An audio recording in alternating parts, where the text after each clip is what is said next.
better listen. I glisten like sun and water while fishing. Bust the move in this word. Serve words with nerve embedded. I said it word. Damn, you nerd, man, you heard. Coming from the town of Illy and alleys are full of Phillies and rallies. Suckers get silly and Sally. Them found in alleys and rally. Really? So here we go. Now holla if you hear me though. Come and feel me. Flow. Never mixing with tricking brothers, bitching over fixins that ain't fitting to be hitting for nothing. Spitting things is bitten and getting written on. You're like a platter, bad platter, boy, you're pissing me off. Boy, you even started, so what, so long, see you fly by my try. How else could I say it when you play it? Try boom, bye bye, bye bye. Here we go, now holla if you hear me though. Come and feel me flow. Here we go, now holla if you hear me though. Come and feel me flow. The flow pro poetical with skills only a better, no better, no where's the weather flow that's on point like decimals, manhandling new crews, partying with the zoo crew, looking for the pink and poo-poos. I thought you knew two stone styles of stamina, jamming, and while we're planning the jam, we bust with a party, amateur damages, managing, damaging mice, men, and even mannequins. You're a fan again, now I wanna know who's the man again. Naughty's back like vertebrae, word to hey I ho, the way I show you pray I flow. Steady breaking to the boogie, so bang time to slang bang and watch all the Wu-Tang tags hang. Here we go, now holla if you hear me though. Come and feel me flow. Here we go, now holla if you hear me though. Come and feel me flow. Playing K, you break the body of a beat, the break into boogie. Firm and fully chase bass lines like bullies. All we wanna know is if your body wanna party. It's the Wu-Tang tang for everybody. So hip up and split up, get up your wit up, souped up, put your dukes up, no guts set up or sit up, flip up, watch us rip up, shake shows until they fizz up, rizz up like you're with us. If not, zip up your lip up, whip up. Hits with ransom, foul styles get and once we came back cause we heard hip hop needed another anthem, black like Noah. In fact, in Foya, and we was back in the days with the drifters, we'd have been known as the flowers. Revenue since the 70s, find me. So we went crazy in the 80s, so we won't kiss heinies in the 90s. Oops, the naughties, troops in sections of 40. So clap your hands and hold your shorty, I'm naughty. Here we go now, holla if you hear me though. Come and feel me flow. Here we go now, holla if you hear me though. Come and feel me flow. Here we go now, holla if you hear me though. Come and feel me flow. Here we go now, holla if you hear me though. Come and feel me flow.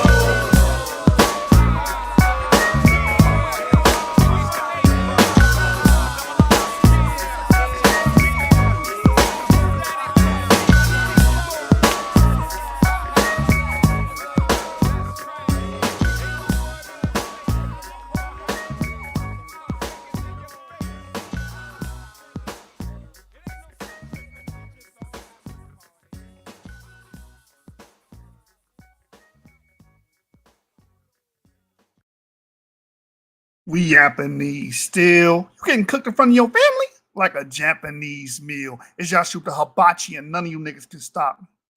Can't help but watch me. So look, bro. Shout out to Get a Liar, How Music. Shout out to How Music because the brother, he put me onto a paper I've been reading lately. And it basically just recapitulates and cements what we've been talking about. The diversity of West Africans. And we brought out on the channel before the biggest group in Nigeria come from the Hausa. It's the well-known Hausa tribe. And the Hausa tribe is very, very diverse. And they have very, very interesting haplogroups amongst them. And again, for new people to the channel, a haplogroup is a group of individuals that share a common ancestor. So if you get assigned a Y DNA haplogroup, you share a common ancestor on your father's side. If you get assigned a mitochondrial haplogroup, or mtDNA for short, you share a common ancestor on your mother's side. So you share the same four mothers or four fathers. And what we see within the Hausa group, we see that their ancestry reveals that these people were very migratory. These people are very diverse, and these people have a very interesting history, right? Exactly, yeah. Shout out to the Hausa. Shout out to my brother Sean. So I thought that it'd be a great show to just take some time out and discuss this, and bring out some poignant points about the Hausa. We discussed them before. Again, the biggest tribe in Nigeria, which is the irony of ironies, right? Because most people look at sub-Saharan Africa, they look at places like Nigeria, and they want to put this homogenous stamp on it, which makes no sense because we know sub-Saharan Africa is very, very diverse. But people try to minimize everything. Why? Because your friends from Raceville. The idea and concept of race limits diversity and tries to homogenize everybody, right, into these color groups. But history and ancestry is completely different. Just to remind you guys, if you go far enough back in time, the entire planet will be inundated with what you call black people, right? Although they will have similar skin tone and maybe similar hair textures, it does not mean anything when it comes to diversity and what branch of humanity that these guys spring from.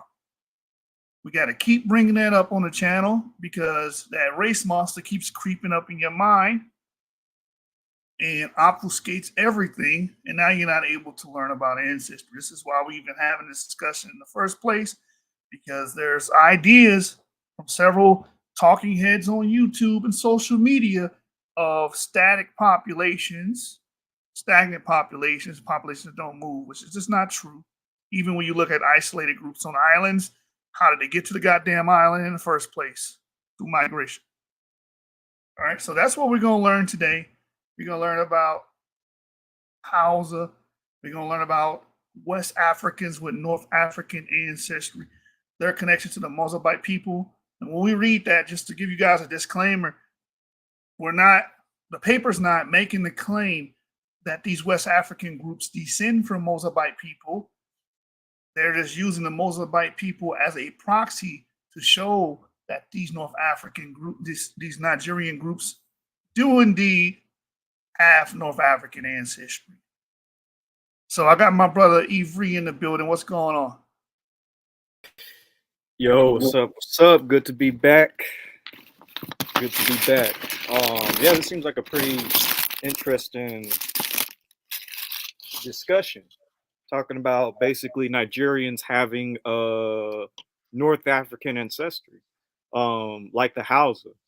But the reason why this particular topic is interesting on another spectrum is that, you know, the Hausa aren't the only ethnic group in Nigeria to have North African ancestry. Really, when you think about it, pretty much all Nigerians would have North African ancestry. Like the Yoruba as an example, because a paper came out a while back dealing with the fact that the Yoruba, used as a proxy of West Africans just in general, have around 13, you know, more or less Ibero-Maurusian or Turfal ancestry. And that ancestry is an ancient ancestry. It's due to the Green Sahara that Yoruba, Nigerians, and other West African groups have that high amount of North African heritage, ancient North African DNA. But yeah, I can't wait to get down tonight and kind of examine the Hausa and perhaps other and perhaps other Nigerian ethnic groups that have North African or Saharan ancestry.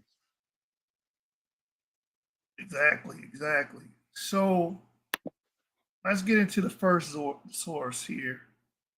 Let's get into the first source. Again, this source was shown to me through the resource group from How Music, and I took some time out to actually dig in and read this paper. Okay, we can do a show on this one.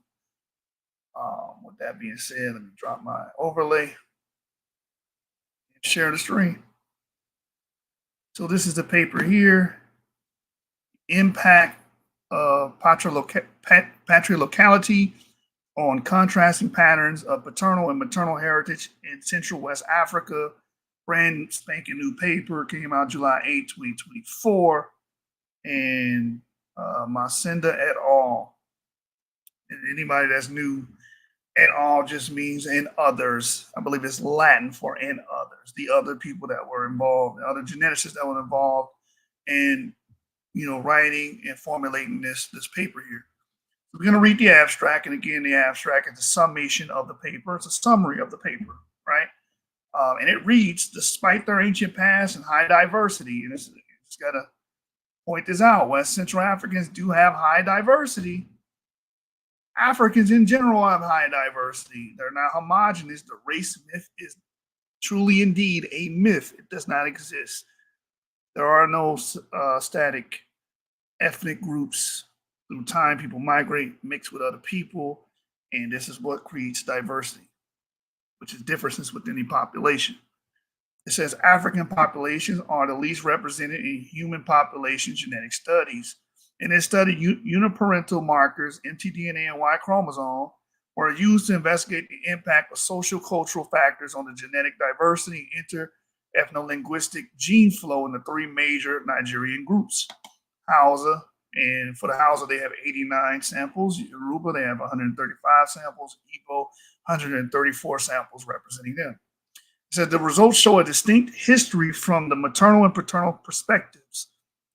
The three Nigerian groups present a similar substrate for mtDNA, but not for the Y chromosome. So what does this mean?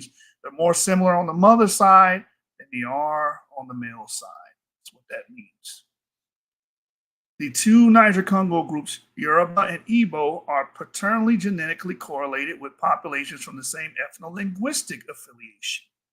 Meanwhile, the Hausa is paternally closer to other Afro-Asiatic populations and presented a high diversity of lineages from across Africa. So again, what this is saying is the Hausa is paternally close to other Afro-Asiatic populations, meaning they consist of males that come from different population, Afro-Asiatic speaking populations, and come from different Africans in general, from across Africa, not just West and Central Africa, North Africa and East Africa and South Africa included.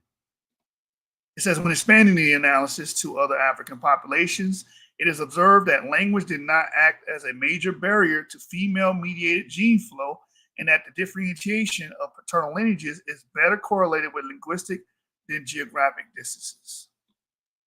The results obtained demonstrate the impact of patrilocality, a common and well-established practice in populations from Central West Africa, and the preservation of the patrilineage gene pool and the affirmation of identity between groups. So let's just define this word for anyone watching, because we want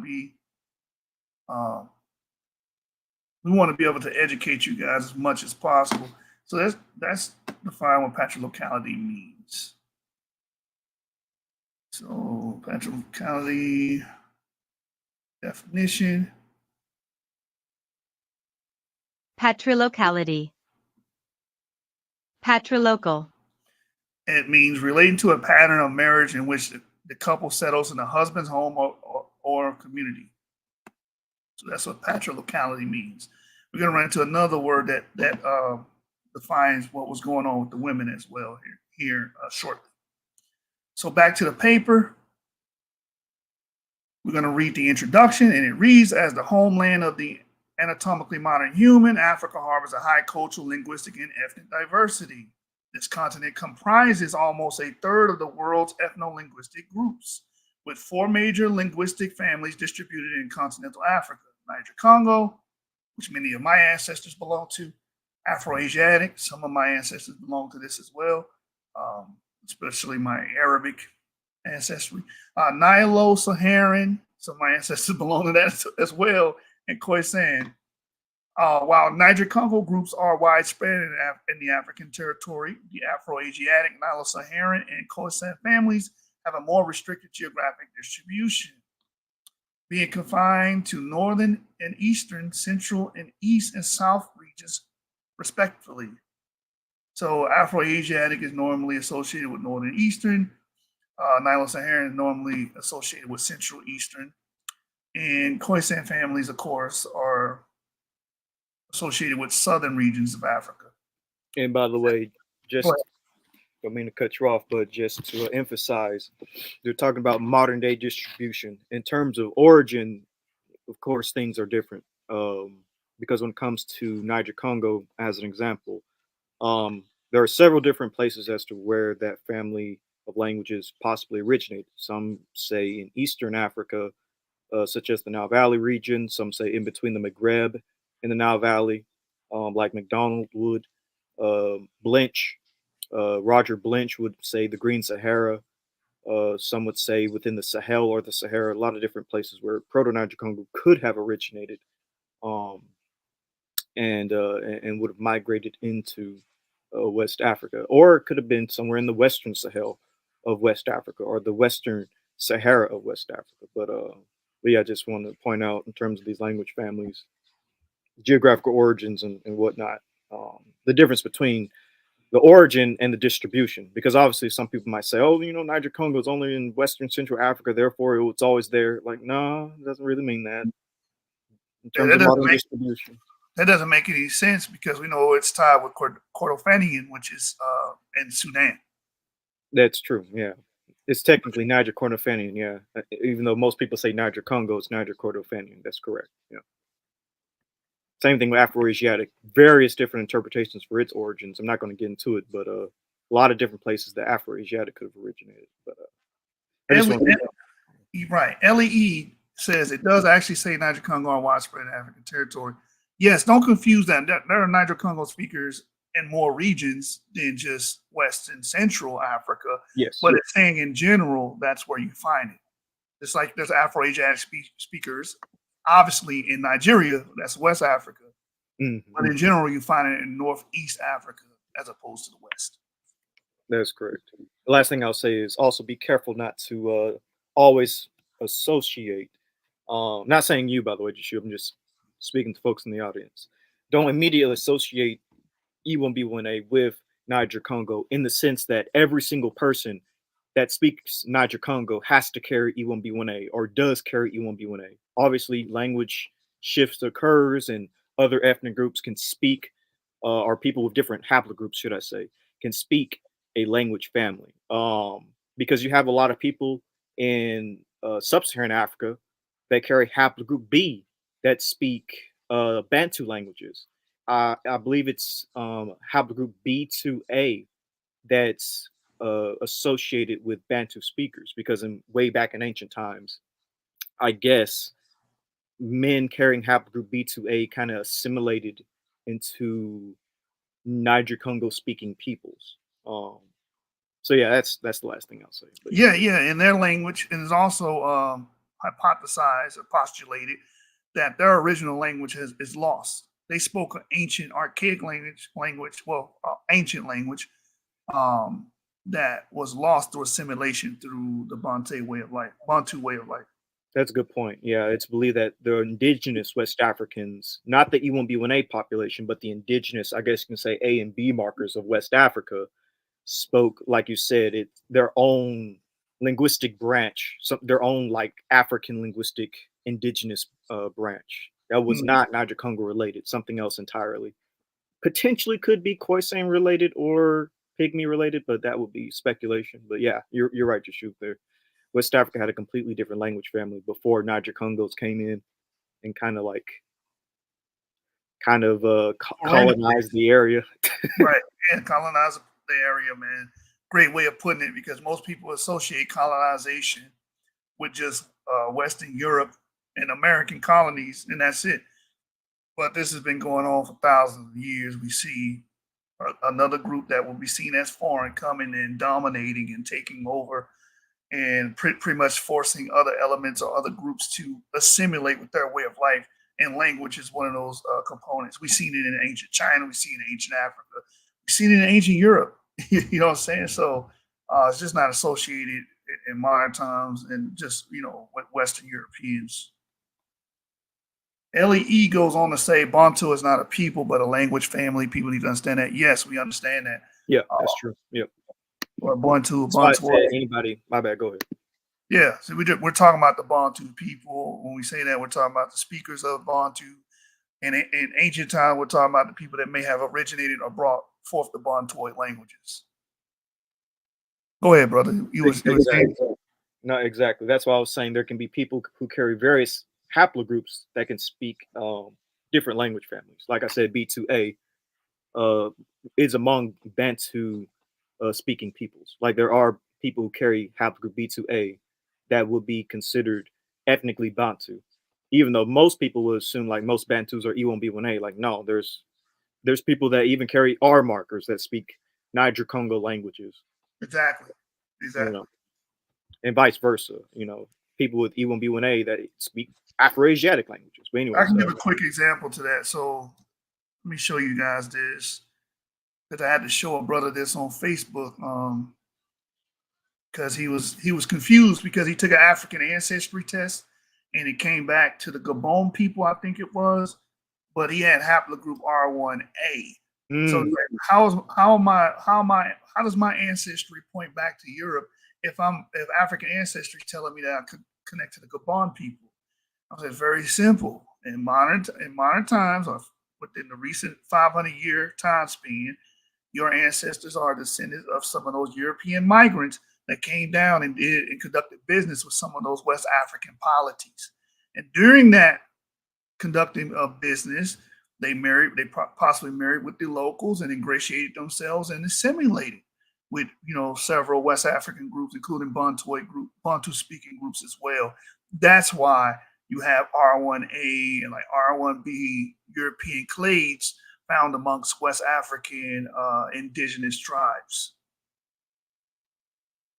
So let me see if I can pull that paper up in that reference just real quick.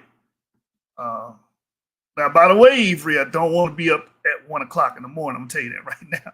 But this is very interesting topic, so I want to at least touch on some of these things and interact with our audience today.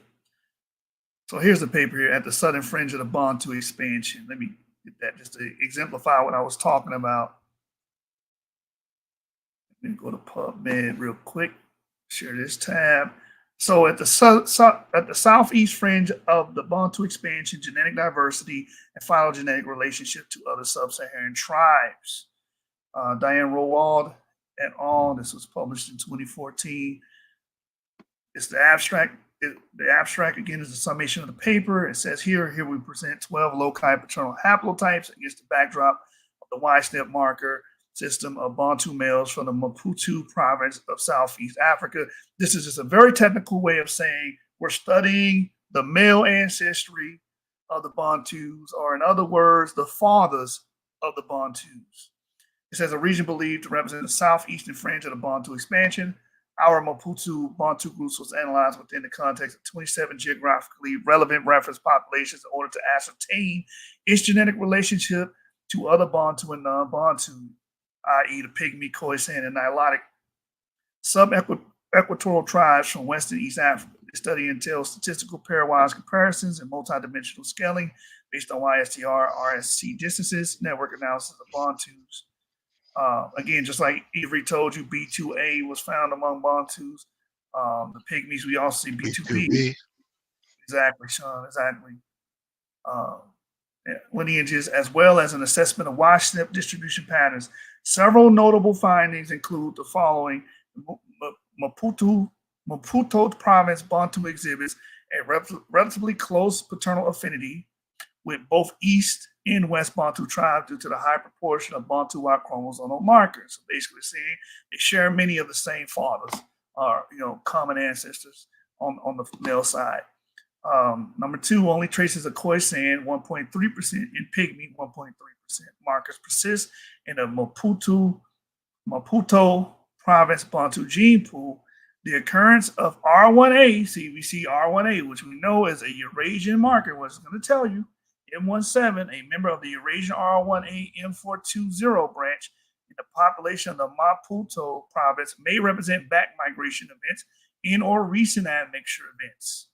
So I had to show this brother this to explain this is probably why African Ancestry is giving you the Gabon as your paternal group that you go back to, because the Gabon and other West African groups have R1A amongst them that may have assimilated and integrated into those communities within the last 500 years in recent times. Also, you see EM35. So I just wanted to show you that. Ezra says, I am a subclade of that branch as well. Shout out to the R1A gang. Anyway, Let's go back. So back to the paper, impact of patrolocality on the contrast and patterns of paternal and maternal heritage in Central West Africa. We left off here where it says studies on the genetic variation in African populations have been crucial for understanding the history of the continent by clarifying hypotheses raised by historical, anthropological, and linguistic data. Nonetheless, given its ethno-linguistic variability, the African continent can be considered understudied. Nigeria, located in Western Africa in the Gulf of Guinea region, stands as a territory where multiple pivotal historical events have unfolded, contributing to the development of a population that upholds a diverse linguistic, archaeological, and genetic heritage. So there's differences in language, there's differences in archaeology, like stones and stuff they use, and material culture, and there's differences in their genetic heritage, meaning they come from different groups, different males, and different females. Most populations today are hodgepodges. They're a result of mixing and admixture.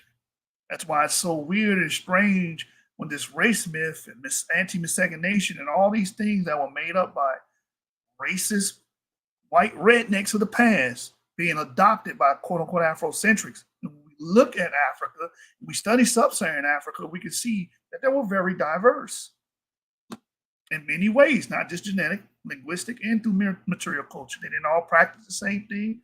They didn't all speak the same way, and they don't all come from the same fathers and mothers. It says here, the territory between Nigeria and Cameroon is thought to be the homeland of the Bantu natives, which spread further through a vast region of the continent, leading to the spread of agriculture and metallurgy across sub-Saharan Africa. Through various shows and episodes, we talked about the Bantu expansion and its impact on Africa and sub-Saharan Africa. It says later, Nigeria was the region where the Nok people emerged, the most ancient civilization of sub-Saharan Africa, 400 BCE until 200 CE. So the most ancient civilization of sub-Saharan Africa has been deemed the Nok civilization. And I want to read a quick reference to this. Yeah, what's interesting about the Nok, and you're probably going to read a source that covers this, what I'm about to say, but what's interesting about the Nok people is that it's believed that the folks who built Nok were agro-pastoralists from the Sahara, from the Green Sahara time period, that they migrated from North Africa into northern Nigeria and created the Nok culture. Agro-pastoralists, Central Saharans is what papers would say. Right. You're probably going to read something on that. That's exactly what I'm going to read here. That's one of the sources, yeah. Right. This is the Oxford Handbook of Nigerian History. We did a whole episode covering this book in particular chapters and pages within the book. And on page 39, it states the first inhabitants of the Nok region likely immigrated from the Sahel during the second millennium BCE, cultivating plants indigenous to a region further north. Now, this goes exactly with the flavor of today's show because we're dealing with North African ancestry, which is within the Hausa. Okay. It says, like iron technology, agriculture, and plant domestication provide a rich arena for understanding the historical tapestries of this civilization. Based on fruit and seed remains, archaeobotanists have reconstructed a plant exploitation system that encompasses mixed cropping of pearl millet. Now, we know pearl millet has a more northern origin, right? It's Sahara, Western Sahara, yeah. Exactly. And cowpeas. This system also is known from the West African sites that were dated to the same period, such as the example of the Nigerian Chad Basin, and might have been used by the Kintampo cultures of Ghana in the second millennium BC as well. In Hausa land east to Lake Chad and northeast of Nok region, oral texts such as the Bayajida myth or the Song of Bagada, as well as written Arabic texts such as King Lists or State Chronicles, as for example, the Kano Chronicle, attest to the emergence of complex societies. In these transmitted traditions, iron is associated with a significant ritual status, and blacksmiths take on central roles. For example, the Kano Chronicle situates the beginning of the Kano history at the Dala Hill, one of the sites associated with iron metallurgy dated to the first millennium CE. Adamo. The Bayajida myth displays the trope of ritual opposition between ritual specialists associated with ruling elite, custodians of the land. Historical memory usually assigned the role of the ritual authority to the Asna, who are associated with the role of custodians of the land, while the members of the royal clans are labeled as an immigrant group. Y'all see that? That's Wow. serious. Let's go. Go in, Sean. What you got? Nah, I was just go ahead, keep going. I'll jump in when I need to. Okay, yeah. So are labeled as an immigrant group. The oral traditions of the Hausa states suggest that they displaced an earlier political order characterized by small Sudanic sacral kingdoms. So, I mean, all of the evidence is pointing to these guys having a more northern ancestry, and that's what we're seeing in their genes. That's what we're seeing within the archaeological complexes. We're seeing that in the archaeobotanic evidence that these people were cultivating crops that have a more northern origin. These people basically have the oral tales of having this northern origin, and in the genes we're going to see come from the north. So I'm going to stop sharing that one. We're going to go back to the paper.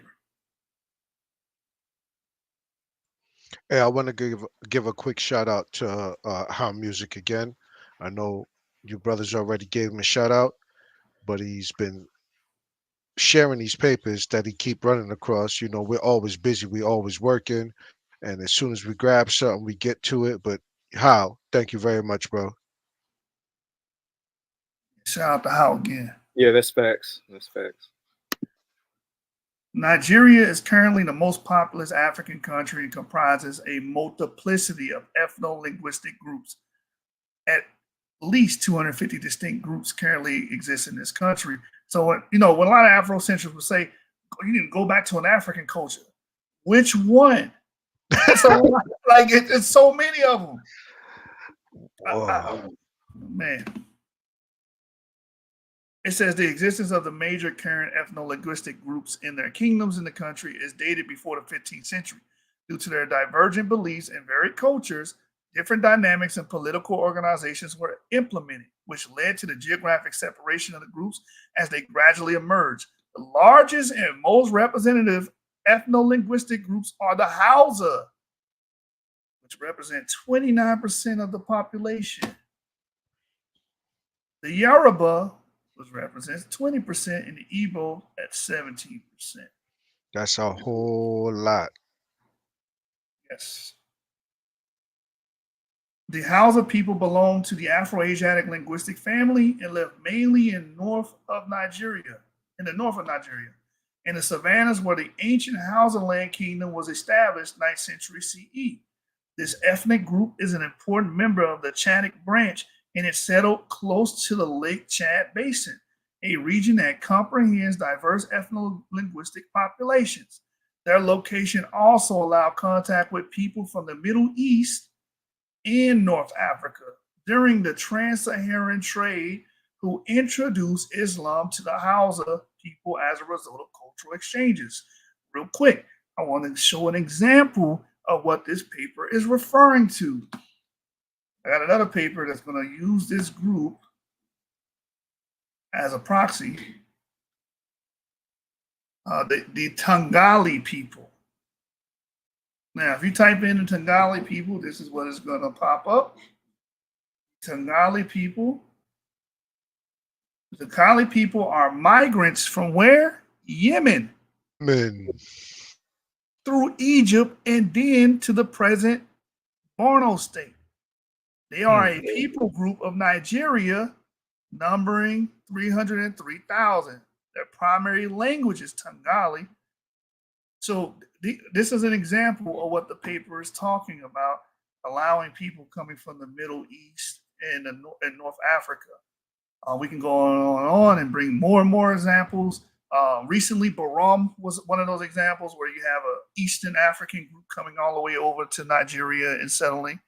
And we got several other examples of this showing that, again, West African groups are diverse. Anyway, back to the paper.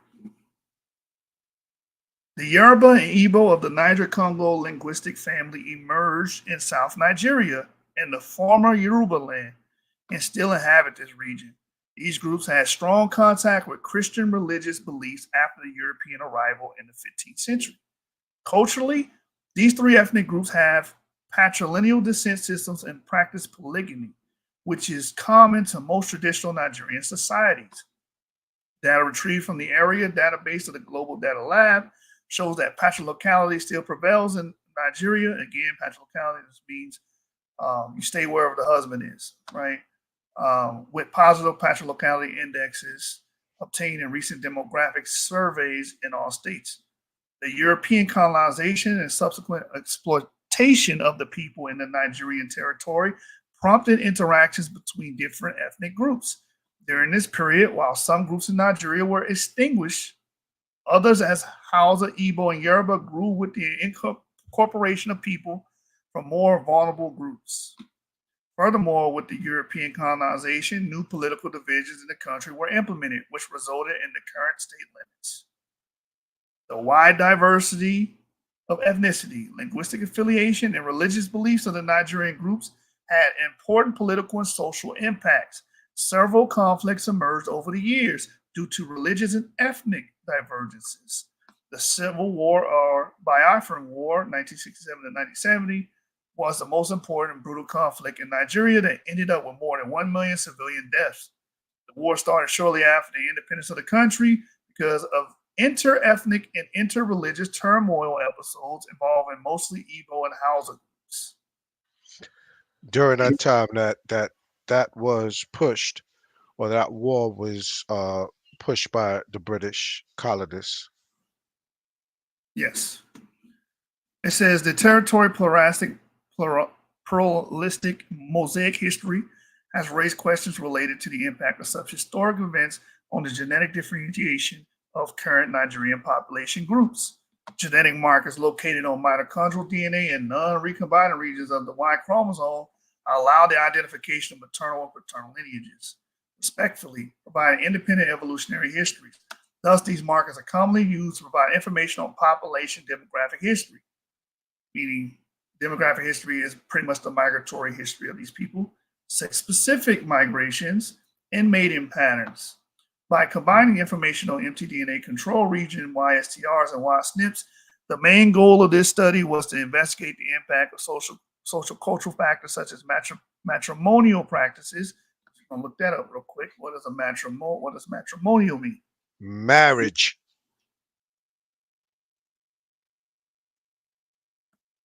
Right. Matrimonial refers to anything related to marriage, the married state, or married persons.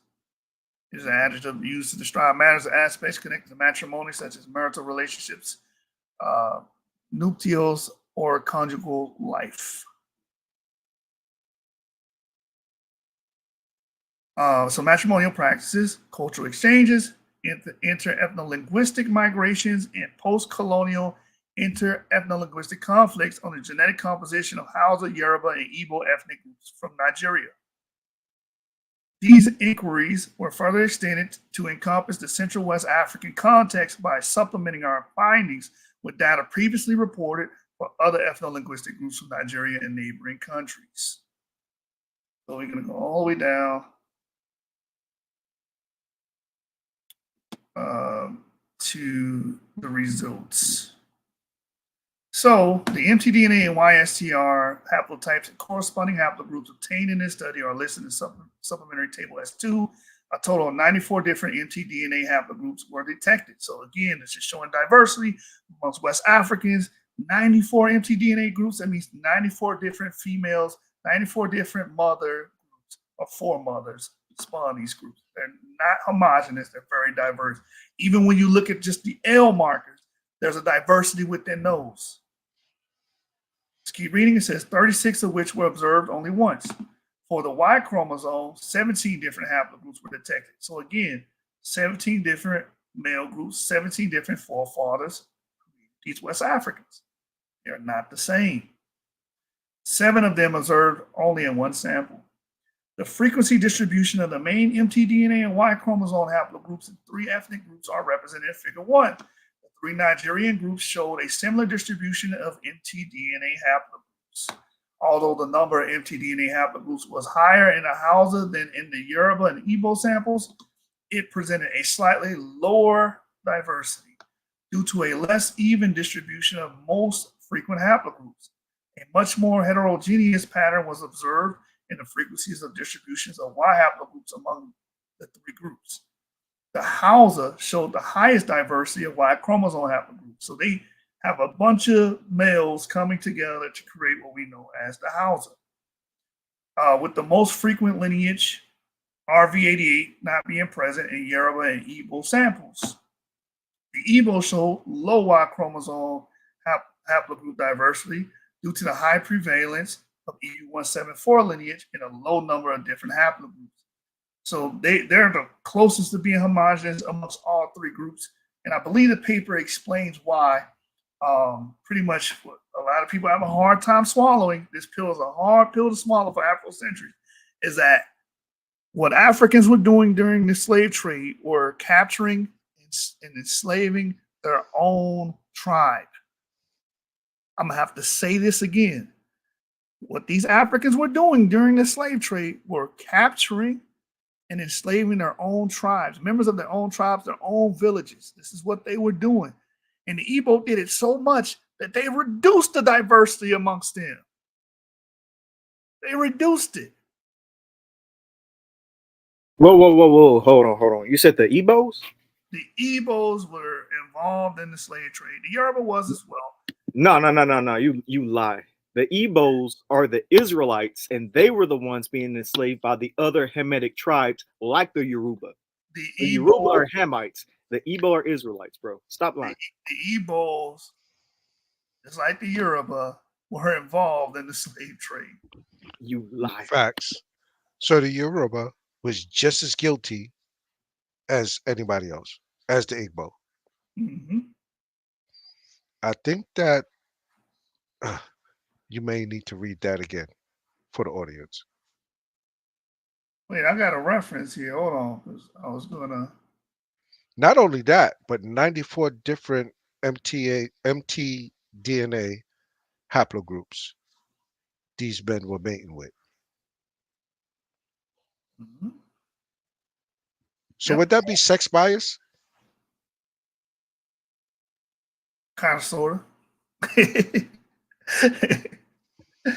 Oh man, It looks to me like they love women. Period.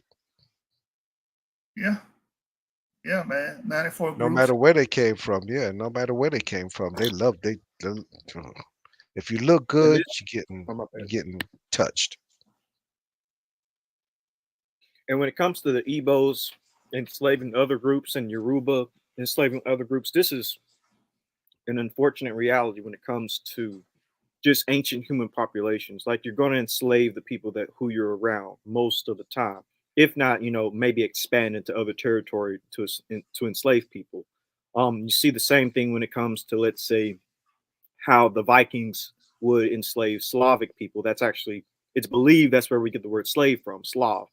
The Vikings enslaved the Slavic people and sold them to like Muslims in the Middle East and Ottomans and whatnot. So it's like, it's always going to be people around you who end up enslaving you. That's why it shouldn't be that strange hearing that African tribes like raided each other and enslaved each other and then sold them to the Europeans. That happened everywhere.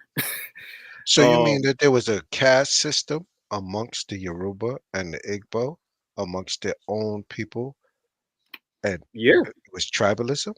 Is that what you're saying, bro? That's what I'm saying. Oh, or class system everywhere. Class system, yep. Caste system, okay. Caste system. Yes, yeah. Caste systems. This is human history. Everybody has been enslaved at some point, or should I say, everybody's ancestors have been slaves at some point. So they're always except maybe the pygmies. I would say maybe they're the only people who hasn't enslaved other people. Well, actually, no, I can't say that because pygmies that assimilated into Niger-Congo groups that carry like haplogroup B and A, they technically, I guess they're not pygmy anymore, but I don't know. It's kind of complex when you deal with that. But Everybody with every haplogroup on the planet has enslaved somebody. Let me just put it that way. So there's always been a pecking order, regardless within tribe, amongst the Yoruba, the Oyo, amongst the Igbos. There's always been a pecking order. Yeah. So Meme Star says the Yoruba. I see. We kicked the hornet's nest here. The Igbos did not sell themselves. I mean, we've done many videos explaining that African slavery, they would go and raid their own villages. We can pull all those sources here. That's not the point of this video, but that is a point of the reduction of the diversity. Baya Tazadak, I'm glad to see you here, brother. You're always here. You support the channel. He says, neither Igbos or Yoruba are a monolith. There are dozens of sub-tribes and clans amongst both people groups. We just read that as well. Facts. They exhort groups, as they come. Exactly. And so there would be a pecking order. But go ahead. I'm sorry. Yes, exactly. Go in. So there would be a pecking order. You would have tribes. So this is why you would have outside of West Africa people who descend from Yoruba, from Igbos, but they're here. And then you have still Igbos, Yorubas, Yoruban people in Africa. So maybe our pecking order was toward the bottom that you got trapped up into getting here in the first place. Yeah, and we see mainly the representatives of Igbos are EU 174. They have a high prevalence. Exactly. And who are the victims of course, various haplogroups, but a lot of E1B1A markers were caught up in the slave trade. They were literally selling themselves, their own selling people. each other. Yes. Facts. Yes. Well, doesn't that not prove Deuteronomy 28? You will sell yourself into slavery, brother? Listen, you know. That's not what they say. They say the Hamites, the dirty, stinking Hamites, did it to us. Well, we're going to change the doctrine because this one makes more sense. Yeah. Facts. It'll be smart for them to do that, to be honest. Because you can still trace your DNA. If you belong to a E1B1A, you could trace your DNA back to one of these groups. Igbo, Yoruba, back into West Africa. They're still there, and you're here. So that means you was part of probably the lower caste system, or somebody they wanted to get rid of. Yep. Bro, if I was a BHI, that's exactly what I'd do. Just change the doctrine. Don't say the Hamites sold the Israelites. The Israelites did sell each other, and that fulfills Deuteronomy. Again, during slavery, most of the African villages had bombardments around it because of slave raids. They would come in and they did not discriminate. These people were full of avarice and greed. They just want to make a damn buck. They'll run in, snatch your daughter, hide your kids, hide your wife. They snatched up everybody around here. That's what was going on. And I know this is why people are upset in the comments saying, LOL, this is false. The Igbos were raided. The Igbos were raided by the Afican Fulani, which may be true, but that does not, rid them of the guilt that they in their hand in partaking in slave trades. And we just read that some of these tribes were extinguished. How did they get extinguished? They were getting killed off or sold off. Yeah. No one's saying that the Igbo were not raided by any other African tribe. We just said that all the tribes were raiding each other and enslaving each other. Not each other in the sense that like a husband is going to enslave his wife and kids. We mean like one completely different tribe in like northeastern Nigeria would invade another Nigerian African tribe, like maybe in like southwestern Nigeria or something like that. We're not talking about like within the family. We could basically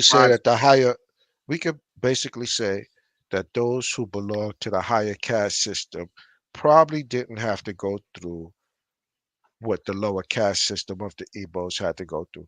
There would have been raids, and there were probably people from the higher class society that did get caught up, but not as much as those that they seen on the lower caste system because they were selling them themselves.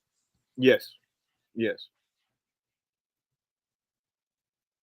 All right. So he goes on to say, including the British. British did not do raids like that. They relied on Africans.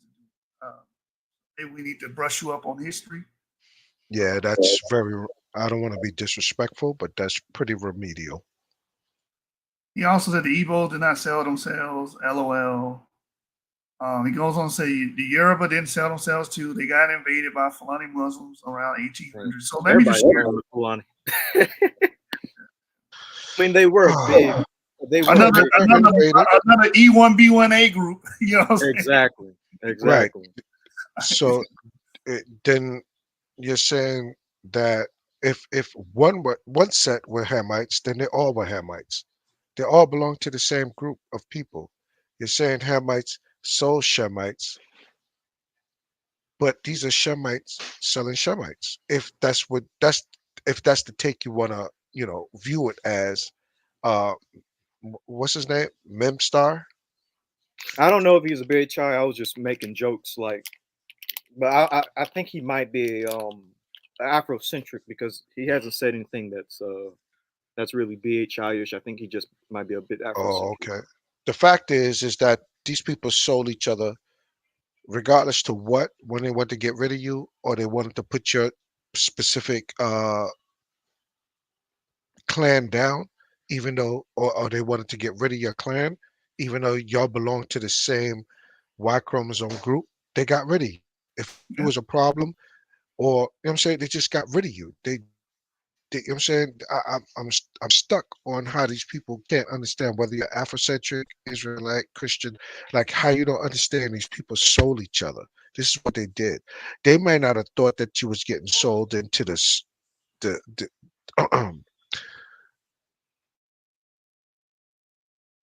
To that America, Did you slavery finish? here was different. Oh, Right. The slavery here was different than slavery in West Africa. They just knew that they was getting rid of you and you was going to be a slave. They didn't know how brutal it was going to be. They just got rid of you. They it was just pretty moved you brutal. out. You might have been a problem. Yeah, Go they ahead, bro. did I'm sorry. sell convicts and stuff. It was pretty brutal in West Africa. Listen, if they sent you to the coast and the European merchants didn't want to buy your ass, they would kill you. It was very brutal in West Africa. Good to them by the time you made it all the way to the coast. By the time Yeah, you made it to the coast, if you wasn't hardy enough, you was no good. You know what yeah. I'm saying? You couldn't make it back. They just got rid of you. They just wanted to get rid of you. We There leave was it no at that. warranty. There was no warranty process on enslavement. They just, No they cut insurance their loss. policy. No insurance policy. Yeah, they just they cut their losses, literally. And I know a lot of you Afrocentrics can't stomach that because you got this idea of a utopian West Africa and woe is me spirit where you think everyone just came down and raided West Africa and took over and took your ancestors. That's not what happened. The Portuguese tried to do that. They figured out they couldn't do it. And the best way they could do it is through diplomacy. The local kings and tribal leaders got cool with them, and then they went to raiding. That's the history. I mean, we covered this And those several times. Luso Africans. Don't forget about them. Yeah, They the was using them as middlemen. right, because they mixed and interbred with the locals, and now they know the culture and they know the language, so now they can be perfect intermediaries for those European kingdoms that were coming in wanting to do trade and trade human cargo. And even those Lusos would get caught up in the slave trade if they didn't follow, if they wasn't on code with their Portuguese forefathers.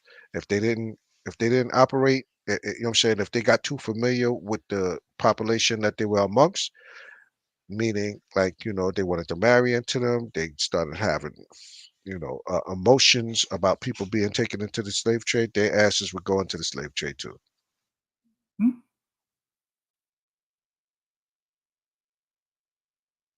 All right. Where was I at? Oh, the brother said the Yoruba didn't sell themselves they got invaded by Fulani Muslims around 1800s. No one's disputing if they got invaded by Fulani Muslims in the 1800s, but the Yoruba definitely were involved in the slave trade, and they were raiding their own selves. We did 1,000 damn shows on this, but I just want to read this to show you their involvement in the slave trade. So this is page 42 of the Oxford Handbook of Nigerian History. It states the Nupe, Yoruba, and Igala states were also involved in, what does it say? Interregional slave trades, supplying what? Regional slave markets. Initially, the markets for the trans-Saharan and later those of transatlantic slave trade. They were Nah, involved brother. in. Nah, brother. You following the white man's history and telling you that you sold yourself into slavery to help them along with their narrative, with their history. And who are the Igala? Again, subsequently, the Igala kingdom, which derived key ruling rituals from the older Erie state of the northern Igbo-speaking areas. These people were involved in the slave trade, and when they had interregional slave trade, supplying regional slave markets, and both major slave trade, which is the trans-Saharan and transatlantic slave trade. We also use this to knock racist whites upside the head because they say, "Oh, well, black people sold to these places like Arabia and stuff." Who was doing the selling? Who was doing the selling? West Africans were doing the selling. Negroes. Come on, man. Y'all got to grow up and get out of this emotional state where you can't be told the truth. You're looking for convenient truths, convenient lies, instead of the inconvenient truths. Because you have this ideology that makes you very emotional about the past of African people, and you want to believe so badly that African peoples are just utopic and they did no wrong and they're fiduciaries and they only look for the good in people. No, that's not the case. They're humans like everybody else. They were very greedy, they were very violent, and they did very egregious things as well. That's just a part of history. Why do you think you got West African kingdoms today apologizing to African Americans? Because they genetically belong to you and they know what their forefathers did and asking you to come back. What's the return, what they call that again? Repatriation? Yeah, repatriation, the return, they call it something. I'm sorry. They call it The something door of return. no return. The door of no return. No, not the door of no return. What are you talking about? About 4 years ago, they had this big movement, and it was called when they started giving passports and uh, dual citizenship or citizenship back to Ghana, back to these areas. They was calling it I'm sorry, come to Repatriation. me. Right, it's repatriation, but they had a special name for it. Oh, It'll well, come to me in a maybe second. Somebody somebody in in the the chat, chat. drop it. Yeah. Yeah, somebody in the chat, drop it for me. Ezra says the Arrow Confederacy, who are an Igbo subgroup, scammed other Igbos in slavery. I mean, yeah, this is known history. This is very well. Maybe it's not known history because we keep running into this crossroad with people. Because again, y'all listen to Sarasu City, Sanetta, the scam of polite that's in prison right now. You listen to these guys and you get a false sense of history. You listen to Black Hebrew Israelites, you get a false sense of history. And this will never, come across your desk because again, the whole idea of those groups, Afrocentrics, Black Hebrew Israelites, is to paint victims of it. And they never tell you the ill dealings of these groups and what they did to themselves. Now, it was brought up tonight on a genetic level because that may be the impetus of the reduced genetic diversity that we see amongst Igbos. That's why it was brought up. But anyway, it basically made Meme Star and a couple other guys mad in the comments. Bayet Tezadox says Igbos were more of a nation state with several different tribes. Colonialism than the tribe themselves. Cool, brother. Nobody's saying that's not true. Please review the slave trade closely. Don't generalize. We've done that. We've done a whole show about this several times on the channel. I'm sorry, I didn't mean to skip over that, but the year of the return started in Ghana. This is what I'm talking about. The year of return, they started it This is when you had a bunch of celebrities going back. Steve Harvey, a few people went back to Ghana, and there was a big apology made, and they was given a citizenship. So you could have dual citizenship if you could afford it, back in Ghana or on the west coast of Africa. Bayet Tajidok says the Osu caste are Igbos and are known as slave caste amongst Igbo. I know, like, come on, bro. Like, you got to give the program. You're not being historically accurate. You're not. What you're doing is cherry picking because you don't want to hear this. Let's be honest. You don't want to hear it. Or he's just not doing his own real research and understanding what went on. He's just going off of just the emotional arguments that's being made. LAE, thank you. He says exactly. The Igbos were raided by the Afik, Fulani, and fellow Igbos. The party does not. Maybe you need to stop watching YouTube channels. Just go read. Let's go read some sources. That's all. Because you pin somebody's YouTube right there, and maybe he's just misleading you. Maybe his channel is full of misinformation because he's not telling you the whole story. LEE, are you from West Africa? Are you? Because I would figure from this statement that you just made, this post that you just made, this comment that you just made, that you have some understanding of the people in the area and the history of the people and the slave trade.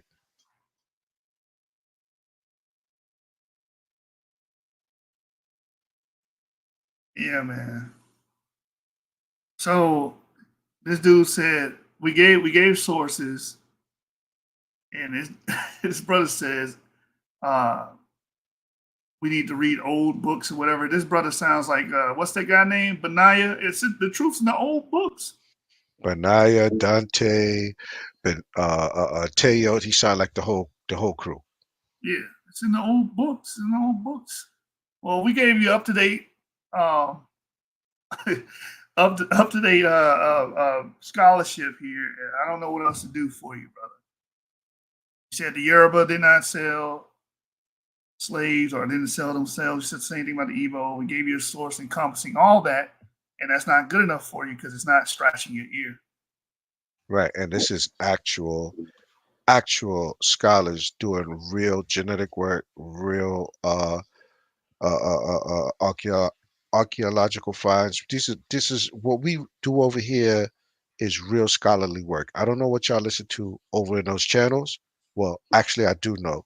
And if you're still caught up in that, and if you're still caught up in that, then I don't know what to tell you because you're not doing your own research. You're being a fool for these people, whether you are a Afrocentrist, Israelite, whatever. As long as you have the Afrocentric mindset, this is not going to resonate with you. And I'm hoping that you're here, so which means that you're trying to gain some understanding, or maybe you're just here to just debunk everything. But right now you're really out of control and you're wrong. Yeah, I mean, we gotta hit a, you know, we had to like go off on a tangent. It's just not even the main purpose of this video to just address this, and I want to take our time to address it just to show and try to hew down some of these, you know, mistruths and misinformation and disinformation that's floating around these communities. It's the same thing every year. Yeah. And he said, maybe, brother, take time to actually look at the channel just once. I'm not looking at nobody else's channel. I'm reading. We're grabbing real sources, real studies that are peer reviewed, and we're explicating on them. And that's it. So you can keep following these channels and getting your ears tickled, but that's not what we do here. Yeah. My question for you, brother, did Igbos believe in the practice of slavery? That'll be my first question, and that'll let me know where your mind is. So can you answer that for me, Memester? Your name is Memester too. Like, come on, bro. That's kind of crazy. Your name's Memester. Like, it's like you were trolling. Like, are you trolling? Like, your name Memester, bro. Man, they come over here hiding. Because if we get a hold of them and know who they I'm put really the, are, we gonna bust their ass. we'll put the link in the chat to see if this is a cowardly person or someone who can defend their argument. Yeah, bring them up. Exactly. We're gonna bust his ass. No. We're gonna be nice. We're gonna be cordial. Just provide the evidence for what you're saying. That's busting their ass. What the hell you talking about?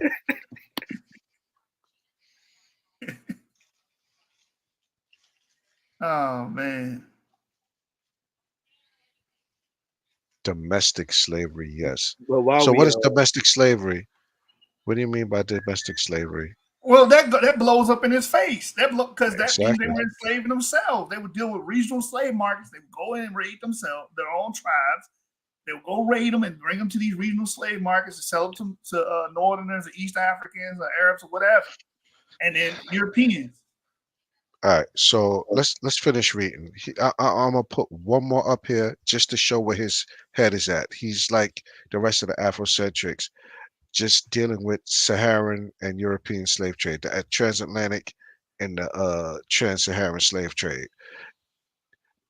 Prior to this, servitude was going on, but we're gonna get back to the work, and then we'll get back at you. The link is there. You could jump on whenever you want. Yeah, I mean, you basically admitted it without admitting it that Igbos were definitely involved in the slave trade, brother. You see what I'm saying? Yeah, what we're saying is very clear. We're not saying that no Igbos were ever enslaved and brought over to the Americas. Yes, we understand that Igbos were enslaved and brought over to the Americas. But we're also saying that Igbos also enslaved other groups. And that's just the fact of the matter. Like, we're But not that's the same caste system, that they had amongst each other when these Europeans came over, you know, maybe centuries later, that came over, the same caste system worked for the slave trade, whether it was the European slave trade, which is the transatlantic slave trade, or the Arab slave trade. If you belong to a lower class or a lower caste, this what would happen to you before any trans-Saharan or any transatlantic slave trade would have happened, because you would have been serving right where you was living, right there in on the continent. You would have been serving he's through a he's in caste the back. system. Oh, my bad. Go ahead, Sean. No, I'm just saying, through a caste system, this was already happening. So those same lower caste systems was cast off when other people wanted slaves, because they seen y'all having slaves. They seen, when I say y'all, but they seen West Africans having servants, and they were capturing and putting each other into servitude. Lower caste systems, they had no problem with giving you to an outsider who wanted the same wanted servants. How they use you as servants is a whole nother, you know what I'm saying? How each each how the Arabs treated you as a servant, and how the Europeans treat you as a servant, they had no idea about, but you were serving underneath them from the gate. So they had no problem casting you off and selling you to to be a servant for anybody else. The brother basically showed you guys that there was a slave caste among Igbos, the Osu. That's what they called them. The Right. brother earlier said that, and it's like, He did. what's the issue? And I see you trying to get on, but it says something about your mic Right. and cam. You need to enable And he your said mic. he's from the Ngala. He said he was from the Ngala tribe. He's part of the Ngalas. So The Igalas, he we just knows. read about them. Right, and he knows that. That's why he said yes, there was a caste system. So what's the beef? What's the beef, brother? Meme I'm Star, it what the says, beef all right, never mind. is. Can y'all hear me? Can y'all hear me? Yes, you can be Yeah, heard. Yeah, we can hear you. we Yeah. can hear you, bro. All right. I do appreciate you clicking that link, by the way, and coming on stage. Most people don't have the balls to do that. I'm just saying. Not because I'm not coming with any ill intent. All I'm saying is like it's a lot No, that's more cool. We just want you to sophisticated. explain the point. Yeah, that's Yeah, cool. yeah, it's cool, bro. We're here to Just listen. explain yourself. I was just saying that I'm glad you actually came on because most people don't. They too scared. So I'm glad you came on. All right. So, what exactly do you want me to elaborate on? What your what your comments was? You made a few comments here. You want me to go back all the way to the beginning, and I could walk you through, and then you explain to me. You said no West African. Where is it? No Yoruba. Where is it? No Yoruba sold other Yorubas. No, you said Igbo sold other Igbos into slavery. Yes, and I said that because even though it's the normal propaganda or rhetoric that every tribe sold themselves and stuff like that. Specifically, when it comes to like the Igbos, for example, you usually blame it on the Auras, the Aura Confederacy. But when you look at earlier texts of European documentation around that region, or about the Auras, they never say anything about the Auras enslaving anybody. It's only until later, around like the after like the 1850s, around like the later times when the British wanted to go to war with the Arabs, that they now started saying, "Oh, they sell slaves, they do human sacrifices, they do all this all this type of stuff." This was all just to justify their invasion of So this who went region. into the interiors? Let me ask you a question. Who Yes, went man. into No, the interiors of I'll answer it Africa? right now. Who the But hold on, so I people? want to understand something really quick. Are Who you went into the Nigerian? interiors of Africa? Hold on, hold on. No, Lee, I need you to come up here, bro. Click Can I the say link. this? I need you to come up here and explain Can I some answer the things. question? But right, let me finish the question first. Okay. Who went into the interiors of Africa to bring slaves back to the west coast of Africa? Who went into the interiors? 300 kilometers, 400, 1,000 kilometers into uh, northern uh, Cameroon, into Nigeria, which is further north. Who went into there to bring these slaves back down? The Europeans? Not always. Not always. Not Majority of the always. time, Okay. it was um, people that we refer to today as Africans. We just generalize and just call them Africans or blacks, even though they didn't see themselves that way exactly. But the people, when it comes to like the Igbos, for example, the people who went into the interior to invade the Igbos and capture them as enslaved blacks were the coastal people known as the Effiks, and this is like well documented and it's in history. The Europeans had a long contact with the coastal people called the Efik or Calabar people, and they would sponsor them by giving them weapons, giving them Right. So the and Europeans almost didn't go up in there. No, I agree with you no, on they some of did, the, they did, they right, I did. agree with you. At The first, Europeans themselves went all the way up. yes, yes. You personally, At first they went there when they no, first you came. said you personally, What do you mean? you personally what? You said you personally? I personally what? That's what I thought you said. You personally what? That's not what you Oh, said. Maybe I'm I don't know what that's about. But let me expand further. At first, Europeans when they got there, they entered the interior, right, and they kidnapped Africans, black Africans. Eventually, it now became a thing where they now started working with the coastal towns.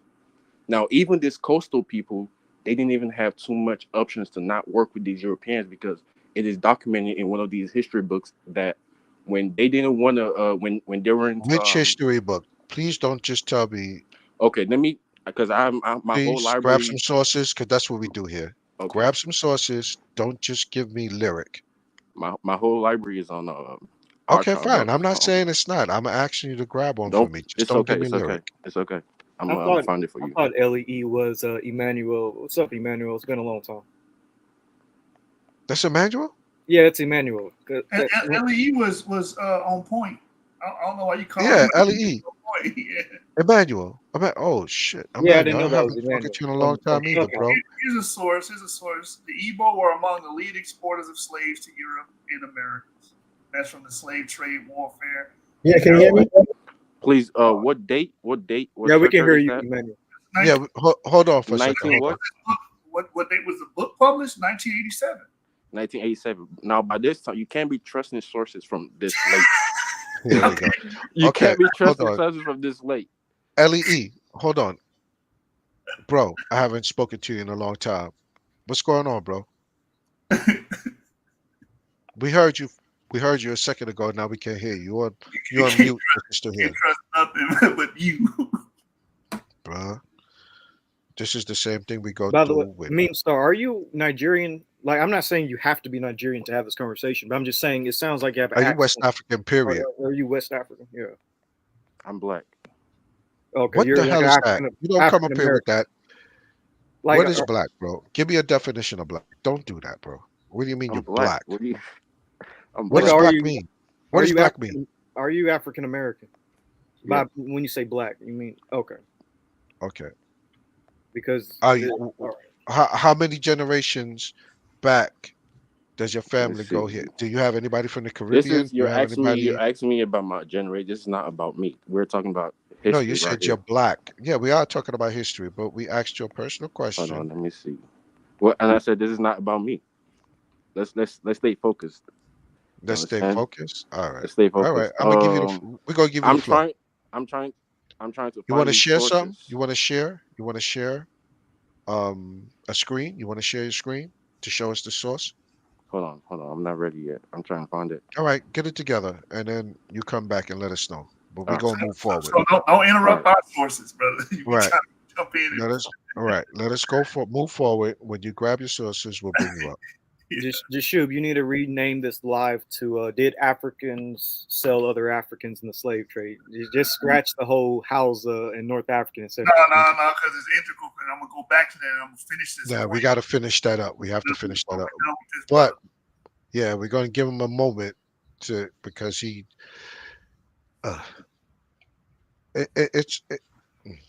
So no, show us some sources, bro. Go back to Yeshua. Go back to showing sources. The source that you had. Oh, okay, hold on. By the way, Emmanuel, we can't hear you if you're talking, Emmanuel. Go ahead, Shub. Now, can you hear me now? Yes. I What's remember good, this. Emmanuel? Yeah. Yeah. Emmanuel. What's good, man? What's good? What's going on with y'all? Man, I haven't heard from you since Clubhouse days. If this I the same know. Emmanuel. Good to Yeah. hear from you, bro. To hear from you too. Yeah, it is, bro. Yeah. So we know that you're in Gala. I remember as soon as you said in Gala, I remember from the old Clubhouse days. Yeah. So give us your your how I don't want to say oral tradition, but what you know from being from the west coast of Africa, who sold who and what the caste system was like. I mean, Could you give us a brief synopsis?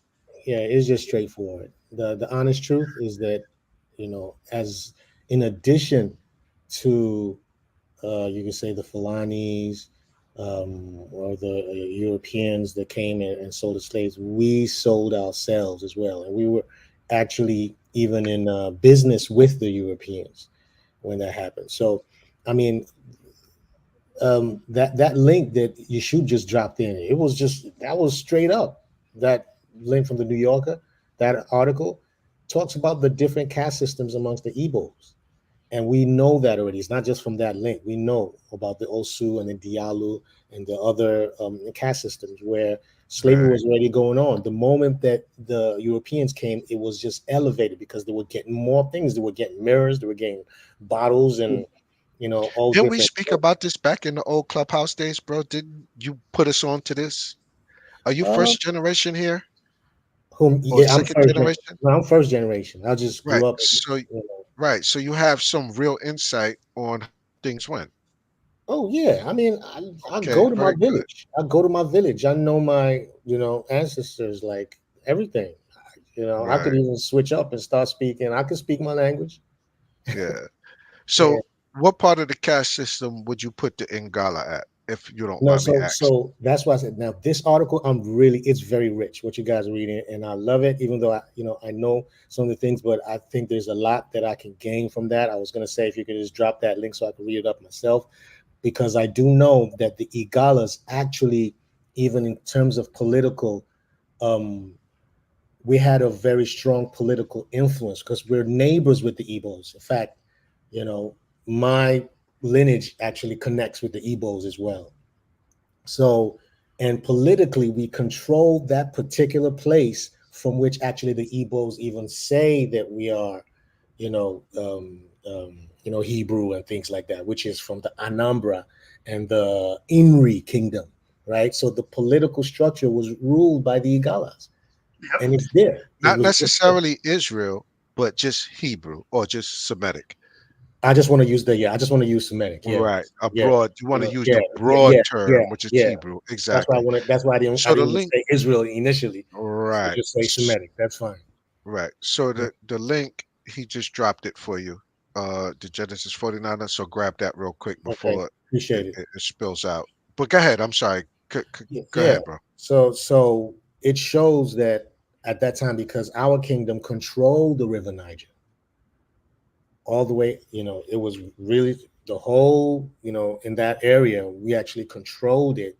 And so based on that, whenever they're taking slaves, they had to pay tax. And so when they pay the taxes to the king and everything, they let the slaves go, they let the ships go. And it's not just that. We're actually taken from within. Like the Igalas took from amongst our indigents. The Igbos took amongst themselves as well, you know. And then there's a vice versa. Of course, the Fulanis came and took the Yorubas and everything, but there were a time when the Yoruba kingdom was also became strong and took slaves from whatever. So it was just all just like how you guys rightfully said. So you can't. The thing about it is you gotta when you're being objective, you have to look at the whole picture. You can't just take one side and then refuse to look at the other picture. And I think what controls that is a presupposition. So you try to Facts. just fit in your narrative into a presupposition. But just like how Ivry just said, there's another way you can still fit it with the actual, With, right. Without having to do without all these having gymnastics exactly, or exactly. fitting So or fitting a square peg into a round hole. You don't absolutely, have to do that. you don't have I to do agree that. with you 100%. But this is why we built so long ago. It's really good to hear from you, bro. This Yeah, is why appreciate it. when we was on Clubhouse and we used to build, Yeah, the whole family, when we was all on Clubhouse, how we used to build and really lay it down for people. And yeah. people don't get it, man. It's crazy. But anyway, I didn't mean to cut your bill. Yeah, that's it. That's basically it. So I mean, this is something that I've lived. Like I really, it's my experience. It's the, from my ancestors and everything. So and it aligns But with what according to, the BHI, you a stinking Hamite. You know that, right? I have no clue why they say that. You see, and the And we thing is, connected genetically. We went over our yep, genetics years yep, ago. yep. I did have a conversation one time, and they just couldn't see it. The fact that you know, we're the same, is the same genetic makeup and everything. So for you to say that is really, it's important to always look at. That's why genetics is so key, man. It's just so key. Yeah, it So cuts through all the cuts nonsense. It's through, like yeah, you're a cuts through all the bureaucrat. nonsense. It's like Yep, you're a bureaucrat and you have to cut through all the red tape. You got a yeah, tool that'll help you cut through all the red tape and get to right where you need to be. yeah, and that's why when I came to realize, almost snap. Even though I did know, it's so the Fulanis are one of the strongest points that you could actually even use to lay your claim, because the Fulanis are Niger Congo, but it shows that their migration patterns and everything comes from the Afro-Asiatic, and then from there. So Facts. when you look at the Fulanis, I had to. It was here. It was in through Yap that I came to realize. Oh my snap! The Fulanis are E1B1A as well. A lot of them. I mean, of course, not Yes. all of them, but a lot of them are Yes, the E1B1A. majority, yeah. The So frequency, I had you high can't you frequency. yeah, man. There's nothing you can do, man. You can't just those are your brothers, man. Yeah. You Hey, know. yo, you got to stay up with us again. You do tune in when you can, right? Yes, I do. I Okay, do. good. You got to Yeah, stay up with us, bro. yeah. Appreciate it. So, Meme Star, did you grab your source yet, bro? Yes, I did grab a couple of sources. You know, Oh, y'all about to get this work from Meme Star. Get ready. He's gonna smoke you. it's not even Go about and give that. it to the Meme Star. It's not Go even and give about it to that. him, bro. It's just the truth, right? So we're touching on so much stuff right now. I don't know No, we exactly. want you to Should I share your focus screen. on So hold Igbo? on, hold on. I want you to share your screen with your sources. So who's gonna help them up? You Do you shoot? know how to share your Share screen, screen? Hold on. or is this your first time on StreamYard or what? It's my first time on streaming. Hold on. Okay. Because Let we me see. need to see your sources. You just can't tell it to us. No problem. So down below it says present. Push that button. Wait, hold on. It's a box with a plus in it. It says present. Yeah, it's in the middle. Are you on a Of all the laptop, other- bro, or a desktop? Are you on a Now I'm on my laptop or a phone. desktop where you can see it? Oh, he's on his I'm on my phone. phone. Okay. You're not gonna be able. All right, so you're not gonna All be right, able to do just it. give us the source, and Jashub can pull it up on his screen. And Okay, he no problem. and Let me we- tell you the name of the book. It's called History of a Slave. I think you By, cut off. What you say? History of a Slave History of a slave.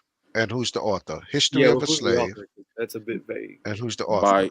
by Johnston Harry Hamilton, sir.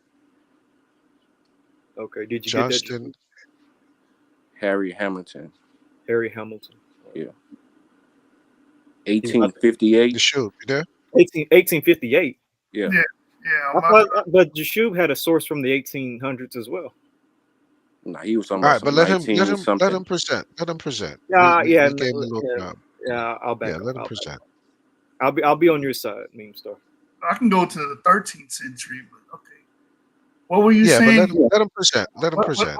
What's the name? What's the name again? One more time. History of a Slave History of a Slave. by Harry Hamilton Johnston. Harry Name sounds familiar. Hamilton Harry Hamilton Johnson. Johnston. So John, then STON. Right, Okay. STON instead of Okay, Johnson. Let's see if I can find this.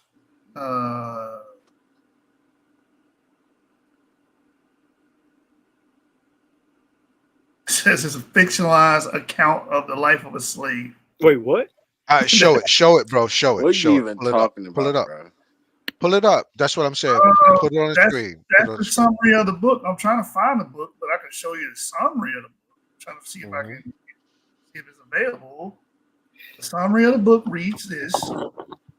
Why are you reading the summary? I have a passion. Is book that you have to is open. this all right? But is But, this the book? when I Look said on the this, screen. you act surprised. It says this text to Johnston's fictionalized account of the life of a slave based on anecdotes he gathered on his travels. That's what it says. That's what I'm saying. He got it on his Anecdotes. travels. Anecdotes. All right, but go ahead. I'm sorry. I'm trying to find the book itself. Trying to see where I can read it. If you go to archive.com, you can find it on there. Okay. I mean archive.org. Is that the cover of the book that we got down so there, far? down below Jashub. It says read free right here. Oh, right. Right. Here. All right. Boom. Yeah, right there. All right. What page am I going to?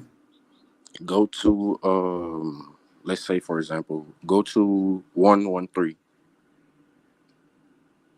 Can we get the footnotes of the book as well, Yeshua, after you read that?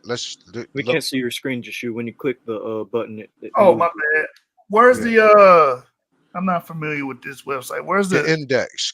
I'm sorry. Where can I click to put the actual page? You have to go up to the top and do it. You see that yeah. This right here? No, up one. Where it says search. Yeah. Let me try to get on my laptop.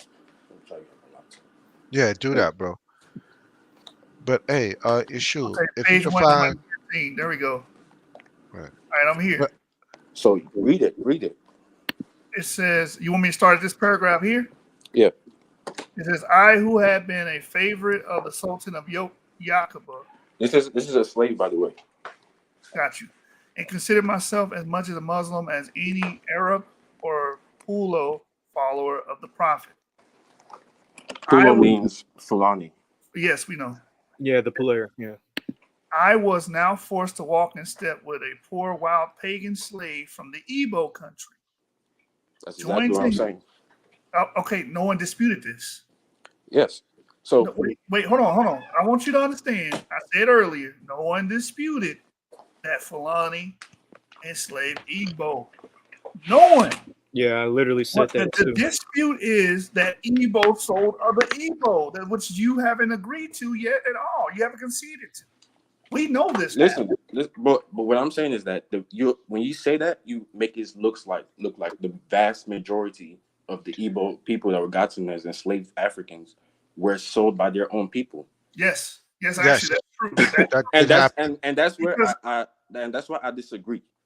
They Because sold to majority the of them- Europeans, and the Europeans What does it did say what right they here? did to them. Hold on. What does that say right there on Go the ahead. screen? Read it. Meme star. Hold on. I gotta open the what screen was like the Igbo people which had a The small comment population on the bottom. contingent was established near the ports of suffered mass loss of men who were. They suffered a massive What is- loss of men who were. What does that even mean? The people who were on the coastal regions were the ethics. All right. Okay, you didn't read what was just said. The Igbo group, which had a small population contingent and was established near what?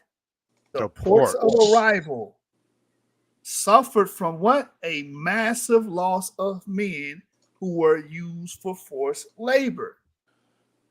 This massive loss was due to slave raids. It says That's the point. Okay, Right. we're getting somewhere. This was due to slavery, right? Slave raids. Okay, By who? The ethics hold on, and the Fulani. Stop. You keep saying it. We're Dang, getting somewhere. got a hatred for the Who- Fulani. It's not this. I swear to God. It's not even that. It's just that's what's in the history books right there. You can see it right there. A Okay. pagan Igbo slave from the Igbo country. You said you're African American. You could descend from a Fulani. You don't know. If you It take doesn't a- matter though. relax, It doesn't relax, matter. I'm relax. not. This is Let- not. let- This is not a like or hate type of stuff. I let don't care. Yeshu deal with him. Let Yeshu deal with him. This is just what the history book says. You know? Okay, And we you and Yeshu we will have a also bill. get into the Yoruba too, because the Yoruba, although you had Yoruba people like the Ijebus, Ifes, and stuff like that, who became involved in the slave trade because there was war going on, but they weren't the slave trade wasn't happening like that until they got invaded by the Fulani Muslims alongside Yoruba Muslims, alongside Hausa I was Muslims. about to say Oyo was a lot amongst the Oyo, which is Yoruba, was a lot of Muslims. What do you mean? Because they weren't the religion there wasn't majority Muslim. We had a few of them. I understand All that. right, brother, check All this out. Check it. Hold on, let me just get on my laptop Hold and on. get this. Okay, yeah, get on your laptop. All right, but I get on your laptop and listen. Let's take this. No, I want you to be here, brother. I'm trying to just walk logically with you here. Again, we don't disagree that Fulani sold other groups, including Igbo, into slavery. No one Facts. disagrees with that. Facts. The impasse that we're at here is that you're not understanding that the Igbos were selling other Igbos. They had their own slave caste, as the brother pointed out earlier. Baya Tazadok told you that the Igbos had the Osu slave caste. They were enslaving their own people. And the Osu slave caste thing wasn't even a thing until recently. This is one of the lies of colonialism. Because when you check the Igbo dictionary, it refers to the Osu people as just people. These Osu people were people who were in different Igbo communities serving as like priests. So they were like a special people reserved for God. It's like the Nazarenes in the Bible, the people who didn't cut their hair and stuff like that. Okay. So there were like a special people in these regions, and they were like the doctors. Were or they the sold? people- Were they sold? Were they What do you mean? sold? Were they sold? They were not. There were not. Igbos in general were raided. When they were raided, they didn't look at if you were an Osu or non-Osu. They Did didn't care. the Igbo move their own people No, they did not. that were a lower class, a caste? There wasn't into slavery, anything no? like that. There wasn't anything like that. This whole Wait ideology a minute.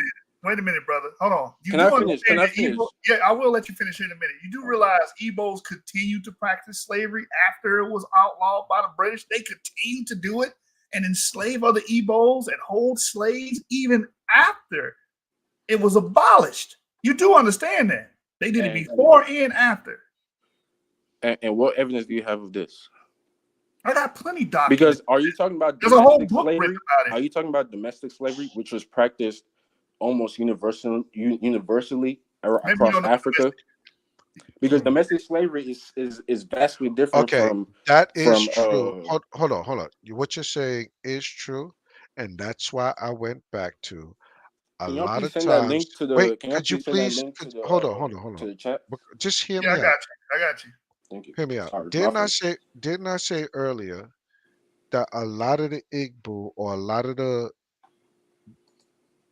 lot of the kingdoms that sold their own people into European and trans-Saharan slave trade did not necessarily know what kind of slavery they was going into. They just knew that they were of a lower class and servitude people amongst themselves that they sold them into slavery, but they did not know what kind of.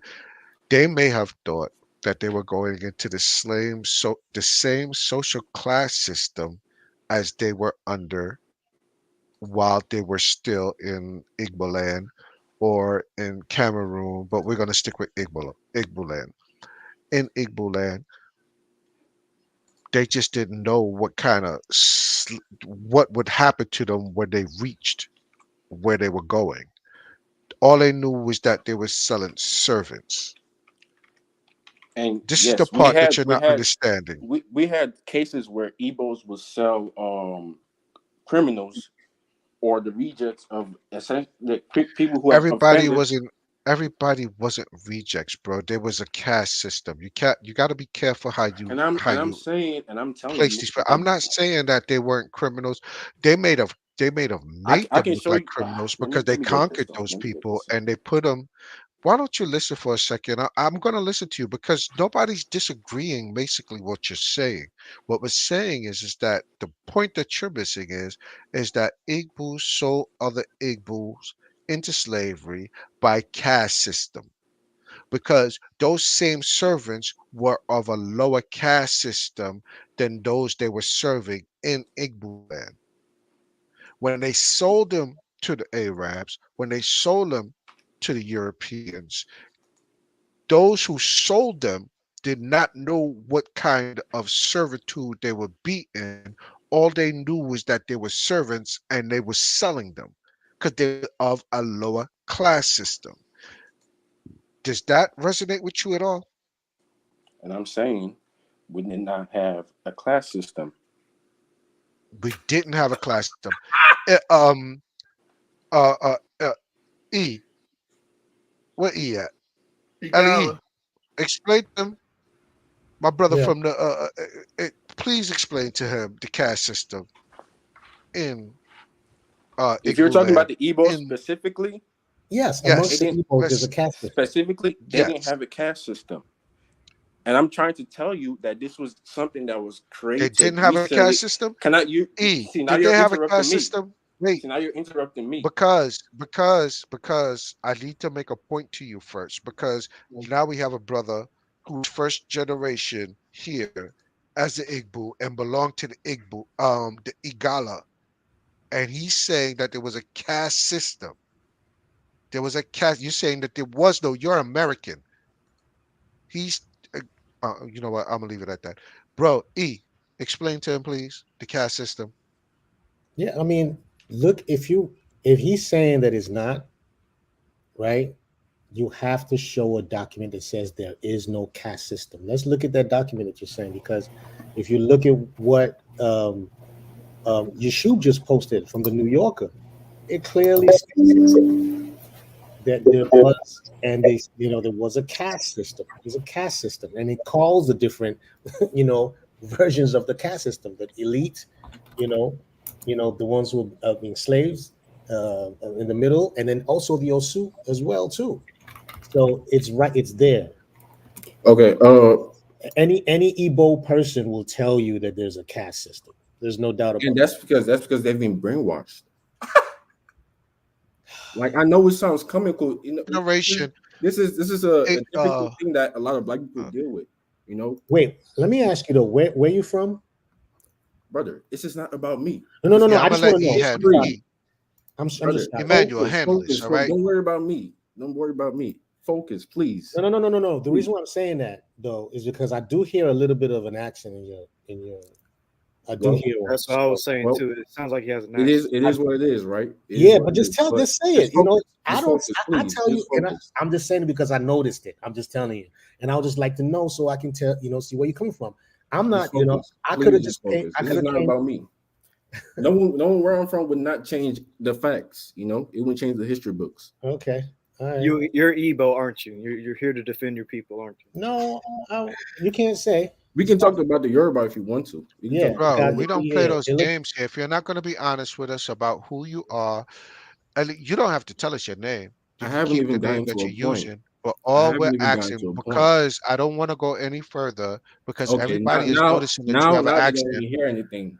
We're all right. You're not going to talk over me. Relax. We let you on stage, and we're going to allow you to move forward with your points.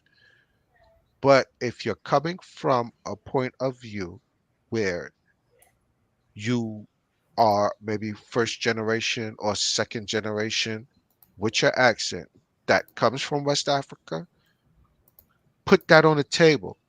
It would help and give validity to the points you're making outside of these books.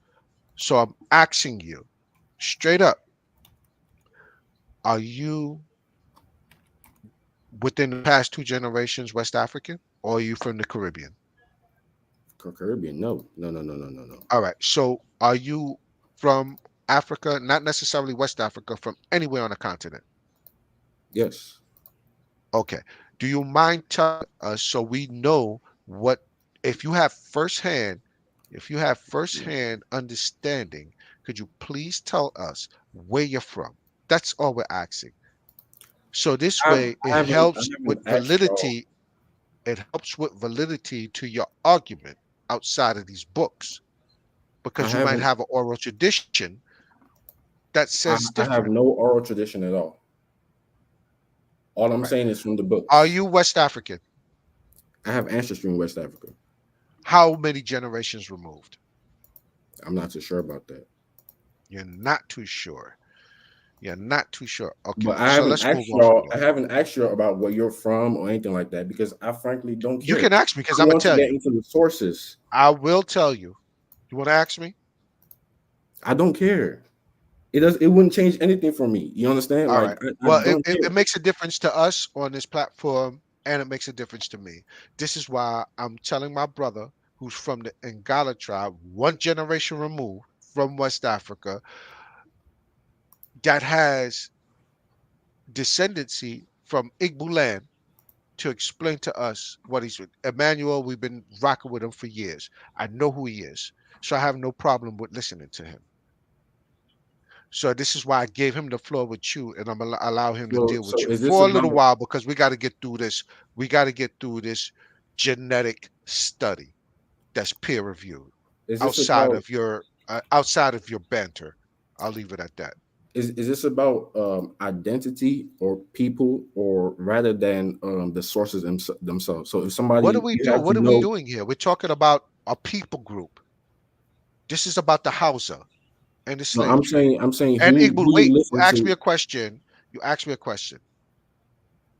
We're bringing up studies, peer-reviewed scientific studies on the Hausa, talking about Igbo land, the genetics of these people, and what they did to each other.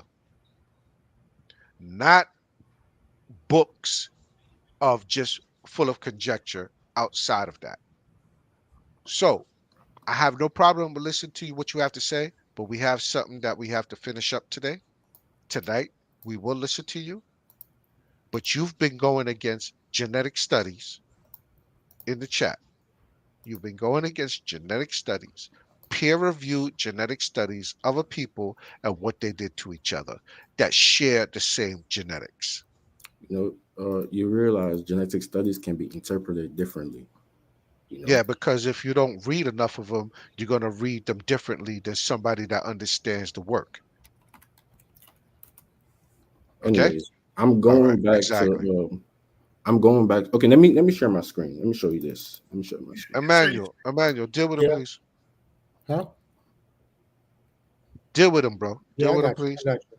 why So, you trying to get that source again? I got a couple sources here. It says because the arrow controlled the main export commodity, which was slaves, they also had almost a monopoly access to European goods provided by the coastal traders in exchange for slaves.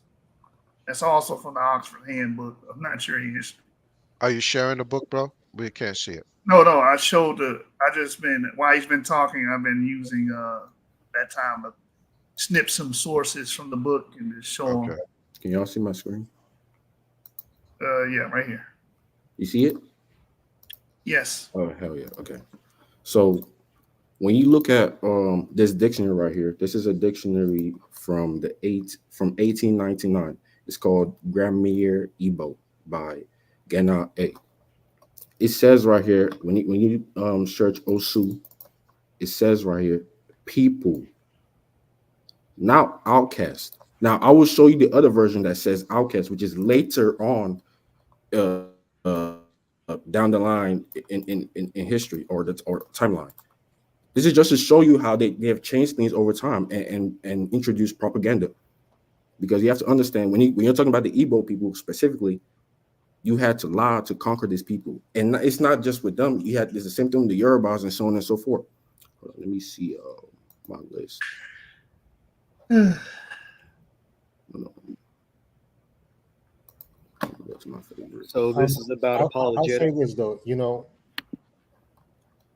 what you just showed now could also be argued, alternatively, because the Osus are still people, aren't they? They are people, but they Okay. were not outcast, Yeah, but that statement there is not necessarily saying whether they're not outcast or not. brother. So why did I'm the, just why did the saying. definition change over time? Why would they now call them outcast? I'm saying that this definition does not necessarily say that it goes against the next one that shows that they're outcasts because they're still people. So this one. Hold on. I mean, if you had a statement, 1913. it would have been better. 1913? Okay. Go ahead. I'm sorry, Emmanuel. Yeah. Yeah, no, Emmanuel. Go ahead. Yeah, I'm just saying that if there was a statement, then we can look at it and say, okay, yeah, but that statement right there, I don't think necessarily alludes to your point that much. But you can go ahead and show us the next one. Okay.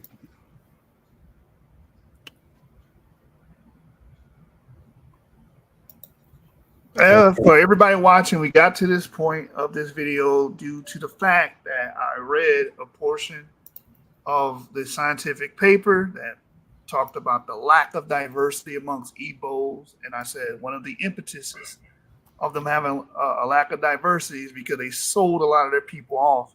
This brother is in contention of that, but I mean, we have the records. We see it in their DNA. So I mean, I like Does he understand? the thing about Ezra. Yes, this point is there. I like that yeah, point too. Ezra got a good quote here. It says the power of the priesthood is also employed in obtaining natives for sale as slaves, and it is essential to finally break it to open up the country of the entire arrow to civilization. Now everybody knows about this Confederacy, but I guess Right. not. But it Okay. says there obtaining You see, excuse me, natives for sale excuse me. as slaves. You see in this my screen is still sharing. No, Okay. yeah, You it's still see, sharing, but you're still on the same page. Are you looking at the screen? hold on. I don't know why it's not refreshing. What the hell? No, just go back out or share all pages. Oh, my fault.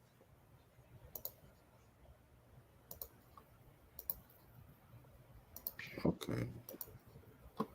Do you see it, No. bro? So it might be, Just share the other page. yeah, So I click present, click right. share screen. And then you're gonna have different. It depends. The book might be in your. It's not gonna be on Google. It's not gonna be like. It's gonna show you Windows. It's gonna show you, and you click on one of those So I should click underneath. share entire What? screen. Yeah, you could do that as well. Okay. Do you see my screen? No. Lord have mercy. It's not sharing.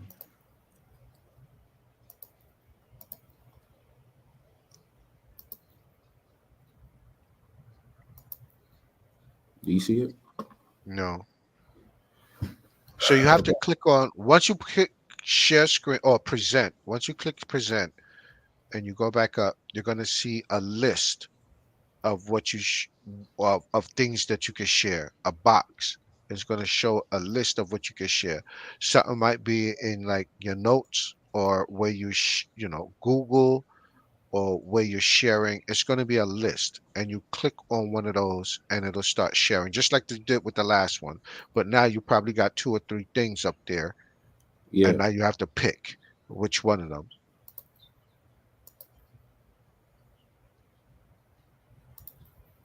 Am I saying that right, guys? Make sure I'm, because I'll be messing up like him too. All you gotta do is present and then share You know screen. what? You know That's what? what I said. You know what? Please, can I text the link to the chat? Sure, and we'll pull it up for you. Or you could just I see your screen right there. Oh, you see it? There it is. Why nobody added it? Y'all should have clicked add. No, I was waiting for you to do it. We giving you the Oh, you control. closed it. You closed it. Meme Star, you just closed the tab. Do you see it? Yes. No, Leave you it close. There it is. There Okay. you go. Okay. I was doing something. I'm doing something else while I'm sorry. So this I'll is pay close this attention. is public this publication of this dictionary is 1913 to 14, right? And when you look at the definition of the word osu here, it now says slave. But when you go back and to the old dictionary around the 1800s, it just said a people or tribe. That's all it meant. So you see how this narrative has changed. Could you use your mouse, your cursor, and point to it? I didn't see it. What's that? My fault. Right here. Okay, there you go. So that says what now? Sacred slave. Sacred slave. Okay. Okay. So what is a sacred slave? Sacred. Explain that to me. So this is That obviously was just what Exactly. Ezra just put up there, right? Exactly. The natives that was sent into slavery. Exactly. Ezra, put it back up so I could put it on the screen. That and what I'm comment. saying Matter of is fact, that I'll the go back to it. definition around the 1900s now became sacred slave. When back then it was just a people who the Igbos usually went to for like advice and these people like kind of like healed them because they had this group of people in every community. They were just a special group of people. Eventually now after the 1900s they now became slaves or outcast, but they weren't referred to that at first. And this whole what? They were narrative was considered priests. expanded They were considered by priests. I'm just asking a Kenny question. I'm not trying Achebe. to cut you off. I don't mean to cut you off. I'm just saying before they was considered these outcasts, they were considered what? Priests? Yes. What were they considered? Okay. Yes. Okay, so Eventually, Were they natives? Were they natives? yes, they were. All right. okay, So They were, these they were, natives, they were so just that as means people. wait, slow down, bro. This is the same thing we tried to go over with you before. Read the comment down there. This is an excerpt from the book. The power of the priesthood is also employed in obtaining natives for sale. The power of the priesthood is also employed. So these priests were employed to obtain natives for sale. Natives. These And priests. can I ask where does this come from? He posted it right here. The And source? that was from Sir Ralph Moore. The What abolition. Hold okay. on, I'm reading it to you. The Relax, abolition yeah. of the slave trade in southeastern Nigeria, 1885 to 1950. And can I ask what was going on around this time, 1885 to 1950? Slave trade. No. The slave Illegal. Hold on. Let me put emphasis on that. Hold on. Let me put the emphasis on that. This is the illegal slave trade. This is after the abolition. of After. slavery. Right. Right. These Africans, hold on. These Igbo Africans, along with other Africans, continue to practice slave trading after the abolition of slavery. How are you so sure of this? Because Oh let me my can I, God. can I Because come in? it's documented. Okay, It's let me give you documented in paperwork on the slave ships. You know, you have to have Can I come in cargo. here? Can I come in here? The earliest Oh, or the God. earlier descriptions of the people who are said to be ours Watch did this. not have anything to do with enslavement of other Igbos. You understand? And this was simultaneously the same time when Europeans were Okay. enslaving You're Igbos. just making claims. You're making Later on, around this time, this was when the Arabs and the British were fighting each other. So the British came with their propaganda, like they always do. Oh, weapons of mass destruction, this, that, just to justify their invasion of this people. Got you. So So are you saying Arab? you're just making. Hold on, stop. You're just making claims. But again, Let me show you. the brother provided the source showing this, and I can provide. There's a whole book written about this, about local African elites around this region selling people. But I'm going to do you one greater. Who are the Fulani? The Fulanis are Fulanis. What do you mean? Okay, so are the Fulani and Igbo people? Are they the same people? No. Oh, they're not. What? The The Fulani. Fulanis are not even the same with the Hausa. Oh, okay. They're not the same people.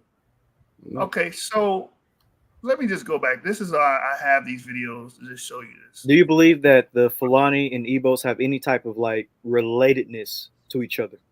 I haven't seen any evidence that would indicate that, honestly. All right, got you. So we're about to show you. We're about to show you because you already admitted it's in the historical records that Igbos did sell other Igbos. Let's get past that.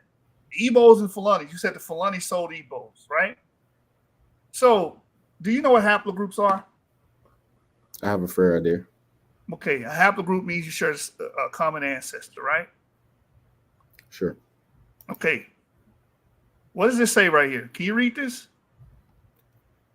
Given that most haplogroups found in Igbo were assigned to E-U-174. Avery, what haplogroup is associated with Fulani? Fulani carry EU174 as well as carry a upper bound of EU174. I forgot the specific mutation name, but that's So literally upstream. considered. Wait, whoa. So Fulani and Igbo share the same ancestry. Yeah, they're Fulani that carry EU174 for sure. Yeah. Okay. Very good. That's all we try to get across. And I can also show you. Wait, stop. You didn't Okay, acknowledge. you what want we me to just stop? showed you. I can't even Because- cut back. Because we just showed you something showing that there is a genetic connection between these people, what would make them related. These There are are not some- Hamites. Wait, let me finish. They're not Hamites selling Shemites, because I know that's where your head is at. No. All of these I'm not people- into that at all. I'm not into that at all. All right. This is These just people what share the happened. same genetic code, majority of them. The majority of them share a same genetic code. So you This would is what we say high frequency. Let me finish, and okay. then I'll give you the floor. A high frequency of these people share the same genetic code, and they're selling each other. So you're saying that these people are not selling each other, and they're related. They belong to the same haplogroup, the same genetic code. This is a peer-reviewed scientific paper done off of genetics, actual genetics that were taken from people's bodies. So at first the claim was that the Igbos sold other Igbos. So now the claim is that the Fulani and the Igbos shared the same genetic makeup. So Yes, essentially making it's them not a claim. It's not a claim. This is a fact. They essentially share the same basic genetic code. The, essentially making them the same people, yes, which they in may be tribally different. Wait, they Exactly. might be tribally, Ethnically. Mhm. they might be tribally. I'm sorry, start Tribally. tribally. They might be tribally different, meaning culture-wise, but they are the same people down to their genetic core. They descend from the same forefathers. EU-174 was a group of men, and his sons, after thousands of years, had formed different tribes over time. Some EU-174 is Fulani, some EU-174 is Igbo, some EU-174 is Zulu, but they all Yes, descend from the same same common male ancestor. forefathers. I like to. you I know, like.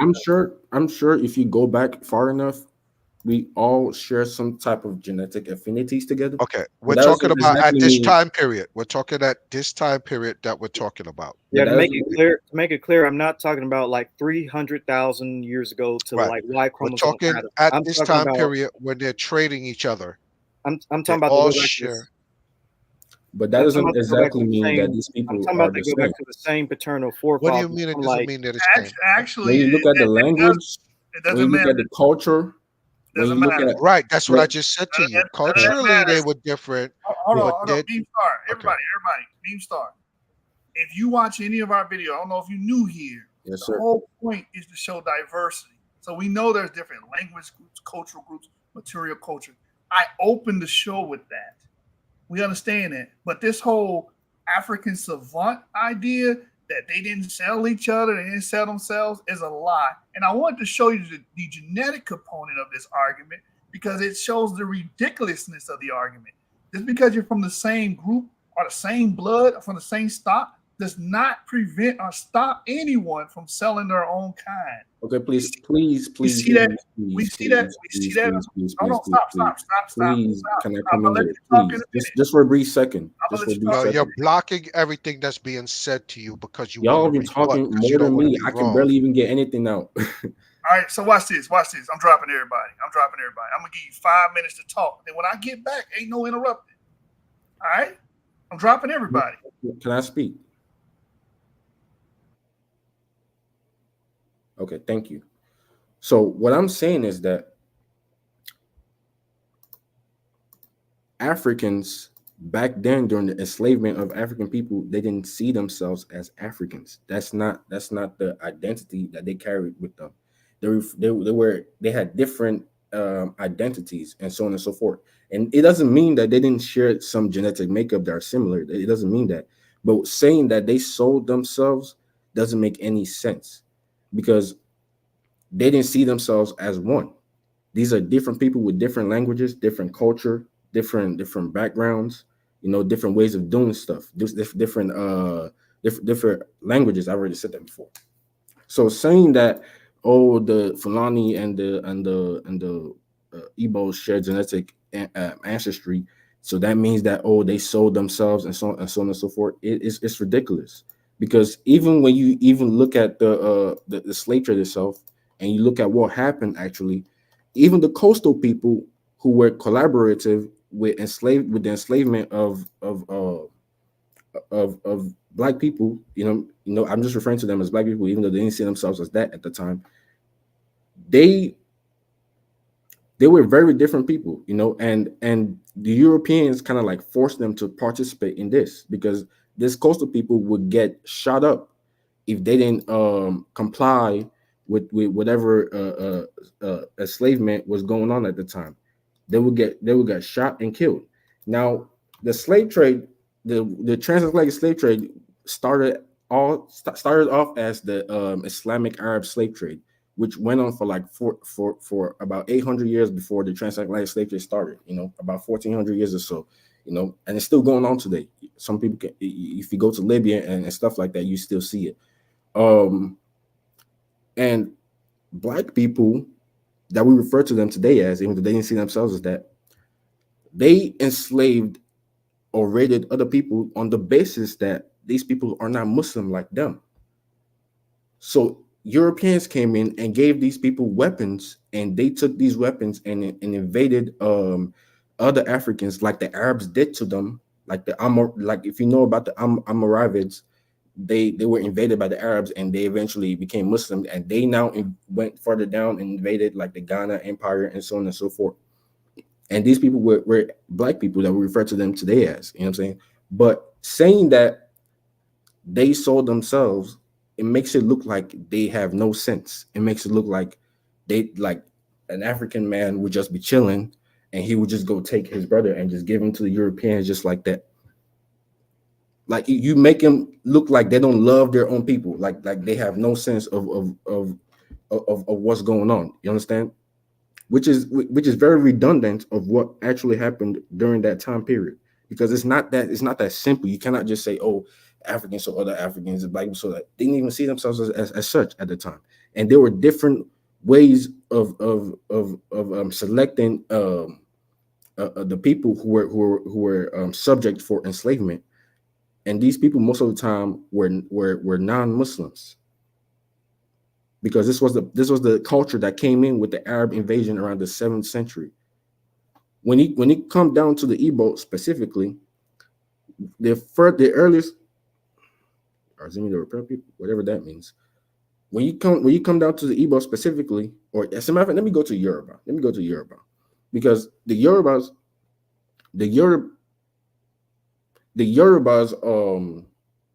are not a homo, like they're filled with different groups, right? They have the Egbas, they have the Ejebus, they have the I think Ifes, they have the ones at Oyo and stuff like that.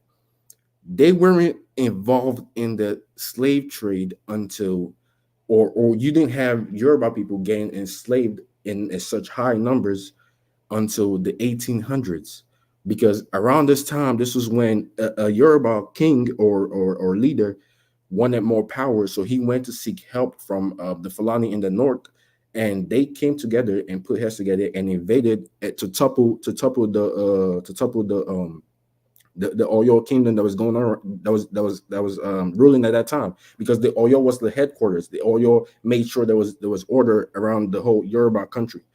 So after Oyo fell, a lot of people ran down south looking to save themselves, and you had Europeans on these coastal towns giving them weapons in order to defend themselves from invaders in the north in exchange for more enslaved people. So this is basic European tactic.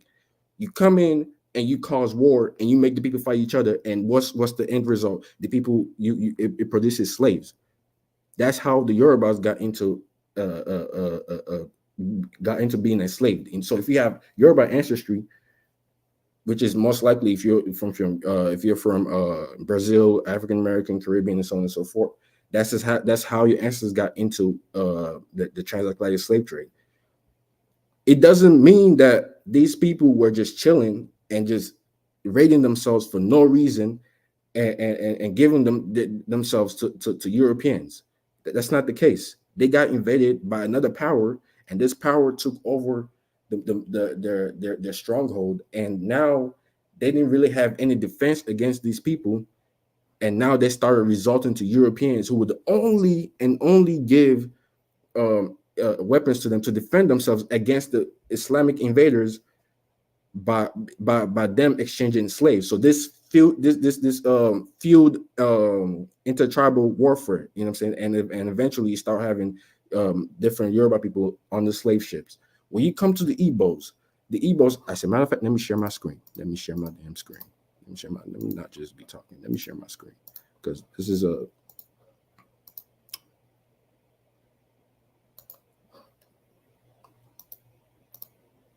when you come to the Igbos, the earliest account of the Aras, there wasn't anything like, oh, they're slave raiders and stuff like that. Not at all.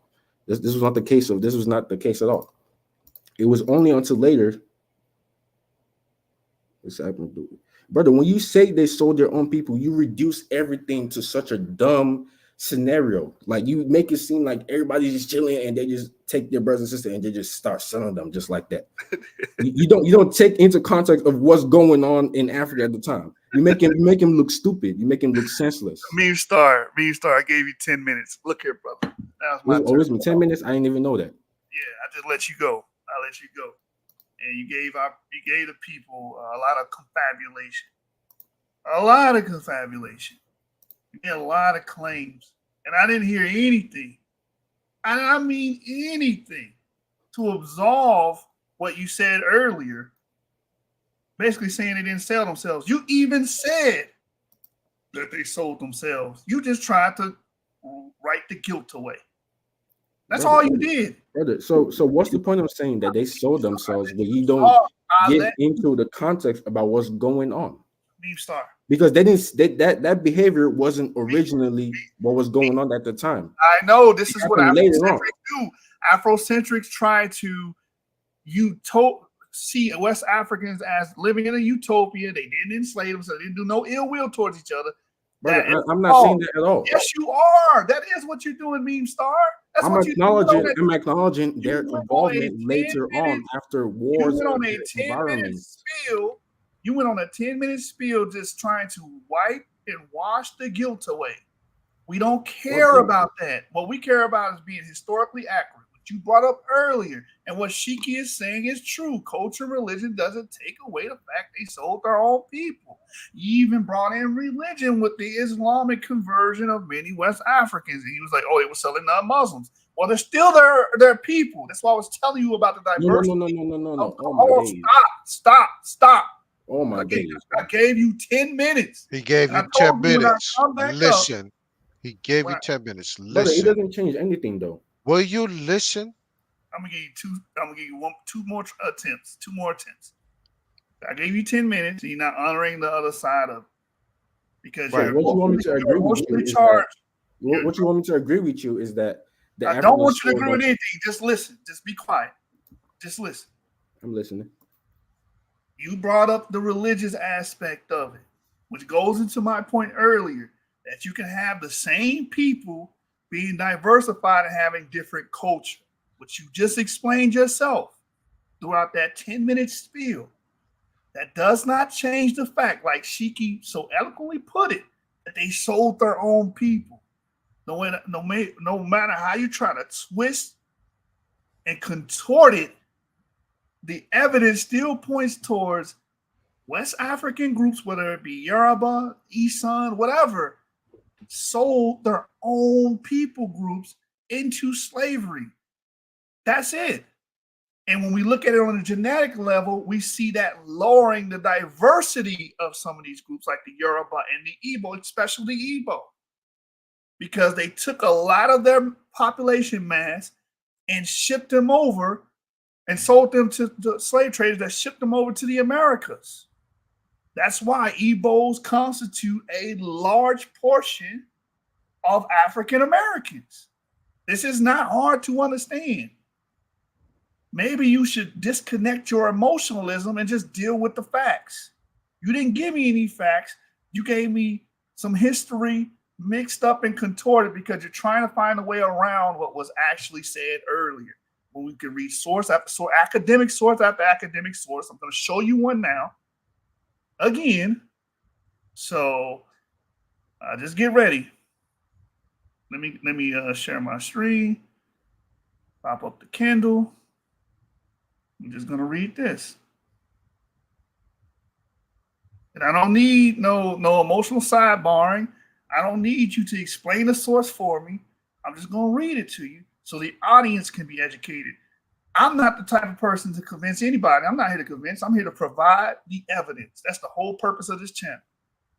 So this is the Oxford Handbook of Nigerian History again. And we're going to page 180.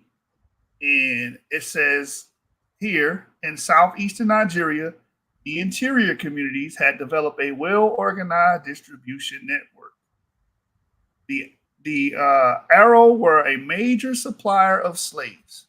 Now, this is the part where you try to break in and try to give some kind of emotional understanding to this. No, the facts is they were a major supplier of slaves. I gave you a source earlier saying the Igbos were among some of the greatest slave exporters in West Africa. Took issue with that. It says here, due to their popularity and respect as agents of the Ibinukpabi oracle, the Long Juju, the Arrow established several slave collecting centers in the interior. That would be a priest, right? I'm sorry, but I didn't mean to cut you. That would be a priest, right? The Ujuju, the oracle. That would be a priest, right? Or a priestly clan. Because that's what he was bringing up earlier. Okay. Right. The brother was bringing up something similar to that. It says that the Arrow established several slave collecting centers in the interior, particularly in heavily populated areas. So through this, they were able to exploit many communities of the Beni Valley, because the Arrow controlled the main export commodity, which was slaves. They also had almost a monopoly access to European goods provided by the coastal traders in exchange for slaves. That's the history. That's what we get from the historical record. And these are being pulled by an indigenous African, a Figbo. That's what these references are coming from in this academic source, the Oxford Handbook of Nigerian History, which you're telling us to go against academia and just go off of confabulation. That's not what we're doing up here. That's not going to happen. Okay? Who are these people in the hinterland? Igbo, the Ibibo, and the Ogoga people. As we see right here, because you brought up the Afik on the coast, but who are these people capturing these slaves in the hinterland? Well, let's read before this, where it says, for long distance trade, southeastern Nigeria was divided into two main zones. The coastal middleman zone, occupied by the Ijo and the Afik, which he brought up earlier. In the hinterland, primary producer zone, occupied by the Igbo, the Ibibio, and the Ogoja peoples. Trade between zones was necessary as no zone was self-sufficient. Goods lacking in one zone could be found in the other zone. For example, the Ijo had salt and smoked dried fish in abundance, but lacked enough food produced. For example, yams, cocoa yams, bananas, palm oil, vegetables, and so on to feed. All these were traded from the interior. Besides supplying food materials to the coastal zone, the hinterland, what does this include? Igbo. The hinterland also provided the area with labor, both free and slave. And again, this is drawing from a Figbo, the brother Figbo, in 1976. So again, I'm gonna roll with academia. I'm gonna roll with empirical evidence. We show you on the genetic level. We showing on the historical level. We showing on a cultural level that these things took place. I don't have to make and draw up some damn story. Let me keep going. Put together a story. Yeah. Let me keep going. I don't have to weave together no story. European contact increased the variety of goods the Ijo and the Afik supplied into the interior. European wares such as ironmongery, textiles, spirituous drinks, and others were now added. In the 19th century, the hinterland people supplied the Ijo, who are the hinterland people, Igbo, the Ibibio, and the Ogoja peoples, right? They supplied the Ijo and the Afik's goods needed locally and met European demands at the coast. These items included slaves and farm produce required to feed the slaves during their journey to the New World. And that's it, man. There's nothing else to talk about. That's it. I don't want to hear confabulations. I don't want to hear you making up no stories, man. That's it. Y'all been educated, bro. Can we use some common sense here? How were the slaves at? I don't want to hear no made up confabulation. You done? You said the priests were responsible. Let them go. Let them talk. Bye. So have you ever done DMT? More making up shit. We gave you your time. We appreciate you on the show, brother. Goodbye. I just wanted to say that I think he's putting a lot of emphasis on the reason why it happened instead of the fact that it happened. And that's why I just wanted to let him, he's trying to talk about the fact that the Aro people were not initially, slave traders and everything. Yeah, that's right. But did they become? Yes. And that's the point there. He's looking at the reasons why it happened and trying to put the blame. We're not talking about the reasons why it happened.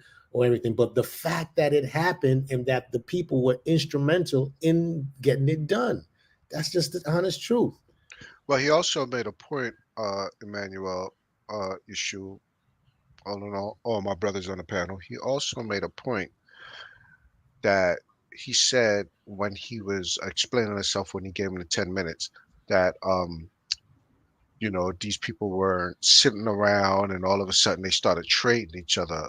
Like he has this view that prior to the slave trade, or prior to any slave trade, whether it be the Arabic slave trade or the European slave trade, that the Igbo didn't have servants among themselves, didn't have slaves among themselves. This is what I gathered from what he was saying when he gave his spiel, that they were all sitting around and they were all in a kumbaya fashion, and they didn't pick up slavery until these invaders came in and told them what slavery was. He doesn't understand that prior to all of that happening, there was a caste system, and there were people that served the upper class, whether it was in the fields or whether it was domestic. It happened. I don't know if y'all picked up on that from what he was giving in his spiel. Yeah. Okay. So we can have that argument, but none of that, all that's irrelevant because he claimed they did not sell each other. That was the focal point. That was the focal point, and that he regressed. West Yeah, you're right. West Africans they have an ancient system of selling slaves. Right. That's why it was easy for these two cultures, these outside culture, major cultures, to come in and get slaves. They were already involved in it. Right. When we go with Mansa Musa was buying slaves from Turkey and stuff, man. That's just a part of West African culture. Who cares? That's not the point. That's irrelevant. The point is this. They sold themselves or sold other people within their cultural group. You can cry about it. You can try to mix it up and contort history. That's what happened. And the whole purpose of me even bringing it up was that the Igbo lost diversity. And what it seems to be the main reason is because they sold so many of these people hinterland amongst these Igbo people over to the traders over to the Americans. That's how they lost it. That was the only point. I wonder what his thoughts are. Save your tears for Kamala Harris in the November election. How about that? They care. I don't. Here we go. Don't do the political. No, I'm doing it. They care. I don't. That's it, man. I wonder what his thoughts are on it's the victim. What they call it? Victim syndrome. I said that all this, trying to make everybody like a victim. Right. And, victim syndrome. Angels, and we did it to each other, just like we do it to each other in the hood today. You see, Jashu, that's the Arab man inside you, the white Arab man. Mm-hmm. That's all right. All right, let's finish up. That's the same argument people use for slavery not even happening. There's no primary sources. Show me the Jesus. Show me the ships. That's the same argument they use, which is just bullshit. No, I do wonder though. What is his thoughts? Oh my bad. I don't wonder nothing, Avery. I don't wonder. No, I do. I genuinely like. What's his thought? I do not care. No, but what is his the main focus of this video was to show North African ancestry within the Hausa and various other tribes. Right, and we got sidetracked. We got sidetracked because of Afrocentric. Avery, we got sidetracked. Afrocentric was upset that we brought out the truth, which is the truth of the matter is they sold slaves. Now can we move on? Right, source after source after source. That doesn't matter because in his head, he's been poisoned by some YouTuber. All these damn confabulations because he thinks the Africans are pure and they don't do nothing wrong. That he can't just accept a small, minute point in the whole study that we were just reading. So I'm gonna get back. You must be Candace Owens' brother, yo. That's what they say. That's what's up. Even though I'm not fucking with her, right now anyway. But I know everybody mad at her right now. They I'm was not mad at her on her. one side, everybody mad at her on the other side. But that was a joke. I'm mad at her for a different reason because she did this shit with Kim Klacik, where she started fighting with her allies. Now she's doing it again. Yeah. All right. Well, anyway, let's get back to the study. The less allies you have, the weaker you are, man. But anyway, that's a whole nother. That's a whole nother discussion. Let's get back to the study and get this done. But yeah, you always rocking with us, even in what's going on here. And there's no way to prove whether they did or not because there's no. I've already read that. Oh, I've read it already, and I said they say the same shit about slavery in general. They say slavery didn't happen because you can't give me the primary evidence, which would be the slave ships. They say the same dumb shit. Mm-hmm. Oh my god! It's Garfield shit. Yeah. Wait, where was I at? Yeah, Let me hit the reset button real quick. I apologize for going off on bro, but golly, enough is enough. But we actually try to focus on education here. We don't deal with that garbage. Where are we at? We made it. I believe we didn't make a dent in this paper. And I got another paper to read, and it's already 10. I already said I don't want to stay up to 1 again. I said that, right? But anyway, I apologize. You guys have to see the ugly side of me today. I try to finish this as professional as possible. Anyway, we talked about the Hausa people clustering the Afro-Asiatic linguistic family. Did we even get to this part right here? Or yeah. Okay, the Hausa people belong to the Afro-Asiatic linguistic family. Live mainly in north of Nigeria. You know, in the title it says Hausa people. You know what I'm saying? Anyway, in the savannas where the ancient Hausa land kingdom was established, 9th to 10th century CE. This ethnic group is an important member of the Chadic branch, and it is settled close to the Lake Chad Basin, a region that comprehends diverse ethno-linguistic populations. Their location also allowed contact with people from the Middle East and North Africa during the trans-Saharan trade, and we brought up the Tangali people to exemplify that. You can also bring up the Bagara Arabs and stuff of that nature that you find in Nigeria as well. It says, who introduced Islam to the Hausa people as a result of cultural exchanges. Yoruba and Igbo, the Niger-Congo linguistic family, emerged in South Nigeria. In the former Yoruba land, still inhabit this region. These people had strong contact with Christian religious beliefs after the European arrival in the 15th century. Culturally, these three ethnic groups have patrilineal descent systems and practice polygyny, which is common to most traditional Nigerian societies. Data retrieved from the area database of the Global Data Lab shows that patrilocality still prevails in Nigeria. Positive patrilocality indexes obtained in recent demographic survey in all states. The European colonization and the subsequent exploitation of the people in the Nigerian territory prompted interactions between different ethnic groups. During this period, I'm sorry, Yusuf, are you reading what's on the screen? I can't follow. I'm not following. Oh, I'm sorry. I'm all twisted up. There you go. Can you see it now? Yeah, I got it. I see it now. Okay. My bad. It's all right. It says, during this period, while some groups in Nigeria were extinguished, others as the Hausa, Igbo, and Yoruba grew with the incorporation of people from more vulnerable groups. So we already read all this. And why I remember we read this part is because Bayef Tazadok said the old Igbo encompassed more people. And I was like, yeah, we read that already. They absorbed other groups as well. Furthermore, with the European colonization, new political divisions in the country were implemented, which resulted in current state limits. The wide diversity of ethnicity, linguistic affiliation, and religious beliefs of the Nigerian groups had important political and social impact. Several conflicts emerged over the years due to religious and ethnic divergences. The Civil War or Biafran War, 1967 to 1970, was the most important brutal conflict in Nigeria that ended up with more than 1 million civilian deaths. War started shortly after the independence of the country in 1960 because of inter-ethnic and inter-religious turmoil episodes involving mostly Igbo and Hausa groups.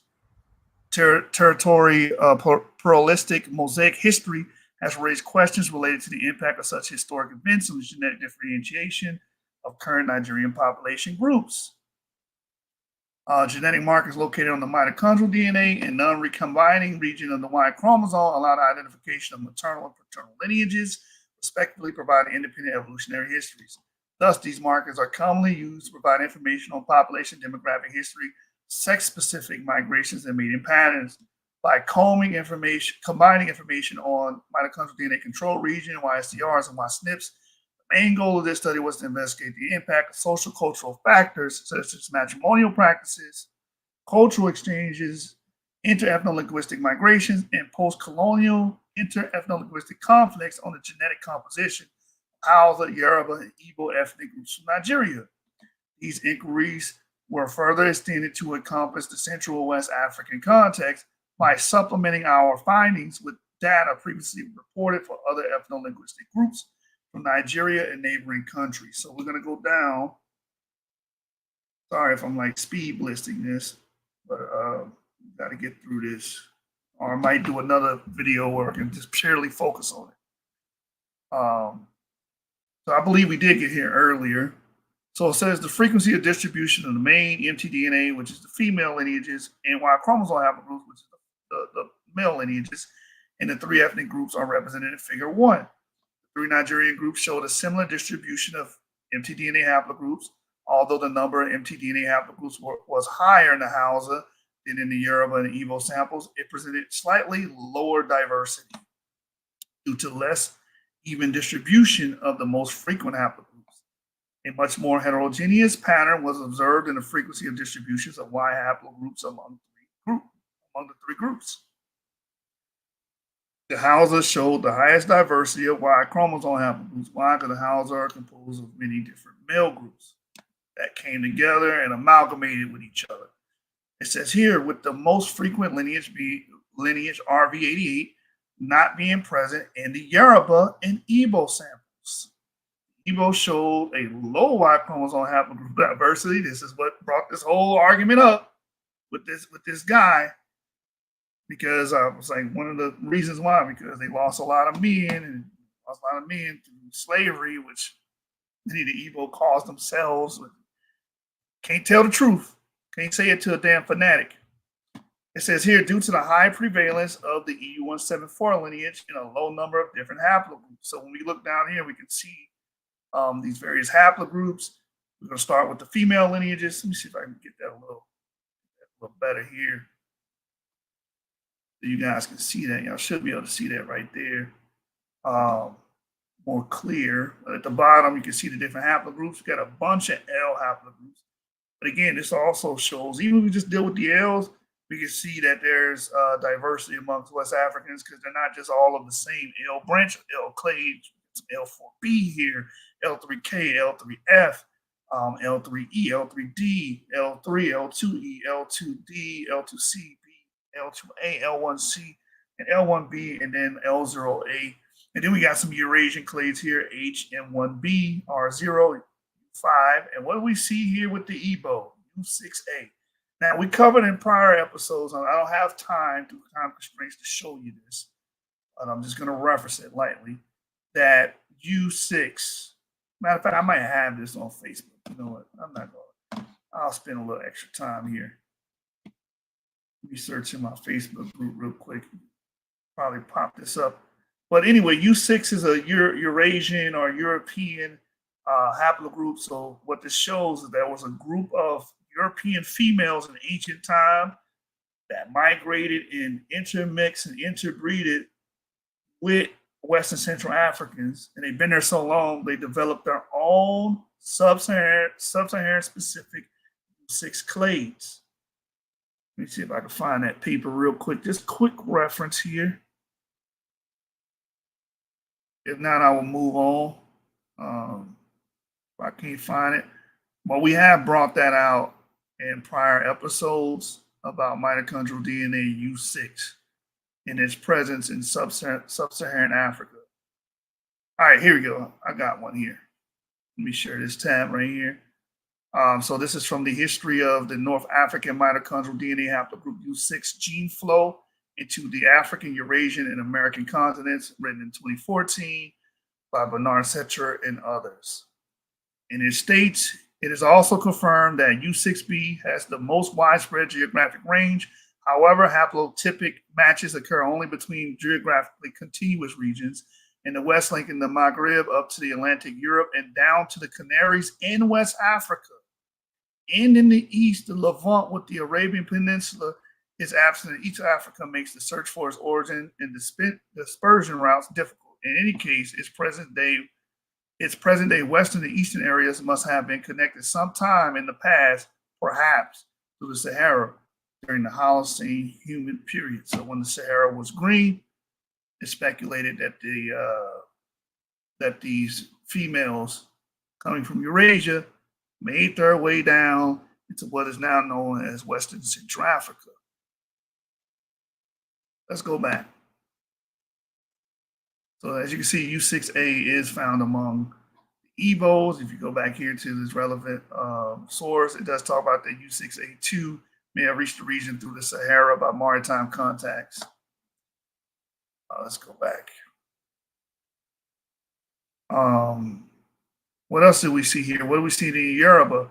Yoruba also have an M1B clade. So M1B females have been found in a small clip amongst Yoruba, and they also have L4. But then when you go to Hausa, they have U5, R0, and H. Now, Ivory, are you there? Yeah. What can you tell the people about U5, R0, and haplogroup H? The maternal lineages.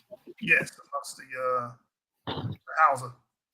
Yeah, U5 and H and R0, those lineages would have came into Africa around the time of the early to mid Holocene, which is roughly about 11,000 years ago or so, 11,500 years ago, when populations from Eurasia, like the Middle East and the Mediterranean, Eurasian populations were able to migrate into North Africa and into the Sahara, and then admix with the African populations that was there. But then desertification took place about 5,000 years ago, which would have pushed human populations into sub-Saharan Africa, and a couple of U markers, mtDNA U, mtDNA H, mtDNA R0, also migrated south, along with other lineages like RV88, E1B1A, E1B1B, etc. But yeah, RH and U are Eurasian. Yeah. They come from the Mediterranean and the Middle East. Right. So the Hausa do have a Eurasian component there. So now let's look at the male side, Y chromosomal haplogroups. And as you can see, you got some T here, RV88, some J, EM85, EM75, EM78, EM35, EU174, which again is the main haplogroup amongst Igbo, because we don't see that much diversity again, because there's a great reduction of Igbos during the transatlantic slave period.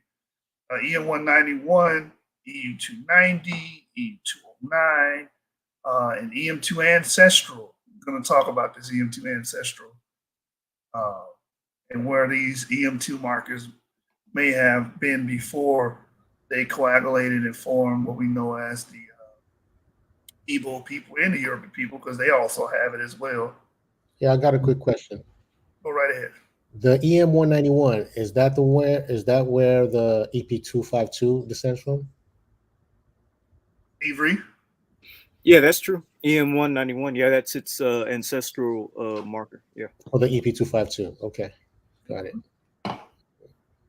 All right. So we see BM150, BM60, AM113. And this one right here says Y ancestral. I need to see what that is. But anyway, as you can see, the Yoruba also have U174 and 191, U290. They also have EM75, which I believe is an East African lineage. I believe it's haplogroup E2 amongst the Yoruba.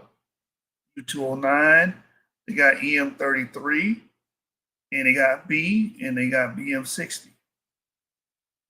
And they have whatever this Y ancestral is. Then when you go up here, the Hausa, they have a high clip of RV88. They also have TM70. They also have J, and they also have EM85. They have some Eurasian.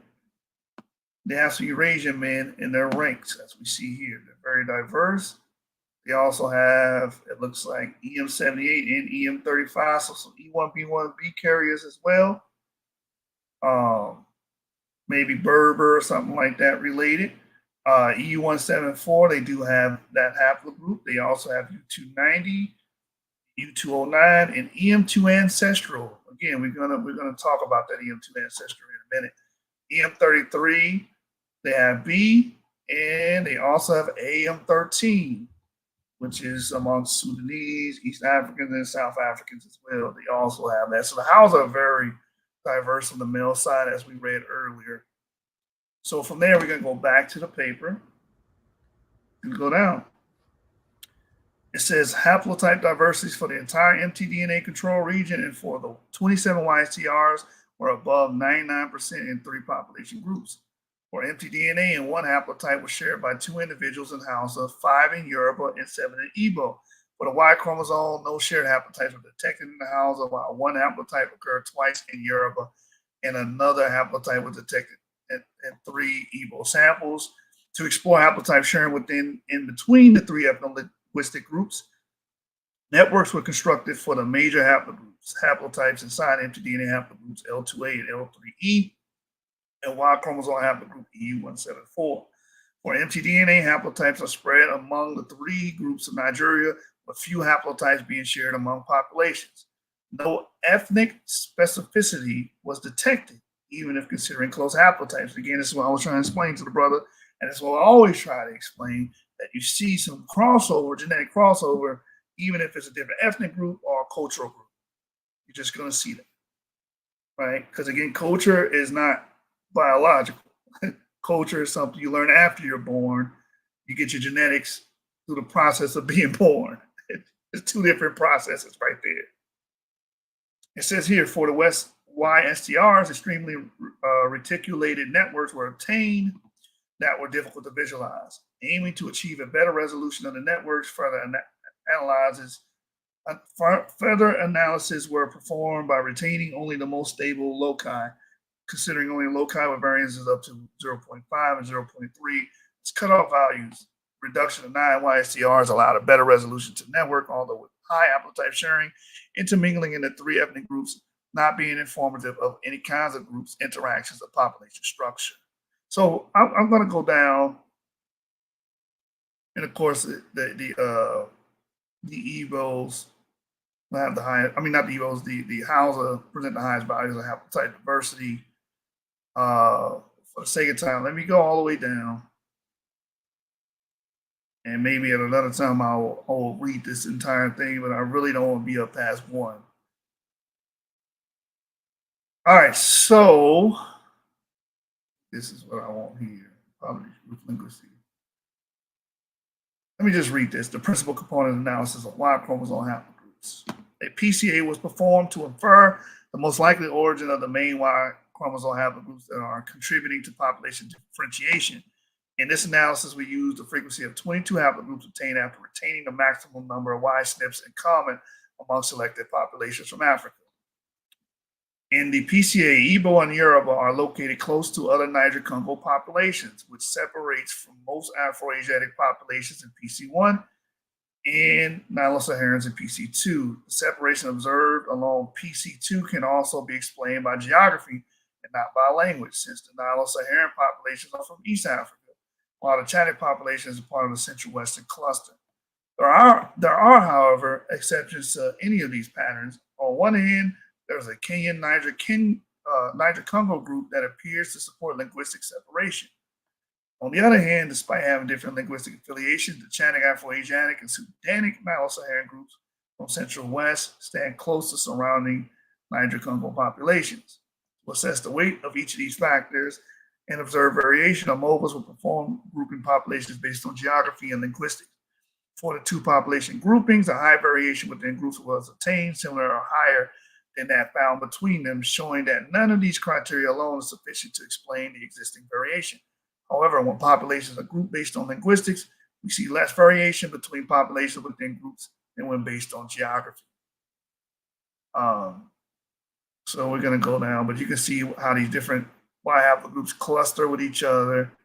AM13's here, B's here, EM75, RB88, BM109. They're all clustering close to each other here. Now look what you see here, EM2, ancestral, and EM191. We're going to revisit this here in a minute. The main haplogroups contributing to the separation of Hausa from Yoruba and Igbo are AM13 and RB88, only present in Hausa, and two EM2 sublineages, EM2 ancestral and EM191, that are prevalent in Yoruba and Igbo and less frequent in Hausa.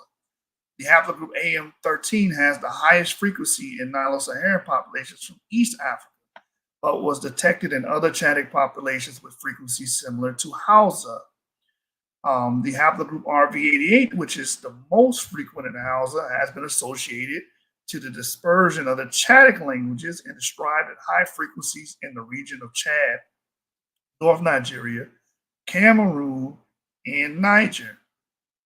Haplogroups EM191 and EM2 ancestral are contributing to separate the West populations from the remaining, with Yoruba and Igbo having more than 90% frequencies of these haplogroups. These are the most frequent lineages in sub-Saharan Africa, being absent or underrepresented in most populations from North and East regions outside the Niger-Congo family. Haplogroup BM150 also contributed to the separation of the three groups, although present with low frequency. This haplogroup is more frequent in the Hausa than in any other two groups. It was not found in other Chadic groups, being frequent in Nilo-Saharan populations from East Africa. All right. It goes on to say in the discussion and conclusions, the results obtained with the analysis of the mtDNA and Y chromosome markers in the three major populations of Nigeria, Hausa, Yoruba, and Igbo, and its comparison with other African populations, allow to deepen the knowledge on the interactions between ethnic groups in West Africa. Different scenarios regarding interactions mediated by women or men were observed when contrasting the information provided by the two types of markers.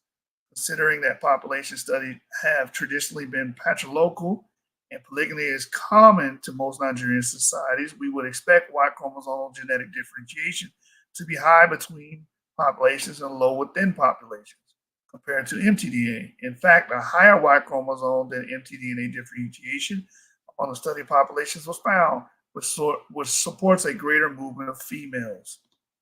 Nonetheless, the expected decrease in Y chromosome diversity within population due to polygamy was not observed in our samples. So it says on the female-mediated genetic patterns, similarities in the maternal lineage composition were found among the Hausa, Yoruba, and Igbo populations, where the majority of the mtDNA haplogroups were characteristic of sub-Saharan Africa. The Hausa group presented a slight difference with the two Niger-Congo samples, including few lineages such as H and U5, which are more frequent in the northern region of Africa. We're talking about the title of the video here, that these people derive their ancestry from Northern Africans. So you see H and U5, and it says in R0 lineage that is most frequent in North and East regions. The presence of these lineages in Hausa groups is likely the result of intense interactions with Islamic populations during the trans-Saharan trade. The occurrence of these lineages is, however, residual, not being enough to demonstrate significant differences with the other two study groups of Niger-Congo origin. The homogeneity observed between the three ethnic groups of Nigeria, as well as high diversities found, are compatible with continuous gene flow mediated by women, in agreement with the reported for other Nigerian groups from the Cross River region.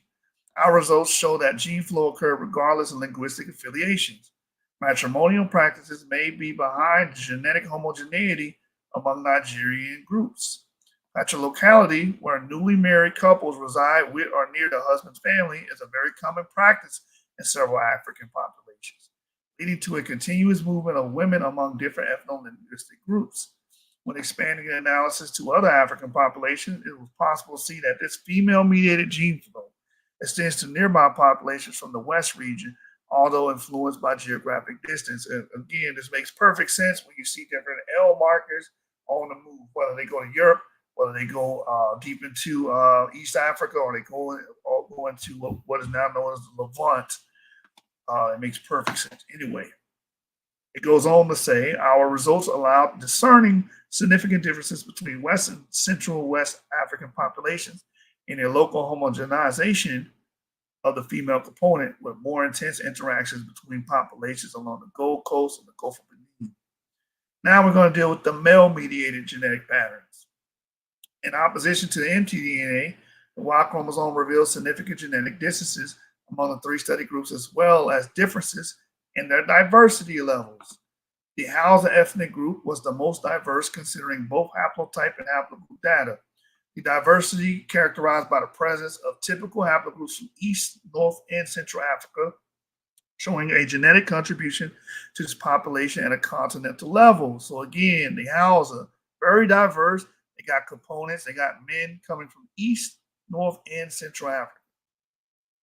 The Hausa not only presented the typical sub-Saharan African subclades inside haplogroups EU209 and EM191, but also a particular diversity of lineages from across Africa, namely the Hausa neighbors. 1, lineages that are frequent in the Nilotes from Sudan and Ethiopia and the East region in AM13.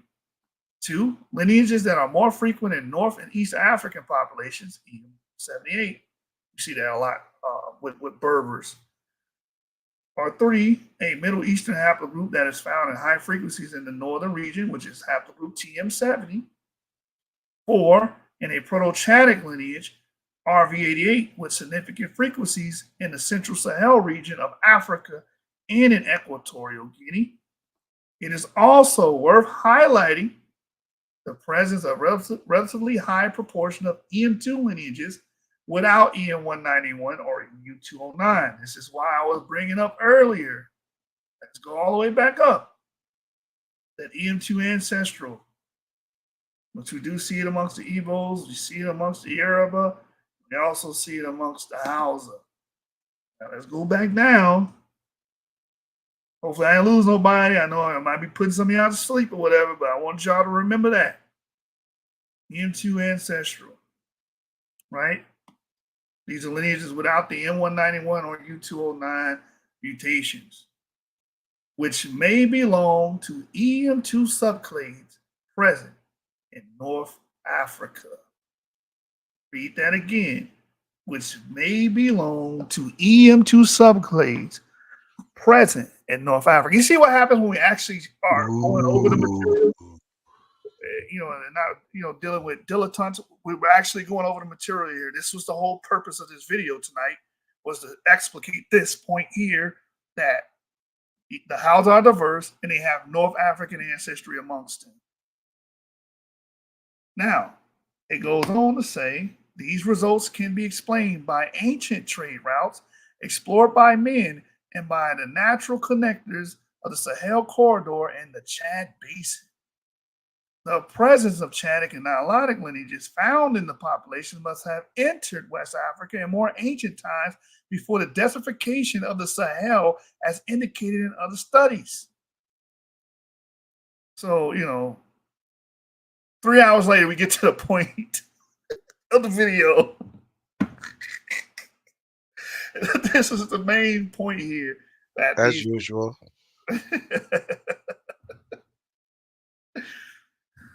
So you have, again, the EM2 ancestral clades, which we know are in the Yoruba and the Igbo as well, have connections. And just to give you guys, just to exemplify this, I do have my family tree open, but it's been open so long, it's probably going to sign me out. So let me see what happens.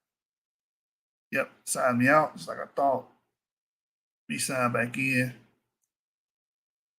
So if I type EM2, I can exemplify what was just read. So EM2 has clades that they have descendants that don't involve EM191 in U290. I've showed this before in prior shows, but to just show it again, let's see. We can show this clay that goes straight from EM2 straight into the Middle East. We showed that before. And then we can go back to EM2, go to M4901, and its descendants.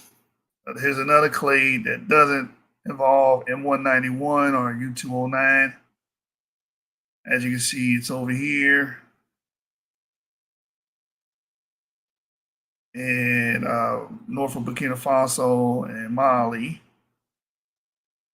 We can continue that trend with EZ5994. That's in Mauritania, around 1800 BCE, and then it goes further north, Algeria. So these are some examples of EM2 clades that have nothing to do with M191 or EU209. So U174 or 209 will be 290, U175, M191 encompass U174. The bulk of E1B1A, but there are several descendants of EM2, this ancient African tribe of peoples that did not develop those mutations. They developed their own distinct mutations, and we can track these mutations to North Africa. So we can go back to EM4901, same thing with EM180. It has its own clades that breaks off. But you see here, EV4257 that comes from northern Nigeria down. Go back to EM180. And we can go ECTS1001. And it has its own divergent branch that has nothing to do with EM191 or EU209, as you can see here. Boom. Where is it at? In Libya. It's in Libya. It's very old, very ancient. 7,350 years ago. So just to give you guys a visual aid of what we just read, go back to the paper. Paper reads, again, it is also worth highlighting that the presence of a relatively high proportion of EM2 lineages without M191 or U209 mutations, which may belong to EM2 subclades present in North Africa. These results can be explained by ancient trade routes explored by man and by natural connectors, Sahel Corridor, and Chad Basin. Isn't it lovely to be educated? Anyway, what you got, brother? So, in other words, the EM2 amongst the Hausas in Nigeria is almost the same percentage as the EM2s among the Hausas in Sudan, correct? I don't remember the Sudan number. Sudan, I remember it's less. It was less than the RV88 in Sudan as well in that study, but I don't remember the exact numbers. Yeah, it looks like the EM2 and Hausas. If you add up all the haplotypes, that's pretty high though, right? Yeah, in this study, RV88 is the highest clip. It is. I've seen other studies where they dealt with a particular tribe where E1B1A was higher, but within this study, it has RV88 as the highest represented haplotype. Which I believe in Sudan is true as well, that RV88 represents the most or the bulk of the Hausa.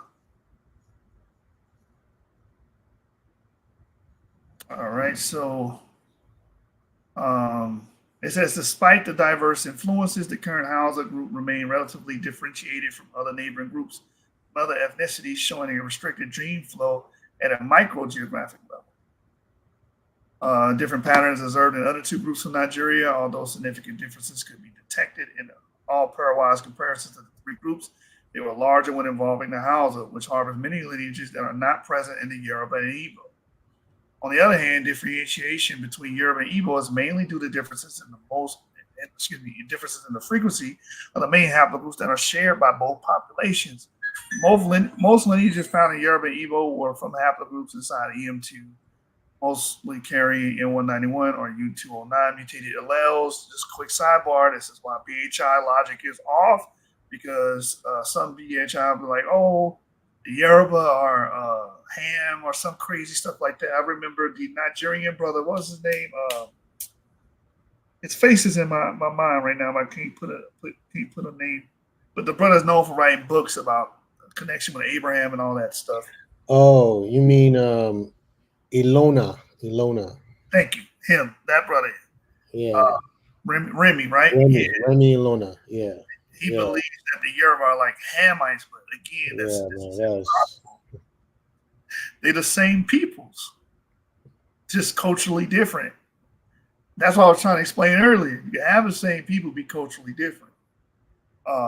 Anyway, it says lineages that are widely distributed in Niger-Congo populations in sub-Saharan Africa. The Yoruba group has diversity levels that are typically of populations from Central West Africa, not showing signs of genetic drift that could evidence recent population bottlenecks. In turn, this is the point I was making earlier. In turn, the Igbos show a lower haplogroup diversity than the Yoruba due to the less even distribution of the frequencies. Based on historical records, a loss of diversity of Igbo male lineages could have happened during European colonization. Igbo group, which had a small population contingent, I read this earlier, and was established near the ports of arrival, suffered from a massive loss of men who were used for forced labor. This is what caused all the stir, bringing this up. You know, don't want to talk about the involvement of the Igbos. Just throw it all on white people. White people bad, Africans good. You know, they're angels and they didn't do nothing. But anyway, it says here the involvement of Igbo people in the Biafran Civil War could also explain a decrease in haplogroup diversity. However, the high diversity at the YSCR haplotype level is not compatible with such a recent drift effect.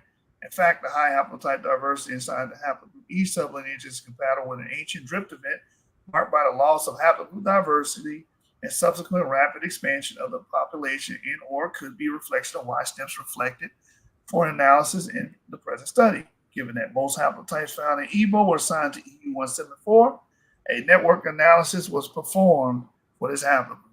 A high variation of haplotypes was observed together with low haplotype sharing, pointing to the absence of important genetic drift event. In this manner, it can be assumed that the typing of a more specific downstream markers within the branch would allow distinguishing other sublineages. Therefore, both mentioned scenarios are compatible with the results. Despite the separation of Yoruba and Igbo, these populations share similar lineages as expected due to their close origin because they share the same language family. On the other hand, the sharing of some haplogroups between the Yoruba and Hausa indicates some degree of gene flow between them. This results is somehow expected considering that adherence to Islam, the main religion of the Hausa, is not an isolated practice among the Yoruba. Such results point to the degree of communication between the Hausa and Yoruba and between Yoruba and Igbo that does not naturally occur between Hausa and Igbo in the male component. These differences in the Nigerian groups also indicate that the stratification of this component follows an ethnic pattern and not a geographical organization, in opposition to what was observed for the female component. In fact, when expanding the analysis to other African populations in accordance with the observed by Wood et al., the paternal genetic pattern of variation better correlates with ethno-linguistic affiliation. Nevertheless, linguistic alone cannot explain a high proportion of the existing variation. Two Niger-Congo groups, Yoruba and Igbo, are paternally genetically correlated with populations with the same ethno-linguistic affiliation, and the Hausa group is closer to other Afro-Asiatic populations. Let's keep going. It says, in the final remarks, the present study aims to fill existing gaps in the genetic composition of Nigerian populations. The genetic diversity of the three study groups and their stratification is in general in agreement with the results of a recent study by Joshi et al. Based on the whole genome data, these authors find a similar ancestral contribution between Yoruba and Igbo, and a different composition of the Hausa due to the shared ancestry with North African and European groups. Our study, due to high geographic specificity of the uniparental genomes provided interesting data and allowed greater discrimination of the observed differences. Complementary to the whole genome data, with respect to the mtDNA, the three groups have a closer ancestry than that found for biparental markers. As for the Y chromosome, our results corroborate the genetic flow between the Hausa and North African populations. It's also included EM2 clades, EM78 clades, G, and haplogroup T clades. Also showing evidence of interaction with Nilo-Saharan groups. Moreover, we found no significant European influence in the Hausa, either female or male mediated, contrary to what was previously reported. But by combining information from markers with exclusively maternal or paternal inheritance, it was also possible to demonstrate the impact of matrimonial practices responsible for an intense female migration across linguistic borders on the genetic composition of the Hausa, Yoruba, and Igbo groups in Nigeria. By expanding our analysis to other African populations, it was possible to observe that a high genetic flow mediated by females is extensive to the Central West populations. In contrast, the paternal lineage is a much more substructured, which reinforced the maintenance of patriarchality as a regional practice. The high mobility of women for matrimonial purposes ends up being the mediator of continuous gene flow, increasing the homogeneity in the maternal lineages and ethnic affinities between the Nigerian populations with surrounding countries. A higher correlation between genetics and geography indicates that language did not act as an important barrier to female-mediated gene flow. On the other hand, higher differentiation is observed in the paternal lineages, which shows a better correlation when linguistic rather than geographical distances. However, neither of them alone is sufficient to explain the existence patterns of variation.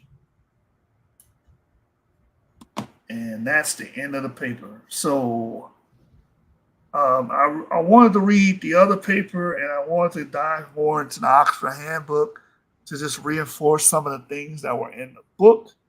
That was in the paper. It's 11:28, and I don't know if I can stop myself from going to one. And, having to take cat naps during the daytime, kind of want to avoid that. Let me see if I can get some quick highlights from this other paper real quick. Let's see, what paper is this? All right, so share this tab. This paper, and I will put it in the chat so everybody can have it, is entitled Whole Genome Sequencing Across 449 Samples Spanning 47 Ethno-Linguistic Groups Provides Insights into Genetic Diversity in Nigeria. What you got for me, brother? Emmanuel, were you trying to say something? No, I'm good. Okay. So let me see, how can I speed this up? Let me go to the summary. African populations have been drastically underrepresented in genomics research, and failure to capture the genetic diversity across the numerous ethno-linguistic groups, or ELGs, found on the continent has hindered the equity of precision medicine initiatives globally. Here we describe the whole genome sequencing of 449 Nigerian individuals across 47 unique self-reported ELGs. Population structure analysis revealed genetic differentiation among our ELGs consistent with previous findings. From the 36 million SNPs and insertions or deletions discovered in our data set, we provide a high-level catalog of both novel and medically relevant variation present across ELGs. These results emphasize the value of this resource in genomic research with added granularity by representing multiple ELGs from Nigeria. Our results also underscore the potential of using these cohorts with larger samples to improve our understanding of human ancestry and health in Africa. So I want to go down here real quick. Oh, real quick. I can't go without showing this. I know I want to speed blitz this real quick, but it should be down here somewhere. Where is it?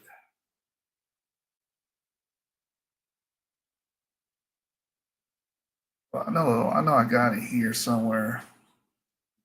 And the supplemental, let me see if I can go down and show that map. Right here. You can see the Fulani, the Hausa, the Kanuri. They're all in this blue circle. And we also see, again, as we mentioned earlier, the Tangali people. They all cluster in this blue circle together, showing you shared ancestry amongst these groups. And again, who are the Tangali? Just real quick, I know this was said 2-3 hours ago, so maybe it was lost in translation. If you look up the Tangali people, the Tangali people are migrants from Yemen through Egypt and then to the present Borno state. They are a people group of Nigeria numbering 303,000, and their primary language is Tangali. What's their haplogroups? I don't know their haplogroups offhand. I would have to do further research on that, brother. Okay. Where are we? Right here. Well, here's some images of the Tangali people.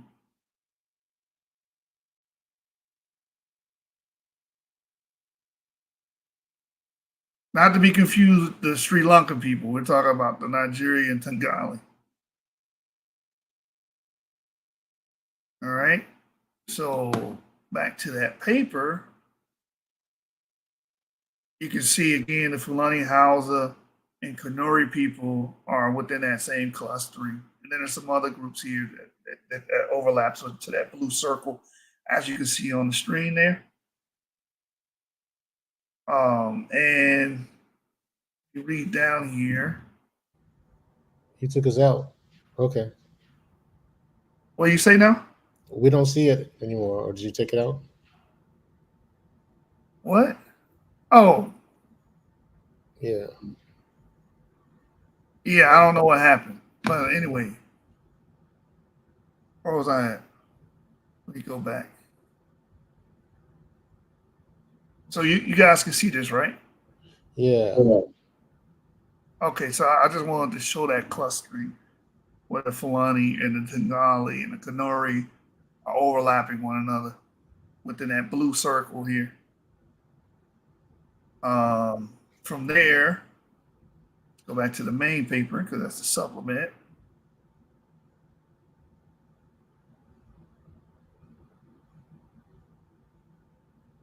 All right, here we go. So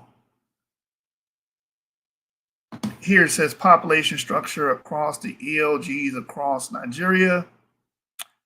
We applied the principal component analysis and to investigate patterns of population structure across the ELGs in Nigeria. For example, we noted 3 distinct groups of genetically similar ELGs. The first consists of colloquialized groups of Yoruba, Igbo, Bini, Igbo, and Isan. A second group consists of Ham, Atyap. A third cluster consists of Tangali, with some overlap with the Waja, the Bura, Pabir, and Tara. The remaining samples were substantially more heterogeneous, consisting of the Hausa, Fulani, and Kanuri, where a major axis in the PCA is dictated by the degree of admixture from populations with putatively North African ancestry. We found specifically that the Hausa, Fulani, and Kanuri groups share a higher degree of genetic similarity with Mozambique ancestry, suggesting higher rates of North African ancestry within these populations from northern Nigeria. All right, so I want to point that out. And also they share SNPs with Eurasian and North African groups as well. If you read the rest of this paper, we'll not be doing that tonight because I want to get done with this. Discussion. This report represents an initial assessment using WGS to understand variation within the population structure of some of the predominant ELGs in Nigeria. The resource also demonstrates the capacity of conducting large-scale genome analysis in the region, speaking to the promise of building research capacities on the African continent. We present results for several ELGs that have not been previously sequenced, for which there is very little existing publicly available sequence data. We demonstrate that we can observe a discernible population structure among closely related populations, even with limited sample sizes across groups. Our results are consistent with results for populations already sequenced as parts of previous efforts. For example, Yoruba from the 1,000 Genomes Project, we have added to this by sampling from a wider set of ELGs across Nigeria, by using NA19238 African control in addition to the gold standard NA12878 to perform benchmarking using field standard strategies. We show that we were able to well calibrate our variant calling pipeline for variant discovery and generate comparable variant counts between 54 gene dataset NYGC AFR sample data. Using broader representation of genetic diversity within Nigeria, we find several features of population structure within ELGs within Nigeria. We observe specific groups that are more genetically similar to one another within Nigeria, for example, Yoruba, Igbo, and Izon. A specific and notable example of population structure is the gradient of North African related ancestry, approximated using Mazabai individuals across multiple groups in Nigeria. Previous literature has shown high North African related ancestry in Fulani individuals, but our analysis here considers this across a much wider range of groups within Nigeria. For example, we find elevation of this ancestry within the Hausa and Kanuri groups from northern Nigeria as well. A finer scale resolution of population structure could benefit more detailed sampling with respect to the ELG of an individual's grandparents to highlight. We anticipate further studies within these groups may shed on the potential trait-associated variants at higher frequencies in specific ELGs relative to the entire Nigerian population. For example, elevated in Hausa, where each ELG consists of a sizable number of people, highlighting the importance of understanding fine-scale population structure within this region. Let me see, should I finish? Okay, anyway, in order to derive tangible benefits from genomic research for global populations, the resulting genomic data and metadata available is essential. However, the accessibility and availability of genomics remains a persistent challenge for the field. There are notable exceptions to this. All right, so I won't read the rest of this. I basically got to the point here that this North African ancestry has a wider range of groups within Nigeria, and the example groups are the Hausa and Kanuri groups from northern Nigeria as well. Before I close on this, and I'll let you guys give your comments on this, I'm going to go back to the book, the Oxford Handbook of Nigerian history, and try to find where I was at earlier before we went through that whole debacle, and hit some key points before we close. Iron Mountains, Lupe to Yoruba. And it's just going to all culminate to show that this North African ancestry within the Hausa is legit. Revolution, prehistoric developments. Let's see.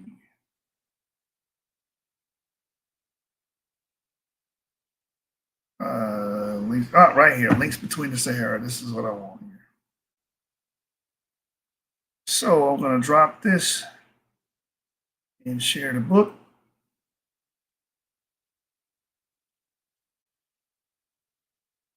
All right, so links between the Sahara and Nigeria's Chad Basin.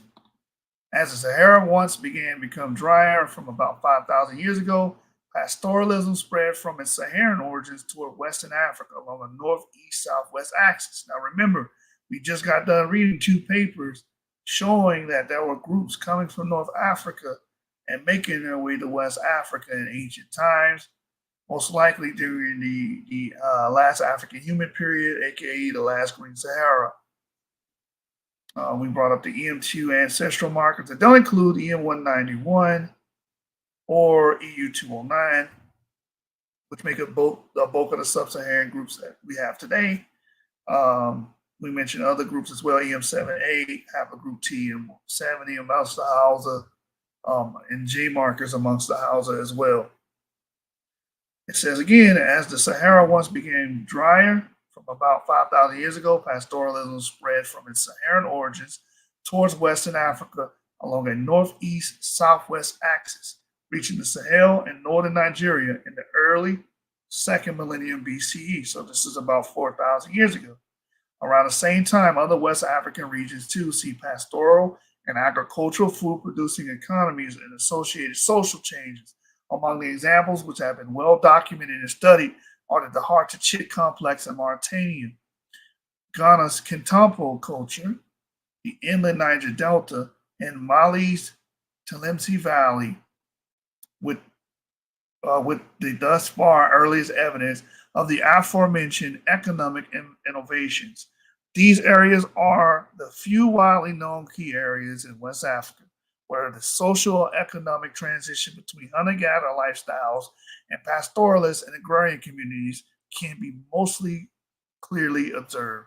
Due to the high water levels in Lake Chad in the early and middle Holocene, large portions of northeastern Nigeria's Chad Basin were underwater and consequently uninhabitable during that period.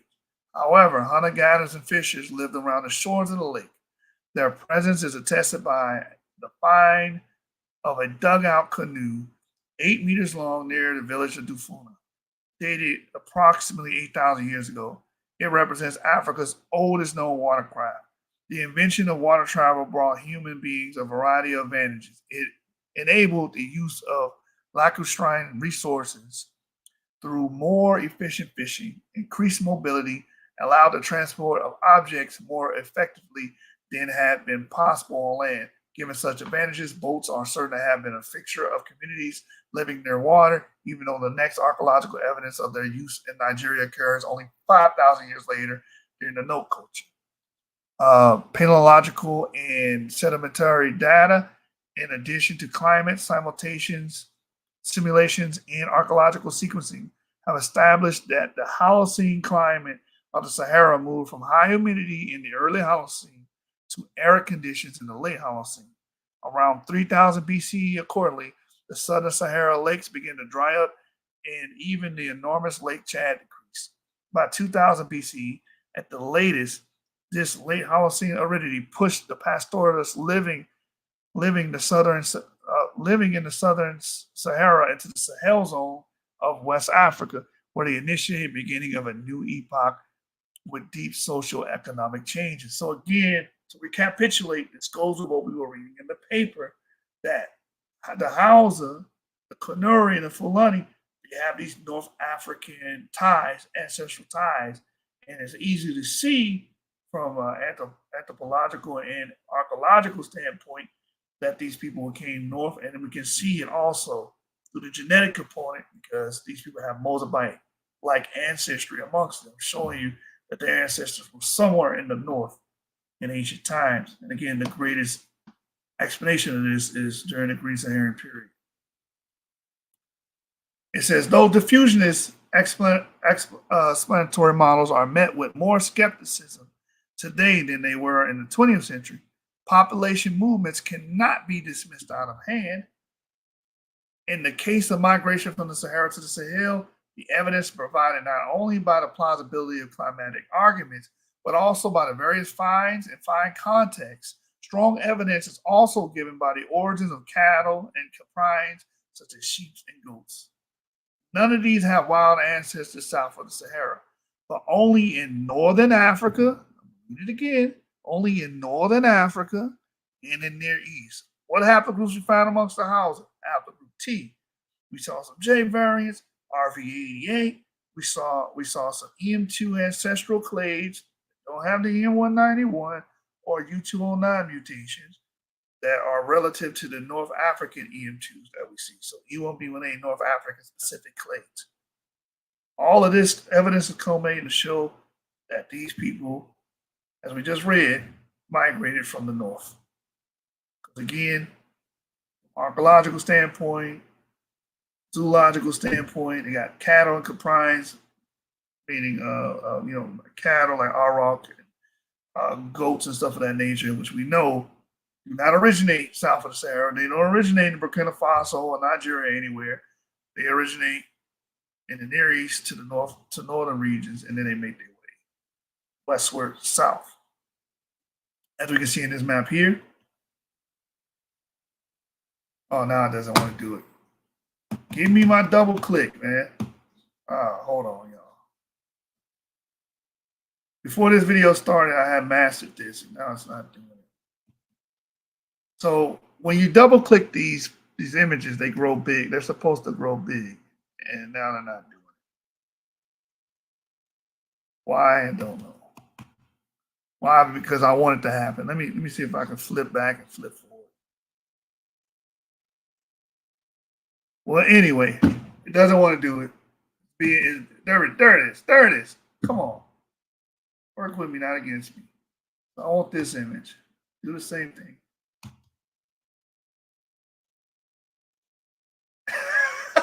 This is really going to do this right now. Anyway, you can see the Hartachit is in Mauritania.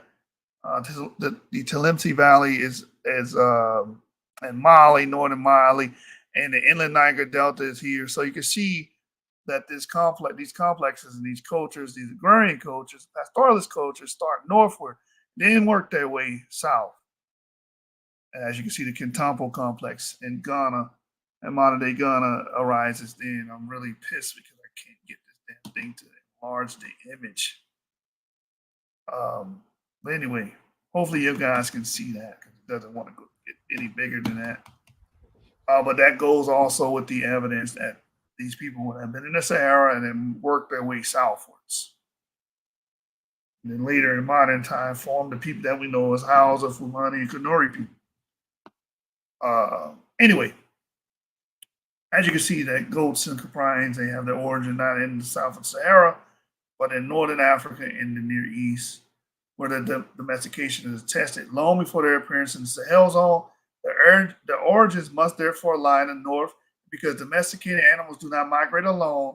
Their owners must have migrated with them. All right. What should I keep going or just end it there? Anyway, it says temporal spatial models of the spread of cattle, sheep, goats throughout Africa as based on C14 dates of the earliest finds, also a similar pattern into which new finds have so far been easy to integrate. The earliest finds of domesticated cattle stem from Central and Eastern Sahara and decrease in age as they move south through the sub-Saharan regions of Africa. Comparison between finds in the Sahara Desert and the Chad Basin provides archaeological arguments for a Saharan origin of the first Chad Basin settlers after reducing Chad water levels. So again, more evidence of people coming from the north and making their way into what is now known as West Central Africa. Pottery finds are particularly compelling, while ceramic finds in Sahara are remarkably old. Pottery appears in northeastern Nigeria only from the 2nd millennium BC onwards, that is, beginning in the period in which pastoralists would have drifted south.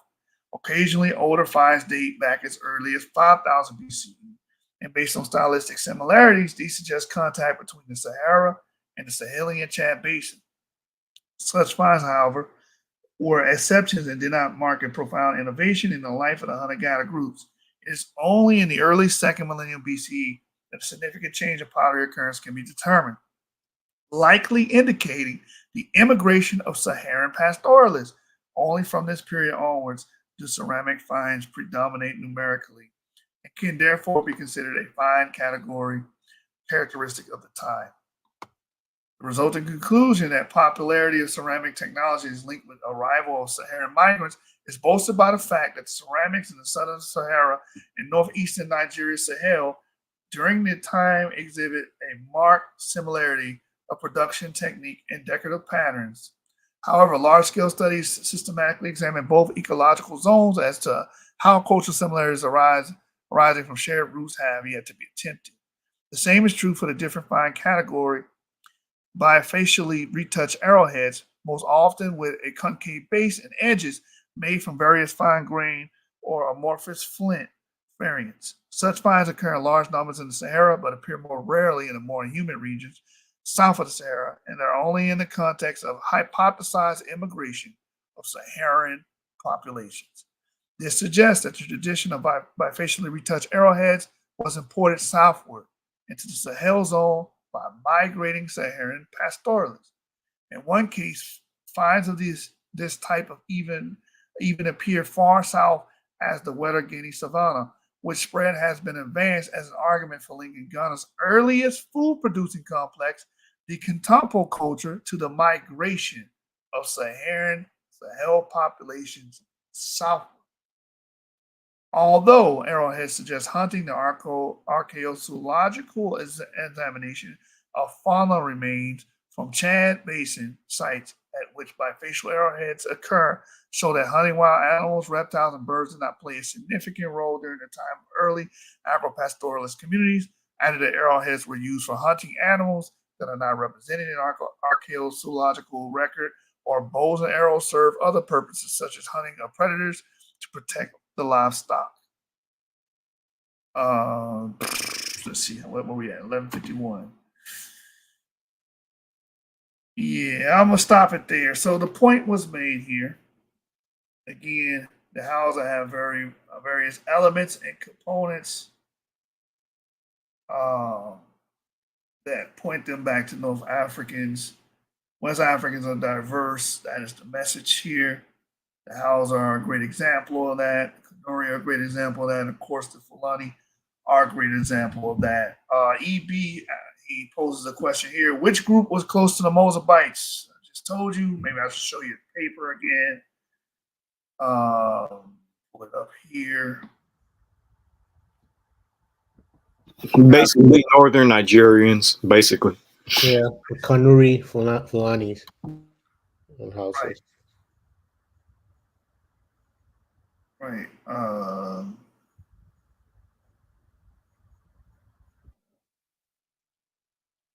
I think this is it here. Let me share my screen again. Pull this up. If you're there, EB.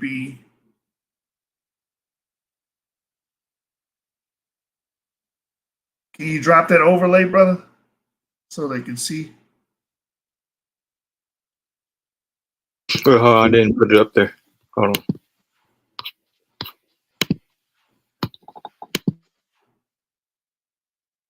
Okay, hold on. Let me just type in Mozambique real quick. Right here.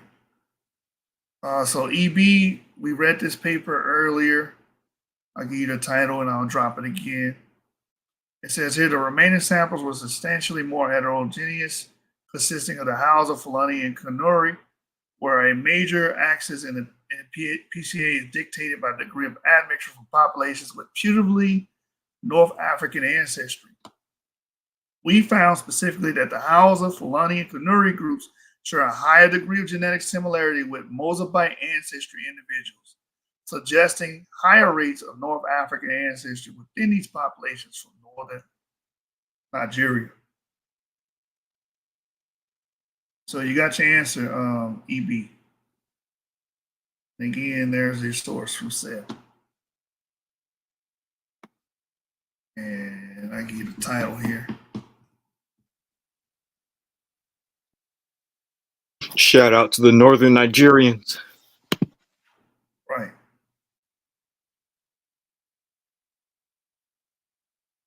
And before we close, let me go back to what's family tree.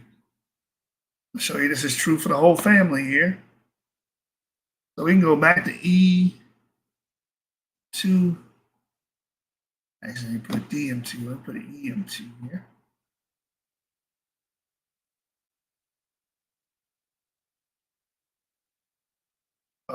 Share this as well. And if you track EM2's migration, the direct descendant of EM2, one of the direct descendants of EM2 is right here in Mali. And we continue to follow, do EM180, EM180 is right here in northern Nigeria. And then EM180's descendant, ECTS 101, also in northern Nigeria. And then you have a descendant coming off of EM180, Vivian. So they're obviously here in the Green Sahara in northern Africa. Done several shows showing this. ECTS 101, Libya, So you get the point. We can keep going and keep going. I can show you the Egyptian ones. I can show you the Algerian clades. E1B1A. Same thing with RB88, which is the highest in that study we read amongst the Hausa, the highest clade represented. You can see it completely starts outside of Africa in Europe, the Balkans, and it makes its way down into Libya, Algeria, Egypt. Let's watch this grow for a minute. 10,000 BCE. You can see the descendants of RV88 are dispersed. Europe, Africa, the Middle East. As you can see, around 3,500 BC, you see it in North Africa, you see it going into West and Central Africa. 2,500 BC, they're all over the place.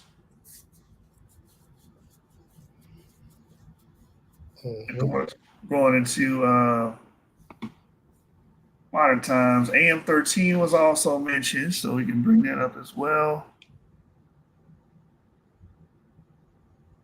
Same thing, coming from the east, going westward, going north, making this way into Europe.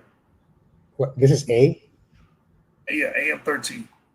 A. Oh, wow. Mm-hmm. But if you Is remember, this the Pompeii sample? Huh? yeah, Is this? Oh, okay. yes, the Pompeii sample is a downstream clay to AM13. Yeah, there was a guy in Pompeii, Emmanuel, if you didn't know, who was dug up, and he was phenotypically and autosomally like any other, Italian, Pompeii, Roman guy. And his Y chromosome, though, came from East Africa. It was a downstream of A marker. This is it right here. And it's okay. Wow. And it shows that A is going right into the Middle East. Yeah. That dude died in Pompeii. He died during the explosion. Oh. Yep. Okay, so 2 questions. First one is so so it seems like there's an EM2 that's specific to Northern Africa, right? That is apart from M191. Then why is EP252 also considered to have a kind of a link with North Africa and East Africa when it's a downstream or some kind of subclade of M191? Because the same thing is true of Lisa EP252. Like the Fulani, mainly most of them are U174 and then downstream P252. What was it? P252, right? Yeah, P252. Yeah. So the same thing is true about them. Mm-hmm. They come from variants that come from North Africa as well. Mm-hmm. We're just focusing today on the Hausa, the Kanuri, and stuff of that nature. Okay. And then if I was to take a big Y full, would it still go into more detail? Will it call my specific EP2? Yes. Yes, it'll call your downstream. It'll call your terminal SNP. Okay, and it won't just be EP252. It'll really okay. No, it'll fine print it or fine tune it. Okay. You get your specific terminal SNP. Okay. Right. The thing about your clade or U174, a lot of sub-Saharan African groups have it. Mm-hmm. So it obfuscates the history kind of, right? With the EM2 groups that don't have those mutations, there's no way to confuse it because we mainly see them in North African groups, like exclusively in those regions. Yeah, I think we demonstrated it on the Globe Checker here, on Globe Checker with my terminal SNP from my big Y and Yeshub's as well.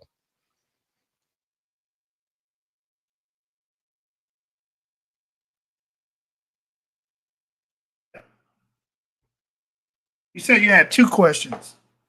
Yeah, I already did. Oh, okay. Yeah. Appreciate it. No problem. Okay, so let's just type in P252 to show you.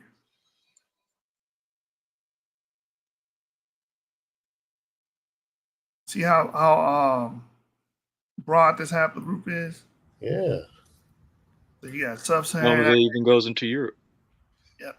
Right. So your specific terminal SNP would show up in one of these areas Yep. that it's And spread out to.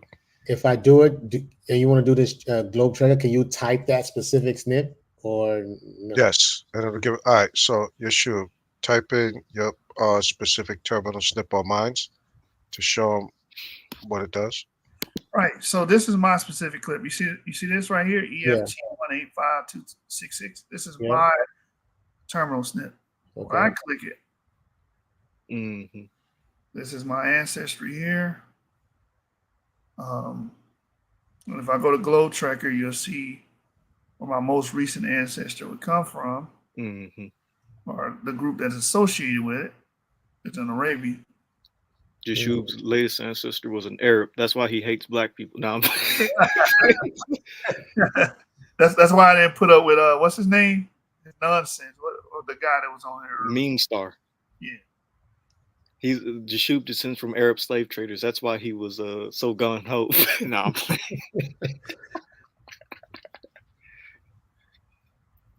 And But that, nah, definitely take it, Emmanuel. See yeah, where yours ends up. I'll do it. Type mines in Yeshua, EFT 4748. How long does it take now? Like 3 months, Whoa. if Man. not 4. If not 4. You should have said weeks. You should have just said it in weeks. What is it? EFT 4748. Who's is that? That's Sean's. Okay. I can't remember where he was. Okay. Sean is Nigerian. Yeah, northern Nigeria. So he descend from the people that was selling the Igbo. Mhm. So mine's is only 200. Well, 2400 BCE would be when EU 290 arose, and my specific terminal SNP is about 200 years younger, and it comes off of EU 290. And as you see, it goes all the way into Arabia. Well, the downstreams, because mine gives rise to 10 downstream terminal SNPs. And as you see, it goes all the way into Arabia. You see where the pink goes all the way into Saudi Arabia, Yemen, northern Arabia, and across. You see it? Yeah, I see it. Yep. Okay, so this is when you get your personal terminal SNP, because prior to this, I was getting EU 290 off of 23andMe. Me and Yeshua, and EU 290, as you know, would encompass all of the downstreams of EU 290, so it would spread out. Like if you put in EU 290 now, it would spread out way more than this, but it gave me a direct link to mine. Same thing with his. Yeah, I gotta do it, man. What is your what they gave you as your haplogroup? P252. P252. Okay. EP252. So if you get your terminal SNP off of P252, it's going to give you a direct line, and any mutations that came off of yours that your particular terminal SNP gave rise to, anything downstream of you, or your terminal SNP, I should say, not you personally, but your terminal That's SNP. why, like, it shows the red one, the red part. That's where your direct. Right, but there's more. There's some green, because there's like there's a few different ones. So if he was to click on what is What it? was is the red the TMRCA or is not? Yeah, he's talking about the icon. The icon, yeah. Oh, The you're red talking about the icon. Yes, that's me right there in the middle. That's Right. a TMRCA, or that's you. Yes, that's what Yeah, my, TMRCA, yeah. Okay, yes. that's TMRCA. Okay, so that means Yeshub, your TMRCA was an Arabian. Right. Yes. Okay. I And remember Sean's is right here in Nigeria.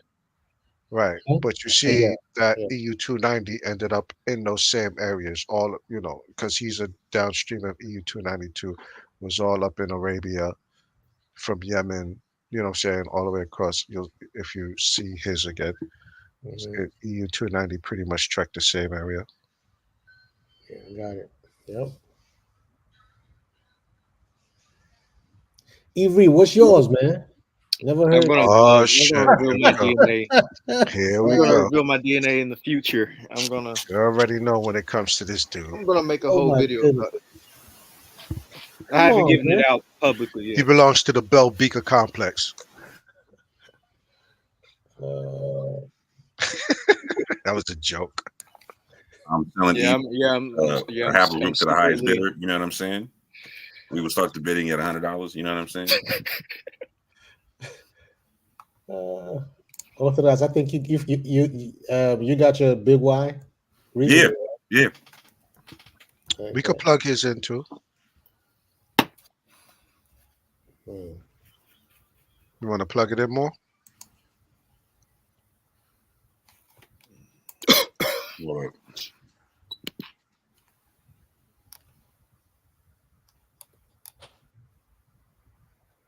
It's that wait period, man. I'm making my dinner, man. Damn.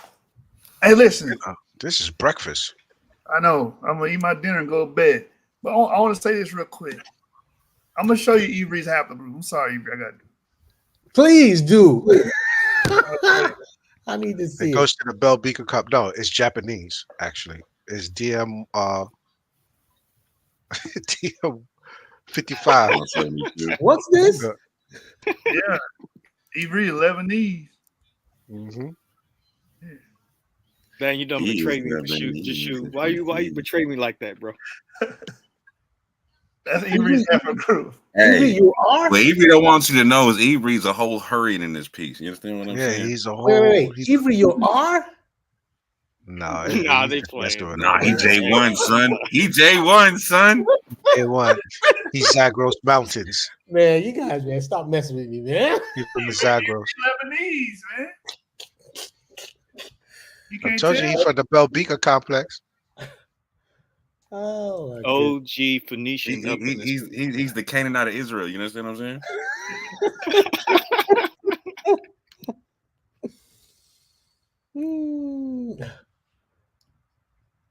Hey, Ivory was chilling in He's the Lebanon. Moabite of East Asia.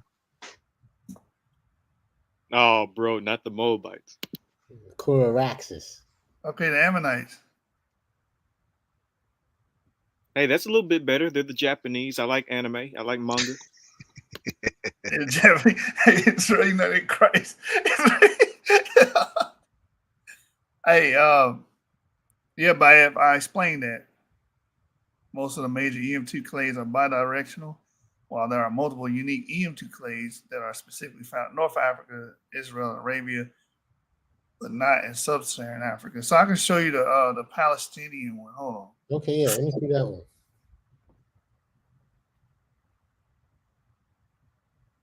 I think it's EM58. Yeah, there. You can show him the Fulani clade because that one is connected to EP252, the Fulani specific one from the Green Sahara paper. Okay. I forgot You know what's I crazy, forgot the Emmanuel? Huh? Is that it's showing my clade arose, my terminal snip arose in Nigeria, but I get off of 23andMe heavy hits off of, well, mostly Yoruba Okay. and yeah, mostly Yoruba and what was it, Jet Match? My closest distance would be to the Fan Trap, the Fang. Okay, the phone. Okay. Yeah. There it is. There Yeah, it man, is. see There. those. So this is an EM2 marker. It's a direct descendant of EM180, which we all are. Yeah. You know, I'm E1B, I'm U290, which is a descendant of EM180. Mm-hmm. But this EM180 branched off and then also did not create EM191 or EU209. Yeah. And it had children Yeah, it went straight. that went straight up Yeah, through Libya, straight up. to the Middle East. Yeah. Then Levant produced- area to the Middle East. And what's the year at that point?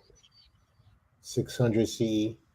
Well, yeah, when this clay was specifically made, the one that's the Palestinian one, Hmm. but it descends from EM58, which is 2250 BCE. Oh wow. Okay. Yeah. Oh wow. That's a Hamas fighter E1B1A. Ha, here we go. So Emmanuel, you're ready to invest. You're ready to invest into your big Y and then Oh, come yeah, and I'm gonna show it do here. it. I'm gonna do it. It's just that patience, man. 'Cause Don't worry about it. Just pay for it and then go live your life. And then when you come back one day, it'll be right there. yeah, That's what Pull We up we the don't do. need to. Fulani one. I remember how Orthodox Moore was waiting for his, man. He was so. Yeah, no, bro, you wait for a minute, but it's worth it. You know what I'm saying? Like like with the women, it's not as long. Like with the MTD, they get it within like a month or two. Okay. But with ours, it takes. And this globe trekker, and this Only globe Family trekker, Tree does this, this. Only Family Tree does this, correct? yes. And the globe trekker, this globe trekker tool is the best because it actually, all of the studies that we read when we go to globe trekker, we plug in those specific clays that they're talking about. Mhm. It gives where the study says that it was at or where it should have been. It shows it on globe trekker. Okay. Yeah, No that's a matter good point. what we plug in. Yeah, no matter what we plug in, whether it's off the CF line, whether off the DE line, whether it's off the AFB, whatever you plug in, and wherever the studies are saying, the globe trekker shows basically that exact same track.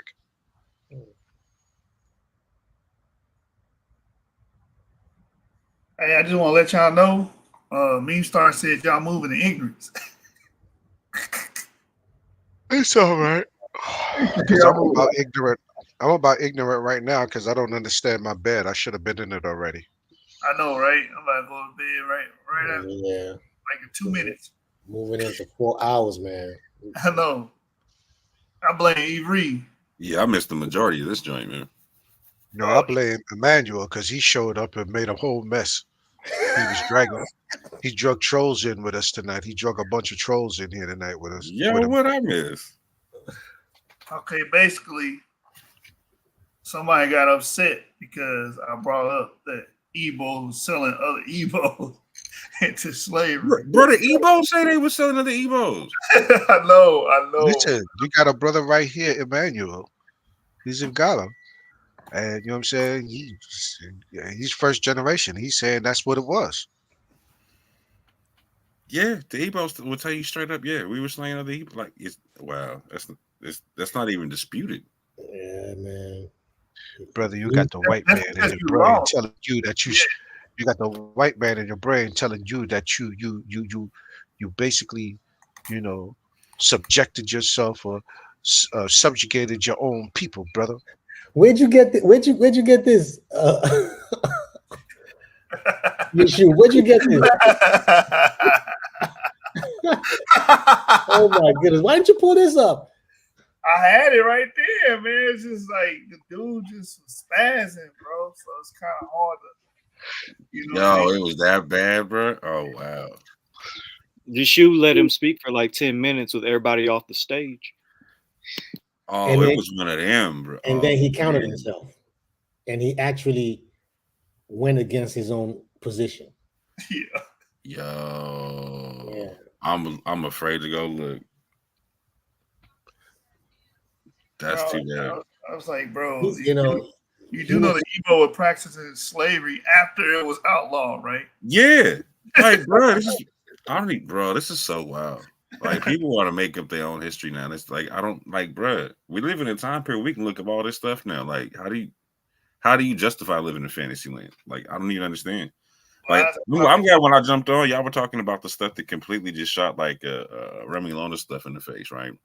Remy out here making the claim that the Igbo are closer to the Fulani and the Hausa in northern Nigeria than they are to the Yoruba.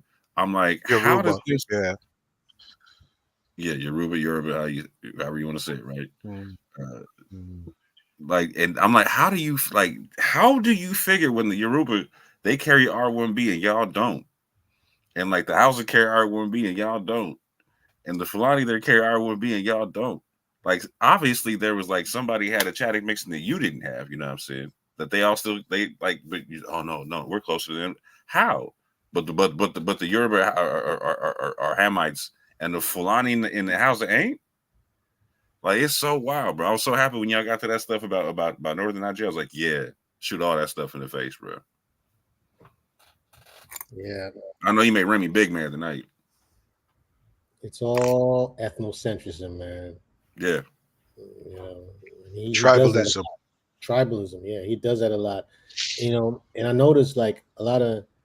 It's just so funny that the Igbos was, you know, a lot of them, and they're my people. Like I don't have, you know, I'm not, I love them and everything, but they say a lot that um, they don't like the Fulani, and they say that it's the, you know, they prefer the Hausas, right? Like, you know, the Fulanis are the worst, but not realizing that you're actually close. The Fulanis have a lot more, you know, of that E than even the Hausas. Yeah, that's what I was trying to tell That's because the Fulani pretty.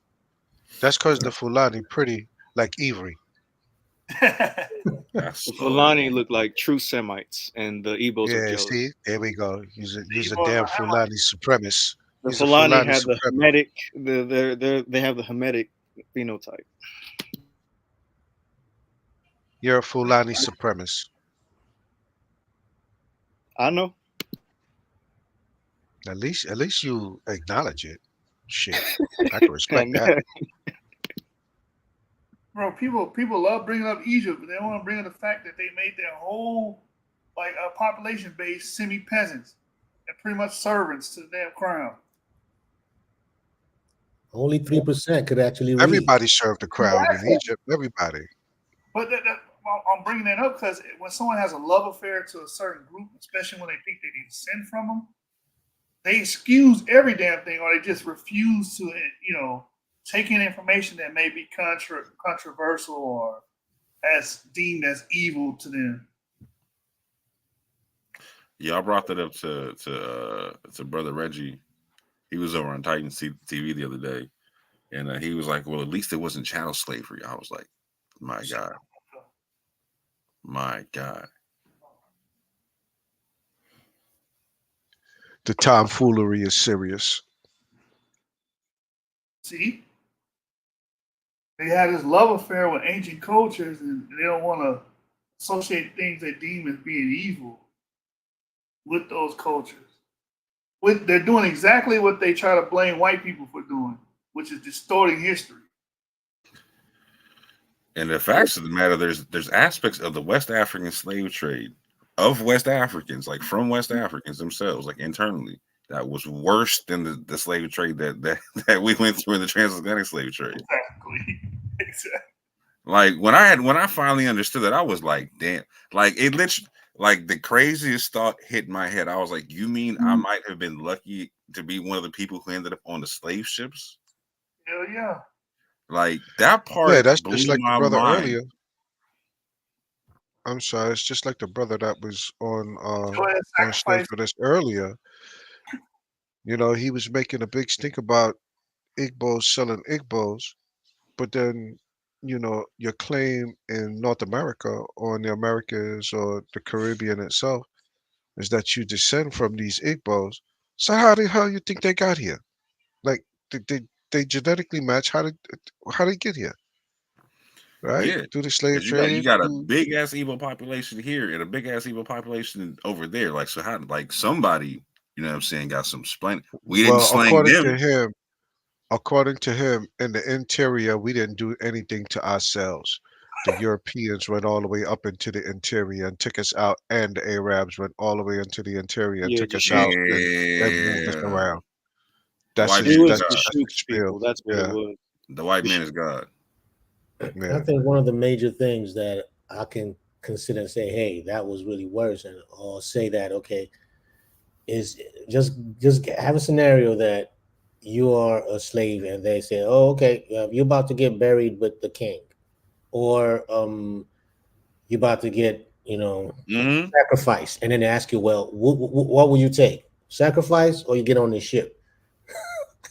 Yeah, no, that's what I'm saying, bro. Like, cause they weren't like like the Europeans weren't buying slaves to sacrifice them. They was trying, well, in a sense, they kind of were like when they was working them to death, but like they was trying to get paid. All right, they wasn't like, hey, Or we probably just what gonna sacrifice 1,000 niggas today. Like, no, they wasn't on that, bro. yeah, the They wasn't doing it sacrifice, for festivals and shit. You know what I'm saying? yeah, the sacrifice part is the one that Yo, when Yeah, I wrap my it's mind around that yeah. here, like shout out to Blacktastic, because we did a whole series on that aspect of the West African slave trade, and I'm like, what the stuff I was learning. That's how I was like, yo, like that's crazy. Like you literally you cannot put a portion of the West African slave trade. First and foremost, there's parts of West Africa that had like a higher slave population than parts like than slave states in the America. That part blew my mind right off rip. I was like, wait a minute. you found that in a source or in a reference or I know you should got it somewhere, like, and it might be in this one here. I got it. Yeah, but like, nah, fam, like, you know how like you had places like in South Carolina, etc., that was like super populated with slaves and whatnot. Mhm. Yeah. Bro, it was like that in parts of West Africa, like to where the population it was just like it was mass slaves. I was like, yo, word, that one right there just blew my mind. Like, Yeah, there like you go. the Yoruba tribe and the Oyo, the massive Oyo kingdom. I'm trying to figure out, well, if I belong to the Oyo, No, I'm getting all these hits from the Oyo kingdom. What part of the caste system my family was from? Because my ass has ended up over here. My black so ass ended up on this side. you're right. They're like, for instance, in the Hausa states, right? They're considered there's 7 royal states, right? And then there's 7 vassal states or 7 servant states, and they call them the Banza Bokwe, Is right? this Oyo or this is This the is Hausa. Nigerian? This is the Hausa community. Hausa. Okay, okay, okay. Yeah. So they consider them slaves. And the part of the Biram, which, those parts, to the houses who are from the um, um, Daura, which is their the ancestral home, Daura, that's Bayajida, and all those places. They consider the people of the Biram and all those area places. They say they're the Banza states. Banza means is like a bastard, or like a the son of us, son Yeah, of yeah. a slave or something. So they call them Banza, states. Mhm. Then amongst the Igalas too, we have the Idomas. We consider the Idomas our slaves. So it's a whole tribe, but we Yeah, just your consider serfs. them. We Yeah. consider them as a lower, um, you know, yeah, than us, the Igala people, and the Idomas know that. So, but in terms of what was going on or anything, the one that I do know is the fact, of course, if a king back in the day, if a king is being buried, he's not buried alone. You know, Facts. and they'll just get some. The slaves will probably be buried with They them. did that in Egypt. Yeah, Buried the slave girls alive with the dead pharaoh. Yeah. They did that in ancient China as well.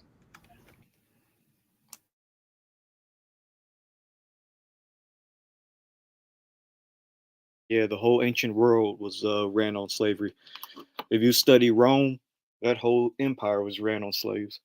It was the Jews who built the Colosseum, the Jewish slaves. Wasn't wasn't there some of the Viking? I'm not really sure, but some of the Viking burials had like a slave girl or a slave, see what I'm saying? Like at They least had two oh in yeah, the they did all belly.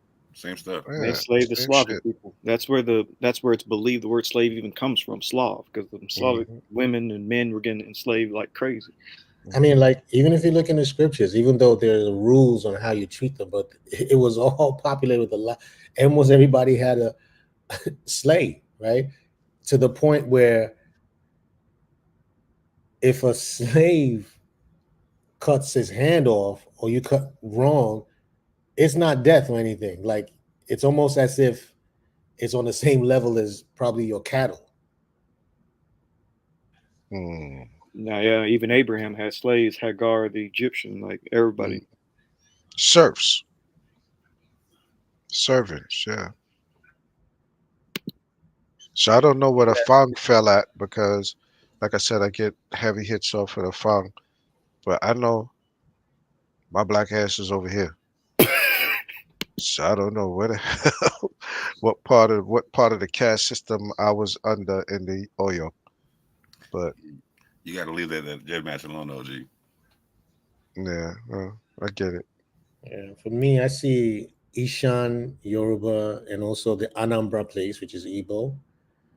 But I see a large percentage, well, considerable percentage of Luya, Gambia. Yeah, those two. See, Yeah. this is why the big Y is so important because we're gonna have like all of us are gonna have large autosomal region like admixture from major different regions in Africa, and whatnot, right? But like in terms of just lineage, we don't come from all of them like that. You know what I'm saying? Mhm. So it's good to pinpoint where you come from in that sense, right? That's facts. I know that my ancestors were Sahelian revolutionaries that were fighting All against right, the here other we go. Africans and Here trying we to go. stop them. No, The you Japanese wasn't. ain't had, bruh. The You was up in Japanese the ain't had Bell nothing to Peter do with the hell. complex. Stop playing, bruh. Facts. You was up in the Bell Peter complex, yo. Bruh, ain't no teriyaki nowhere in the Sahel. Stop playing, bruh. We were trying to end it, but we ended up getting enslaved ourselves. Bruh, ain't no sushi nowhere in the Sahel. Stop playing, bruh. Facts. There's no teppanyaki nowhere, bro. What you doing?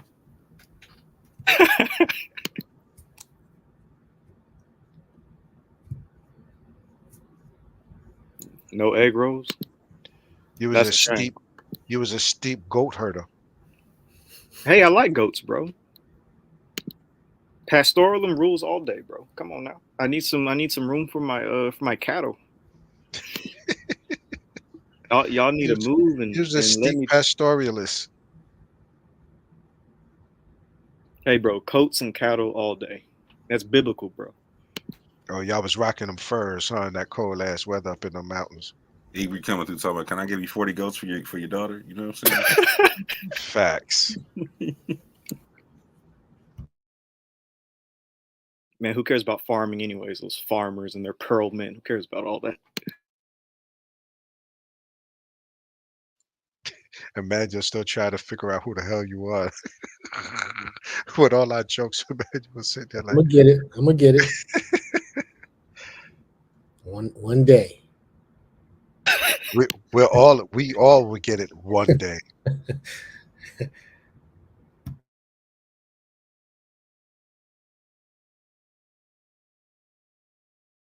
Where you shoe at? Eating dinner? Yeah, you already know what it is. He's typing something down right now. He's a Yeah, man. and he laid in the bed. He's snoring over his plate.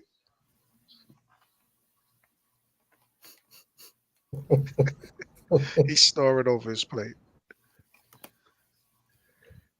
Hey, for real too, y'all urban apologists is sloughing because y'all should be talking about this stuff all day, because once you get into this, you be like, oh damn, there's parts of the West African slave trade that was worse, that was less humane than the transatlantic slave trade. Did you just call us urban apologists? No, I said the urban apologists are sloughing. Okay. I thought you said I'll be falling asleep, bro. No, because bro, like just real talk. I was hot when I learned all this. I learned all this stuff in the last couple of years. You know what I'm saying? In terms of like how bad the slave trade was. Like I already knew what it was in terms of the slave catching, right? Like like your shoe goes through a lot of great information in terms of like how people were going through the slave catching aspect of whatnot, right? Mm-hmm. I've been on that stuff, right? But in terms of like the actual like the what the slavery itself was like intrinsically, I was like, oh snap! I had like the numbers get you. When you start recognizing it's parts of like Nigeria, for instance, right? Parts of West Africa like that were worse than South Carolina when it came to slavery. You're like, whoa, Yeah, it was plantations. the hell did you just say to me? Like, yeah, you're like, yo, what? Like, it's a whole nother ball. It completely dispels the Afrocentric myth of like when you got people talking about it. Yeah, at least it wasn't child slave. We wasn't doing slavery like the white. Like, if you don't shut y'all ass up, what are y'all talking about? Like. Yeah. We were doing chattel slavery worse than some of the Europeans. What are you talking about? Like, literally, like finding out, like we were like there were people who were copping slaves just to sacrifice them by the thousands Mm-hmm. for festivals to their gods and whatnot. I'm like, yo, what did you just say? Did you just tell me there was a portion of the West African slave trade intrinsically that was just for human sacrifice? Mm-hmm. Yo, What did you say, nigga? I said you ain't learning shit in the Black History Month because we need to start with this shit. You understand what I'm saying?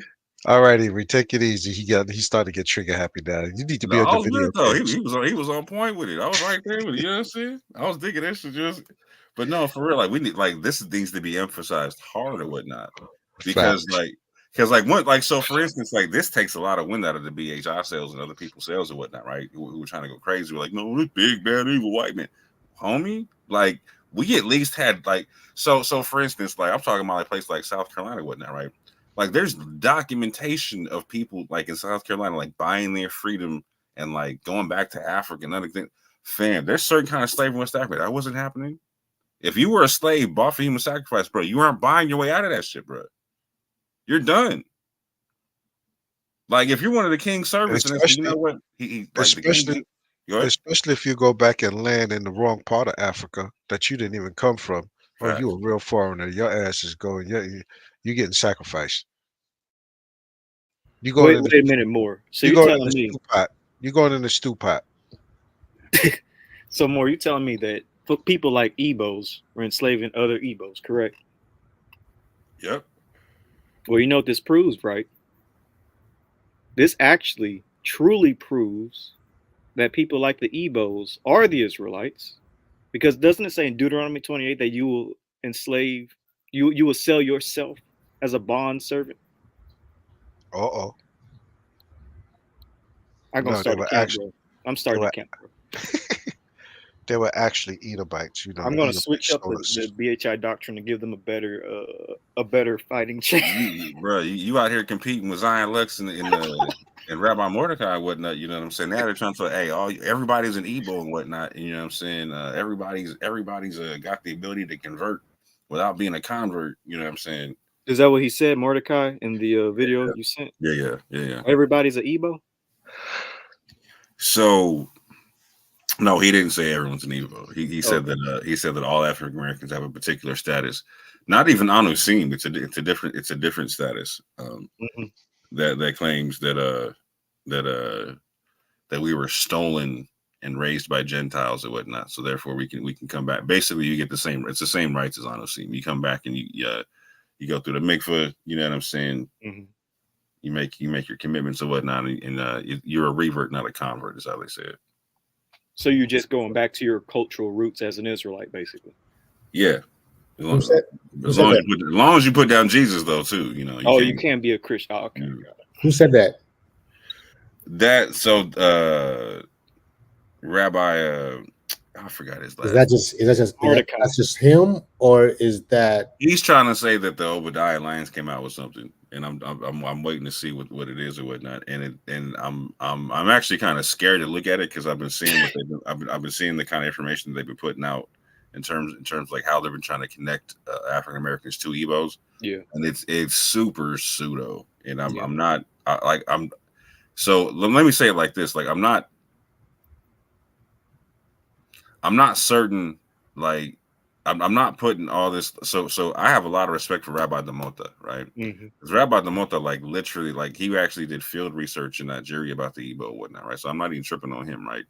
But there's certain people that are giving information to the Obadiah, like so they rely heavily on Remy's information, right? That's the problem. And that's what I'm saying. And there's I can feel so much of his pseudo stuff rubbing off, and I'm like, no, don't do that. Don't like. Listen, it's gotten so crazy. You got rabbinical Judaism and IUIC out there trying to convert them brothers to one side or the other.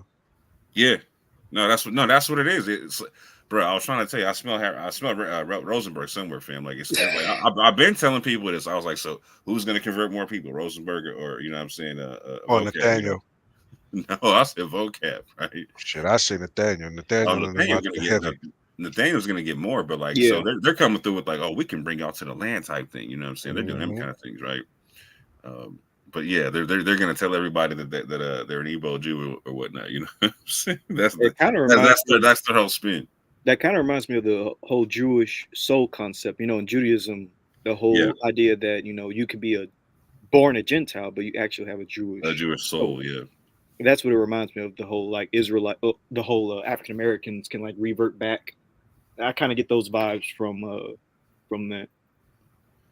I see IUIC all over Africa, but messing with West Africans, South Africans, Central Africans, but Mhm. I never see them over in the area where the lumber at. The lumber be like, what? Come out here with that nonsense, yo. Get out of here. No, that's over in East Africa though. You know what I'm saying? Like it's way too many Muslims over there for that. Like Yeah, they ain't going over that shit. they go to the Christian parts of West Africa and just chill out. You understand what I'm saying? Mm-hmm. Man, that's That's a problem, man. End up like that Israeli guy who got sent to prison trying to tell people.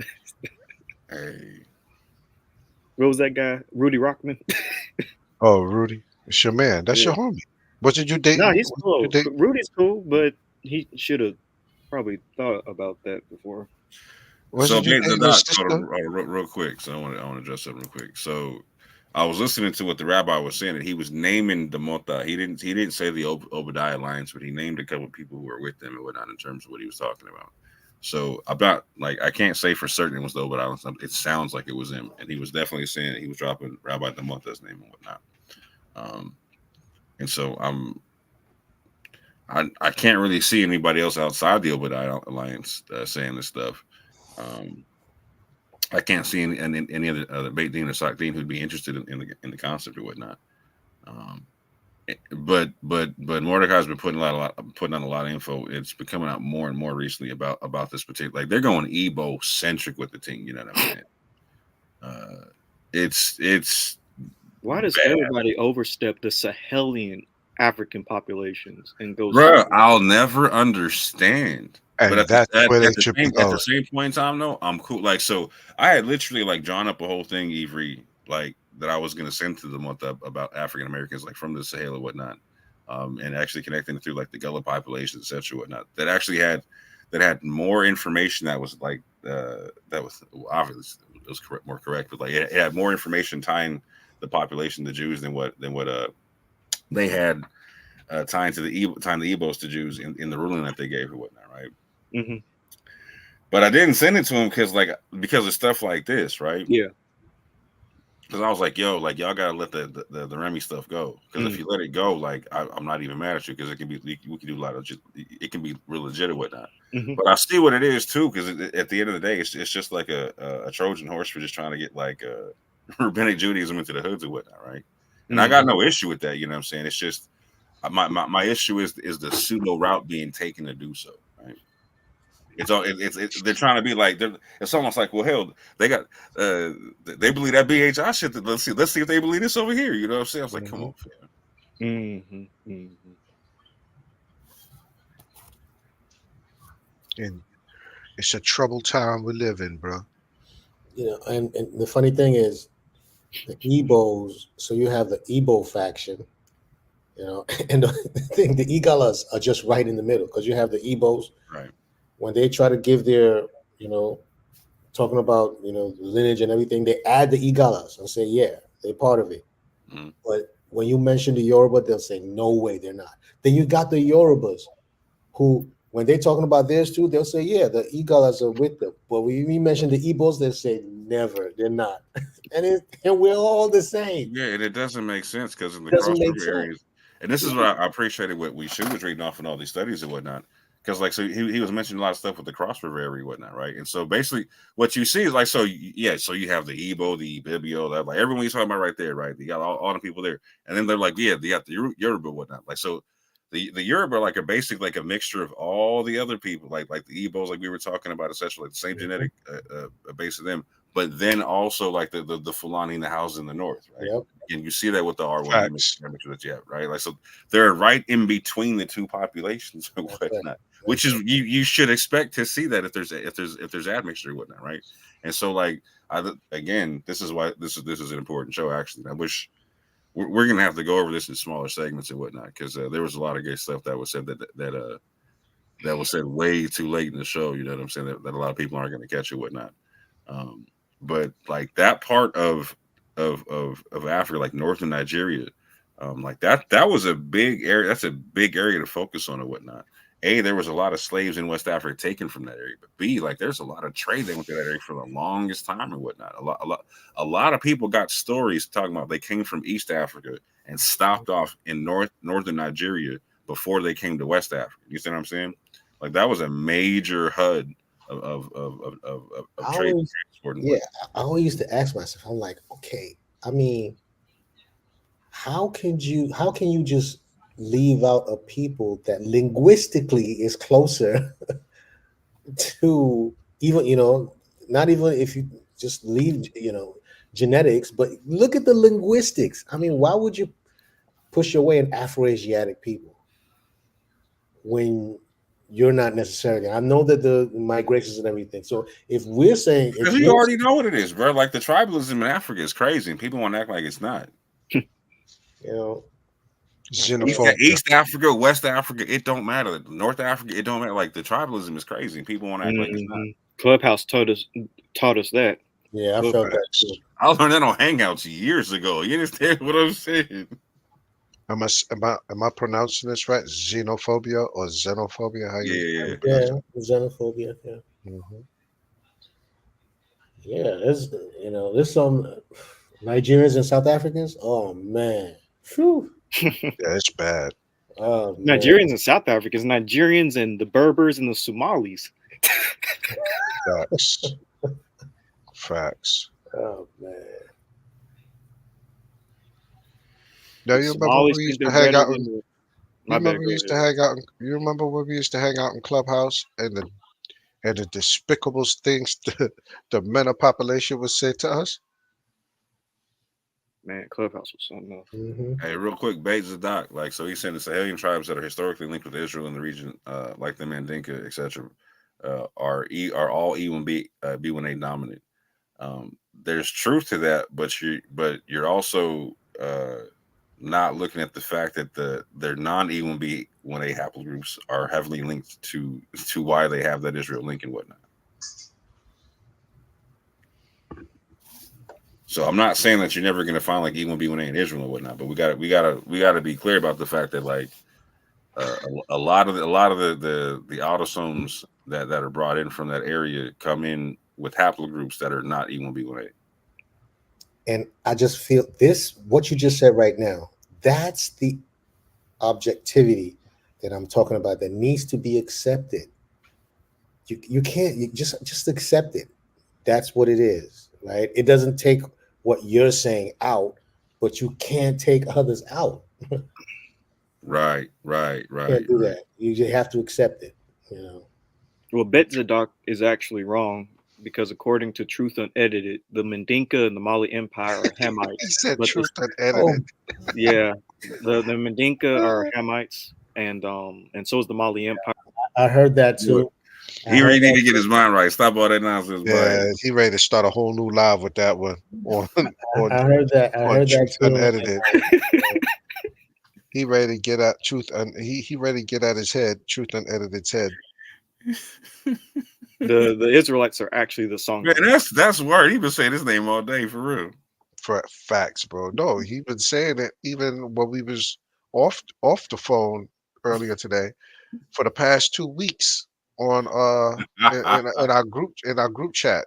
That's all he been talking about. He just has such a massive following, and people are just eating up his words. He's part of your group chat. No, hell no. Oh, okay.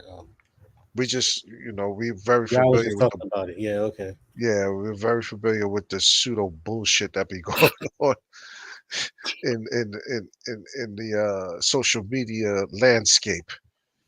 And so certain people cross our desks, and we do discuss them privately. We do go on air about them, but sometimes it gets exhausting dealing with these cats, yo. He be out here like this, Hey, I didn't know what it was. He be like this. I'm about to end this man's whole career. when we going in, career. He talk like a damn Where you from again? You Fulani supremacist.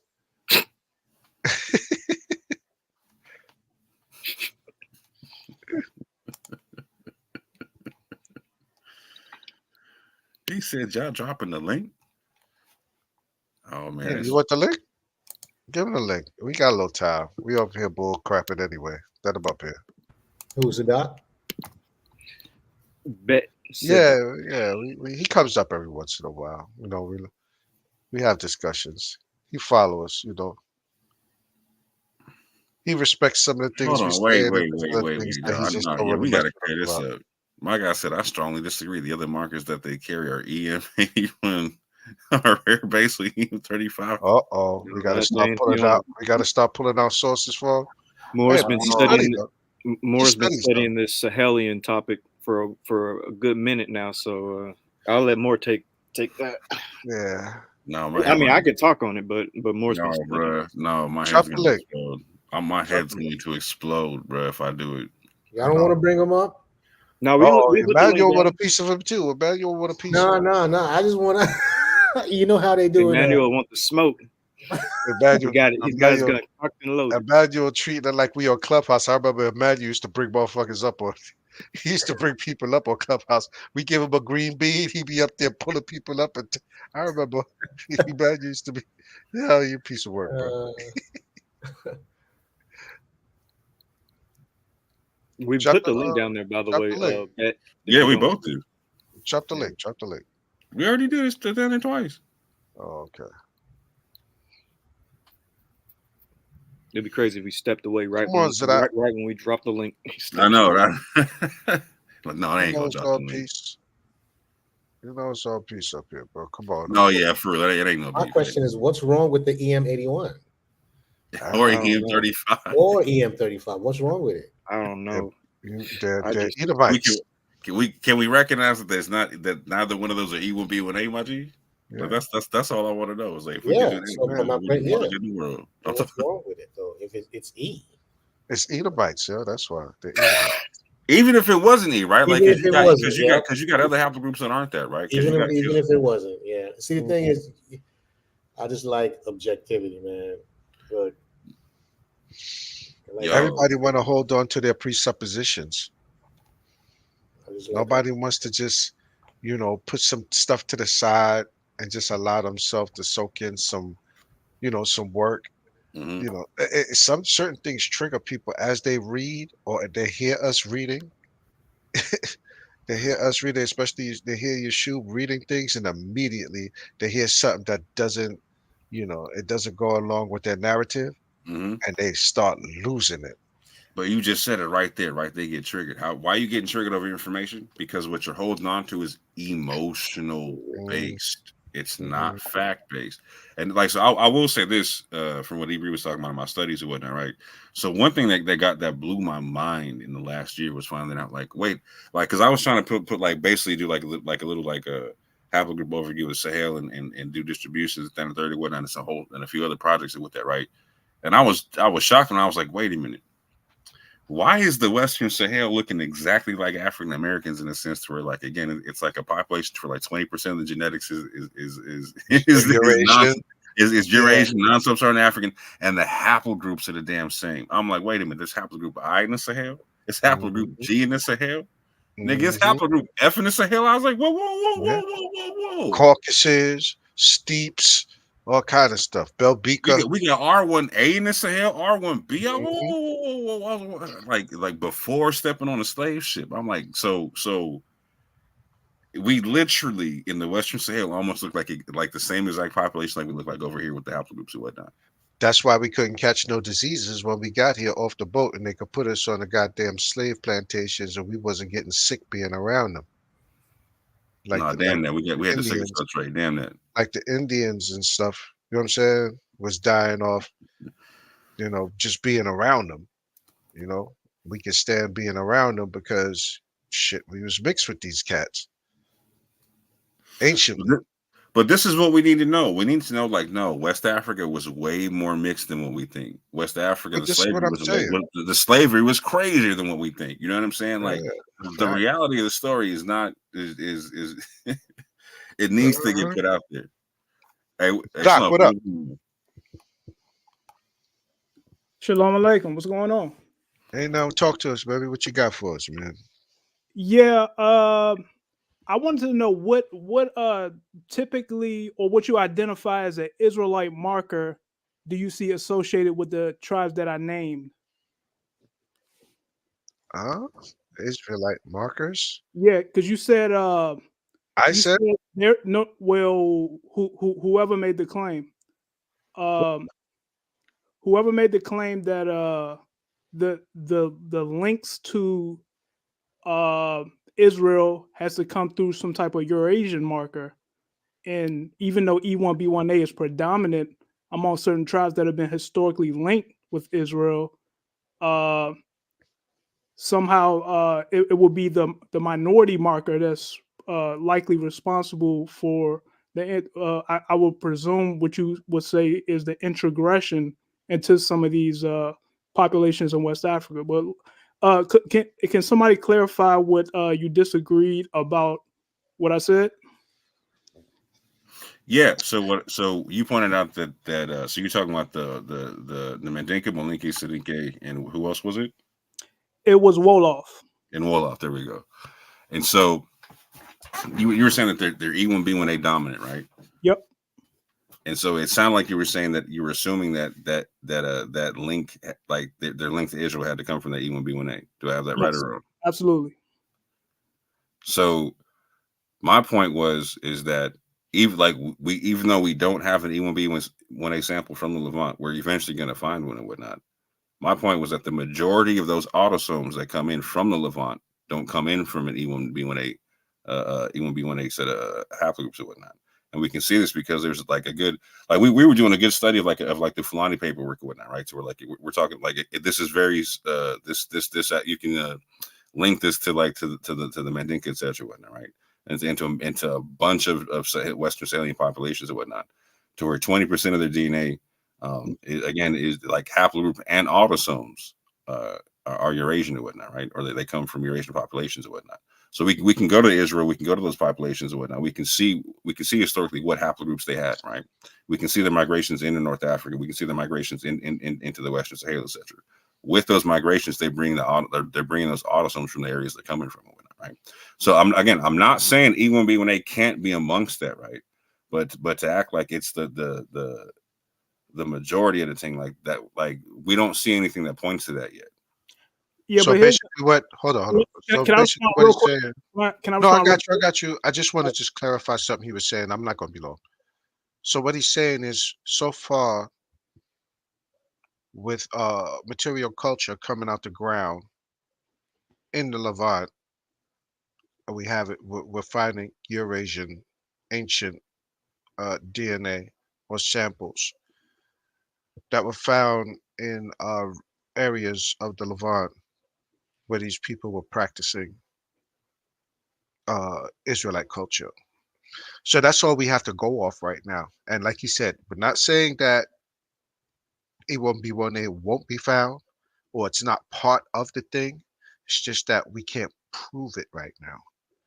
All right, here's the problem. There's been no hard material culture associating any of these remains with ancient Israel whatsoever. There's no inscriptions, no writing, I guess people like a Star of David, a pomegranate, or something. There's nothing hard. There's no hard material culture associating Israelites with any of these remains found in the Levant. What Two, about the Finkelstein? What overwhelming about the last majority. paper? What about the last Hey, paper OG, that let her breathe. OG, let her breathe. Let her breathe. Okay. No. Two, the vast majority of remains have not been sequenced. They have not been genetically sequenced. Overwhelming I majority. agree with that. We agree with that.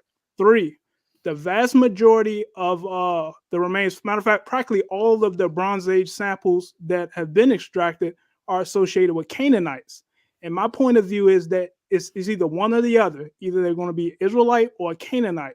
Now, these Levantine colonists from the Bronze Age are very clearly associated with the Hurrian expansion. I urge everyone to check out Ibri's videos on this topic. They're excellent. We're very aware of what Ivry has put down historically. Trust Yeah, me, but brother. We've been running with him forever. Particularly on the I'm hurries. sure You you know, are. he Especially on the won't let us. Hurrians. He That's won't one of let us his forget about biggest the hurries. topics, bro. They were Hey, y'all very, gotta put very respect on the clearly. Hurrians, though. Hurrians Yeah, gotta but, put respect but look, on them. When you these said remains hurries, Ibri had a grin from ear to ear. You exactly. understand? Uh-huh. A large chunk of my Hey, them info. Israelites are mixed with them All Hurrians. right, You hold on. Go, gotta, go, We go ahead gotta, and gotta, we answer gotta that. let him gotta breathe. Go We ahead gotta put, let him breathe. you gotta put and, Let him respect be on the for a second, Hurrians' name. Ivry. Let him and finish. Let him evidence, finish. but You got yeah, the floor. there's just no hard evidence as far as strong material culture, meaning writings, inscriptions, identifying who these remains are. Like this is why Okay. I cannot just assign them an Israelite identity. When for one, they're all in Canaanite towns, except for I think two. There's a haplogroup T found like on the border in northeast Israel that fits in the time frame of Israel. I think that's the only one you could kind of make an argument for being an Israelite. The rest of them are in Canaanite towns and they're associated with the Hurrian expansion, the Mitanni settlement of the Levant. So Entirely, yes. make the argument. Sell me on Oh, wait, Ibri being wait, an wait. I Israelite. got a question. I got a quick question. I want to ask this before. My Oh, fault. let me make one more point as far as You got it. autosomes, and then I'm gonna shut up. One more point as far as the autosomal argument. When the Limba do tests, when their DNA is sequenced and put on PCA charts, or when their DNA is run through admixture analysis, the populations that they cluster with are Bantu populations, even West and Central African populations. That's because they Easy, have LG. been. Let him So that finish. Let him finish That's it. wait, but I got not, to before he go goes ahead. on. I just want to say this. That's because they have been admixing with Bantu populations for how long now? Which is Exactly, why. 1,000 years, 1,000 years Okay. probably. See that, So and that pretty much takes away the whole autosome argument because your autosomes can be erased within about no, three, not if 4 you're still amongst the same populations. If the same people are being as homogenous as they can be, even though they may have different haplogroups, even though they might be T amongst them, T, J, E, what else is amongst them? Family. But anyway, let's just use those three. Those three haplogroups are still living pretty much a homogeneous life in that area for 1,000 years. They're still breeding. So the autosomes they're going to continue to have the autosomes mostly of Bantu, but you will still see autosomes of Eurasians because they're still mixing amongst themselves. It's just like the paper that we read and we did with you guys on the what is it? The 8 different sects of Jewish populations that still today retain 3%, was it 3 to 5% sub-Saharan DNA? yeah, And but it that's goes not back. Wait, bro, wait. Let me uh, finish. I'm laying out my autosomal argument with We you on still haven't let him how finish though, a G. population, huh? We still haven't let him finish though. We no, literally. go ahead, it's cool, it's cool. This But is I this is just want your to put platform, your just let me platform. yeah, no, I just want to say this and I'm allow you to speak. I don't want to be disrespectful, but I'm just saying the same way the autosomes, these people are still breeding amongst each other. So you're still gonna have, even though it's mostly Bantu DNA, Bantu autosomes, you're still gonna have Eurasian autosomes and the haplogroups, the paternal haplogroups are Eurasian, as well as some of the a small percentage of the mtDNA. But it's the same argument we make when we say that the sub-Saharan DNA going back to 1500 BCE with different sects of Jews that do not live in Africa. The Iraqi Jews, the Mizrahi, the Ashkenazi, these Jewish sects still retain 3%, 3 to 5% of autosomal DNA from sub-Saharan Africa, going all the way back, going all the way back to the 1500 BC. Why? Because they're retaining it because they're still breeding amongst each other, and even though autosomally they are mostly uh, from the direct areas that they are in, the geographical areas that they're in, they still retain some of this sub-Saharan African DNA because they're pretty much homogenous amongst each other. Do you understand what I'm saying to you? All right, OG. I understand exactly what you're saying. Okay. But from my understanding, that was I might have to revisit the paper, but that was an ancient admixture analysis, not the same as it doesn't use the same program as a autosomal analysis or Agreed. PC. No, agreed. That's cool. So, but if some limba that upload their DNA that even have your Asian haplogroups come up like 100%, 99% Bantu, so your autosomes can be erased over a few generations. Like it won't show up at all. Even the guy Abu who posted on here, he had a video of some guy, some British guy that carried haplogroup A. And he was just straight up white, and his autosomes were like 99% British, 99.9% British. But he carried haplogroup A. He showed no autosomal traces of Right. But is that the case? But is that the case with the lumber? We're comparing apples and oranges. Is that the case with the lumber where they're 99%? When the DNA is uploaded in a mixture in those admixture programs, sometimes they don't show any Eurasian. Yeah, right. No. So apply that to what we're saying, right? So we've been going over information that talks about that there are these autosomes from the Levant in West Africa, right? Yeah. So how did they get? So you're talking about like in a situation to where they're disappearing, and we're talking about a situation where they're staying the same. Do you understand the difference in what we're talking about? Yes, but my point is, if you move away from the population and you're not staying homogenous, it's going to disappear. Exactly, and that's my point. That's the point I'm making. We know for a fact that Limba have Eurasian origin, but it doesn't show up. It doesn't always show up in their autosomes. That's my point. The Senegambian tribes via E1B1A can also have a Eurasian origin. Just because it doesn't show up in large numbers in their autosomes doesn't mean the E1B1A they carried wasn't in the Near East at some during the Bronze Age or whatever. So no, that's agreeable. But go ahead. I'm sorry. Yeah, go ahead and finish your point. I want to make sure I understand everything you're saying. You talking about? You want me to finish? Yeah. Also, I don't know if you guys are familiar, but there was a DNA paper on the Bantu that was released in late 2023. And if you look at the populations, it tracked the Bantu migration from Central and West Africa to Congo and Angola, and then they tracked admixture events with the local hunter-gatherer populations. And if you look at the admixture events, none of them go past the Common Era. Not in the Congo, not in Angola, not in Kenya. And this is one of the most recent papers on Bantu expansion. Which paper is that? Hold on, let me pull it up. I'm about to get it for you right now. Hold on. I'm about to name it for you right now. Because I can't. Avery, you know what paper he's talking about? Because I mean, there's several papers that talk. That's what I'm saying on the Bantu expansion. I want that specific one. I need to repeat it one more time. What did you say? Because I'm like in and out. Hang out, yo. Just listen to what he's saying. You really need to listen to this because he did bring you up and big you up on your Hurrian presentation. So pay attention. What's going on? Yeah, but we need to let him breathe too, because I'm still trying to understand this full argument. I'm not. No, 100%. Yeah, I'm I want still him to finish too. That's what I mean. Trying to do something. I was saying it whatnot. So I'm trying to make sure I deal with what he's saying properly and not leave it hanging and whatnot. Yeah, that's what I mean. I'm trying to understand as well. Like I'm in and out, but I'm not fully understanding his premise. Right. I'm still here and I need some stuff repeated. So OG, so that's that. So me and Ebri in the same boat. I got you. So real quick, without being interrupted, bro, man, just do me a favor. Run through your stuff again. We're all gonna go on mute. Hold on 1 second. Hold on. I'm trying to get the paper for you. Okay, you good.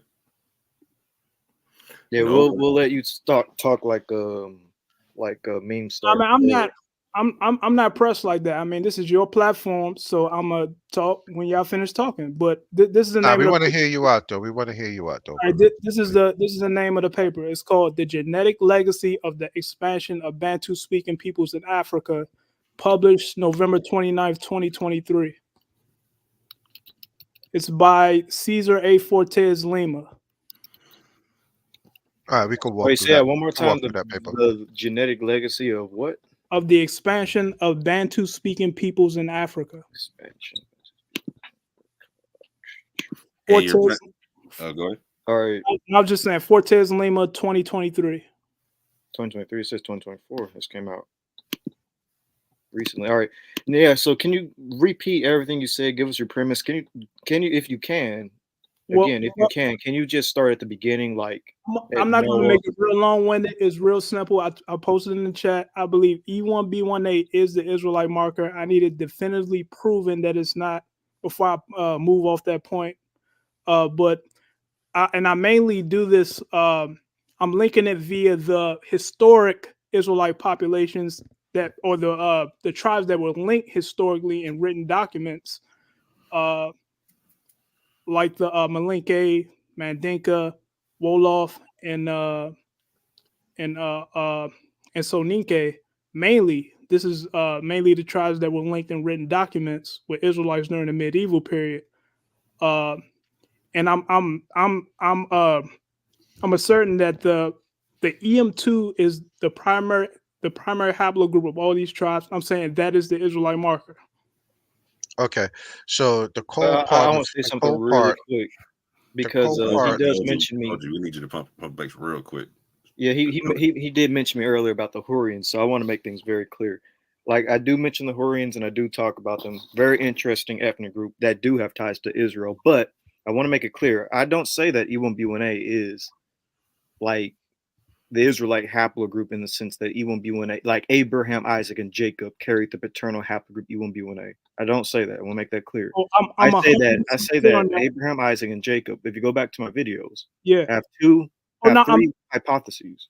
Yeah.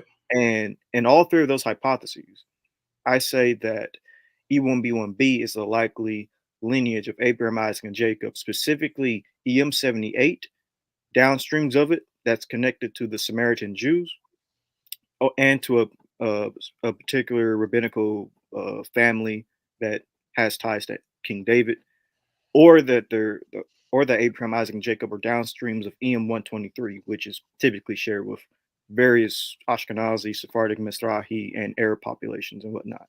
So I never say that Abraham is E1B1A. I want to make that clear. Yes, I talk about the Hurrians, but that doesn't mean, just because I talk about the Hurrians and the J marker doesn't mean I automatically put E1B1A as being Israel. I want to make that clear. I say it's And I E1B1B. never made that claim. You made that clear in the Facebook Messenger when you said EV22 was a downstream mark. I was kind of picking your brain on that, and Yeah. I was picking your brain on that, and yeah. So even you believe that the actual Jacob marker would comprise a very minor clade of the overall Jewish population. We're talking like less than 1%. Yeah. I would So- say that most people, the people closest to the ancient Israelites, I would say are the Samaritans and Palestinians and Lebanese Christians. Because if you look at the PCA chart, they are the ones who connect closest to ancient Iron Age Levantine populations. Samaritans, Palestinians, and like the Christian and Arab, not Muslim, sorry. The Christian Palestinians and Christian Lebanese. Yeah.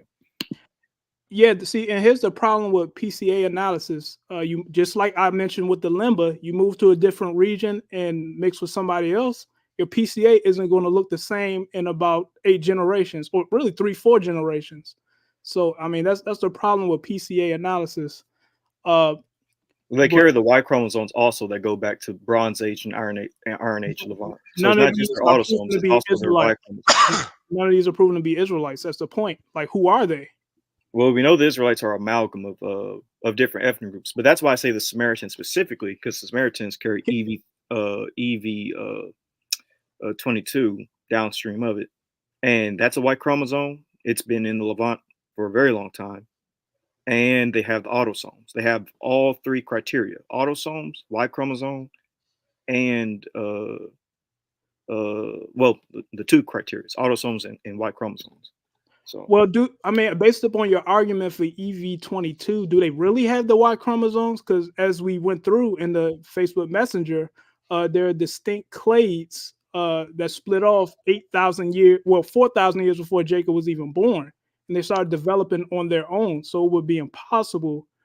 right. In the Facebook discussion, I mentioned the specific downstream of EV22, Yeah. and it will be that specific downstream of EV22. Again, I'm not saying that Abraham was literally the founder of EV22. EV22 predates Abraham. All these haplogroups predate Abraham. We'll have to say that Abraham, Isaac, and Jacob are from a specific downstream of a specific subclade within a specific branch of the haplogroup E tree. That's why we can't say that Abraham, Isaac, and Jacob are even E1B1A, because if they're E1B1A, there's a bunch of different branches. You got EP2, you got EU17, EU290. There are different branches of E1B1A. So Abraham, Isaac, and Jacob can't be every single E1B1A marker. Yeah, you're going to have to discount other. Yeah, go ahead. My bad for cutting you off, but this is why I mentioned relative dating in the messenger, because I mean you basically disqualify 99.9% of Jews for being descendant of Jacob based upon what that is correct, and that is correct, and I've actually used this argument on Jewish people who try to be racist towards Palestinians or who try to be racist towards people, darker skinned people who are Jews, because it's like, you don't know if you descend from Abraham, and you're trying to, I use that on Jewish people too. I use it on anybody, Zionists, Black Hebrew Israelites, whoever, Hey, but real quick, if you can, bro, tell me like what. So we're talking about an argument about haplogroup carriers being the introgressors of certain autosomes to an area and whatnot, right? Yeah. And so we agree. We both agree that you can be from a certain haplogroup lineage and go to a certain area, intermix with that people over time, and lose the autosomes you came in with, right? We both agree with that concept, right? Yeah, they change over time unless an ancient admixture analysis is performed. Right.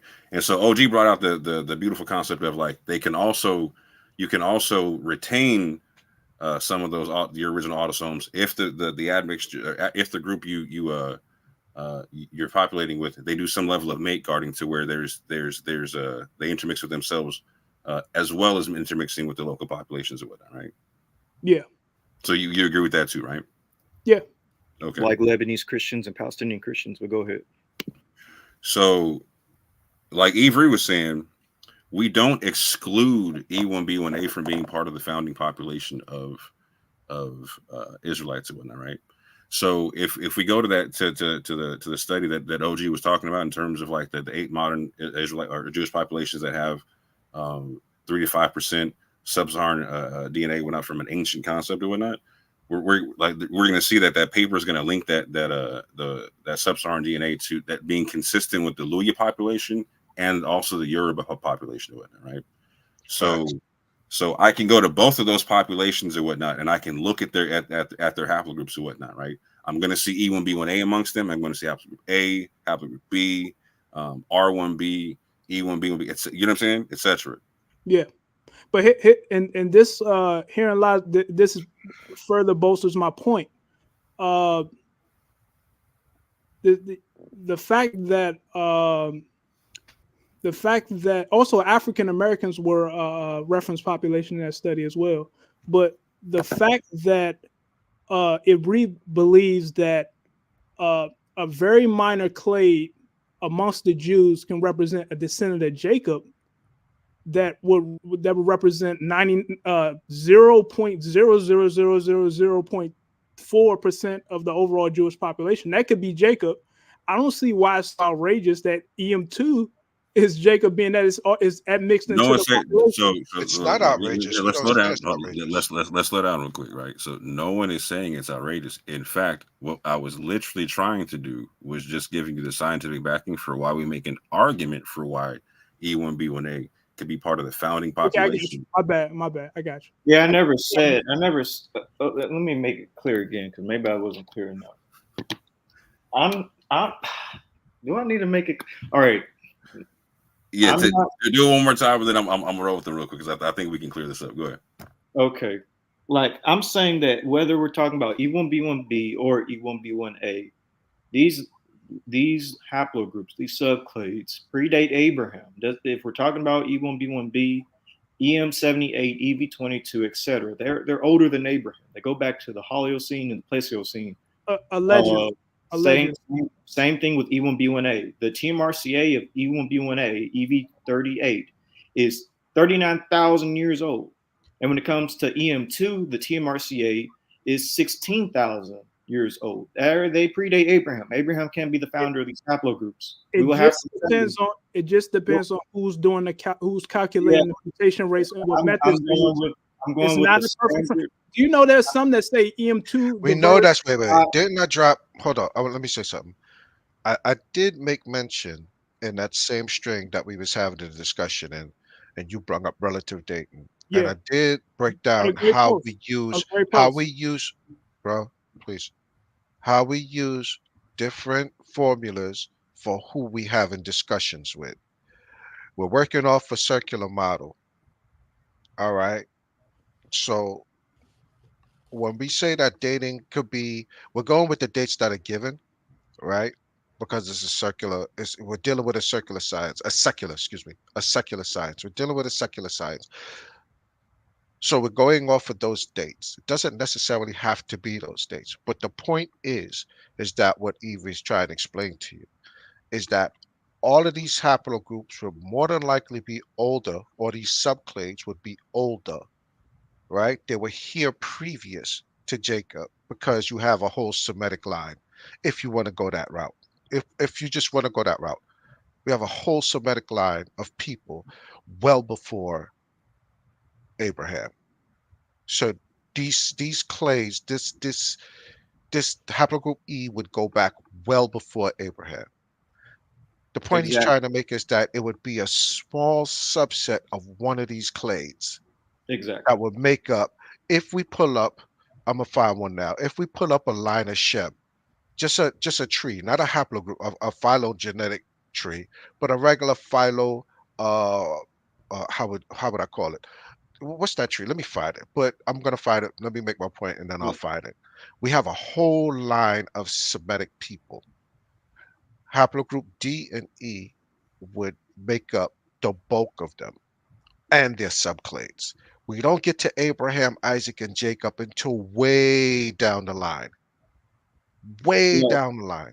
Yeah, Abraham, Isaac, and Jacob. Abraham likely would have lived in the Middle Bronze Age period. And we've already looked up papers in the past of various haplogroups that are already existing in the Middle Bronze Age period. So when it comes to Abraham, he is going to be a downstream, just like all the other dead bodies we find all throughout the earth. He's going to be a downstream of all the haplogroups that predate the Middle Bronze Age, you know. So when it comes to Abraham, he will have to be a downstream within the entire branch of E, which there are quite literally thousands of subclades within haplogroup E. And we have to figure out which one has the best chance. If we want to be truthful Bible people, we need to see which one has the best chance of being Abraham, Isaac, and Jacob. And the evidence points to EV22 for me. I'm not saying you have to accept that, but for me, it points to that. And because I know for more, I think he points to EM34, but he can correct me. I might be wrong. No, I've been saying the same thing since before. Like, I've been saying the same thing since since y'all was on EP2. I was saying the same thing you're saying now. Like it's either like because it's either going to be EM78 or downstream of EM34, right? Or EM123. Right. Okay, so would you guys, any one of you, like, how would you present the position that Zadok, holds to? Like, how would you present that? Since you don't fully discard it, how would you present it? Yeah, so the whole thing. Ask that question one more time. I didn't hear the first part of it. All right, can I say something real quick? Since this is about the clay that I'm proposing. Hold on for a second. Hold on. I want to say this. I want to say this at the beginning when you made your challenge, which was the core part of your challenge was you were saying, prove me wrong. My position is that E1B1A is the direct descendant, and I'm asking y'all to prove me wrong. Well, you haven't proven that it's right yet. I didn't say prove you wrong. I said I didn't say prove me wrong. I said until it's definitively. We'll rewind this later. Rewind the tape. I said until it's definitive. I didn't say you prove me wrong. I said until it's definitively proven wrong by anybody, and it just happened. Right. You know what I mean? We're not definitive, but we're not definitively putting it out of the mix. We're not. We never did that. What we're saying is what we feel is the closest. Exactly. That's it. We're Okay, not saying that it's out of the question, nor are we saying that it's at the bottom of the rung. We're just going with the evidence provided to us. You have no evidence. oh, it's a host of evidence. Literally, Wait. the Okay, so all OG, of slow the down. That's tribes what I was that are trying to linked get with to. Israelites All right. are EM2 predominant. Even the Berber tribe that carries the most EM2, the Zenata, who are historically linked with Queen Kahina, has more EM2 than any other Berber tribe outside of the Tuareg. So I What mean, percentage of E1B1A? did the Zenata have? No, that you would say would be the Israelite marker. Which, Nadi, don't give me a clade. What percentage EM2. of Oh, the I'm on whole back there. EM2 is broad. The whole EM2, brother? Okay, check this out. You guys weave in and out of ancient remain Bro, arguments. the Then you go whole EM2 is what yes. you're saying. I'm not All right, saying all right, every cool. Okay. EM2. He said EM2, all of I'm not EM2. Let's let him saying walk it I'm out not real saying quick. all Just slow EM2 down. is. I'm not saying all EM2 is an Israelite. I'm saying it's the Israel. I'm saying all Israelites are EM2. I'm not saying everybody that carries EM2 is an Israelite. But as far Okay. as the dating and divergent dating and calculating mutation rates, it just depends on who you refer to. Because Bro, do me a favor. Bigs it out. Yeah. Do me a favor. Yeah. Like, stop right here and just sell me on E1B1A being the Israelite clade, right? Just walk me through the paradigm that you have from beginning to end, because you're talking about some stuff I'd really like to get into the weeds with in terms of like the reference populations you're talking about. But I want to make sure I understand your full paradigm. So just tell me, like, just from top to bottom, why is E1 like EM2 this clade? Why is it the Israelite clade? Yes, start at the beginning. Start Because at the beginning with like how old you think E1B1A is. Bro, let him do it his way. Let him do it. I'm not going to do it his way, and we're going to fuck up. I'm not going to date EM2 exactly precisely because I could find a paper that says it's 47,000 years old. I could find one that says it's 35,000 years old. Now they're saying it's 14,000 years old, or I've seen one that says 17,000. So I'm not going to do precise dating.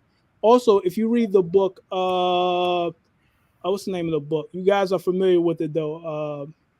What's the name of this damn book? Hold on 1 second. Let me get the name of this book because I want to help you understand. We keep sending him down like rabbit holes instead of letting him just talk his fucking way, letting him just paint the picture, whatnot. So what we're gonna do is we're all gonna shut the fuck up and we're gonna let you talk uninterrupted for like a good 3, 4, 5 minutes or whatnot. Just walk us through your paradigm.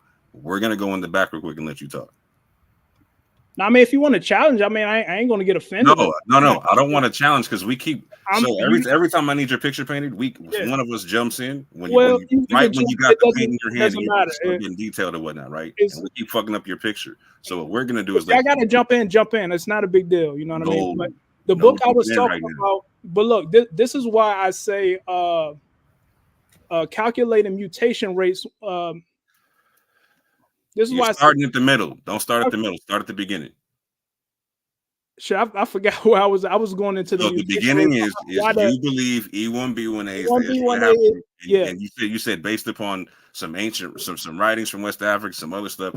So No, I need you to paint that picture for me, and don't worry about mutation rates. Don't worry about dates. Don't worry about none of that shit. Just paint it the way you understand it.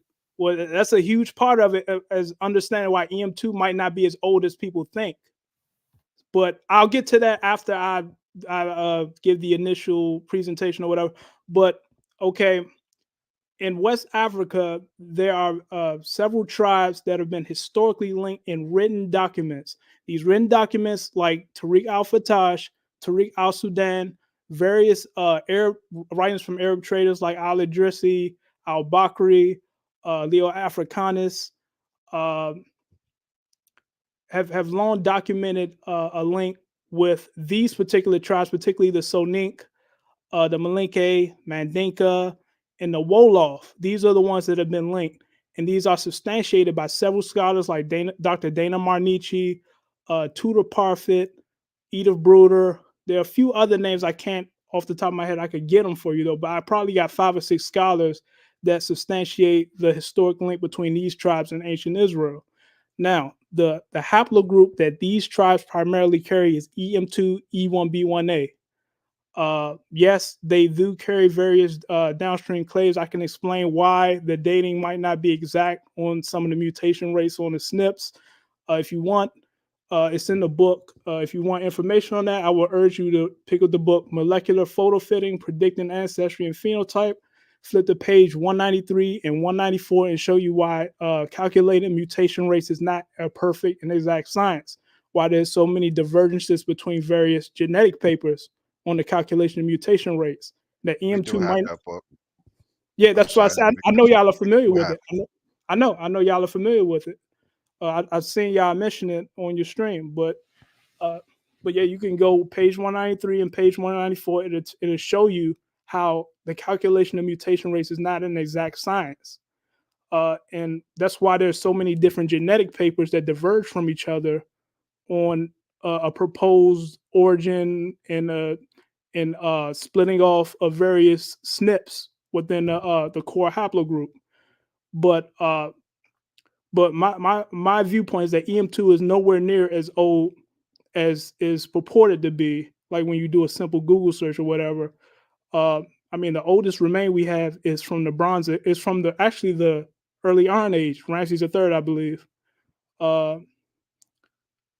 But yeah, EM2 is basically linked with the tribes that are historically linked with Israel and West Africa. I believe the scriptures when they say beyond the rivers of Cush, this was an understanding that the prophet Zephaniah had, that Israel were from a land that was uncharted in their era, which is why he just made a broad beyond the rivers of Cush. This was his understanding that were Israelites over there, or it depends on how you look at it. Maybe he prophesied it, or maybe that was just his understanding of where Israelites were. But also believe Eldad the Danites account about Israelites in West Africa. He literally named various places, that settlements that are in the Sahel that we can see on medieval Sahelian maps. And when it comes to the other groups outside of those Sahel tribes that have historical attestation to being linked with ancient Israel, I would say because they are E1B1A dominant, they would be linked with the Sahelian groups. They just are a product of a later migration, because there's just not a lot of historical evidence, especially with groups like the Igbo and a lot of Akan speaking groups, a lot of the Volta speaking groups that are E1B1A dominant. There's just not a lot of historical attestation prior to the medieval period. Even in the medieval period, or even the post medieval period, they barely have any any historical attestation. So they will be linked to the Sahelian tribes by extension via E1B1A, and this is why they have all these anthropological clues as far as customs related to ancient Israel. So I believe they will also be, by extension, linked with ancient Israel. Not to say that they are ancient Israel. It's my position that ancient Israel all came up on the ships, and the distinction between Esau and Jacob is continental Africans that didn't come on the ships, and the ones that came on the ships. That's just my viewpoint. But anything else you want to? Yeah, I'm gonna tap in, and if y'all don't mind, just let me walk for just a little bit with the brother, if y'all don't mind, because so you said a lot of names that I love and that I'm very familiar with from like, so you know that I'll talk to Tutor on, like, literally, like, on camera and whatnot. Yeah. About the Lemba. I'm familiar. I'm very, like, Dana Marnici is literally one of my mentors and whatnot. Right. So I'm very familiar with her work. And I know, and I 100% agree with what you're saying in terms of, like, she's saying and other people are saying about certain links to Israelite groups in that part of West Africa. However, just 2 points of clarity, like, or so one question to clarify, and, like, one direct question. The clarification question is, like, so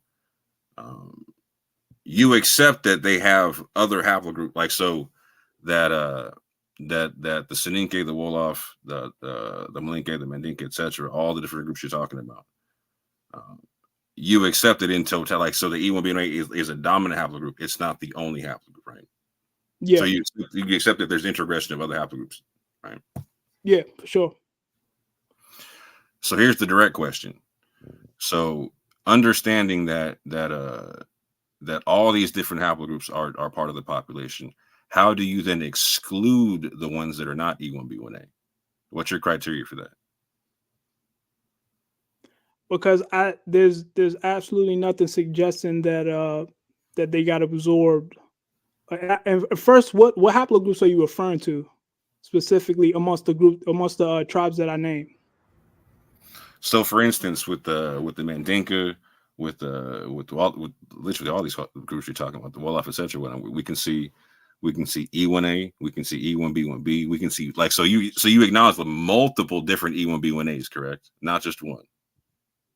I mean, there's smaller So subclades. they carry My viewpoint is EM2. EM2 is the Israelite marker. Again, not all Israelites. I mean, not all people that carry EM2 are Israel, but all Israelites do carry EM2, in my opinion. So you see what you know. I'm right there with you. You said that's your opinion, right? Yeah. And so what I'm trying to understand is so you're making a majority argument, right? Like, so you're making an appeal to the populist kind of argument, right? So like, it's because this is the largest percentage of a haplogroup or whatnot. They have to be the Israelite population, right?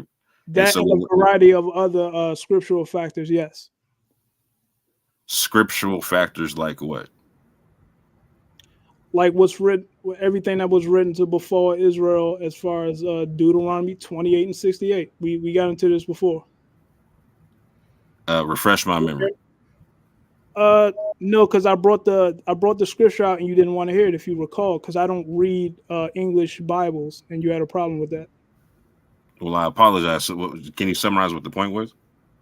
We went through it already. It's not a singular argument as far as isolate 1, 2, 3, 4 scriptures. It's an entire scriptural argument. We will be here all night. Okay, so just to clarify the point for me, that no, this will help me if you don't want to get into it. Like, is it your argument? If you're not gonna answer the question, you gotta let me ask another one so I can actually get one of my understanding from you. Right. Is it your argument that only EM2 people from these tribes went on the slave ships? No, I'm saying EM2. If you look at some of the earliest African American burials, not just in South America too, and I'm not talking about the study on the free population. Free population typically were sons of slave masters. Mm-hmm. I'm talking about there are other burials where EM2 is like 90% of the slaves. So that's just EM2 would be the marker. I just don't see some minor. So you got to slow down for me real quick, right? So you're saying you're making this huge leap in logic, right? So we're agreeing that these populations aren't homogenous when it comes to haplogroups, correct? Yeah. Well, I mean, when they came over here, they would have been overwhelmingly EM2. That's what but they still wouldn't have been. They still wouldn't have been homogenous, right? Damn near 90% is damn near. But 90% isn't homogenous. No. So okay, this is where my second question becomes extremely important, right? Because as you were acknowledging, so you can understand Ibree's point about within a population of multiple haplogroups, he's making the argument that it's most likely going to be a really small one that's going to be the actual Israelite lineage or whatnot, right? That was his argument, correct? You understood that part, right? Yeah, that doesn't make any sense. Okay. Why? Real quick, why doesn't that make sense to you? Bringing the full totality of scriptures, and I'm never going to discard the scripture argument. It's my chief argument, but I use everything else as supplemental.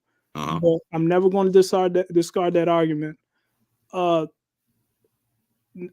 Although like for instance, in any Israelite genealogy, you do see other non-nations that are of Israel, but it's so statistically small compared to the seed of Israel.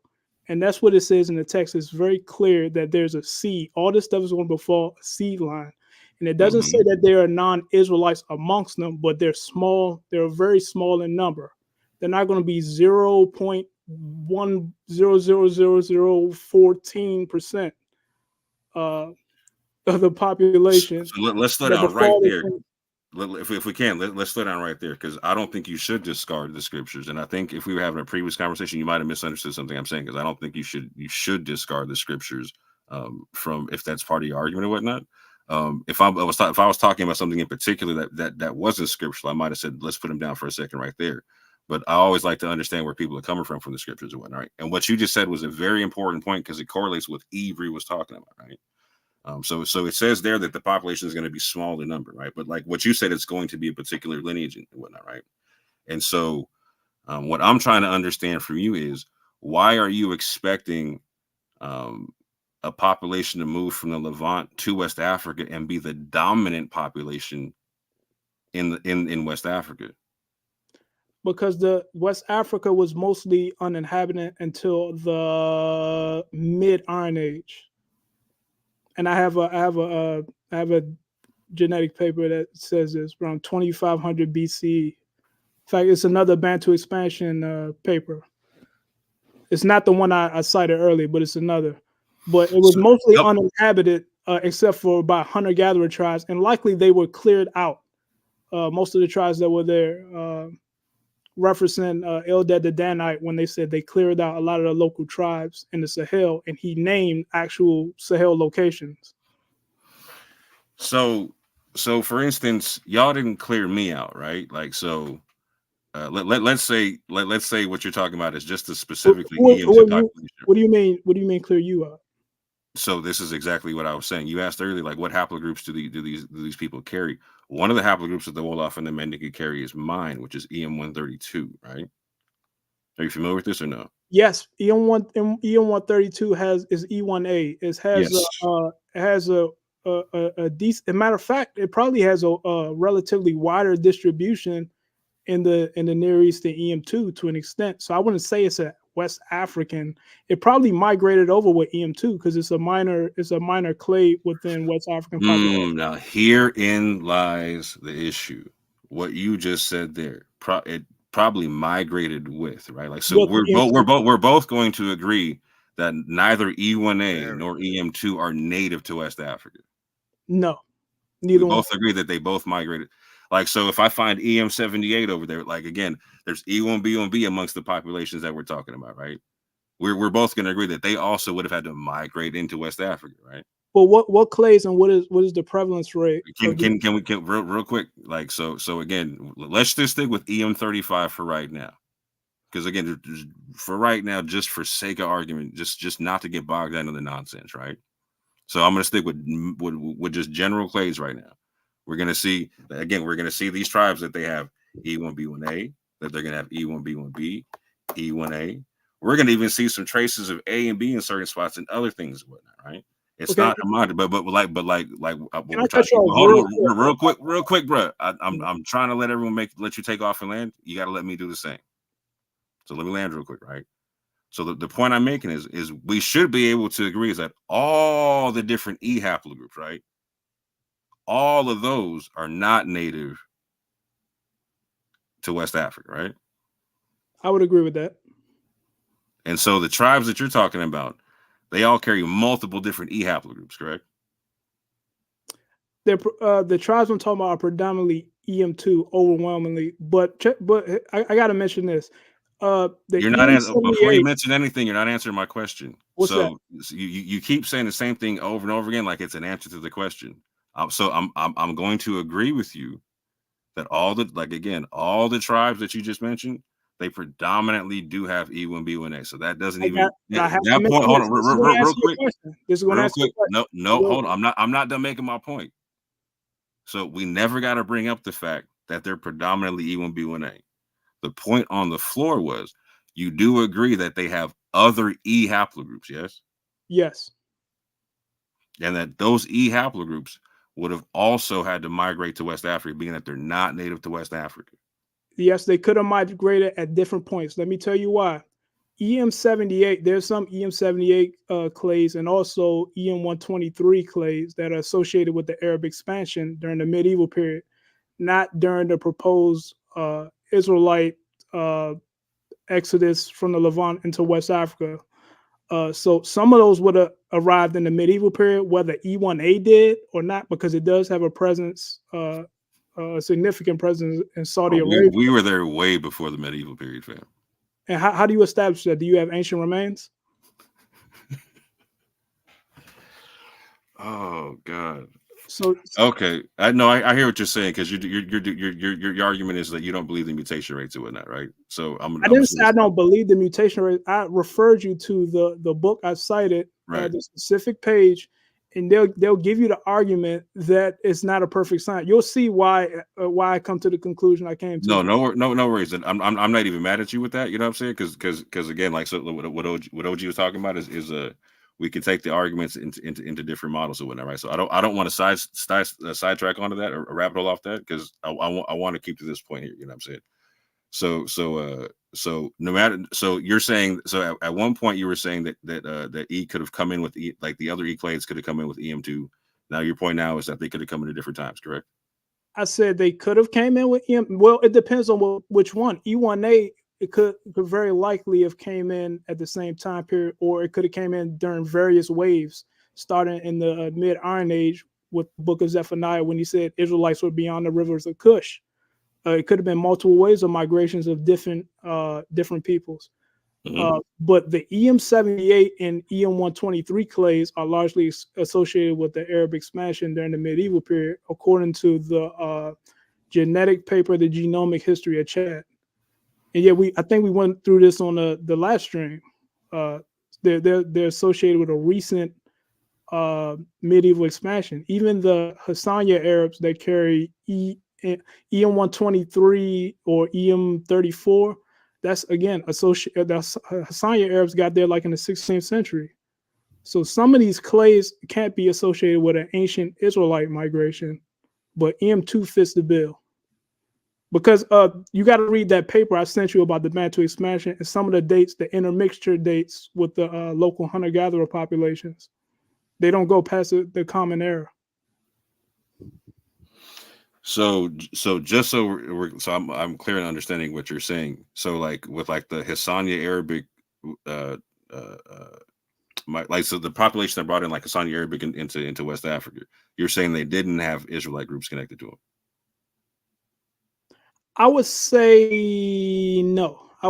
Just the Hassania Arabs are not associated with the groups that were linked with Israelites in West Africa. The first documented Israelites in West Africa. So I would say no. If they are, they would be associated with more Eurasian Jewish groups like the Limba.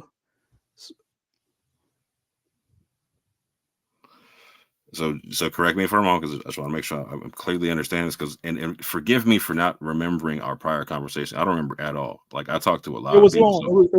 It was long. It was a long convo. I barely remember it, but it was a long. No worries. So please forgive me for not remembering one, right? Because I'm trying to understand how you understand the people you're citing and whatnot, right? Because so this is something that Dana gets into quite a bit with us. So I'm trying just to make sure I understand how you see it and whatnot. So you're saying that the Hassani Arabic, the people that brought in Hassani Arabic, they wouldn't be the original population of Israelites, but they could have a population of Israelites that would be like connected to people like the Limba and whatnot. Well, again, the genetic paper, The Genomic History of Chad, it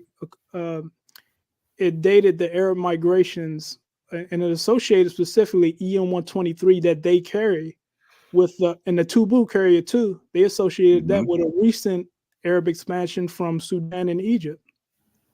From when? During the medieval period, where the Tubu got there a little bit. Right. So you're saying if I have you correct, you're saying that they're like at first you were saying there wouldn't be an Israelite population because it wasn't the oldest, but then you can said they could potentially have a population connected to people. They would have a population associated with more Eurasian type, Iranian type Jews, which I don't link with the medieval Sahelian Israelites. I think they're two different, distinct populations that have two distinct origins. Okay, so what about the Berber Jews from the north or whatnot? What do you say about them? It just depends. They're very, you got to read the book. What's the name of that book? The Non-Jewish Origin of Sephardic Jews by Paul Wexler. There are various migrations of people that proclaim quote unquote Jewish ancestry in North Africa.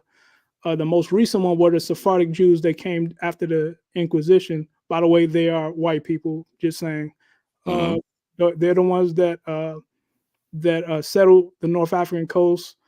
You can find them in my brother's community in Demona. They live in the same community. We have a real good relationship, but I don't want to digress. But they're the ones that settled North Africa recently, and they're genetically related to Ashkenazi Jews and Sephardic Jews in Bulgaria and Turkey.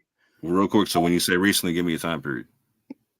After the Inquisition. But there are other groups. The earliest documented Israelites are in North Africa, not including the Cyrenaica Jews and Egyptian Jews, of course. But after that time period, during the medieval period, where the Arabs came and expanded into North Africa, they documented Queen Kahina, who they say professed Judaism, and she's associated with the Zenata Berbers, who almost entirely live in a part of central Algeria today, and they carry the highest proportion of E1B1A of any Berber group outside of some Tuareg tribes. At what percent? 25%. And they carry the rest of what? E1B1B, EM81. So we also see this in the Western Sahel, the EM81, etc. Right? And so you're saying this. So in your understanding, is that like a recent thing as well? No, I'll use the 2017 paper on EM81. That places it between 2200.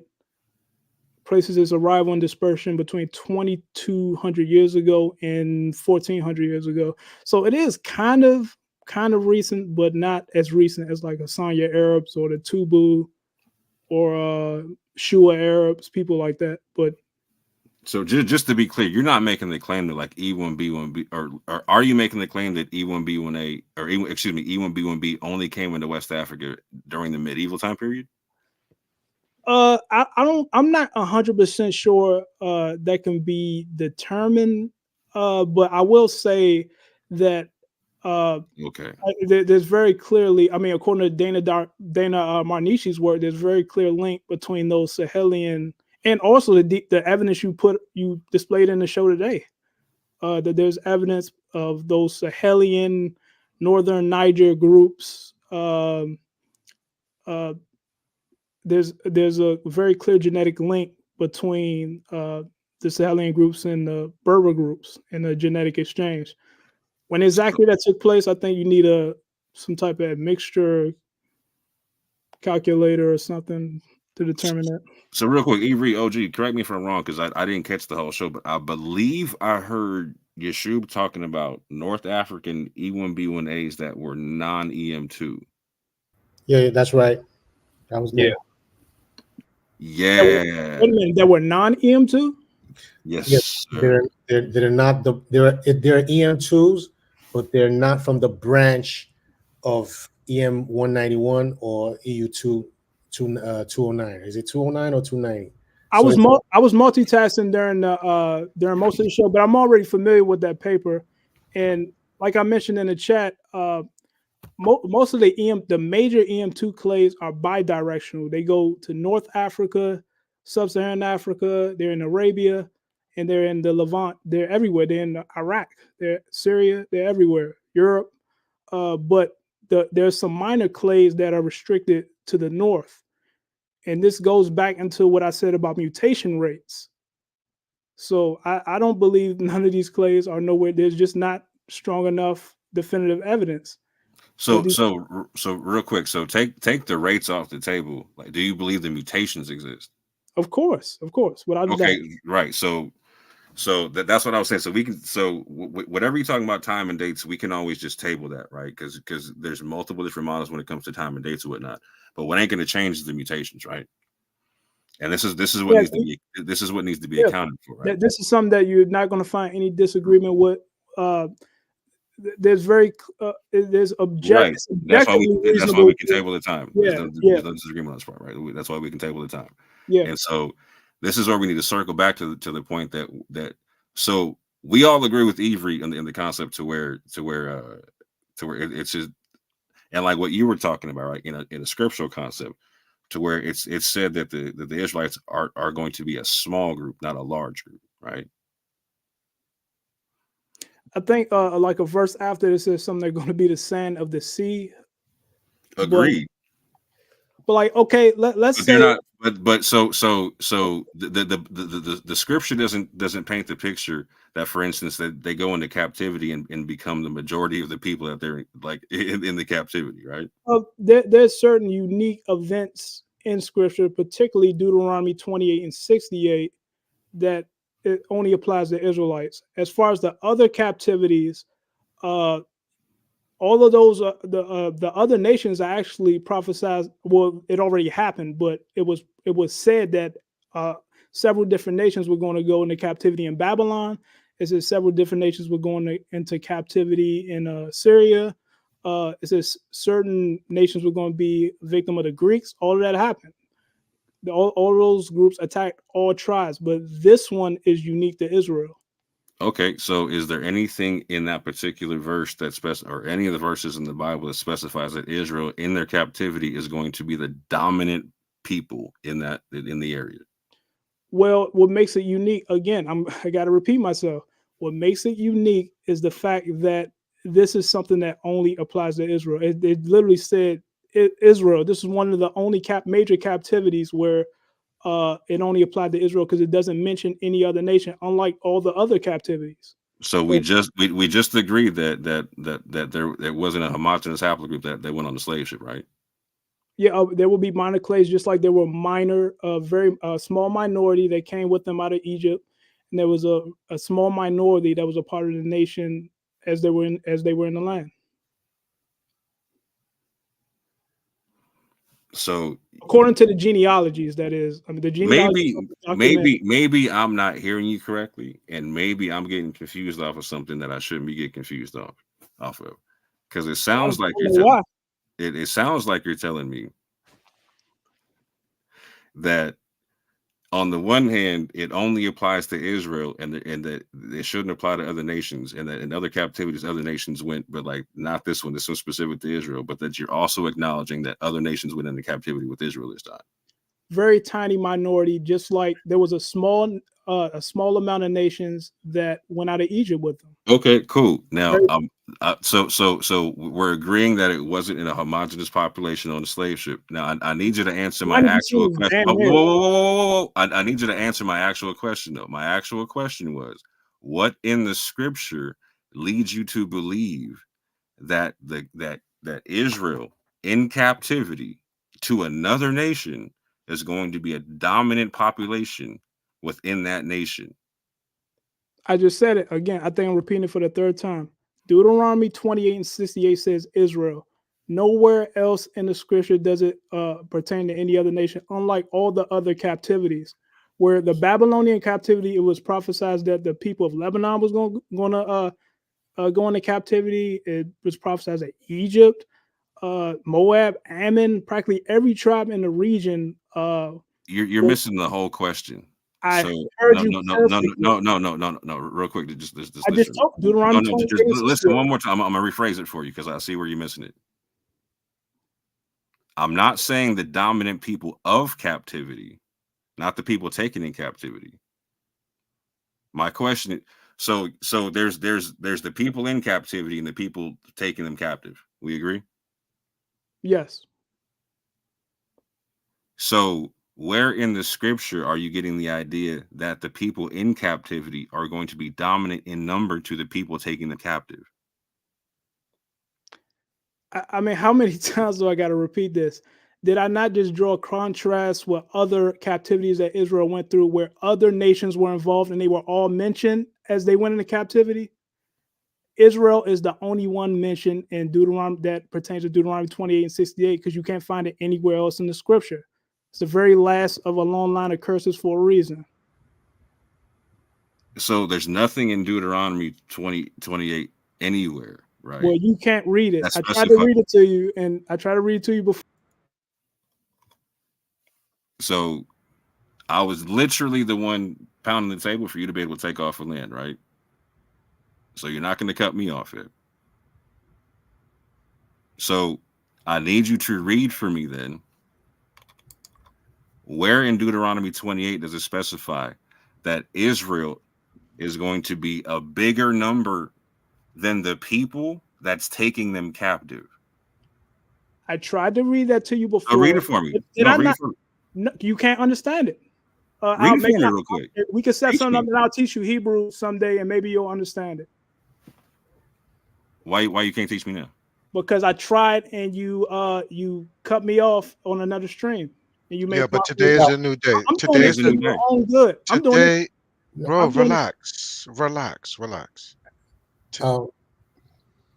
Yeah, I'm sorry, Sean. Zadok, everything's going well. So why don't you just give it? Yeah, just relax. It's cool. Because We're I gonna brought walk this through. out on another stream, and he cut me off and made mockery as All I was right, reading the we're scriptures. not So gonna I'm do not that doing again. it. It's not Bro, happening. So we can end the all right. discussion right now. You've been cooked No, already. Bro, relax. What are you doing? Why are you getting so frustrated? Just relax. Why are we Breathe. breaking up? This got to be the third Hold on. time. Let me speak. Let me speak. Let me speak.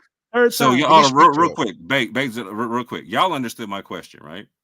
Yes. Yes, very But clearly. Yeah. Do me a favor. You learn how to read Rephrase. the Do me a scripture. favor, because When y'all. you learn how to read the scripture, maybe Do me a favor, right? Don't kick him out again. Don't do that, bro. Because it's No, just we're making gonna him bring more him and more back up. frustrated. No, I'm gonna bring him back up. Yeah, we're gonna bring him back up. I'm gonna bring it back up. But so y'all do me a favor. Rephrase my question in a better way, because we all say things in different ways and whatnot, right? What you're saying is that you're trying to find a scripture that says that in the captivity, right? That means in captivity, Israel is going to be numerous. Or more More or larger than the yeah. population that took them into captivity. that's a ridiculous grammatical argument. If the captivity is exclusive to Israel that I cited, I gave you the verse, and I pointed out every other captivity that Israel went through in the scriptures. Other nations went through them too, but this one is only pertains to Israel.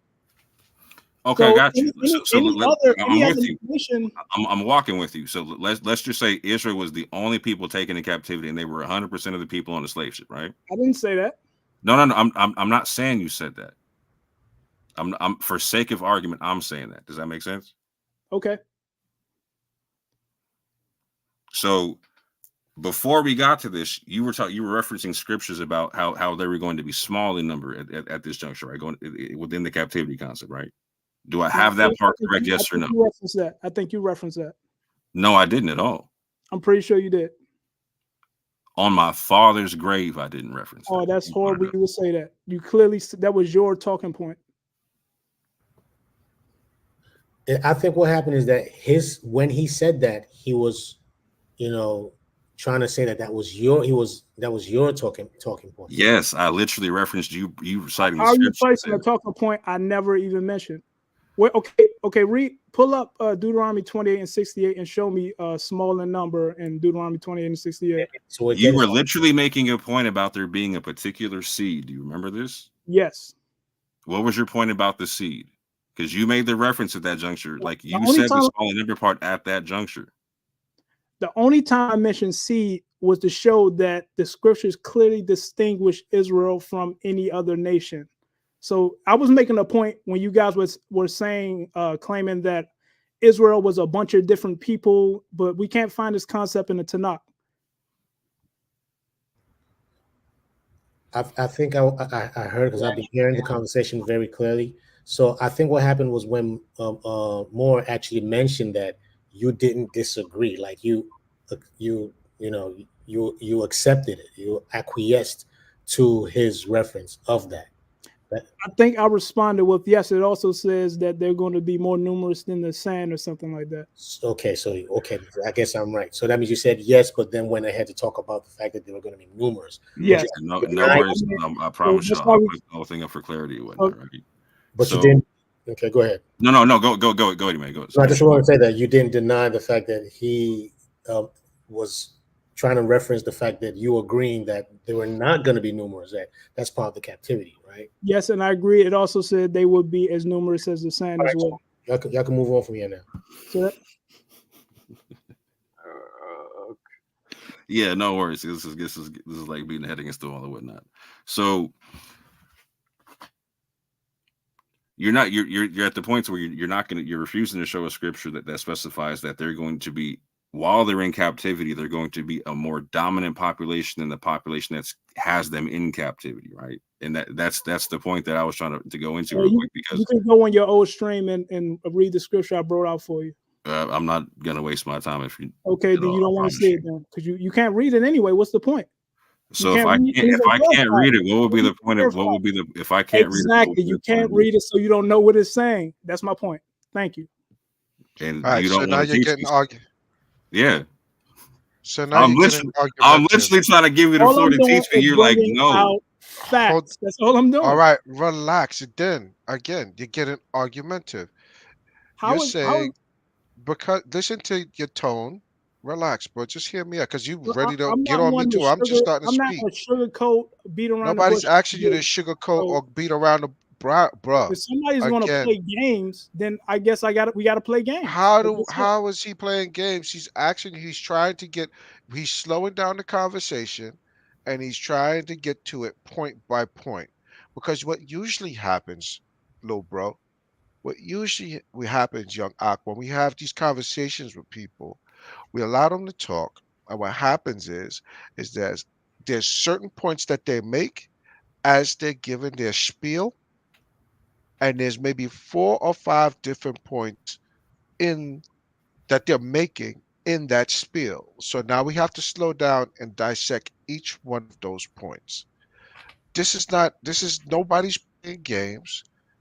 The reason why we're slowing down and touching point by point, because we don't want to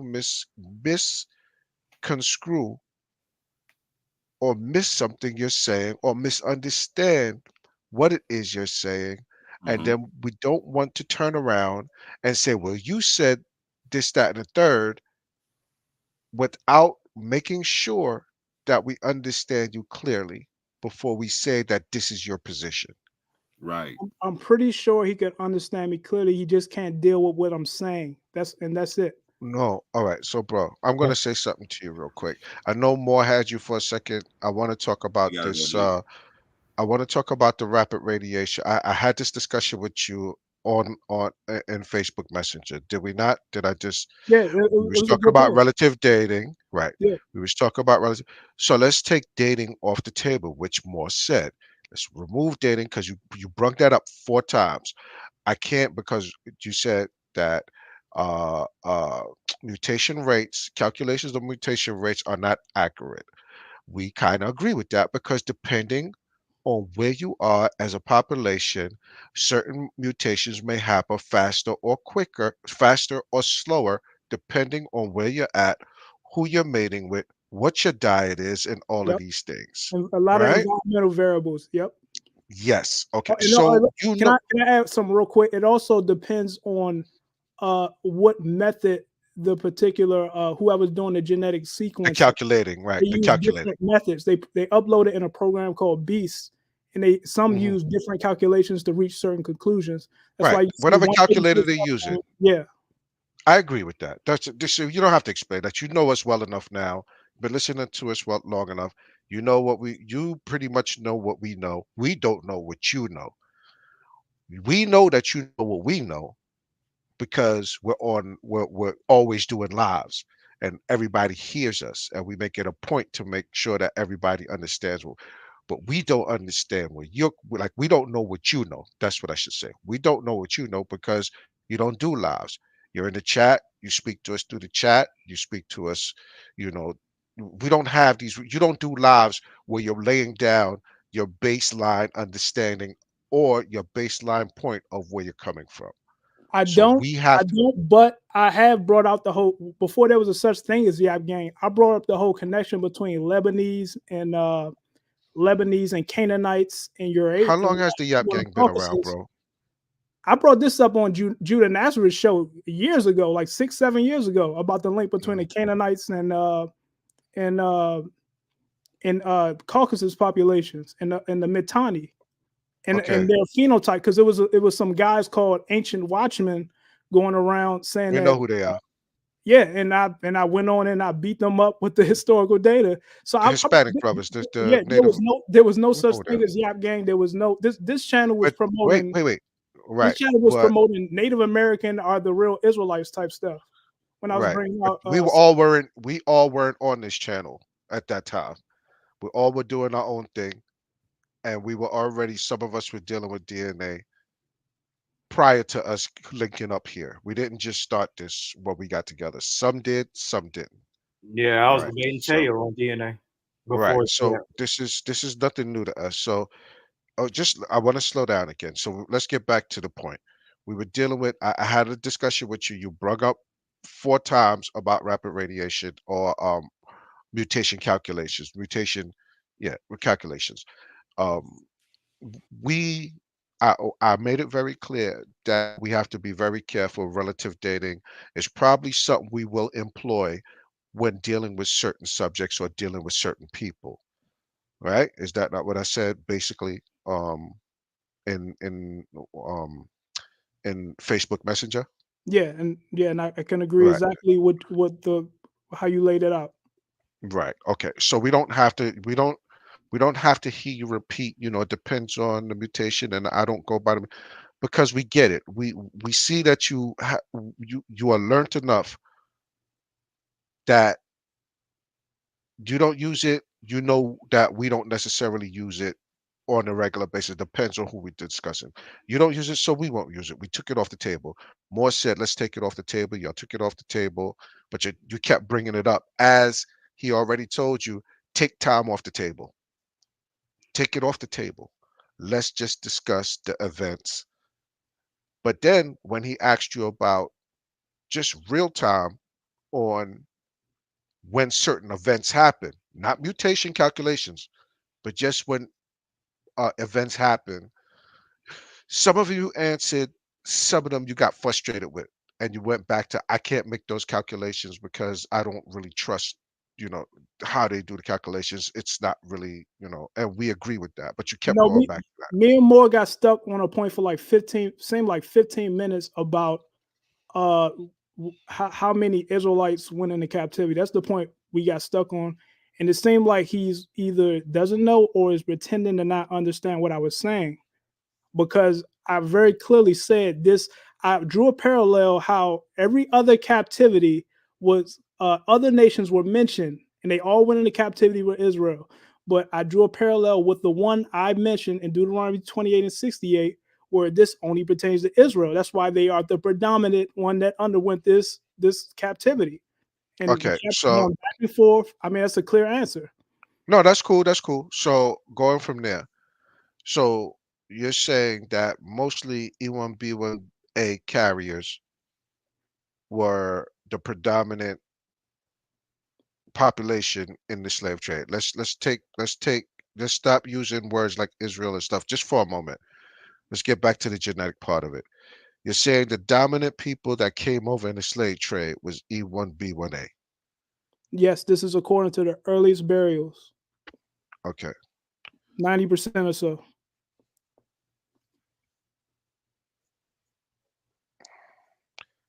So there's a study on this?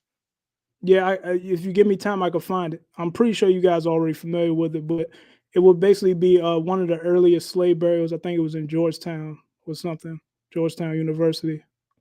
hmm Okay. I'm not talking about the one on the free blacks, because the free blacks had a bunch of different haplogroups, and there's a reason for hmm that. The free blacks hmm are typically the descendants of European slaves. I mean, European slave owners.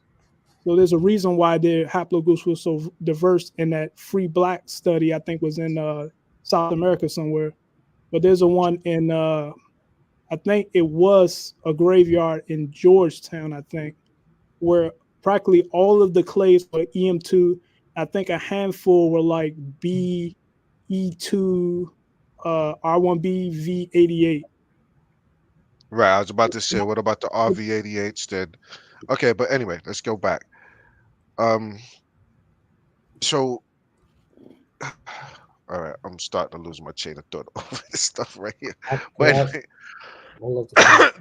yeah, I'll let you take over in a second, Emmanuel. Right. So you're saying that biblically, from Deuteronomy, it basically says that it only specifically dealt with Israel, right? Right.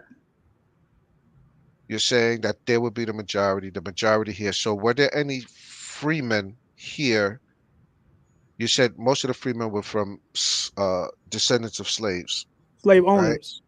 Right, descendants of slave owners, right? So there were no freemen here prior to that? Free black men here? It's possible, but I have to go. I mean, based on the historical record, practically all freemen were mulattoes. Damn near.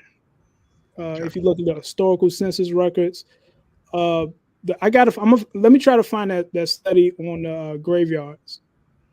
I don't know where the hell is that in my bookmarks, but I'm gonna try to find it All right. because Emmanuel, you want to take over for a second? But go ahead. Yeah. Finish what you were saying, bro. And I'll let Emmanuel take over from there. But go ahead, brother. Finish speaking. Zadak, I was talking Yeah. to you, bro. yeah, I'm trying to find the study with the Oh, early. no, I thought you were still speaking. Yeah, no, I No, I thought mean you were still y'all speaking. could cook. I'm gonna try to find a study for y'all. All right, that's cool. You can find it. Go ahead, Emmanuel. You got it. Okay, As a matter of fact, I gotta bounce soon. But I gotta I'm gonna get that study for y'all soon. But it shouldn't be that hard to find. I think it was Georgetown University graveyard, a graveyard affiliated with Georgetown, DC. But okay. I gotta bounce in maybe 4 minutes. Okay, quick question. There's a lot of. First one is first of all, this was a very, for me, it was very informative. Like I'm listening and everything, and I like this kind of conversation, and that's why Zadok, I was like, I really wish you would have just, you know, given that benefit of the doubt that maybe he really wants to know, and so you could just go through that same process again. It would have been great. But anyway, because I want to know actually too, so I want to find out. So I mean, not just for Moore himself, but for everybody that's listening. Well, subscribe to Judah Nazareth channel. I might bring it out sometime. Okay, so regarding the dating, right? Since you don't hold on to relative dating, is No, what? that's my methodology, relative dating. Oh, relative dating is your methodology. Yes. So which methodology do you not follow regarding dating? It's not that I not follow, it's just proven to be unreliable as a pinpoint accurate dating metric. It's literal dating. It's basically when like for instance, if Reed mentioned that EM2 has a formation date of 16,000. I don't want to put words in his mouth. He said 16,000, something like that. He can correct me. But there are other papers that say 45,000. There's one paper that say 40,000. There's another paper that says 30,000. And also there's a book that I mentioned. I want to mention it again. It's called Molecular Photo Fitting, Predicting Ancestry Using Phenotype. This is a book that gives you the basics on how to understand DNA science pretty in depth.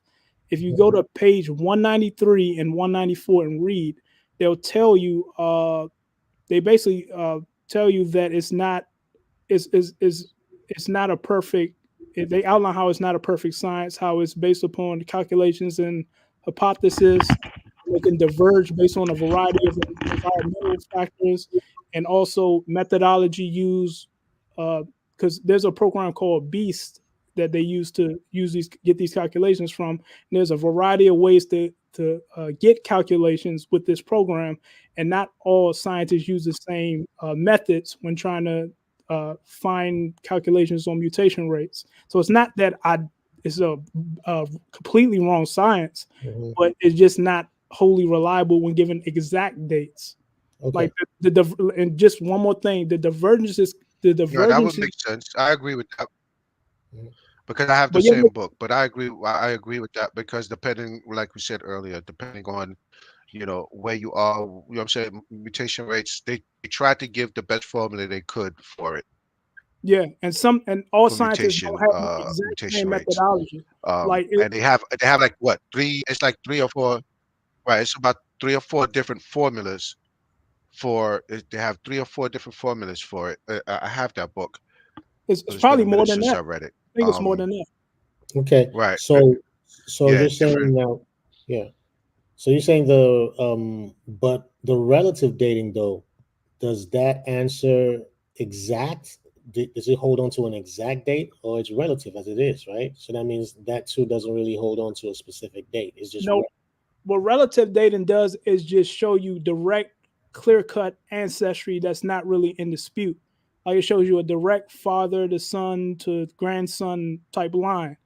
It doesn't give you a date. It's relative. You know what I mean? It doesn't give you an exact date. Right. It gives you it okay. is right. It Okay. doesn't give dates. It's relative. Relative is just dealing with Okay. the events and each Yeah. event. And, yeah, go ahead. Gotcha. And Gotcha. that's more objectively verifiable than exact dating metric. Okay. So the other thing is the question that Moore was asking, right, regarding, and you answered by using Deuteronomy 28:68, right? And you said that's specific to Israel, right? Yep, That occurrence now, you said that applies to those who are taken into the slave ships, right? correct. So does that mean that whoever was not taken into the slave ship that's EM2 that's still in Africa, it doesn't apply to them? Well, I use the 2 Kings 25 and 26 metric, which if you read the verse, it says all. It says all Israelites fled into Babylon. I mean, fled into Egypt after Babylon attack.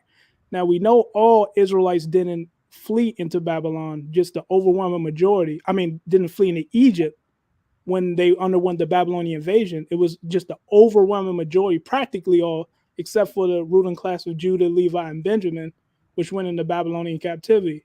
Now I use that same metric. Any other Israelites outside of the transatlantic captivity will be more or less an anomaly, a statistical anomaly.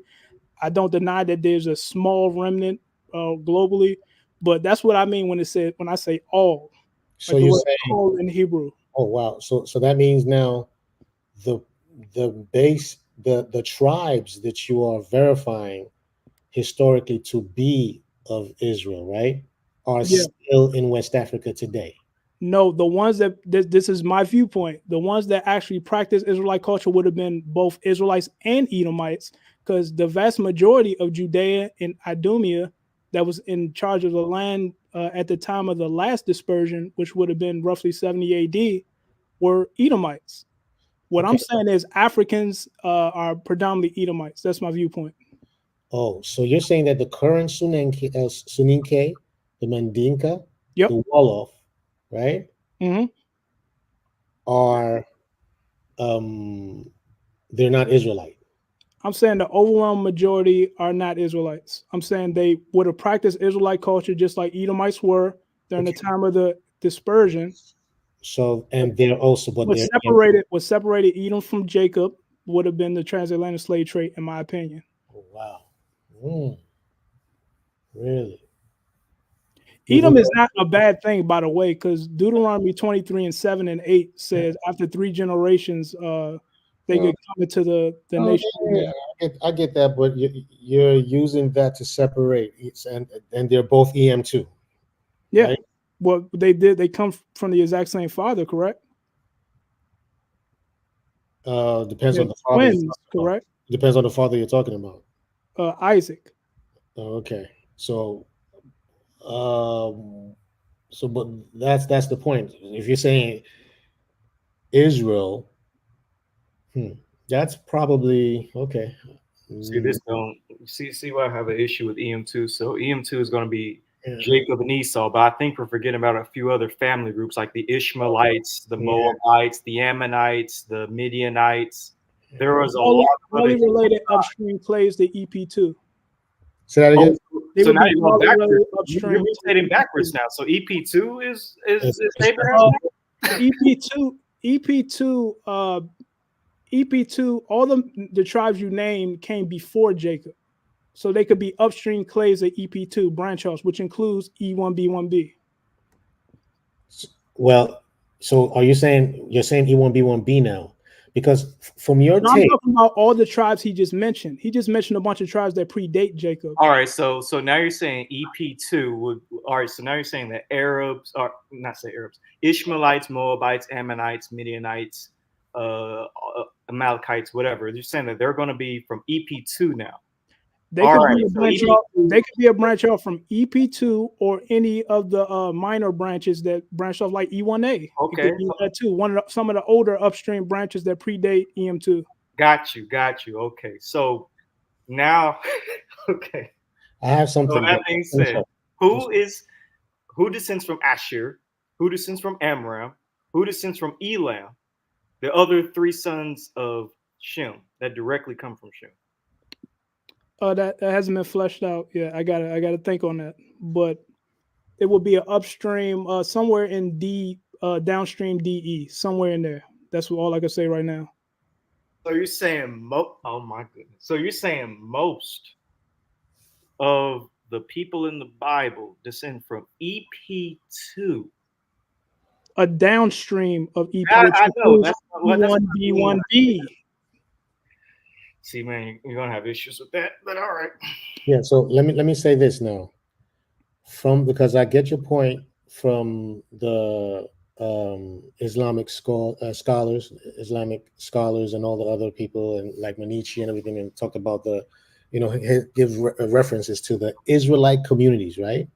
Yeah. Hey, I got to challenge Ibri on that. What do you mean I'm going to have a issue with that phylogeny? Because I think it's pretty crystal clear. I mean, if you look at the Natufians, they were supposedly predominant. Of course, we're basing this on 6 skeletons, but they were supposedly the earliest people in the Levant, correct? And they were all E1B1B. No, wait a minute. They were the earliest Levantines and purportedly Arabians as well. You agree with that? They only carry a downstream of EZ830. They don't even carry the other E markers. Why are they so minor today? There's practically bro. I just said they only carry one subclade of haplogroup E1B1B. But where are the other Shemites? Like you think it's outrageous that Shemites could have migrated somewhere else? Like if you go to Josephus, I never said it's outrageous for people to migrate, but what I'm saying is Natufians are trying to bring them up. They only carry the specific clay EZ830. Well, that's not my point. I think you're missing the point. Yeah, go ahead. If the earliest Levantines are E1B1B, and you would presume they were the most predominant group in the Levant up until the Bronze Age, or the Chalcolithic. I'll say when T and other Anatolian clays came into the picture. Okay, if you're going, so do you believe E1B1B? It was predominantly them for maybe 5,000 years straight. The whole region was dominated by E1B1B from 15,000 circa BC or whatever to whenever haplogroup T and the Anatolian clays showed up. Yeah, they were in the Levant in the Neolithic period. Yeah, but it depends. But it does depend on the subclade. Are we talking about EM35 or are we talking about? No, he's not asking if they were there. He's asking if they were the dominant clade in the area. The dominant clade during the early Neolithic. In the Neolithic period, well, you did have RV88 migrate into Africa around the time. But where are the remains? Where are the remains? We can mutate. We can go backwards in time and see when RV88 migrated into Africa, and it migrated into Africa in the Holocene. We actually can't, because again, the paper. There's older R markers outside. Look, I understand that, but you cannot make a precise date without remains. I think you guys understand. This is why you guys are saying E1B1A is in Israel, because there are no remains. Now you're making an argument absent of remains. Wait. Repeat that. Okay, let me finish my point real quick. He just told you that there's other R1. Wow. So there are R1B V88 in the Levant and the Near East. There's RV88 outside of Africa. Yeah. In the Neolithic remains, ancient remains. V88 outside of Africa. Well, I know that because according to the paper, The Genomic History of Chad, R1 V88 didn't arrive until the medieval period. It did not arrive in the medieval period. It then arrived. Why does this paper say that? Then why does the paper say that? It doesn't say that. It does say that. No, the Genomic History of Chad. Do we need to? We already went through this, and I already showed Yeshub this, and he barely even. I'm respecting Yeshub, but he barely even knew what the paper was saying. He thought the Tubu were there since like the Neolithic, and it said the Tubu only arrived there in the Middle Ages, and it said it associated the Arabic smashing there in the medieval period with RV88. And I know other RV88 papers say something migrated. RV88 migrated into Africa 7,300 years ago through 5,700 years ago. okay, let's show me the remains. Show me the ancient remains. I'll do you one better. I'll just read this. It says it brought to Africa a Y chromosome lineage RV88 whose closest relatives are widespread in present-day Eurasia. We estimate from You sequence estimate. data that the Chad R1B V88 Y chromosome coalesced 5,700 through 7,300 years ago. This migration could thus have originated among Near Eastern farmers during the African human period. And how are they? Okay, walk me through the methodology of how this paper came to this conclusion. So Avery, if you're not citing the body, he doesn't want to hear it. You understand the concept? I didn't say, but that is Yap Gang's logic though. Like, if there's no body, it doesn't count. It's not ancient, isn't it? When did we ever say that? Do you remember that more? Okay, no, I don't. Yes, on the last stream we did, you asked me where was EM2 in the Levant, and then you did. Well, it wasn't you. I guess it was. I don't remember who it was. It was somebody. It was a bunch of people on the panel. So I'm not going to ascribe to one guy. I don't remember. But you were making a case against EM2 because there are no ancient remains there. And I was pointing out, I mean, it's right next door in Ramses III. And apparently we don't know if Ramses III is. It's not 100% confirmed if Ramses III. It's confirmed because it's in a genetic paper. There is some debate, and they're going to retest Ramses III. They're going to retest Akhenaten. They're going to retest King Tut. They're going to retest all those Egyptian. They're going to retest those particular pharaohs. Well, what we have to go on is published in peer-reviewed papers that is EM2. Not only that, there's West Central African admixture in Egypt going back to the pre-dynastic period. Yeah, but that doesn't mean even when they brought it there, it could have been L markers. Okay, I mean, it could have been A markers or B markers as well. That's fair. That's fair.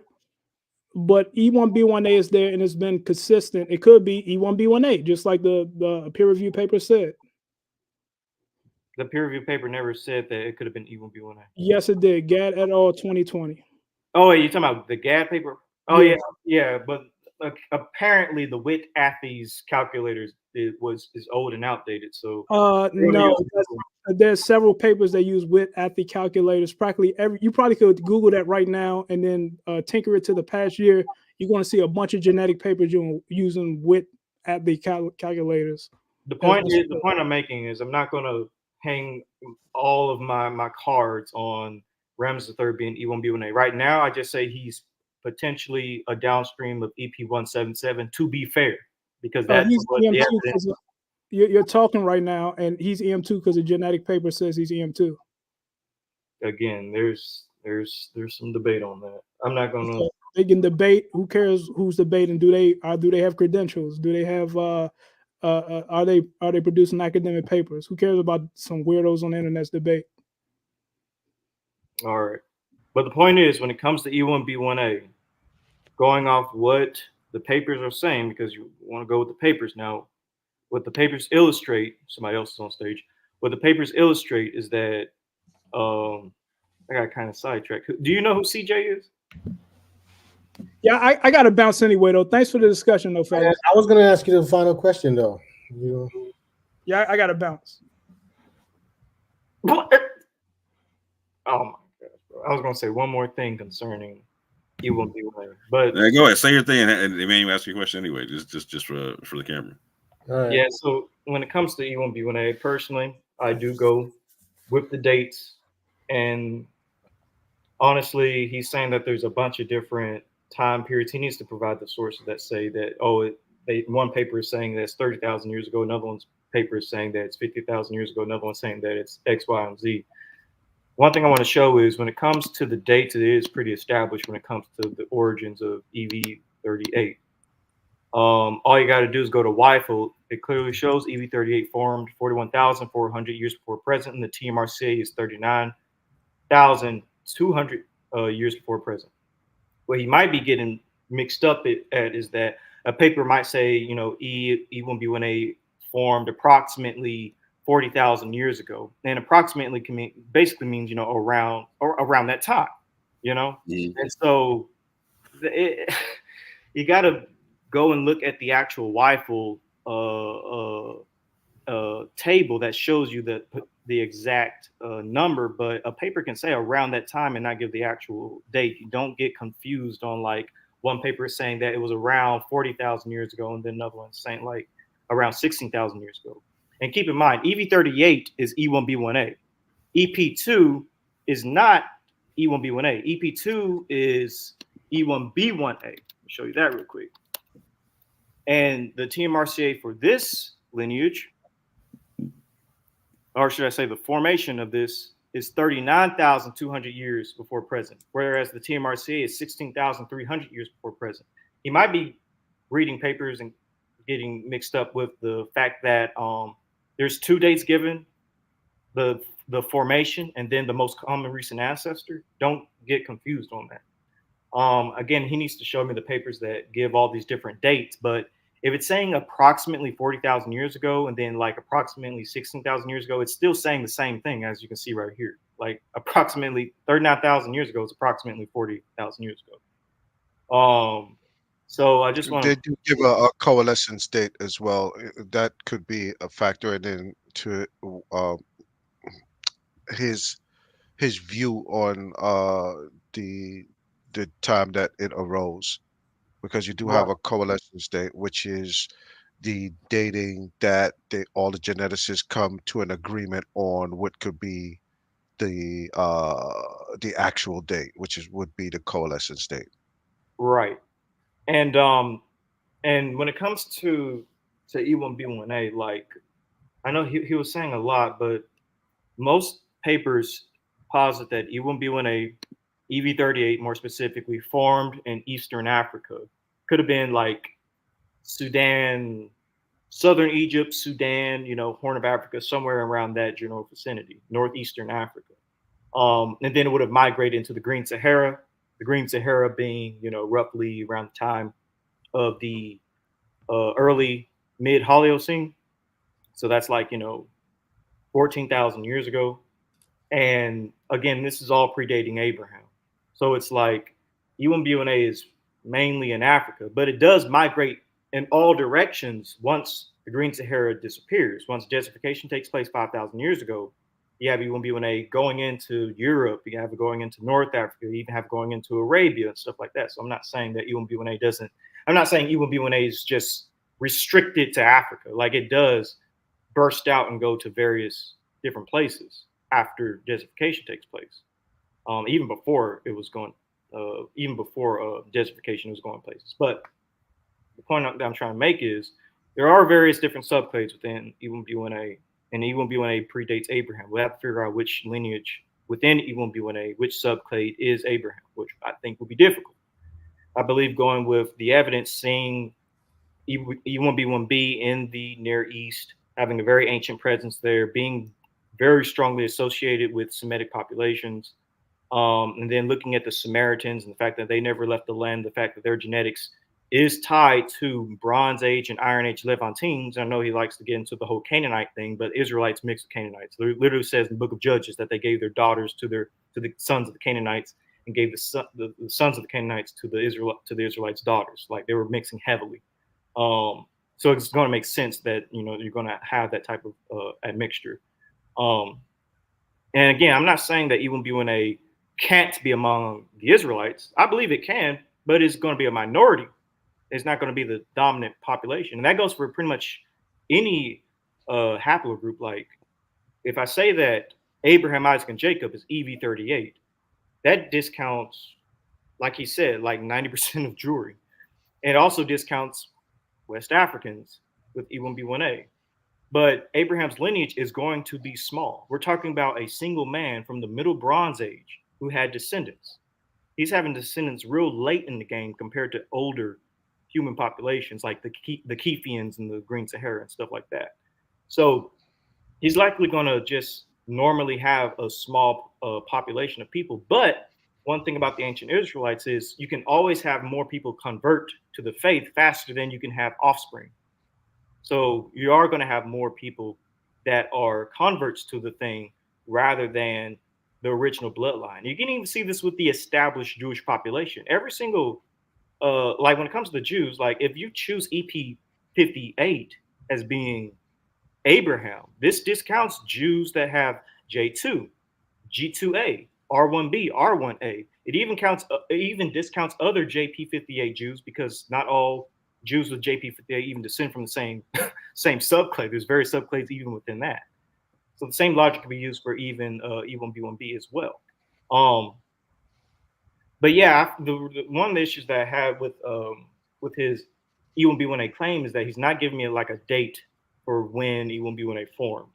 Like I go with the established dates. It makes it very easy for me to kind of look at things. Yeah, but he doesn't need to though, because like there's a lot of people who don't do that stuff for their models. That's why, like I was saying, let's throw the dates off the table and whatnot, right? Like so. Like what you just said is very poignant, though, right? And the concept of like, so like you're not finding any homogenous Jewish populations and whatnot. So there becomes this the same question arises for all of them, which was the one I was trying to get to. Like, so how do you come to your criteria of weeding out which haplogroup is what and whatnot, right? Yeah. And yeah. Go ahead. No, I'm just saying I don't see how E1B1. I don't in his model. I don't see how E1B1A is the dominant Israelite lineage. And again, I'm not saying that E1B1A couldn't be among the ancient Israelites. I still believe it. It's just not the dominant lineage. It's a minority. Right. My point is that I'm just, when he came up with that, that's very problematic for me. Using the fact that the transatlantic slave trade means to separate, because if he's talking about communities that was written and spoken of by scholars, Islamic scholars and all that, right? And these communities are EM2 before the transatlantic slave trade. Now, of course, there were some others who were part of it too as well, but EM2 was the dominant before the transatlantic slave trade, right? You're saying, and then after, when the transatlantic slave trade happens, they're not completely annihilated. So there's still Soninke, there's still Wolof, there's still Mandinka, and all these tribes, and the EM2 is still the largest amongst them in Africa. So are you saying that a family, that the child or one of the, was taken, having the same father and mother, a brother was taken, but that brother is Israel, and then the other one is Esau? Yeah, that part didn't make sense to me either. It's basically like everybody on the African continent has to be Esau, and everyone on the slave ships has to be Jacob. Yeah, I think, that's what he basically was saying. Yeah, he said the slave trade was split the two, right? And I think he kind of dodged it. I don't want to be, because he's not here, so I don't know, and because I really respect how he, presented some of these, the things that he was talking about. But and I wish he didn't jump off so quick. Because like, man, I apparently offended the hell out of him. I'd love to apologize to him because he's not off. I can be an asshole sometimes, some days. You know what I'm saying? I legit don't remember that conversation any way, shape, or form. I remember the conversation. So if I was an asshole that day and I offended the shelter, bro, I apologize sincerely. I was sincerely trying to understand your paradigm. And if you come on again, I'm sincerely still going to try to understand your paradigm. Right? It's important that you know what I'm saying? Like I was stopping my own people, like, hey, let them take off from land. Let's try to figure this thing out. You know what I'm saying? I'll stop you so you can be like, hey, no, let me take off from land so we can figure this thing out. So we can understand the paradigms of what's being said and what's not being said. And I can hear when you was talking to Emmanuel, you weren't quite understanding something I was saying and whatnot. Like hopefully we can get past the point of where I offended you, because I sincerely apologize and whatnot, and we can get to the point to where we can address this stuff. Because I asked that same question to her, like, so how do you, like, so when it, like, you were asking like what different haplogroups do people have, like these are different, like, and there's more specific stuff I can get than this and whatnot, right? This is just real general stuff and whatnot, right? Like just with the Mandinka and whatnot, they carry a multitude of haplogroups and whatnot. Yeah. And so when I was asking old boy, like, so how would you exclude one from another, whatnot? He was talking about like, well, this is where he uses the scriptures and whatnot. And I'll bring it up. I'll clip it up, because he did bring up the seed thing. Like that wasn't me bringing it up. Like he brought it up. I affirmed that he was talking about, like, because he was talking about it in reference to Ivri stuff and whatnot. And anyway, I'll clip it up. Like anyway, the concept is if you bring the scriptures in, now I got to understand your scriptural paradigm. I'm gonna try to walk something out or whatnot, right? Because there's a scientific phenomenon we're trying to understand and explain it whatnot, right? And so like that, so I started off with the scientific explanation, like asking for that or whatnot, and you went to the scriptural. No worries, we're still trying to figure out the scientific paradigm of what you're talking about, so we can walk it out from A to Z and whatnot, right? Because if you're right, we should be able to slowly walk with you and just be able to make 1 and 1 equal 2. You know what I'm saying? And we're all willing to be wrong. You know what I'm saying? We're all willing to be wrong. Like the way I interpret the scriptures when it talks about, you'll be like you're a very small nation of people. Like I personally take that to actually be like Abraham's, like, are the Israelites descending from Abraham paternally? Like they are going to be small. But when it comes to you'll be as numerous as the sand of the sea, personally, I take that spiritually, because when it comes to seeing all the different peoples that fall under the Abrahamic faith, that is numerous. It's like most of the earth, Muslims, Jews, and Christians, most of them fall under like the Abrahamic religious system. And so I personally take that verse, sand of the sea, as spiritual. But when it comes to like you being a small nation, I take that part right there being the actual bloodline. But hey, that's just me. Yeah, and then there's I think people get that mixed up in certain aspects of eschatology and whatnot, and that's why like it becomes important to walk it out. Like if you're going to bring up the scriptures, okay, let me put the science books down for a second. Let's pick up the Bible and walk it through. So I make sure, because if you have a scriptural paradigm, we got to understand that one, because everyone got a different one, fam. Like everyone we talk to has a different understanding of the scriptures and whatnot. You know what I'm saying, and how they apply this stuff and whatnot. So exactly. we don't want to talk to you based upon what someone else is saying. We need to know what you're saying, right? And so like that becomes very important, very, very, very, very important. You know what I'm saying? And shout out to Emmanuel, because I think you were able to get some good information out of it and whatnot. Because I was, to get it, all the information. The thing is, like I said, this final scriptural reference was problematic for me. And when you try to relate that into genetics, there's a problem, because we know that families were separated in the transatlantic slave trade. We know that's a fact. No, that's families were separated. So you're going to tell me that is what will say who is Esau and who is Israel, because a brother was separated from his brother. I mean, I've done my DNA, and even though I know my tribe, everything, I have a direct ancestor, whose grave is in Georgetown, an African American. Wow. I have a direct ancestor. Wow. That tells me, says your direct ancestor is an African American, because I do have African American DNA, even though I'm not. So you have a ancestor that back migrated from America to Africa. No, I mean I said that wrong. My bad. He was a slave. Exactly. That's what I'm trying to say. Yeah, he's a slave. A direct ancestor was a slave, and his burial right here in Maryland, the Maryland area. And your ancestors, I'm trying to make sure I understand. And you actually come from Africa, right? That's what I'm saying. I know my tribe. I'm And his motto, you'll be Esau. Exactly. So that's what I was trying to ask him to say. And I was waiting so I could bring this up. Right. And also to prove also that families were separated. There's no doubt families were separated in this thing. So using that scripture, and I was really hoping that, he was going to indulge and say, okay, let's go into this scripture, because his interpretation of the scripture to mean that is all of Israel. That scripture doesn't say all of Israel.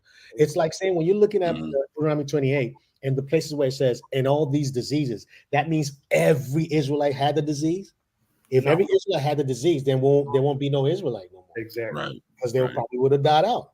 So when it says you will be killed, does that mean that happens to every Israelite? So I don't think that scripture particularly means that is the majority, because at the end of the day, it says that all Israelites are scattered to the four corners, right? Even if we're going to say the four corners was at that time, or we're looking at it as in this time, right? Is bringing back from everywhere under heaven, right? So I don't. You helped me get some understanding though, because when you started talking about like like Esau being in West Africa, I was like, oh, I get it now. So you're accounting like EM2 being all these different Hebrew peoples and whatnot. And like, so you're not even saying, so like he wasn't even catching what I was saying, like, because I thought he was talking about like Israelites being a dominant part of West Africa too, right? And he was like, yeah, blah blah blah blah blah. No, he's not really saying that though. Nope. Okay, Nope. I get that now. That's it. Like, so hopefully we can walk with it from there and whatnot. Yeah. That's why. Because at that juncture he would have to agree with EB's premise or whatnot. Because it sounded like that's what was confusing me, because it sounded like he was agreeing with EB's premise, EB's premise, but like disagreeing with it at the same time. I'm confused. Yes, and that's why right when Emmanuel was done talking to him about East Edomites being left in Africa, I was like, okay, so then who's the Ishmaelites, the Moabites, the Ammonites, the Midianites? I was like, you got all these other descendants of Abraham. Like, are they EM2? Are they not? And so that's when he, kind of backpedaled, in my opinion, and said EP2 would be the downstreams. But I'm like, what about more? And what about all the other descendants of Shem, like Elam and Ashur and Lud? Yo, I was trying not to get into me, bro. I was like, no, I don't want to sidetrack him because I love the brother, but he he can eat, like we can easily take him down a rabbit hole. Like he's not going. He'll get distracted from the original point of what we won't get back to. You know what I'm saying? Like, nah, don't do that. That's true. But with the whole Edomite thing, like everybody that left are Edomites. Who's the Ishmaelites? I'm like, that part got me in the head. It's like I can't go without knowing the other descendants of no, and people need to understand that you have to fill it out. Like, and if you don't fill it out, like you keep saying, you're gonna have problems. And like that's where he's like, well, no, what do you mean I'm gonna have problems? Like, well, because you're not filling it out, bruh. And this is what we do. And shout out to Ivry. People used to hate him for this or whatnot, but I was like, no, let me rock with you on this, because I understand the strength of it. It's like in the original Doom movie. Amaji said, I see the you know what I'm saying? I was like, no, we got to bat around different models because people are gonna have different models or whatnot. You know what I'm saying? Yes. Like, because we kept encountering, it's like, okay. And it's because my man said, like, different people interpret the scriptures differently, and they interpret the scientific papers differently because they there's different levels of like my man was telling me, like, well, you can't read language. Like, you 100%. I'm illiterate when it comes to Hebrew, right? And that for, like, if I was to pick up there's a reason why I don't teach like Hebrew Torah classes. You understand what I'm saying? Like, but if I'm gonna go into like a scientific paper, whatnot, a lot of people don't read. And this is what we find time and time again. And this is what I love Yap Gang about, like, because we have this policy. We will stop and pause when we don't understand something and figure it the hell out and then keep on going, right?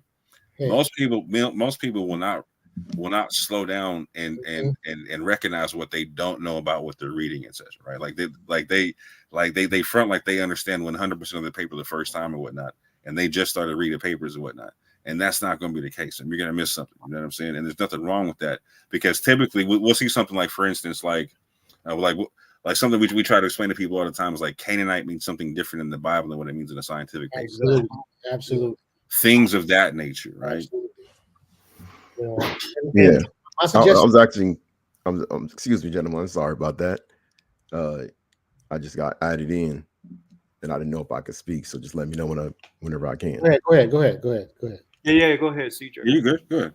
Yeah. I just happened to come across y'all's live stream, and I seen the title of it, and it's crazy because I just was happening to be talking to somebody earlier today about some of the things that y'all had talked about earlier with the Aro Igbo issue, because I'm of Igbo descent. I was born and raised in Houston. My brother we actually know like some of the stuff that happened as far as in our particular community in Igbo land, and it was actually a subtle. What state? Imo. Okay, go ahead. Where are you from? No, I'm Igala. Oh, you're Igala. Okay. We share. Sarah boundaries over there by Ebonyi State. No, mine is it's. You're in Benue, but I know, but you're the border. So I'm border with Enugu. Okay, you're on the Enugu side. Yeah, Enugu, Eza, and all them. Mm-hmm. Okay. How are you doing? Doing great. Good. Yeah. So my brother did Ancestry DNA some years back, and it was like 8 or 9 generations ago. On our paternal side, we have relatives that were sent to Virginia, Maryland, and Georgia, I believe in South Carolina. But I want to say it was Georgia, Maryland, and Virginia. I have to talk to my brother about it, but I'm going to do one too, so that way I have my own information, but it was saying like 8 or 9 generations prior. Take the big Y if you can, but go ahead. But take the big Y. But do you even know your why? Yeah, I don't know. I know my Y is an E, but I don't know exactly which actual Okay, gotcha. subgroup. What did you So take, yeah, 23 me? I don't know which one he took. Oh, Because he took this like about maybe 4 or 5 years ago. Ah, okay.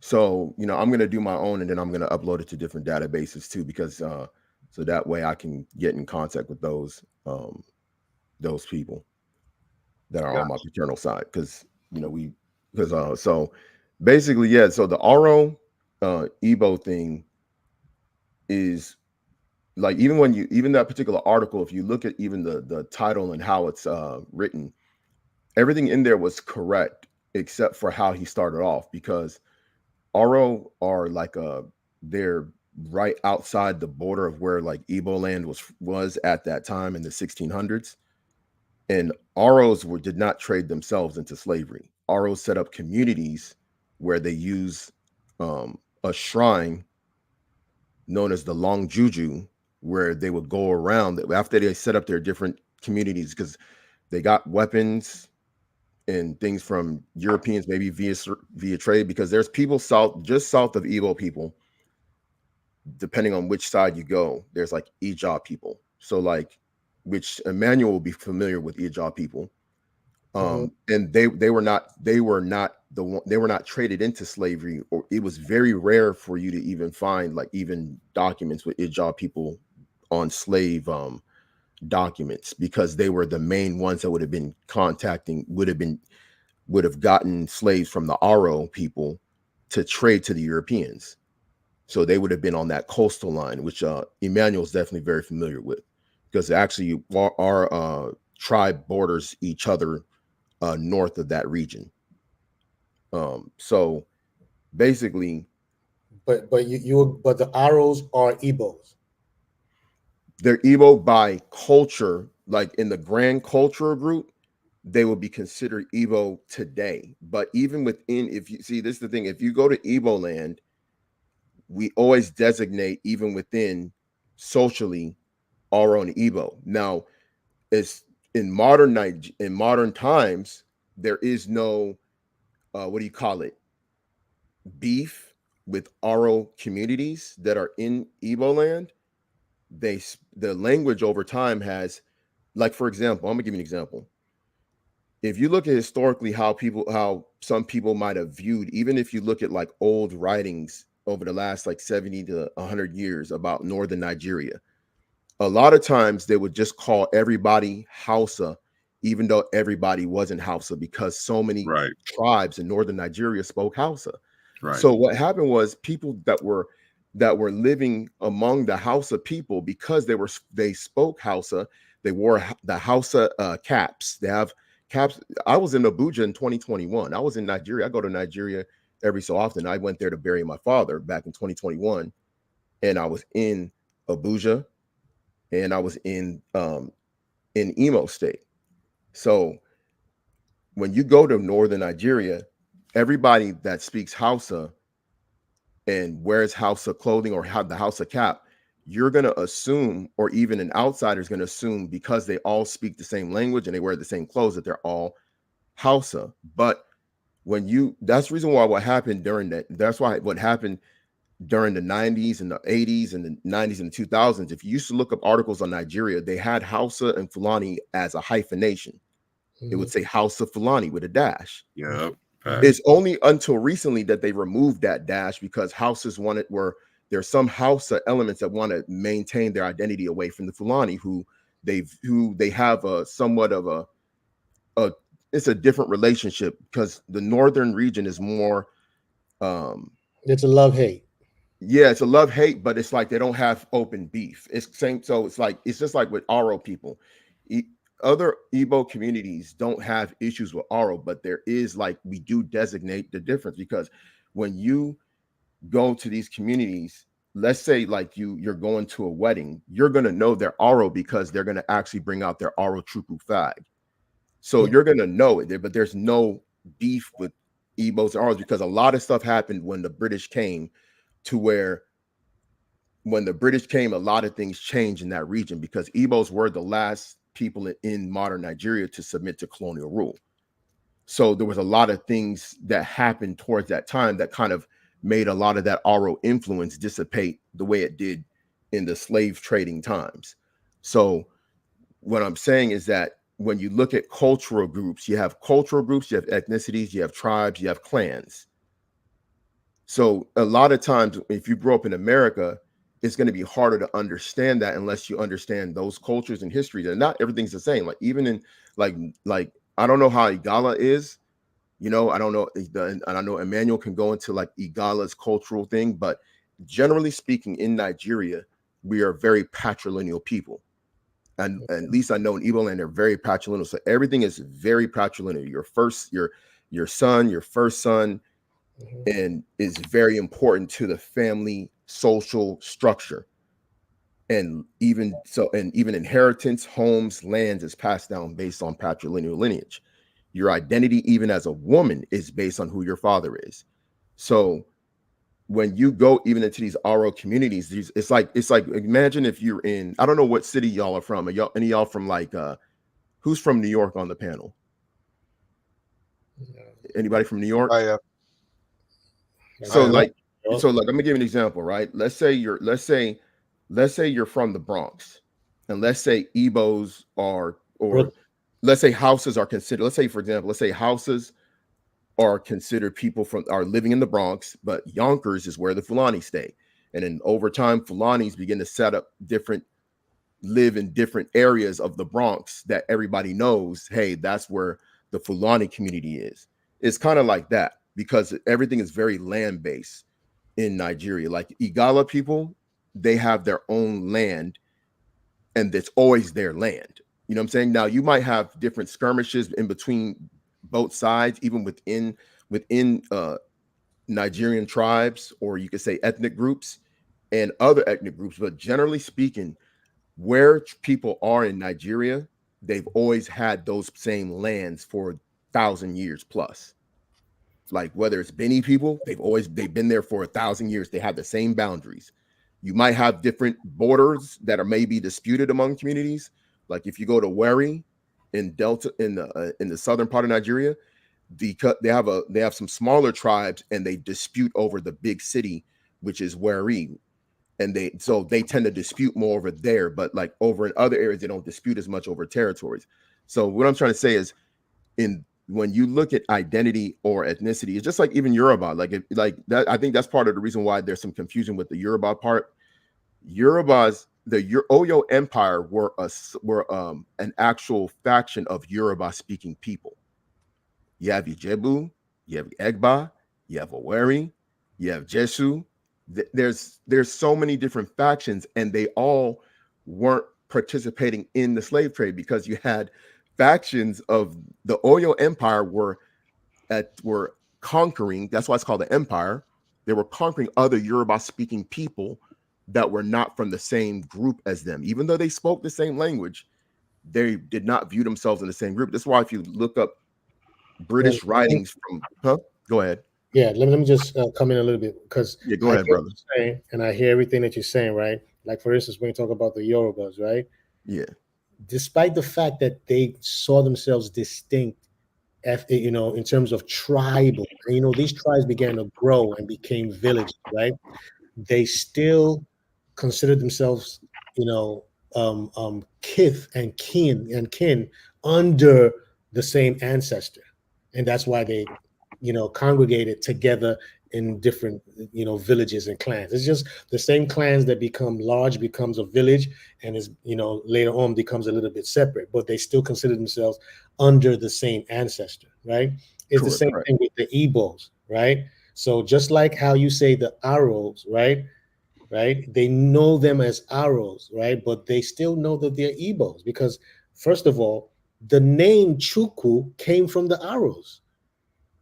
Chukwu, the deity Chukwu actually came from the Aros that the whole Igbos are actually using. No, right? but the thing about it, this thing, I'm Igbo, so I can speak more on this. Mm-hmm. The Ara Chukwu influence started like around the 1600s, and it spread into the other Igbo speaking territories. In terms of the name, right? Yes, correct. Because even under Enri, there's even under the kingdom of Enri, which existed long time prior, which is way further north, is even north of Imo. Yeah, that's near correct. That's near you. Yeah. So that's not that God, the God that they worship was not Chukwu. And how we know this? Gotcha. Because the Aro people were nowhere near Enri. Now, what people assume is that Chukwu was the god of the Enri kingdom, but that's incorrect. Because how can, if what you just said, which is correct, the god Aro Chukwu was a Aro. Chukwu was an Aro god that ended up becoming prominent among Igbo people starting in the 1600s. Gotcha, and I agree with that. So that means we're on the same page. Correct.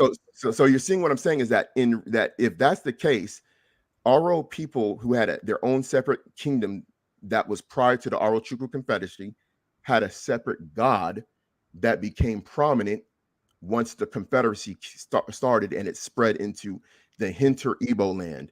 Just like if you read in the article that they brought out earlier. So the kingdom of Enri, they couldn't have been worshiping Chukwu. They had to be worshiping another god. However, because it was a Middle Age kingdom, we don't know. There's no sources on what that god actually was. We can go more detail into that, but what I'm gonna say is that genetically, the Aros and the Igbos are, it's just like saying, and I'm gonna use another, people which you will know, might be you even from there. Just like how if I'm speaking to an Igbo and another Igbo says I am Imbise, everybody gets scared. And nobody wants to cross an Imbise. Are you Imbise? No, I know NBC is right. They're right, not too far. I know exactly where it is. And you know what I'm talking about. Yeah, Mbise. Everybody is afraid of Mbise people because they're very ruthless and everything, right? But they're from Imo. They're Imo right there. So they're right next to my parents. They see them as a people. They're Mbise people. That's how they just see the. But they're viewed in Igbo land and Imo. We view it more as clan, like Oru, like they have Orlu, right? Like my parents are from Unkwere. So Unkwere is the big town next to Unkwere is Orlu. So at one point we all used to be together, but when you go into, and you probably understand this because when you go into like the towns, you have villages, you have compounds. So when you go into a town, like for example, I think in Unkwere there's like 5 big villages based off of 5 men that were the paternal ancestors of each area. So when you go there, you have different, and then under that you have different families. So as the families grow bigger, but you stay within the compound. Like if somebody asks me where I'm from, if another Igbo from Unkwere, if I run into another Igbo, they'll ask me what state are you from? Then I'll say Imo. If they're from Imo, the next thing they're going to ask me is what town. If I say Unkwere, the next thing they're going to ask me is what village. Then I have to say Obanihu. Then they know that you're from my same family clan, which is Obanihu. Gotcha. So they know they have. So when they do layers, when they ask for identity, they got to do multiple layers because if I say I'm from Imo, I could be from an Aro town. You can actually look up the Aro towns in all throughout Igbo areas because they all have the name Aro before their town. But I know about Mbaise. Mbaise was also a very they were very known for their fighting as well. Exactly. You know what I'm saying?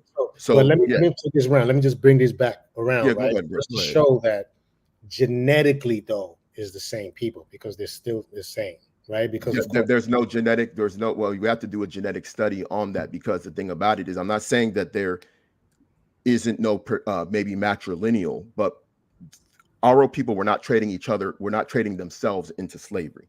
But listen, this is what I'm going to say, because even though they came and brought that in, they still used the indigents within the villages to still accomplish what they were doing. Do you know how they were doing it? There were many ways. It's not just one way. It's not just one way. Because we talk about it. We talk about the history in Igbo land. I was just talking about this with older man earlier today. Mhm. and the Let's main. take for instance now. Let's take Go for ahead. instance. Let's just start. Go ahead. I'm sorry to cut you short here, but let's start with this. When you say, let's start with Osu, right? Of course, you know what Osu is, right? Yeah. Okay. So, and you know that a lot of the people considered Osu were the ones who were also taken into slavery. No, not necessarily, because I know the history. Okay. I'm speaking to you. You understand?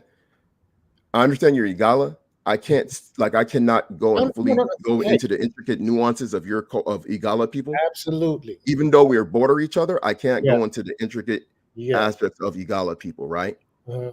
So Osu, you have two different types of Osus. Osu Okay. was a person that was enshrined to, for whatever reason, whether they did something and they didn't want to get punished, and they decided that they wanted to be full-time dedication to Mm-hmm. a shrine to Mm-hmm. and they were not allowed to socialize with other people their whole life, only with other Osu people. You Mm-hmm. couldn't even grab them as an Igbo person Mm-hmm. and drag them over to be a slave, because as soon as you touch them and grab them, you would be considered Osu during that time. Now things are different today. Things are different today. And then what's the second one? What's the second one? The other one, another type of Osu is someone who is an expert in a field, which it has nothing to do with you being like an abomination. You get what I'm saying? So if you were very good at something, you were known as a master at that craft. So if you were good at smithing, whatever it was, you were also known as an Osu by talent. Mm-hmm. You get what I'm saying? So there were two different types. There was one that was and you couldn't even touch and socialize or even offer them food and things like that, because in that particular time they were tied directly to their religious work. You get what I'm saying? And you couldn't even you couldn't touch them, you couldn't marry them, you couldn't do anything. They were only designated for that. So that's what made them some people that could not be dealt with up until recently. As of now, I like I've talked to my parents about that. They've talked about that to me about the history, but I've also found out from other people that know way more. And there are people that I know in the Igbo community that their parents or grandparents were considered Osu, and they're not. That particular practice. Now I don't know about all communities, but that's what I'm saying, CJ. That's what I'm trying to bring. I don't know about all communities, but I know it was a problem until probably like the 80s and 90s. But as far as now, it's definitely less of an issue. Okay, I understand that, but the part I'm trying to mention, CJ, is the fact that they were not in the culture. It was as the Europeans, as the colonialists came and were taking and engaging in the slave trade, right? Most of these things that were considered taboo or everything were broken down, especially when it hindered taking slaves or taking people out, right? So that means that when the Osu that was considered this a long time ago began to change, because the narrative began to change in order to facilitate this movement.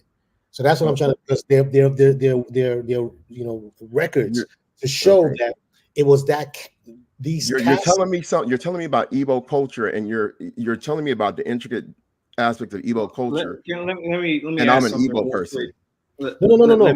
Listen, I'm sorry, because what you're saying, I'm not denying what you're saying. Okay. I'm saying that what you're saying is you're speaking specifically about what you, through your family, you're able to remember and hear. That's what I'm saying, right? And I'm talking about the Igbo historians that are in our community. That literally, this is what they do. University in Nsukka, whether it's even the people, the traditional, the elders, because you got to understand, there's people that are like in their 80s and 90s that are still in our village, that if that were from that era when it was still prominent before independence. You get what I'm saying? So you got to remember, Igbos were still fighting up until 1914 with the British, at least Western Igbo people, like Nyoma. So they were still fighting British before the amalgamation. Let me see if I understand something correctly. Go ahead. Is your basic premise that Igbos did not sell other Igbos into the slave trade, and that Yoruba did not sell other Yoruba into the slave trade? It's really, this group is culturally Yoruba, but they're not really Yoruba. Is that your premise?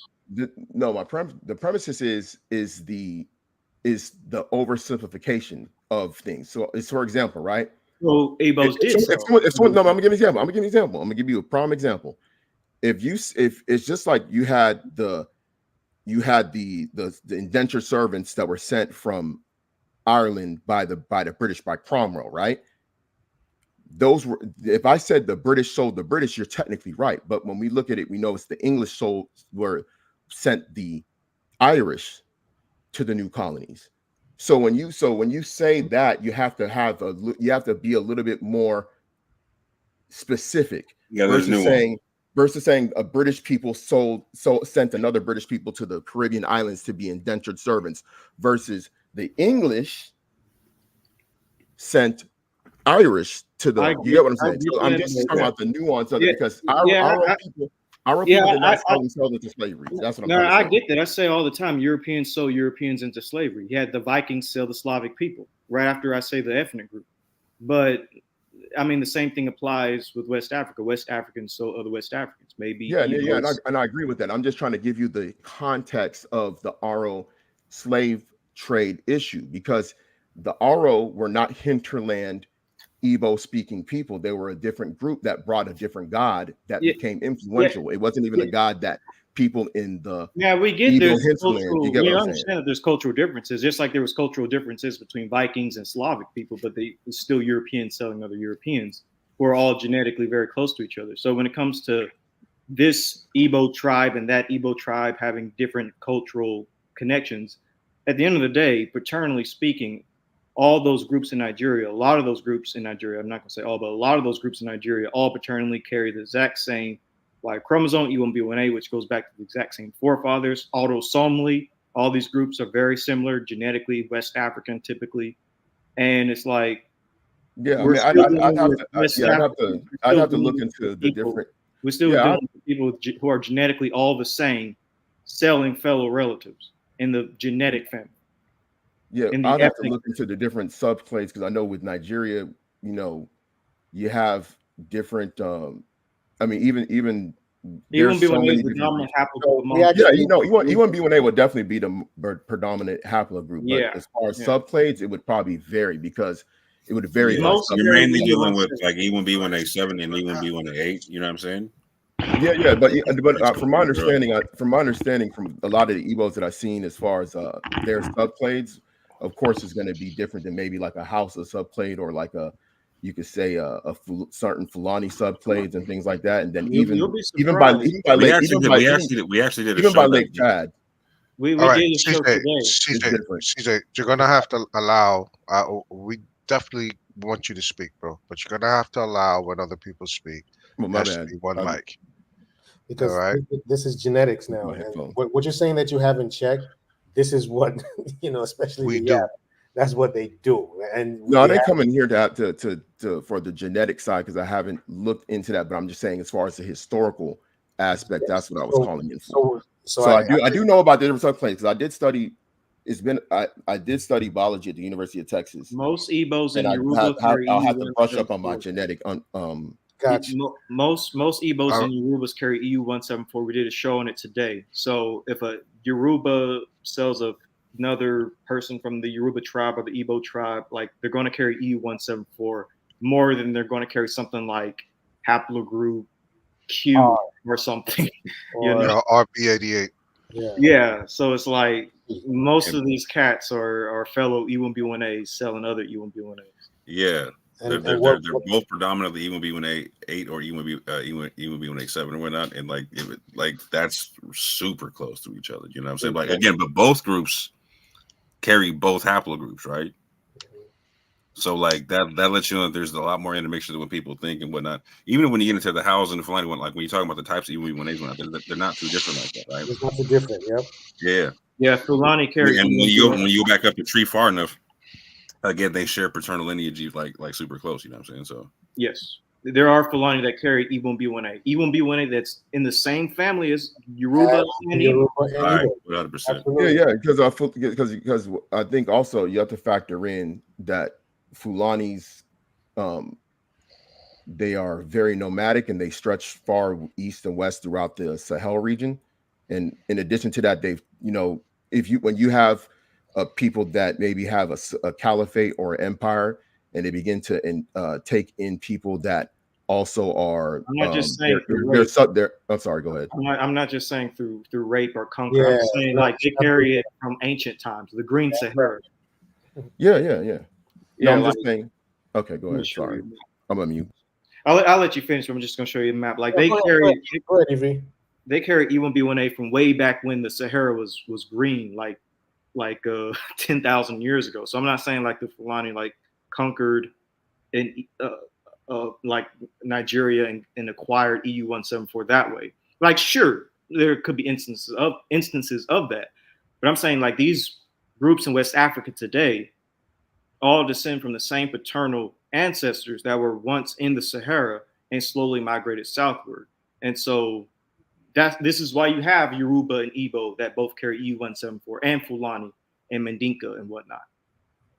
They just went to different parts in Africa and over time kind of like created their own cultural elements, their own linguistic elements, but they're all brothers, they're all cousins.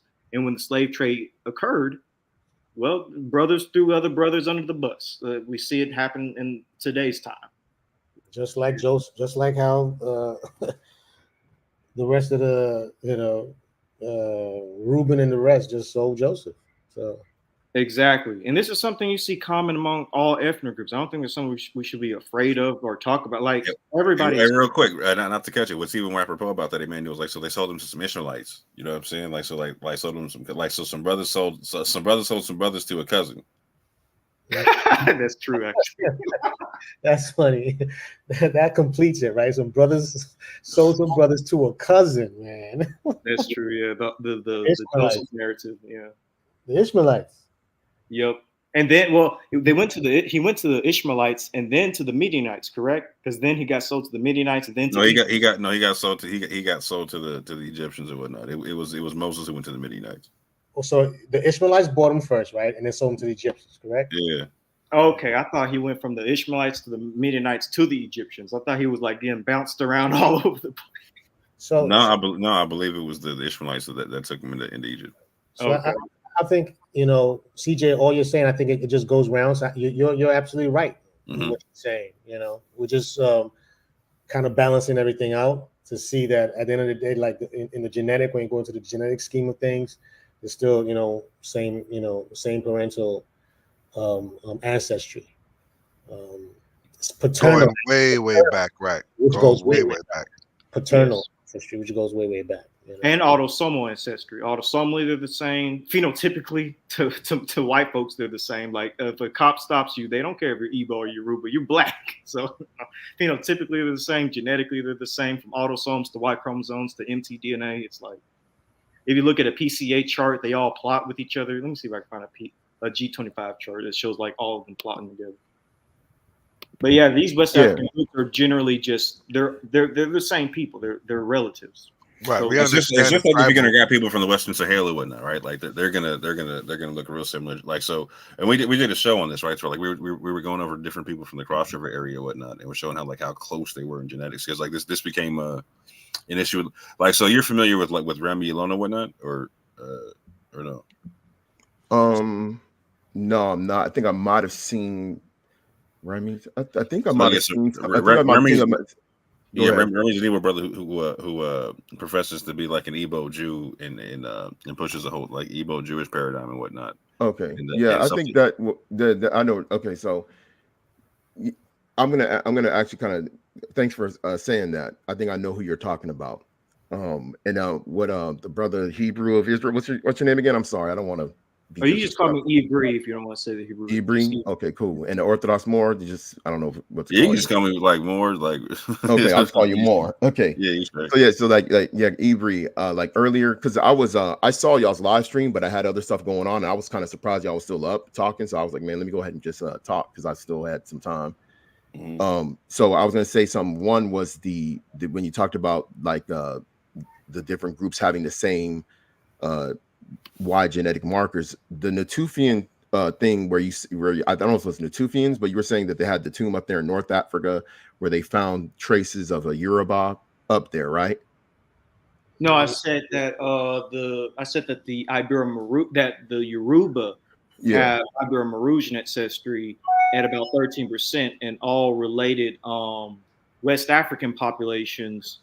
Because they use Yoruba in these genetic papers as proxies. As Yeah, like yeah, and that's what's interesting because I know initially when they started that, because when I was in University of Texas, I was there in the early 2000s, and I was I was in the biology classes during that time, and I remember when the Human Genome Project came around, because I'm 42.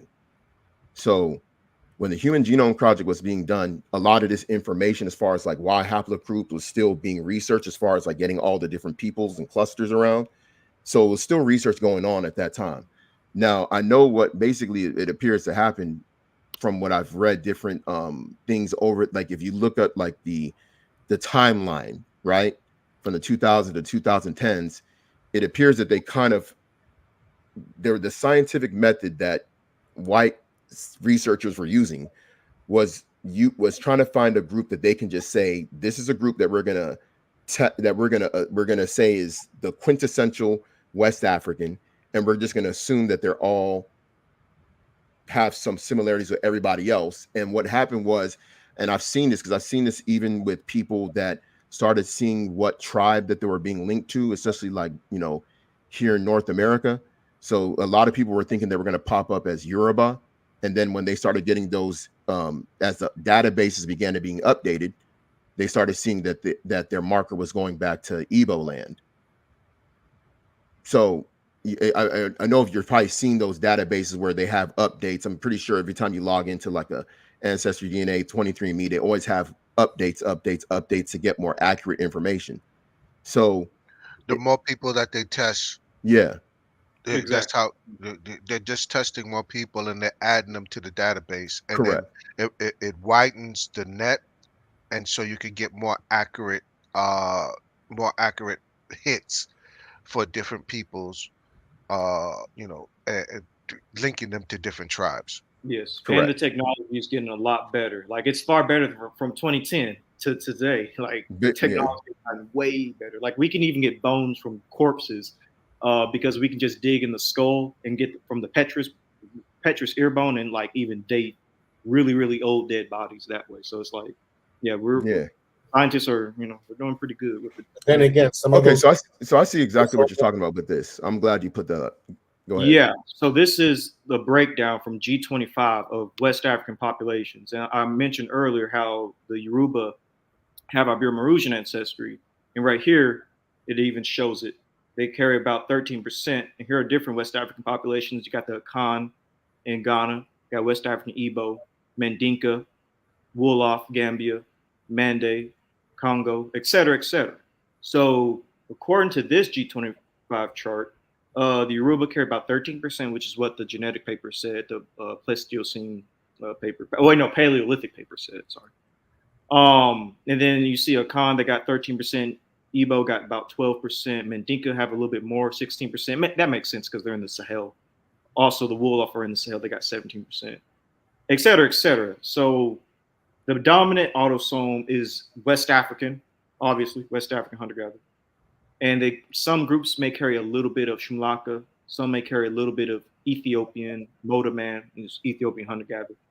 But basically what I'm illustrating is that all these West African populations, autosomally, again, this is just dealing with autosomes, not Y chromosomes, but autosomally, they're all relatively similar. Like most West Africans are going to genetically be overwhelmingly like 80 to 90% West African, with the rest of their DNA being the second dominant of their DNA being Ibero-Mauritian, which again indicates that migration from the Green Sahara into West Africa, and then a little bit of East African and the indigenous West African populations.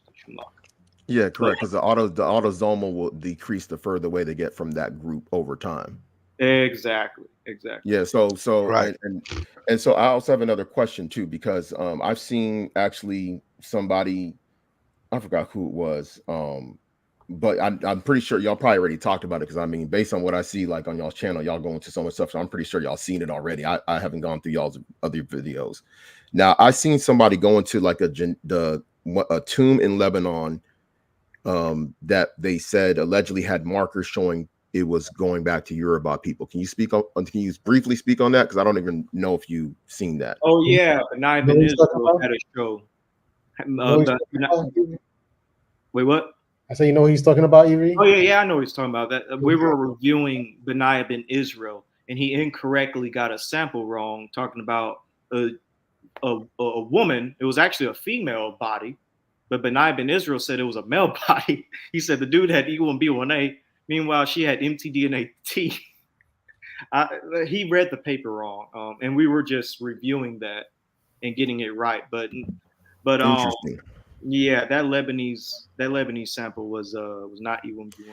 Yeah, because and I also have another, and also I was wondering Well, another thing. actually, I'll add this part though. Let me add this real quick. So, Go but ahead. what the Lebanese sample did have, it seems like she had a son with an Egyptian, and the reason, and when it came to the genetics, I believe of the son, he may have had, I think, something a little bit dealing with the Yoruba, but it's not like he was Yoruba. Basically, he had Yeah, like what happened was like you were talking about is like so Europe is used quite a bit as a place marker for sub-Saharan African populations and whatnot. Exactly. Because they have a really good admixture between them between like different populations that make up West like sub-Saharan Africa to where like you can actually use them for a lot of good stuff. And so they're like say it's SFI 43 and SFI 44 that they believe are related because they have the same mitochondrial DNA again, which is haplogroup T. But the male out of the two, he was haplogroup J1, right? And so, but there was a sub-Saharan African component to his admixture, and so in the paper that sub-Saharan African component they were saying was consistent, like they were using the like Yoruba as a place marker. Yeah. So they weren't saying that he was a Yoruba or whatnot. You know what I'm saying? That again, even when we talk about we talk about a paper, for instance, that says that 8 modern Jewish populations carry sub-Saharan African DNA that potentially goes back to the Bronze Age, etc. Whatnot, right? And so in that paper they use for placeholders for the sub-Saharan African DNA, the Luya people and like the Yoruba people as well, right? So it's consistent DNA between the two groups of people and whatnot, right? It doesn't mean that modern Jewish populations carry Luya and Yoruba DNA. They're just using those two groups of people as a placeholder for sub-Saharan African DNA that they carry consistently between the two groups. Mm-hmm. Okay. And one thing I'll add real quick, and then I'll let you go.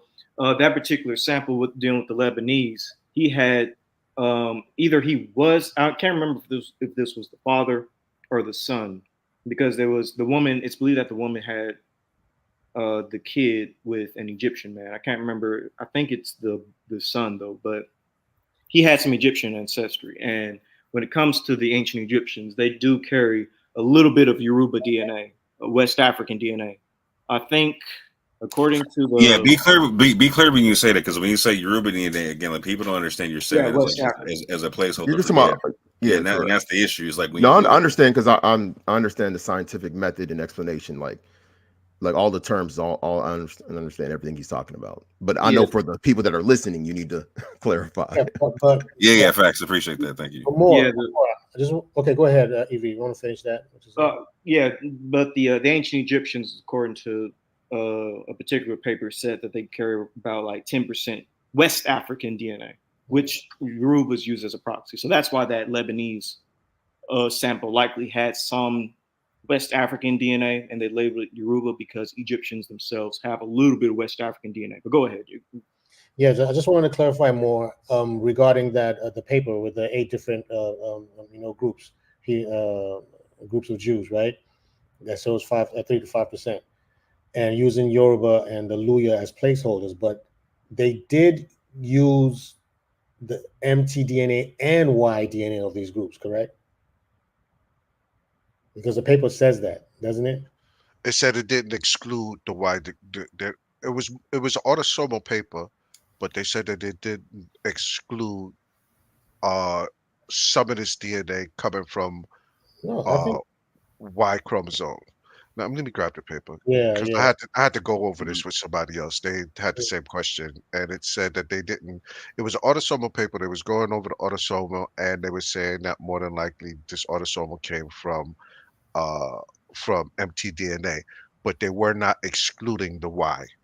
Right. saying 100%. that right they were not excluding.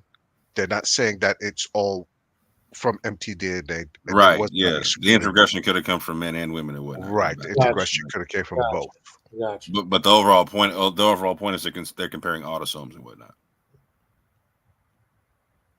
Right. That's why they say 3 to wait. How much do they say? 3%? So if 3 they to were- 5%. 3 to How 5%. how And they able to, it goes up when you go into like Middle Eastern populations. It goes up to like Yeah, the Muslim ones. Yeah. yeah, it goes up like 15%. so I if it think. was autosomes, how were they able to go all the way to 72 generations during the time of the Assyrian captivity and Using a different method they're using a different calculator and method than the Right. regular old 23 and me one. so It's that's just like why it goes way back? yeah, it's Oh, just like well- how you can test for Neanderthal ancestry, which goes back to like 50,000 years ago. Right, but with these populations, remember they're pretty much homogenous. These Jewish populations, they're pretty much homogenous. So even though they moved far away, that because they were talking Iranian Jews, Mizrahi Jews, so they're pretty far away, from the continent of Africa, but their groups are pretty much homogenous. So they marry amongst each other. They mate guard, right? So they don't they don't breed outside of themselves too often. So by They dropped their autosomes continuously, a lot slower over time. Bottom line. right, it slows. That's why it went down to 2.2. I mean, excuse me, 3 to 5%. Years ago, millennia ago, it would have been higher. But Absolutely. as they move further away, it starts to dwindle. But they're still mating amongst each other, so they hold on to a bit of that. You I understand? know Like exactly what you're saying. Yeah. because they mate guard, but it's like It's African just like with Americans West now. Africans with carrying Ibero-Mauritian DNA. It's just like with West Africans. The So- Ibero-Mauritian DNA in us goes back to the Green Sahara, which is like 10,000 years ago. It's And- older than the Jews. And it's autosome that they use to do. Yeah, for the West Right, Africans, 13%. Yeah. You know what's interesting about what y'all are saying is that I've seen people. This is what I know. I'm pretty sure you already know this because I don't look at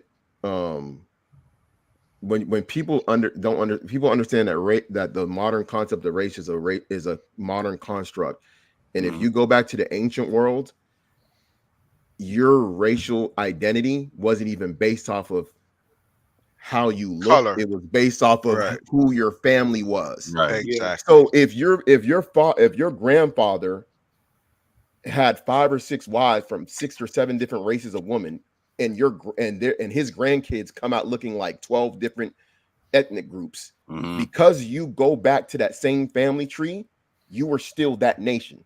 Facts. And I think a lot of people don't even realize, like, in fact, there's a guy you can look at. I don't know if you know his name, but his name is what's this guy's name? Robert. Blackstone Intelligence. There's a guy named Blackstone Intelligence. I don't know if you ever seen him, but he's like he kind of does like, reporting on, what's going on in the world and stuff like that. But he's a white guy I think he's like from North Carolina or Virginia. And he found out that his paternal lineage he did his ancestry DNA and found out that his paternal lineage went back to an Igbo slave who was brought to Virginia. Send us that.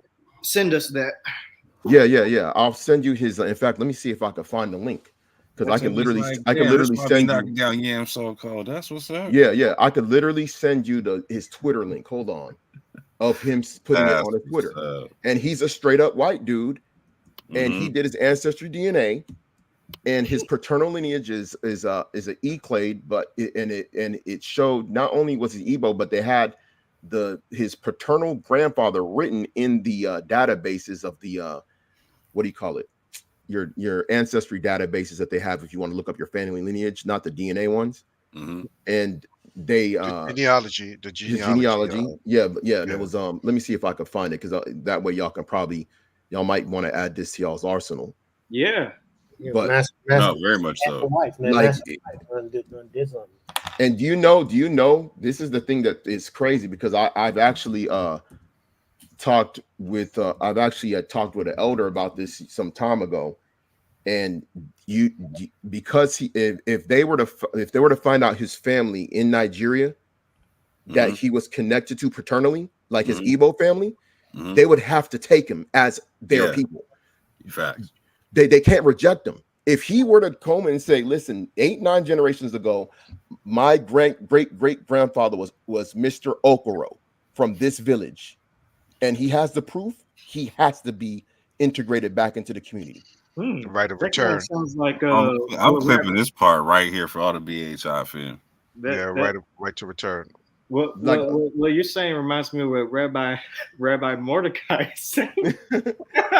Yo, I'm telling you the truth. That's what they would do. I'm telling you. Facts though, for real. They did. Let me tell you. I'm gonna give you an example. They did this with a Portuguese family. There was one of my.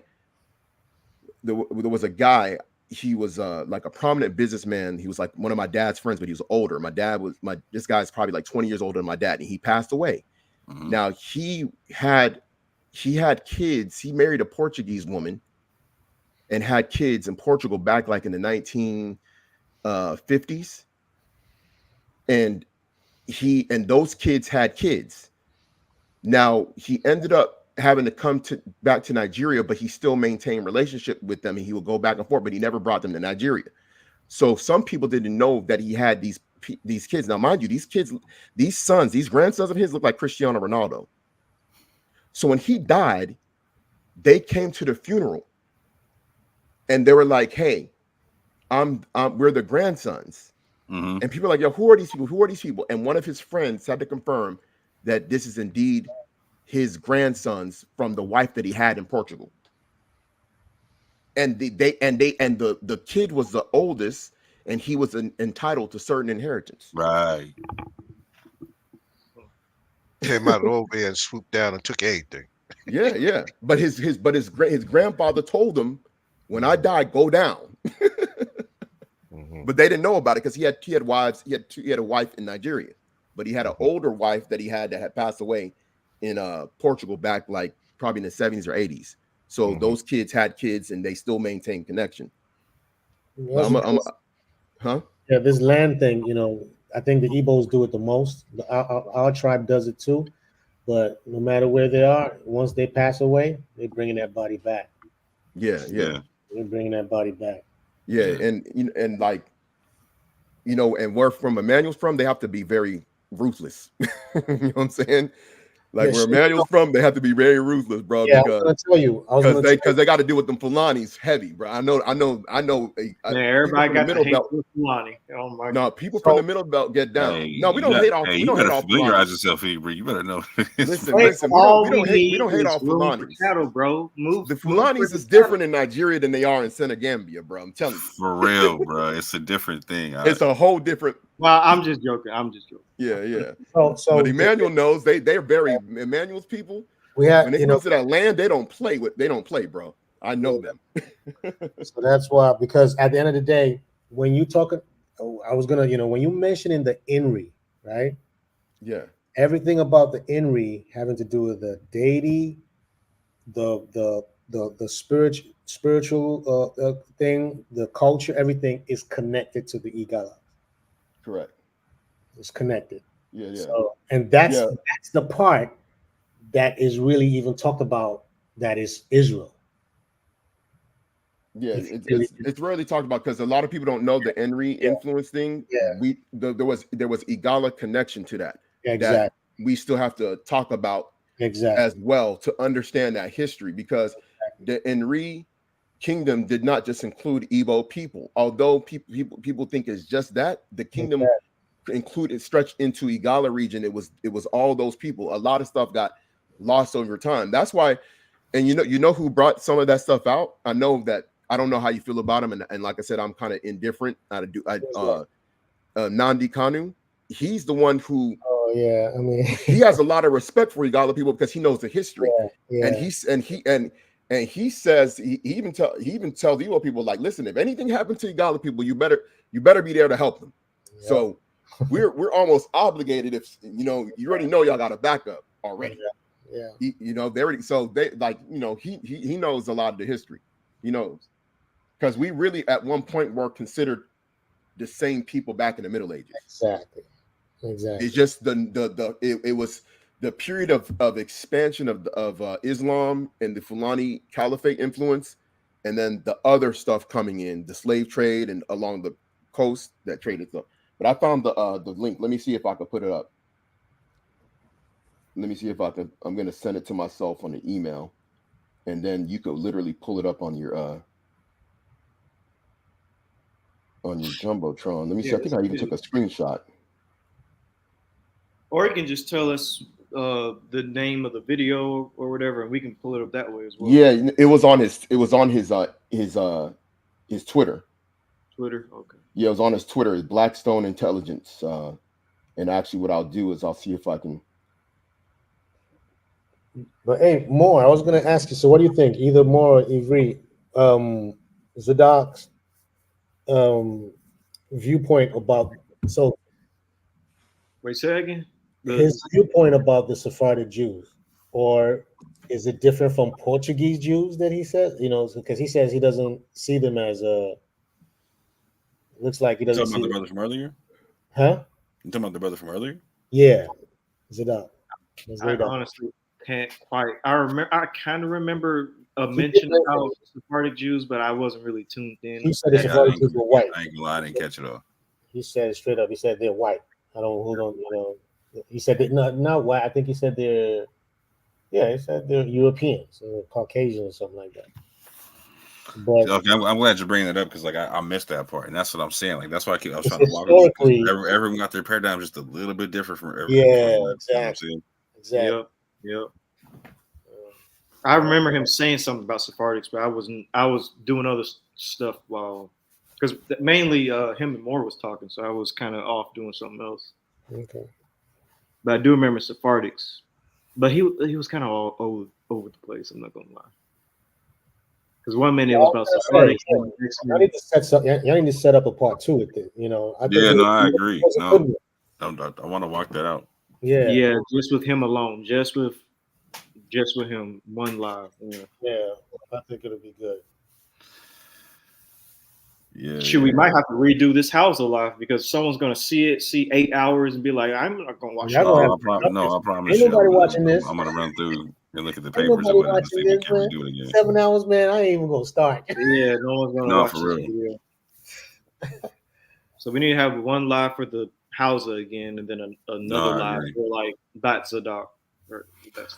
I gotta go back and see what I missed. Apparently, I missed some fireworks and some other stuff. Did y'all bring up some other papers? Let me see. Well, he mentioned. We gotta start doing, fam, because we're bullshit. We gotta make a whole archive of the papers we keep bringing up for the people and whatnot. Yeah. Hey, CJ, did you find it? Yeah, I found a screenshot that I had saved. Let me see if I can find it exactly on his Twitter. But he has literally the does he have a YouTube channel or just Twitter? He has a Twitter. Okay. It's Morphonios. It's at Morphonios, and then it's back on November 17, 2019 when he posted it. But I can actually get trying to see if I can find the direct link so that way I could just put it up on the chat. Okay. Because I have the screenshot from my phone. Just trying to see if I could find the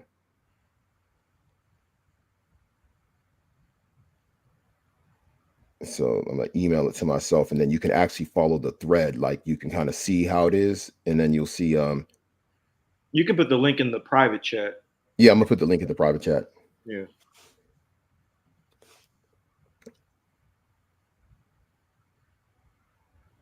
So I'm going to share it to myself.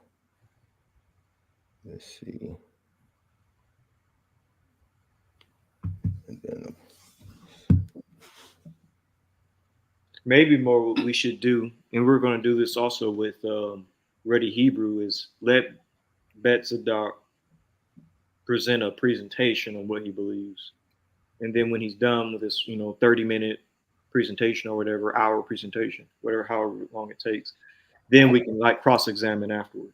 Yeah. No, I think that'd be a good idea. But I mean, I think what he did, you already gave him that opportunity. He basically said his opposition today. You know, you allowed him what, almost. Yeah, but he was a little tight, you know what I'm saying? I think they need to come on again. Let me apologize to him for what happened in the previous conversation. Like, I can't even recall. Like, Avery, you said you can remember the conversation, right? Yeah, I can remember. Yeah. What the hell happened? I mean, it was a live just like this one. It lasted for like 9 hours. And basically it was me, Jashu, and you. I don't know if you jumped on late in the live or early in the live, but I do remember him and Jashu going back and forth on like the Tobu and on Chadic populations and the migration patterns of RV88.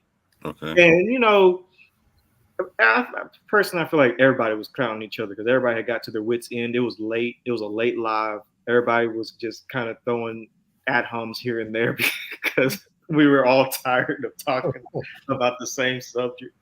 So I don't know. I don't think it was that big of a deal. Yeah, no worries. So, bro, if I was throwing ad homs and I got underneath your skin, brother, I 1,000,000% apologize. Like I said, I recognize I can be an asshole, bro. Like, so please forgive me for that. You know what I'm saying? That there won't be none of that. Like, I sincerely want to understand your paradigm and understand how it's different. I'm telling you enough to like, I heard you enough to understand, like, there's differences and nuances in your paradigm that make you different than than most of the people I've heard. Yeah. There's things that are similar and things that are different. Yeah. And I was trying to walk you through your paradigm so I could actually understand the specific nuance in what you were saying, so we could actually address your nuance, not ignore the nuance. Yeah, because I can see some elements of Ruddy Brew in his argumentation. I can see some elements of like Benaya in his argument. I see a mixture of different things in what he's saying. Seems to be a lot more knowledgeable though than you know. He is though. He at least reads the papers. I give him that. Like he actually reads the papers. 100%. He holds to a position, you know. It's just that there's some little, and then when it comes to that Hebrew part, trust me, I I'm working on my learning Hebrew as well. And if he really reads like that, I don't mind learning from that. But I just, as long as it's not Lashawan Kadash though. Right. I have to talk to Abu about that Hebrew if what he's saying is being, because Abu knows Hebrew. I'm pretty sure he knows Hebrew, right? More, or does he? Yeah. His Hebrew is not Lashawan Kadash though, right? Yo, even if it's Lashawan Kadash, right? I just need to understand how he's working into the whole paradigm and how he's trying to prove that thing out scientifically and whatnot, right? Because if he's not, then what's the point of bringing it up in the conversation? Yeah. In other words, anyhow he actually says it, as long as you understand his interpretation of it. Yeah. 100%. Yeah, that's it. Like, we don't got a beef on the interpretation. Like, no, like I'm completely cool with us disagreeing on whatever it means. You know what I'm saying? I just want to know what he thinks it means and like how he's applying it to the information, to the science, all that type of stuff, right? You mean he's trying to use language to try and prove certain things? Well, he was making art. So he was saying he believes that Israelites are they carry EM2. That's the Israelite haplogroup or whatnot. And we were going over different groups of people that he said that were Israelites, like Mandinka, Malinke, Saninke, Wolof, etc. And we were going over the fact that, well, they have different haplogroups, not just one. And I was trying to figure out how he rules out which one is the Israelite haplogroup and which one is not. And his argument was because E1B1A is the dominant haplogroup amongst these groups.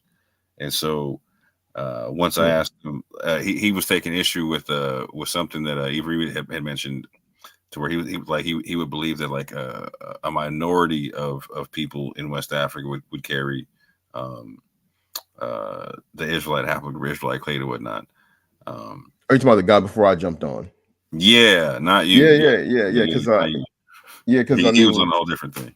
Yeah, because I mean, what it is that I mean, I think even probably like Emmanuel, we probably heard that our people were Jews, and one of the things one of the things that comes from, which I don't know as far as with that, is certain cultural practices that also would have been similar to other people in those Near East regions too, but also traditional clothing that have fringes. There's most at least among there's a lot of the different groups in West Africa have some similar like clothing styles with garments with fringes and things like that. And then all like the Bamileke, I don't know about all groups in West Africa, but then also there was writings just by European explorers back in the 1800s that were writing these things as well. So even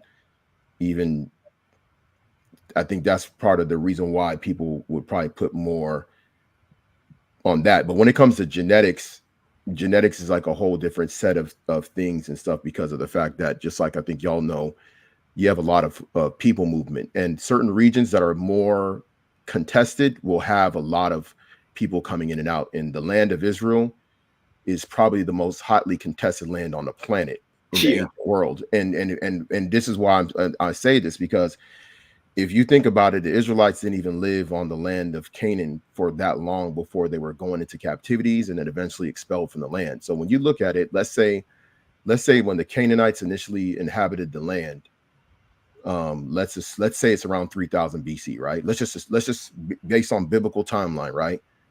Because this would have predated Abraham, because when Abraham was sojourning, he was meeting Canaanites that already had established kingdoms and everything. That So Israel wasn't even a nation, or any of the other descendants of Abraham weren't even a nation of people. They didn't even exist. So if you think about how many bones would have been, Canaanites would have been living and dying during that time, and then living and dying during the time that the Israelites were in Egypt. Then Israel comes into the land, and then by 500 years into being in the land, the northern kingdom gets removed.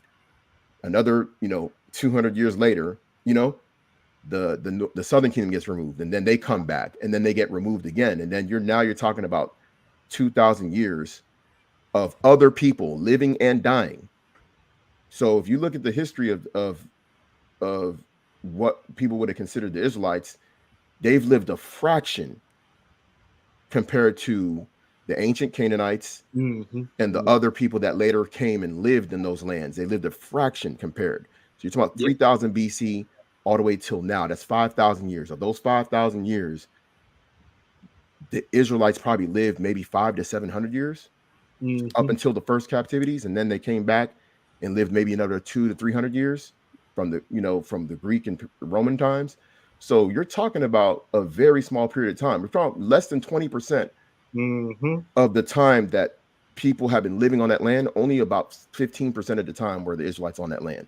So the bones that you'll be digging up, to do DNA sources for, it's going to be harder for you to actually find an Israelite bone or body remains to do DNA sources, because the vast majority of the bones, probably 90%, would be from other people.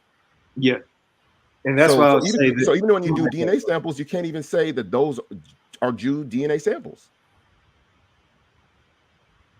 Yeah, and that's why I say, like, you was breaking down the timeline, like the Israelites didn't even exist. Like in 3000 BCE, those would have been Canaanites. And then we know that Abraham, came into the land, and the Israelites only lived in the land of Israel for, like, let's say about 3,400 years. And then we're saying a paternal lineage that descends from Abraham being at only like 3,000 years old from Abraham, Isaac, and Jacob. Like, the Y chromosome of that population is going to be small. You're not going to have like millions of people that descend from Abraham from like 3,000 years ago today. Like, his paternal descendants are going to be very few in number. And that's why I say the Samaritans are the best chance.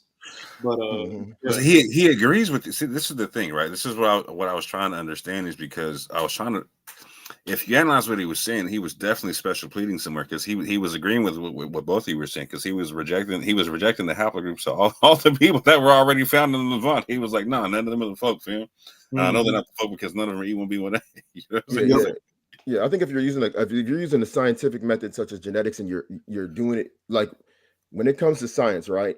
You don't science does their work somewhat irrespective of historical accounts, meaning they don't care about the Bible. So when someone's a scientist and they're going and they're doing genetic studies, the last thing they're going to do is going to go to the Bible, because their idea is how they are going to categorize it under their own nomenclature. their nomenclature is the nations in their eyes, which is their nomenclature is a haplogroup. It's not Shem, it's not Ham, it's not Japheth. It's just a haplogroup that they assign. And when you look at the map, when I look at the map of like the haplogroups, to me, as far as on a nomenclature level, naming, there is some level of either there's some modern I look at the nomenclature of the way that they did it, and to me it seems that there is a little bit of bias in the nomenclature. Let me explain why. Because by the time they started doing this, you already had an idea of North Africans and Sub-Saharan Africans, right? So those people that are doing this research, they're going to come in with that preconceived notion: Eastern Europeans, Western Europeans. So if you look at it, R1A, R1B, Eastern European, Western Europe. Then you look at E1B1A, E1B1B, it's largely the same. One is largely Northern, one's largely Sub-Saharan. So to me, I'm almost like, is there some bias in the nomenclature? Meaning, I know there's some downstream relation between like the Amagazi people probably and the people that are south of them, right? But the idea that people from southern Africa, what they call Sub-Saharan Africa, didn't go back and forth is kind of crazy, because if you look in the Middle Ages, you could even look this up. Most of the groups in modern day Nigeria traded in the trans-Saharan trade prior to the transatlantic slave trade in the Middle Ages, meaning that they were going back and forth. In fact, if you look at where the Hausas are situated they're situated along the Sahel. Hausas actually still have communities in modern day Sudan, where a lot of them originally came from when they went westward. So that Sahel region was a very main road of transportation, because one, it takes you to Lake Chad, which is where there's a lot of water, and it was an ancient trade route that went east and west in Africa, from the Nile in Sudan, and then you go west on the Sahel, and it takes you to West Africa. So people have this, I don't know, man. I can see what y'all probably have to deal with if you're talking about, people that don't understand, migration patterns and history. You know what I'm saying? So. Fact. Oh, and by the way, I do have the chat, the links in the private chat. Yeah, I'm looking at them right now. It didn't go through, so I don't know. Maybe it's me. Oh snap! Are you serious? No, I'm looking at it. Hold on. Did you go through? Yeah, hold on. I was just reading. Hold up. Let me share mine. Maybe because I'm not on Twitter on my laptop. Yeah, you got to be probably logged into the Twitter, maybe. Okay, there it is. Definitely saving this in bookmarker. Thank you again for this, by the way. Oh yeah, no doubt. It's great, because we like looking at like people who phenotypically may not look like a West African but carry West African genes, just to illustrate to people like the whole concept of race is like kind of stupid, and you could be related to people who look nothing like you. For real. Was this the person's Y DNA or just autosomal? No, this is their Y DNA. Their E1B1A, and it was linked to Okoro Lee, which more than likely, what it is that there was a Lee plantation out there in Virginia. Of course, Robert E. Lee was a big time, slave owner out there in Virginia. So that Lee is the slave owner name, but the Okoro is the name that he has. More than likely, whoever did their ancestry DNA, that's from Nigeria, has the last name Okoro. So that's how they more than likely tied that name to his to this particular ancestor from 1790. Yeah, to be clear, Ancestry doesn't give you a Y-DNA, so the person that put the E1B1A that in the lead, that they just put that in the profile name. So they probably did a DNA test with another group of people or whatnot, and just know what the haplogroup is. Yeah, they added it in. They added it in because from my understanding in his thread, he actually has contacts with other people that are linked to this particular man. Yeah, but hold on, real quick. Let me pull up the other one, because in the other one he's saying he has E1B1A. Oh, yeah, he says it in the bottom right. Yeah, hold on, real quick. Oh, it's right here. It's actually in the other. It was right there. Yeah, the other one, right there in the bottom right. It's on the bottom right of the first one you said. It was there too. Yeah, if you click on it, you can get right there. Yeah, but the other one, hold on, I want to show the other one too, because the other one has some other map. Okay. Yeah, this is a whole a whole thread with like a lot of information. It's interesting. So that Yeah. means that's interesting. So he says, I have E1B1A haplogroup DNA, which originates from the Igbo people who today live around the tiny town of Bodo, Nigeria. 1.4 million Igbo were kidnapped and sold into slavery through the slave trade port at the Bight of Boni.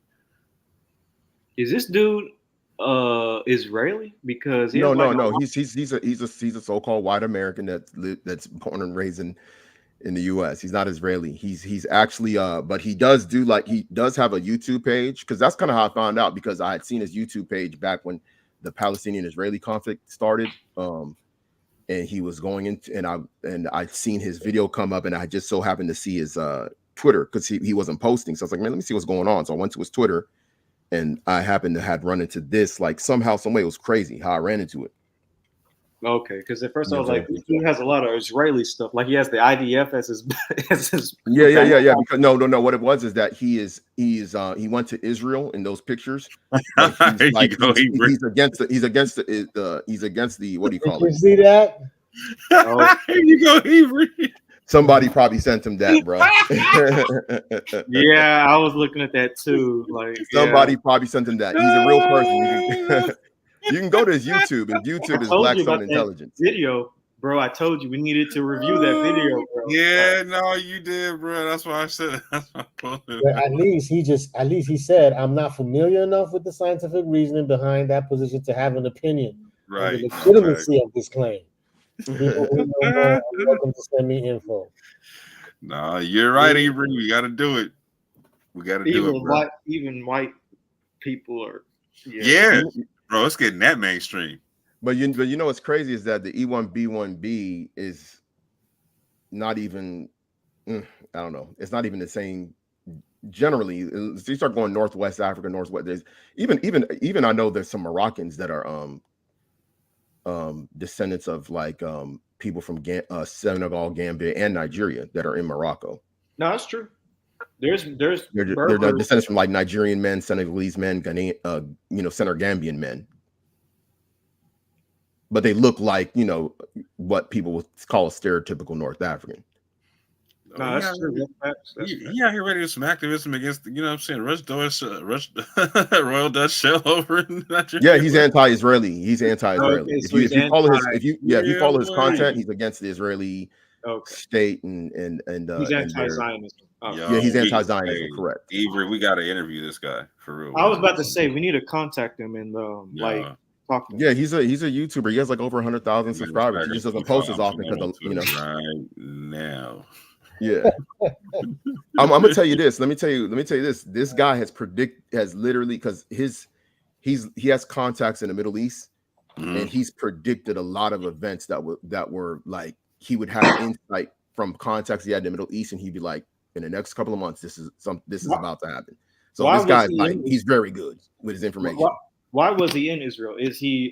No, he was over there. He was over there, like at the West Bank, like supporting the Palestinians against what they were doing to the settlers. Oh, we better talk to him more. So if you go to his YouTube, like his YouTube page kind of got not shut down, but shadow banned because he was exposing settler violence.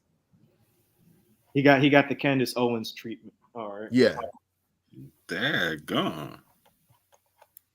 So maybe we should interview him on your channel so we can let your channel get shut down, Eerie. Hey, just click on that show. Click on that show. Which one? Click on show. Content warning. Click on show. Wait. Nope, not that one. I'm not trying to get the sheep channel flag. No. Let me look on my screen. Let me do this right quick. Hold on. Let me do this right quick.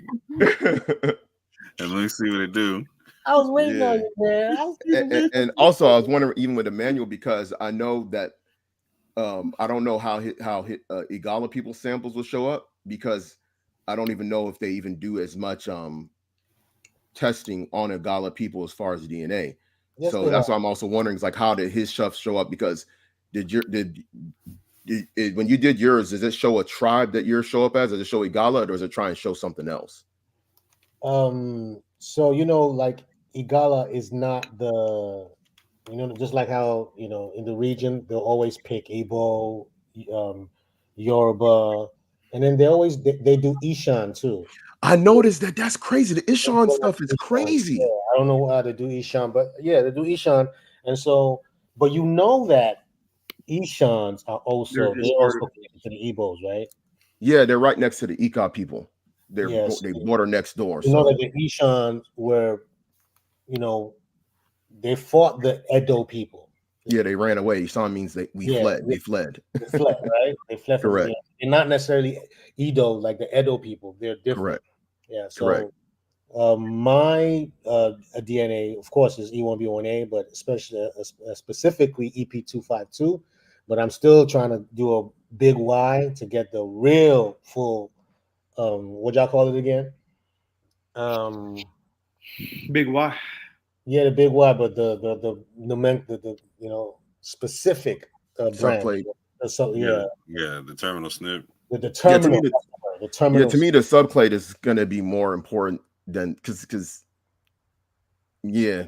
I have to So, look at I have to kind of review the scientific method for how they did some of these things as far as like how they do the downstream and everything like that. I haven't really dug deep. 23andMe kind of got it because it told me, that my region is Anambra. That's what he said. Very interesting. Well, y'all are there in that area. Yeah, but Y'all know y'all have. I think they have Igala communities even in Onisha, if I'm not mistaken. But maybe I'm not. Maybe I'm even in Anambra. even in northern Anambra, right? The northern part. Yeah, Igala's there. Igala's in Enugu and all those places as well. So Correct.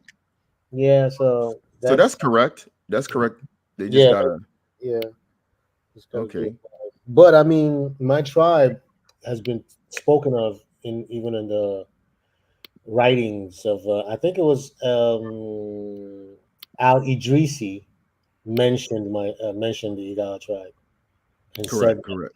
Al Idrisi said that the Israelites settled he said that the people the Nago people are the Israelites actually settled around the region of the the Nago people. We're just saying that the Nago people are the Israel. That's what they call. It's crazy.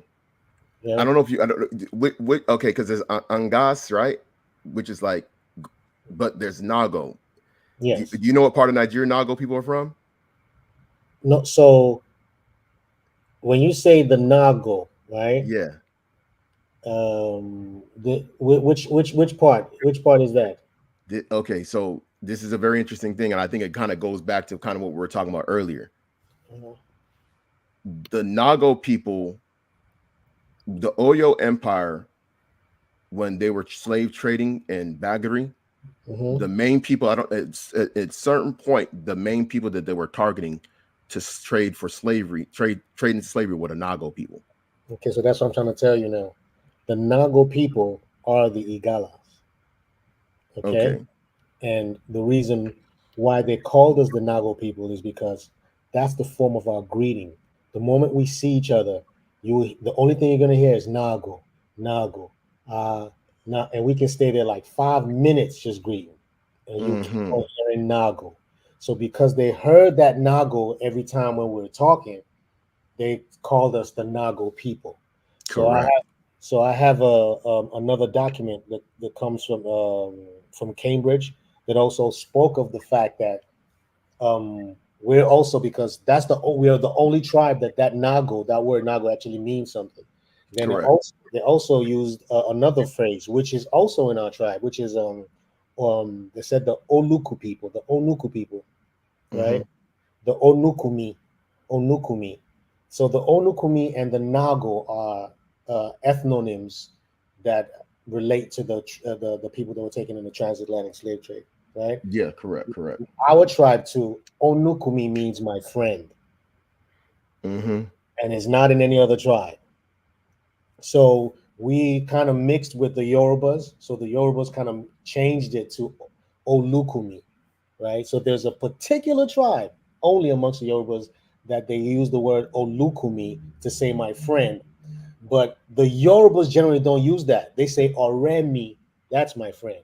Yeah, Oremi. Yeah, or red meat. They don't say so. That particular tribe is because they came from Igala and settled around that area, And and see that's why this, they continue to speak that part of Igala and say, yes, and see this is the thing, and this is why I'm saying. A lot of people who were called something 200-300 years ago, they're not called that today, even 100 years ago. yeah, Like a lot. That's why when people like, that's why it's kind of tough, because what happens is you have like this lingua franca, which when you start having a lot of people speaking the same language, they become clustered and be viewed as all the same people, or if they're in the same region sometimes. But Nago is not as used as much, like you said, and I know that because when you look at old writings, you see a Nago pop up, and then when you get to like modern Nigerian times, colonial times, it rarely pops up, and then of course now it's not even really something you see. yeah. You Idrisi know, specifically said that the people that stay at the borders of the river Niger, who are called the Nago people. So he mentioned us. correct. Then I also did a lot of, and that, shout out to Moore because man, I chewed up um what's her name again? Dana. Yeah, Oh, Dana Marnichi, yeah. oh man, I chewed her up, man. I sometimes I stay like days and I'm on her blog. Because you literally can, but that's the cold part. You literally You can. literally can. Yeah. And so I read up about, and I was able to, because I was able to connect the fact that, because you used to, when he was talking about the Zanata and everything. So I have proved through that migratory patterns to show that the Igala people were part of the Garamantians. Interesting. Yeah, and because the Garamantians, the Garamantes, right, Mhm. is a loosely federated. It's not necessarily just one Right. federated, but the name actually still follows because we're Igala, right?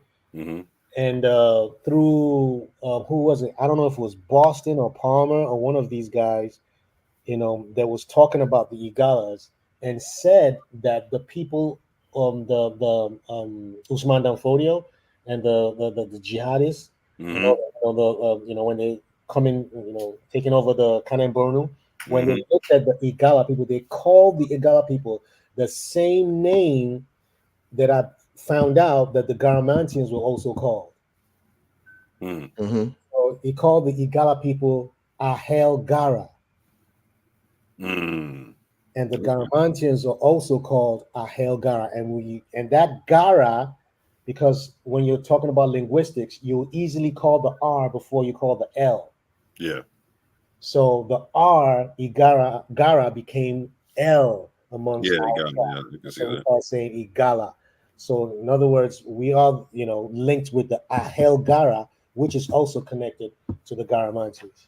Very interesting. Yeah, Yeah. and I was going to add a little tidbit. Just you gotta and you gotta blame some of the British for some of the stuff with the Jew thing, because honestly, it was a lot of British that was writing that different groups of people in West Africa were Jews. So I, I see why some people kind of take hold of that, because they have like about half a dozen or a dozen um, quotations that you can literally find from old books where they were writing different groups of people were Jews. Now I don't know if that's something that they heard through other people, like talking to different groups around there, or if it was like some Arab manuscript, what I'm saying, about the Jews. I don't know, but I think that's one of the reasons why it's good to have kind of a little bit of everything. Like you can kind of use DNA evidence, use Absolutely. Yeah. first primary Absolutely. sources, because I believe in primary sources. I don't really like to read a lot of sources prior to like past 1900. I got to go 1900 and earlier if I'm reading on history, because those primary sources are Absolutely. going to be more, to me, accurate than probably redefined sources, because I don't think people were as ignorant as we think back 500 years ago, especially when you talk about the learned men of those eras. Mhm. And even like you talking about it, like in Sokoto, the emir Mhm. of Kanu, that guy's extremely intelligent. You should see interviews of this guy. If you go to his, they show his palace in an interview. This dude literally has 1,000 books, and some of these are old. Oh, you He's mean, written on Timbuktu books, huh? Sanusi? Yeah. The one, the Amir, yeah, in the north. So yeah, Sanusi in Kano, right? In Kano, yeah, he's Now- the dude is don't extremely intelligent. Like, I want to get, Go ahead. I want to try to see if I could get in contact with those Kano Chronicles, man. Bro, let me I'm telling you guys right now, this guy knows about everybody. His library in his palace has like thousands of old books going back to the Middle Ages. We talking about Timbuktu type books. Yeah. I think I need to see how. And they passed that down to their sons on the throne. They in the palace, they got the names of all the people that sat on the throne going back to the Middle Ages. Mm-hmm. And he has all these old books, and all these old books were stuff written about different groups of people. And if you really understand, I don't want to get too deep on Nigeria, but Nigeria's ran from his throne. If you really know Nigeria, you really know it's ran from his throne. Like, that's, I don't want to say more than that, but because even the whole situation with the Niger crisis in Niger, and later on the Sahelian alliance, when the France tried to make Tinubu get the Nigerian army to invade Niger, and he literally told them, you better not do it. And there's nothing that could be done. France couldn't do nothing about it. They couldn't do nothing. Yeah, so a lot of these people, I'm gonna put it like this. There's a book I recommend, if y'all want to read some history, read the book Hugh Clapperton. Hugh Clapperton was a British explorer from the 1920s who basically explored the region of what is now known as Nigeria, and he had a conversation with the Sultan that sat at the time. And you should probably read about that. I read about. I know about Clapperton. Yeah, he had a conversation about who are the different groups of people that are around them. And he had an interesting conversation about the various groups with Hugh Clapperton, and it's chronicled in Hugh Clapperton's writings. Roughly, what was he saying? Huh? Roughly, what was he saying? Well, you don't gotta get all these specific, but that's what I'm saying. Roughly, like just generally. Yeah. If you know it, okay, so, and you can look this up. If you think about the time, because around early 1800s is when that you had the conflict between the Yorubas and the Fulani, which led to the whole situation in Ilorin, where the Fulani set up an emir in Ilorin after the defeat, because there was a man by the name of Ofonja that betrayed the Oyo Empire, and it caused them to lose that city. And then the Fulani set up an emir. So this is not too long after that event happened, when Hugh Clapperton had this interview with this particular sultan. And I know in one of them. Oh, you're talking about Mohammed Bello. Yeah, Mohammed Bello, correct. Mohammed Bello was the grandson of the person who started the Usman Dan Fodio. Usman Dan Fodio, who was the started the Kanem Bornu Empire. So that's correct. So Mohammed Bello was his grandson, and he was the one in that discussion that mentioned the fact that the Yorubas were Canaanites, or from the land of Canaan. That's correct. In that conversation, he mentioned that the Yoruba were Canaanites. Yeah. In that particular conversation, this is 1820s. This is from the chronicles from Hugh Clapperton. Now, the interesting thing about it is it said Yorubas are from the tribe of Canaan from Nimrud. Now, people thought it was Nimrod, but it was Nimrud. If you look up Nimrud and the Phoenicians, it's actually connected to a cultural thing dealing with the time of the Phoenician Empire, and I believe the time of the Babylonians. And I wondered what that was, and when I looked at it, it was dealing with the captivity that a lot of people were affected by during the Assyrian period, and there was a particular type of there was a city in the Assyrian Empire, in ancient Assyria, that was known as Nimrud, where more than likely they probably were temporary settlers of during the Assyrian Empire, because the empire took down not only just Israelites, but it took down other people. People forget that the Assyrians were conquered, the northern tribes of Israel were south of the Canaanite headquarters, Tyre and Zidon. So there were some of them that were removed into Assyria, over into more than likely ancient Nimrud, which is in Iraq, in ancient Mosul, I believe. And so when Muhammad Bello had the conversation with Hugh Clapperton, he was telling him about their family, tribe meaning family, because when he spoke to him, he said tribe of Canaan, meaning family of Canaan, by the way of Nimrud, which basically dealt with that. And if you look up like information about the Phoenicians, they had some ties to Nimrud when you look up different sources. So this is what Muhammad Bello said about the Yoruba people. So there maybe is some credence to them potentially having been anciently in that land at some point, according to, you know, a man who would have been very knowledgeable about the different people that he was neighboring to or had conquered. You know the one I want to do. You know, I've been trying to do, just dreaming of how I could do that, and I saw that he actually posted it one time. All those Timbuktu books, man. He has them.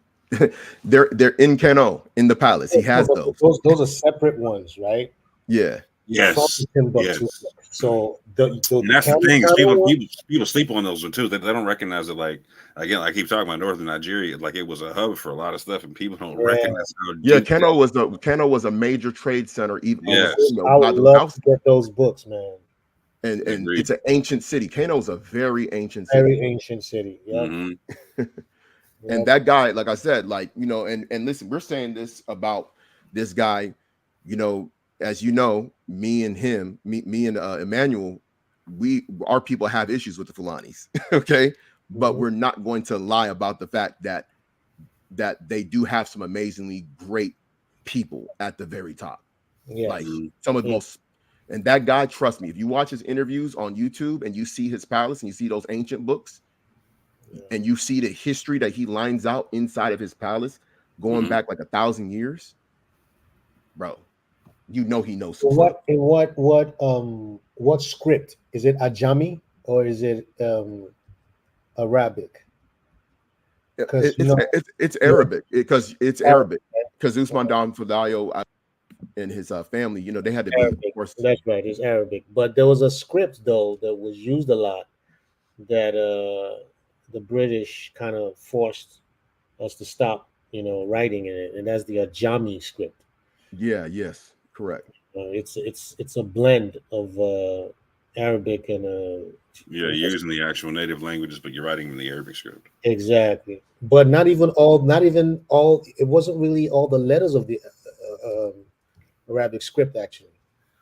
So it was almost like if you knew the Ajami script, you could read, you know, Arabic, but if you're Arabic, you might not be able to read the Ajami. Exactly. 100%. There was things that they switched up on it. We find the same thing amongst like the West African manuscript, like or the slave manuscripts where they're writing in Arabic or whatnot. Like we're seeing that they're writing Ajami, but even in the Ajami and the West, the Arabic, the diacritical marks are different than the typical Arabic. All kind of different stuff. You know, there's stuff very particular to West Africa with that stuff. Yeah, because and a lot of those because more than likely someone like him of his stature and the elite people of that area, and I'm pretty sure other groups in West Africa have people that are just like him, but they will probably, guys like him, they will probably have access to both types of scripts because, you know, they have to rule an empire. And one of the most important things about ruling an empire, you have to have a lot of knowledge about the people around you, and you have to have a lot of history about the people around you. And you know, it's very interesting. You know, sometimes, you know, very interesting. Yeah, it's very hard to kind of like merge scientific stuff with what's it called with accounts, but that to me is a big thing. And the reason why, because even with the Yoruba thing, when I look into like ancient Phoenicians and ancient Canaanite customs, they have a lot of similarities. Even their gods synchronize perfectly with the gods of Canaan. They synchronize perfectly, especially in the Ifa religion. So Yeah. One they of the have a lot reasons of why they're such a synchronization. good proxy, and not to cut you, one of the reasons why they're such a good proxy is because they carry a very, like, they're not homogenous when it comes to haplogroups and whatnot, right? So Mhm. like you get that introgression of haplogroups through some kind of admixture somewhere, right? And Correct. so they have evidence of like a back migration that comes through Western Asia and whatnot. You know what I'm saying? So like, nah, it's a legit possibility. It's a legit possibility, yeah. And like for instance, like reading Adana's articles, where she's talking about for the Garamantians, for instance, even though I can see the connection, I understand that the Garamantes was a loosely federated, so it's not just one. Right. It's not just one, so even though I could, in terms of the name and everything, but I still understand. And you got to always have that objectivity and looking at the situation like that. So, okay, there were other people and everything, but I can't deny it because when they mentioned the culture that was there, and I look at the culture of Igala people, and they say even the Igbos as well. When you look at the Igalas and everything, you look at the culture that was mentioned by these Islamic scholars concerning the Garamantes, they said that it resembled the time of the judges. That was very striking when he used that word. Yeah, because and the reason why, because and this is something that from a historical aspect to add. Well, it's not going to always be good in the discussion of genetics. I understand that. So this is kind of semi-separate. Yeah. But you do got to look into cultural history. Oh yeah. If you look, one of the things that people that explorers and people realize about these different groups of people, whether Igala or Igbo, is that they ruled in the council of elders. They did not have an authoritarian rule. They did not report to a particular king. It was all different communities reporting to elders for judgment of any situation or any major decision within the community was ran on a committee base, which that is the time of the judges. The time of the judges is you went to your town and your judges handled issues in your towns and your villages. You did not have a centralized authority system with a king, and that is what a lot of people in Nigeria, they'll say, "Oh, you Igbos, y'all didn't have a king. Y'all didn't have a king," but they ran a system based on the judges, meaning they did not have a centralized authority. They ran a system that was more Republican in nature, where a committee of elders made decisions versus a centralized authority. And that is different than any other group of people within Africa. Every other group of people, except for that and the Igala people too, because at times you did have a king, but not all the time. Not all the time. Initially, it wasn't. It was later on that we started having one and everything. Yeah, but I was just gonna joke a little bit. That's why Igbos like being in the Republican Party, huh? Right? No, you know what's funny, man?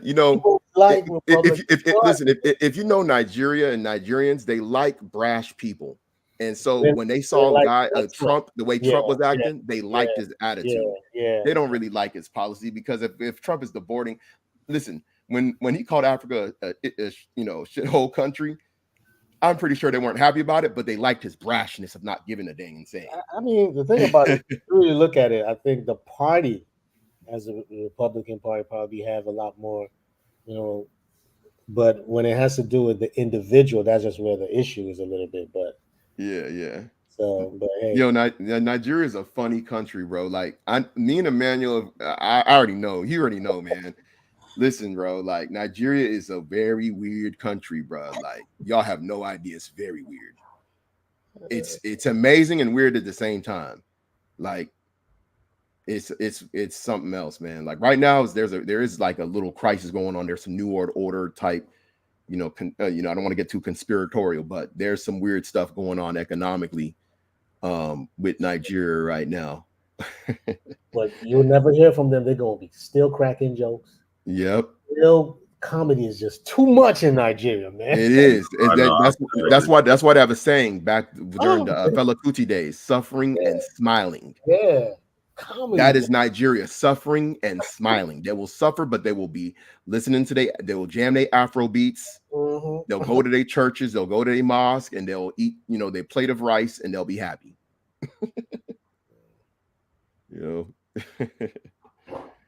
Hey, speaking of rice, I'm about to give me something to eat. But while I'm about to, what's the best Igala dish if I'm gonna get some Igala food? What's the best Igbo dish if I'm gonna get some Igbo food? I mean, I think if you're not from West Africa, you just have to settle with like any type of jollof rice, because you would have to start there first. Then you would probably go to a goosey soup. Is going to be the best like dish. There are a lot of similarities. In fact, even jollof rice was started by the Wolof people. It just spread throughout West Africa through the region. So the jollof rice really initially, it's actually Wolof rice. It started with them, but the dish. Since we're gonna start with the beef food, right? Because the beef is who got the best jollof, right? Like, so who got the best jollof, the Igbo or the Igala? You know what I'm saying? I don't. You know what? How we got the beef? There's no specific jollof that is particular to probably the Igbo, or say that Igala is different, right? So I think jollof, you might say maybe Yoruba and Igbo, maybe, but jollof rice is jollof rice in Nigeria, no matter where it's at. Like, yeah. Because it's going to come down to how that individual makes it. Because some people are more spicier than others. Some people use more tomatoes than others. You get what I'm saying? So is y'all two food similar? Like super similar? No, not there's some differences. Like for the Igbos, white soup is specific to the Igbos. Mm-hmm. And then there's another. I think white soup is the oha. Do you know it, CJ? I believe it's oha. There's so many different names, and I'm not really Yeah. Oha is the white soup, so that's more that's Igbo soup. For the Igalas, there's a soup that's made out of beans. Yeah. I have to try that one then. You know what I'm saying? Yeah, you got me intrigued with you know what I'm saying? It's called bean soup, and you take it with the fufu, and stuff like that. Boy, you just okay. You just got me all kind of hungry. Yeah, but jollof rice, if you go to the right place that knows how to make it well, like it's pretty good. I mean, because the thing about it is also there's different meats. Like, people don't eat goat over here. So like when you go to Nigeria, or I don't know about Ghana, but in Nigeria, when you get a plate of jollof rice, there could be beef, chicken, or goat, or the combination of the three.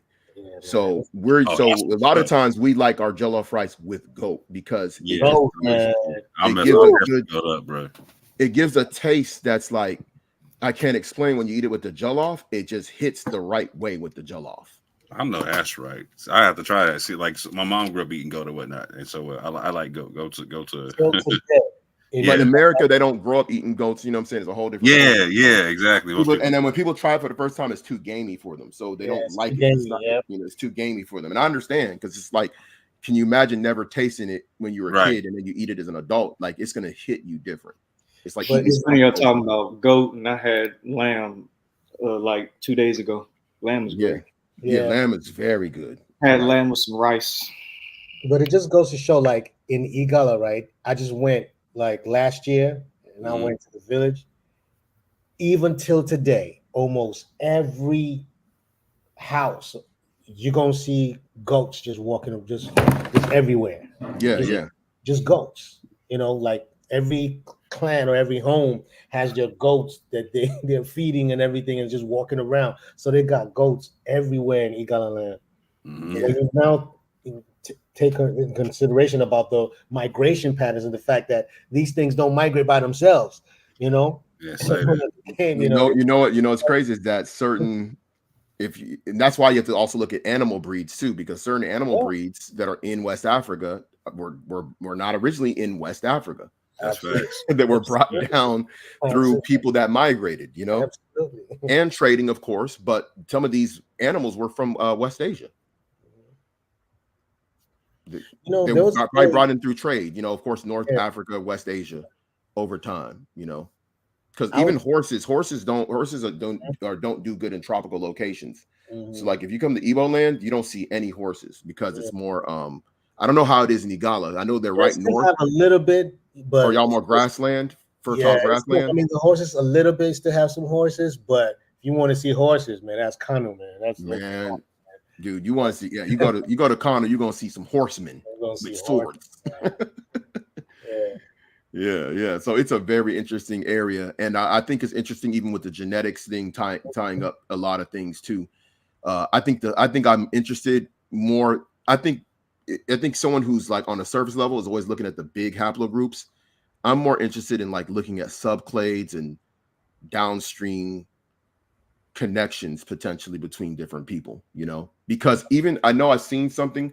There was actually like a thing where it showed that like different groups of people were like had strong relation. Like for example, like in Nigeria, certain groups in Nigeria had strong relations with people in Central African Republic, genetically, based on frequencies. And then that's separated. That's not even in the same area. So that shows it's probably two families or families of people separated and formed different communities, maybe hundreds of years ago, and separated, and then their languages change, some of their customs change, but they have a high frequency of relation.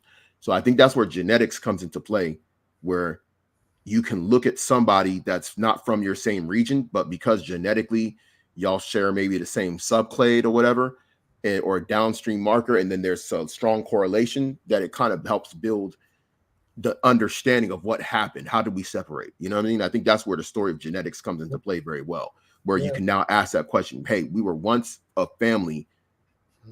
How did we separate? Like what happened to our people that you ended up in Central African Republic? We ended up in modern Nigeria, and another group ended up in, center Gambia. Yeah. Hey, more. There was a video that you did. I was trying to look for it, where you were talking about the different. Of course, you're going into the cultural, and then the books talking about the traditions and everything in West Africa. You mentioned the people who said that they're Israelites and that they came from the Niger River near Nigeria, and they're Muslims now, but they know who they are. But that they came. Do you remember? Mm-hmm. The B'nai Israel, they're mentioned in the Timbuktu Chronicles as well. And because when I watched, it was so striking because they said they came from that same place where I said where the Igalas are in the River Niger. Right. Like like again, a lot of people have the same migration pattern where they say we came from East Africa, stopped off in Nigeria, and then we branched off into Mali and Guinea and Senegal and all kind of things. Okay. Yeah, they're known as the Jews al-Sudan, something like that. Yeah, correct. That's what the Arabs call them. It's actually written in their manuscripts. The Jews of Bilad al-Sudan. Yep. So because they settled along the River Niger in the Middle Ages. Exactly. Mm-hmm. So the River Niger was connected Timbuktu and the Mali Empire to modern day Nigeria. So that's why a lot of groups settled along like the Niger River and the River Benue. Yeah, and the River Benue. But if it's the River Niger and Benue, then I could tell that then that's the Igal. But to be fair, River Niger is very long, and it crosses. No, but I'm talking the part in Nigeria. Yeah. No, the whole. But the thing about it, the Arabs. This is in This is in one of their writings. They said that the Jews of Bilal al-Sudan lived along that region, which goes all the way to center Gambia. Exactly. All the way to modern Nigeria. Yeah, all the way. And some of them, of course, became even past Nigeria, going into Chad and going into past that. Even in Congo. Yeah. If you read about Congo, I mean, listen. This is at the end of the day, the British man wrote this. They wrote that there were Jews in Congo. They wrote it. I didn't write it. Yeah, I've seen it. That one is the Luanda. The Mavumbu. Yeah, they were writing this stuff. So I think that's kind of where some of that stuff's coming from. Now, it could be just cultural affinity, or could be cultural customs that are similar to what they seen the Jews have. Because, of course, I think y'all even agree there's really no way to fully pinpoint. If you separate any historical context, you just say these people are Jews genetically. it's harder to do that if you don't have the actual initial Jacob, Yeah, I agree. 12 sons And marker. like, It's just I'm so glad you're saying that, because even though I, subscribe, it's always good to say this, these things are, and when you don't do this, when you don't say it like this, you're not respected. People just tend to feel like you're just holding to a, presupposition, or you just holding to, the confirmation bias. Right. But when you bring in this part to show that, okay, first of all, we don't even know where, like a Jacob, to actually test from. And like what you just said also, CJ, the fact that we don't know at which point there was assimilation, what do you call it, acculturation and culturation and everything. We can go into details about some of these things and come out to a full conclusion. I mean, at least to a certain extent for some certain things. But it's crazy. I hear people like what's his name, the dude that Moore that you Who rated. What's his name again? Garfield. Right, yeah, Garfield. So Garfield just holds on to a complete extreme, just to try to discredit. What's crazy is that a lot of people don't understand is that because I'm a student, of, I've always read ancient history. My mom, when I was a kid, bought the Encyclopedia Britannica, so I've always been interested in history. I read in my spare time. Come on, man. We always had those books, man. Yeah, so about 20 some of those books. That's how you actually decorate your sitting room, in the old houses, man. That's how it used to be. Yeah, so and I think that a lot of I think because naturally Igala people and Igbo people, a lot of us were introduced to some level of Jew identity as we're growing up. Not like as a thing, but it's like, hey, they've said this about us, yada yada. You know what I'm saying? But Nigerians really don't do research generally to really whatever. They just kind of go on word of mouth. But when you look at ancient cultures, there was a lot of overlap of customs, meaning like if you look up ancient pictures, like of not ancient pictures, but like let's say like drawings in the ancient world of like your ancient Persians and your ancient Assyrians, not that much different. Beards, a lot of the same hairstyle, man buns. You know what I'm saying? The clothing was largely the same. The garments were largely the same. Even the cap that bends to one side, even that cap. Yeah. Like people sometimes have this thing, the puff, like with a bun at the end, and it bends down. Mm-hmm. He does have that too. Yeah. And it's who's I think it was Jehu. Correct. He had that same cap where he was bending down to the Syrian king or something like that. Yeah.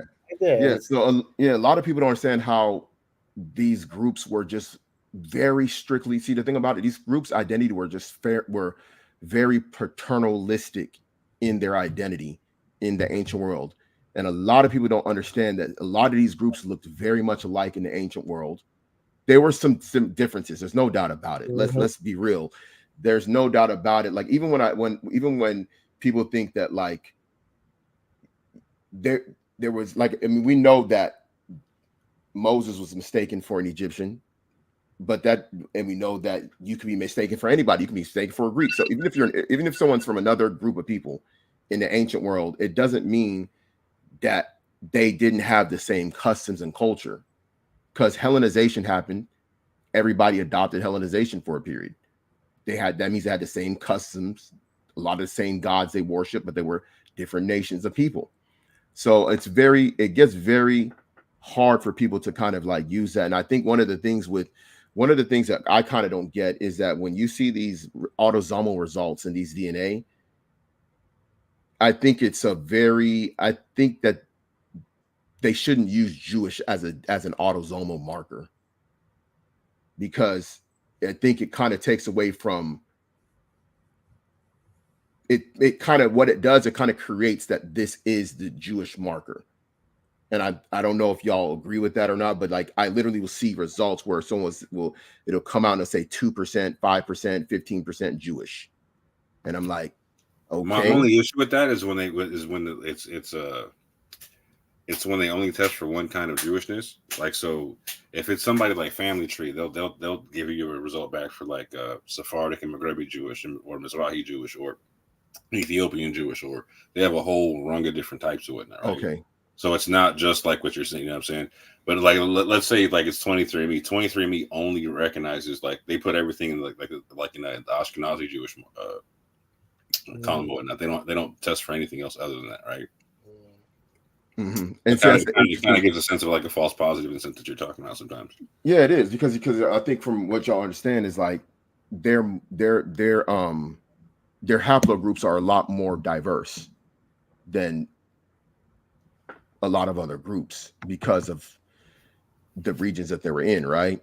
So it's kind of like, even if someone's Ashkenazi, I can't assume that they all have the same haplogroup, right? It can't all be like R1b. Yeah. No, it's crazy. Like, so there's a chick out there like Mayan Balik or whatnot. Like, she was on TV and whatnot. She took a 23andMe. It's like 100% Ashkenazi Jew, which is like, huh. That's how that I was like, how in the world are you 100% Ashkenazi? But even then, like, it was like, she wasn't showing her haplogroup. I was like, I would love to see what your haplogroup is. You know what I'm saying? Yeah, the MTD, the maternal is I think the maternal is always a good marker from what I've seen from people using it to kind of like understand if you don't have the paternal group that matches maybe where it kind of gives you both your father and your mother's line. And I think I like that as like a backup to like say, because I noticed when people do the African ancestry, they get some of the results of like what tribe they're from or something like that. And I'm wondering if they're using MT, like for men, of course, right? I wonder if they're using mtDNA or haplogroup clades that are affinity to certain groups, which I don't know how that would make any sense. You just hit on the nerve with me, bro. Because like, so we just discovered that African ancestry is being so pseudo with it. Like, they're using 7 DSY numbers, right? And so basically they're using that to plot you to a haplogroup or whatnot. And so they're gonna tell you that like that we're matching you with the tribe with 100% accuracy that matches these certain mutations about low whoop.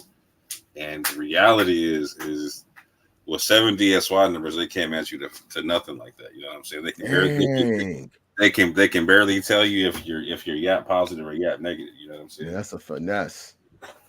Like, yeah, like, so Family Tree, like, so in comparison, Family Tree, like, so you should be able to take these DSY numbers and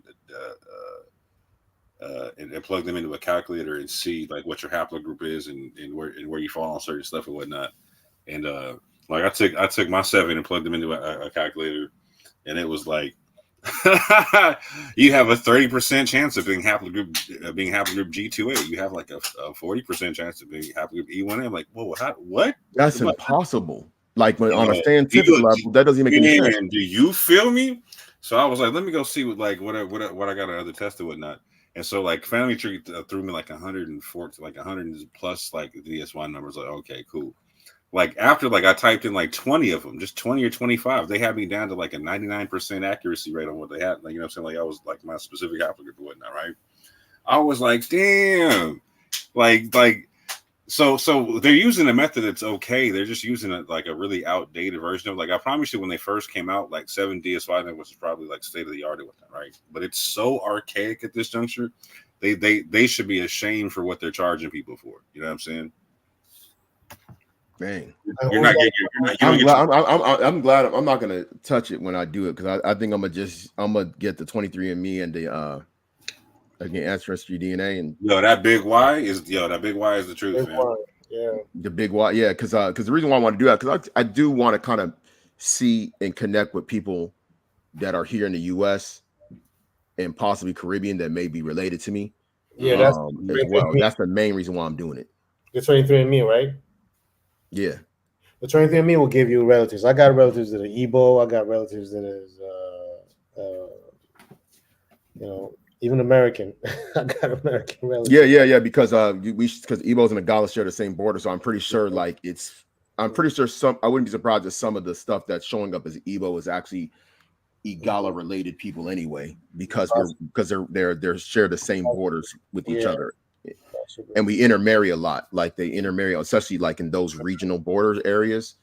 So that's and that's the thing, like if they're doing that with that African ancestry, that's crazy, because like because I noticed it was like I was seeing some of the stuff and I was like, dang, okay, because I'm gonna put it like this, like when people understand, like I think y'all even talked about it earlier because I was going in and out when I was listening to y'all, but like a lot the certain men, depending on their status, will marry a lot of women from different areas like around them, which would definitely throw off like the maternal DNA and make it more varied. And then the paternal in these regions will be like almost singular, you know what I mean? Because like even for like my tribe, and this is like a people running joke that like Igbos marry any kind of woman on the planet, and it's true. You know what I'm saying? Because I've literally seen Igbo men that are married to like native from Brazil, like from the Brazil Amazon. I've literally seen a woman whose dad was I've seen everything. So, and my cousin, my dad's older brother's son, he lives out in Kazakhstan. He's been living in Kazakhstan for 22 years and he's married. So those maternal markers would be definitely diverse for different groups of people, especially like certain communities that have traveled a lot, like maybe Arabs would probably have a lot of them among theirs, right? And then you have like maybe Ottoman men might have a lot because they had a lot of reach in their empire. And of course, European men, will have like Native American, depending, and all throughout Latin America, they'll have like mtDNAs that go back to Africa, right? So yeah, like the Fulani, right? Like, so we covered a paper that was breaking down how the Fulani, they carried like 20% of their autosomal DNA is non-Sub-Saharan African, but also that 20% of their mitochondrial DNA, like the haplogroups, right, is also non-Sub-Saharan African. You know what I'm saying? So 1 out of every 5 Fulani women has a non-Sub-Saharan African haplogroup. Yeah, I can see that because Fulanis are the most nomadic people on the planet. They're the largest nomadic group. Yo, that's facts, bro. I swear to God, if I go to Mars, I swear to God, I'm gonna see a Fulani person on Mars, bro. For real. Nah, Igbo person will probably beat you there, man. Listen, bro, if there's aliens and Igbo man is selling something to some aliens, bro. Yo, as long as I can get some jollof rice and some fufu, I'm straight. You understand? Nah, but Fulanis is they're deep, and they're literally stretched from like Sudan all the way to the far West Africa, bro. Like they're deep, bro. Like they move. Shout out to the Fula Empire. No, they move, bro. Like they move, and they're different everywhere. The Fulanis are not the same everywhere. Like Nigeria, and then Nigeria is a very funny country because a lot of people don't talk about Kunari people over there by Lake Chad, but they're Kanem Borno people, yeah, they were a very dominant people too, and actually a lot of people in Nigeria don't even know too much about Kunari. Like even when Abacha was president, people thought he was Fulani, but he was Kunari. But in Nigeria, you had Nigerians that were so ignorant they thought he was Fulani, and didn't even know he was Kanem Borno Kunari. So,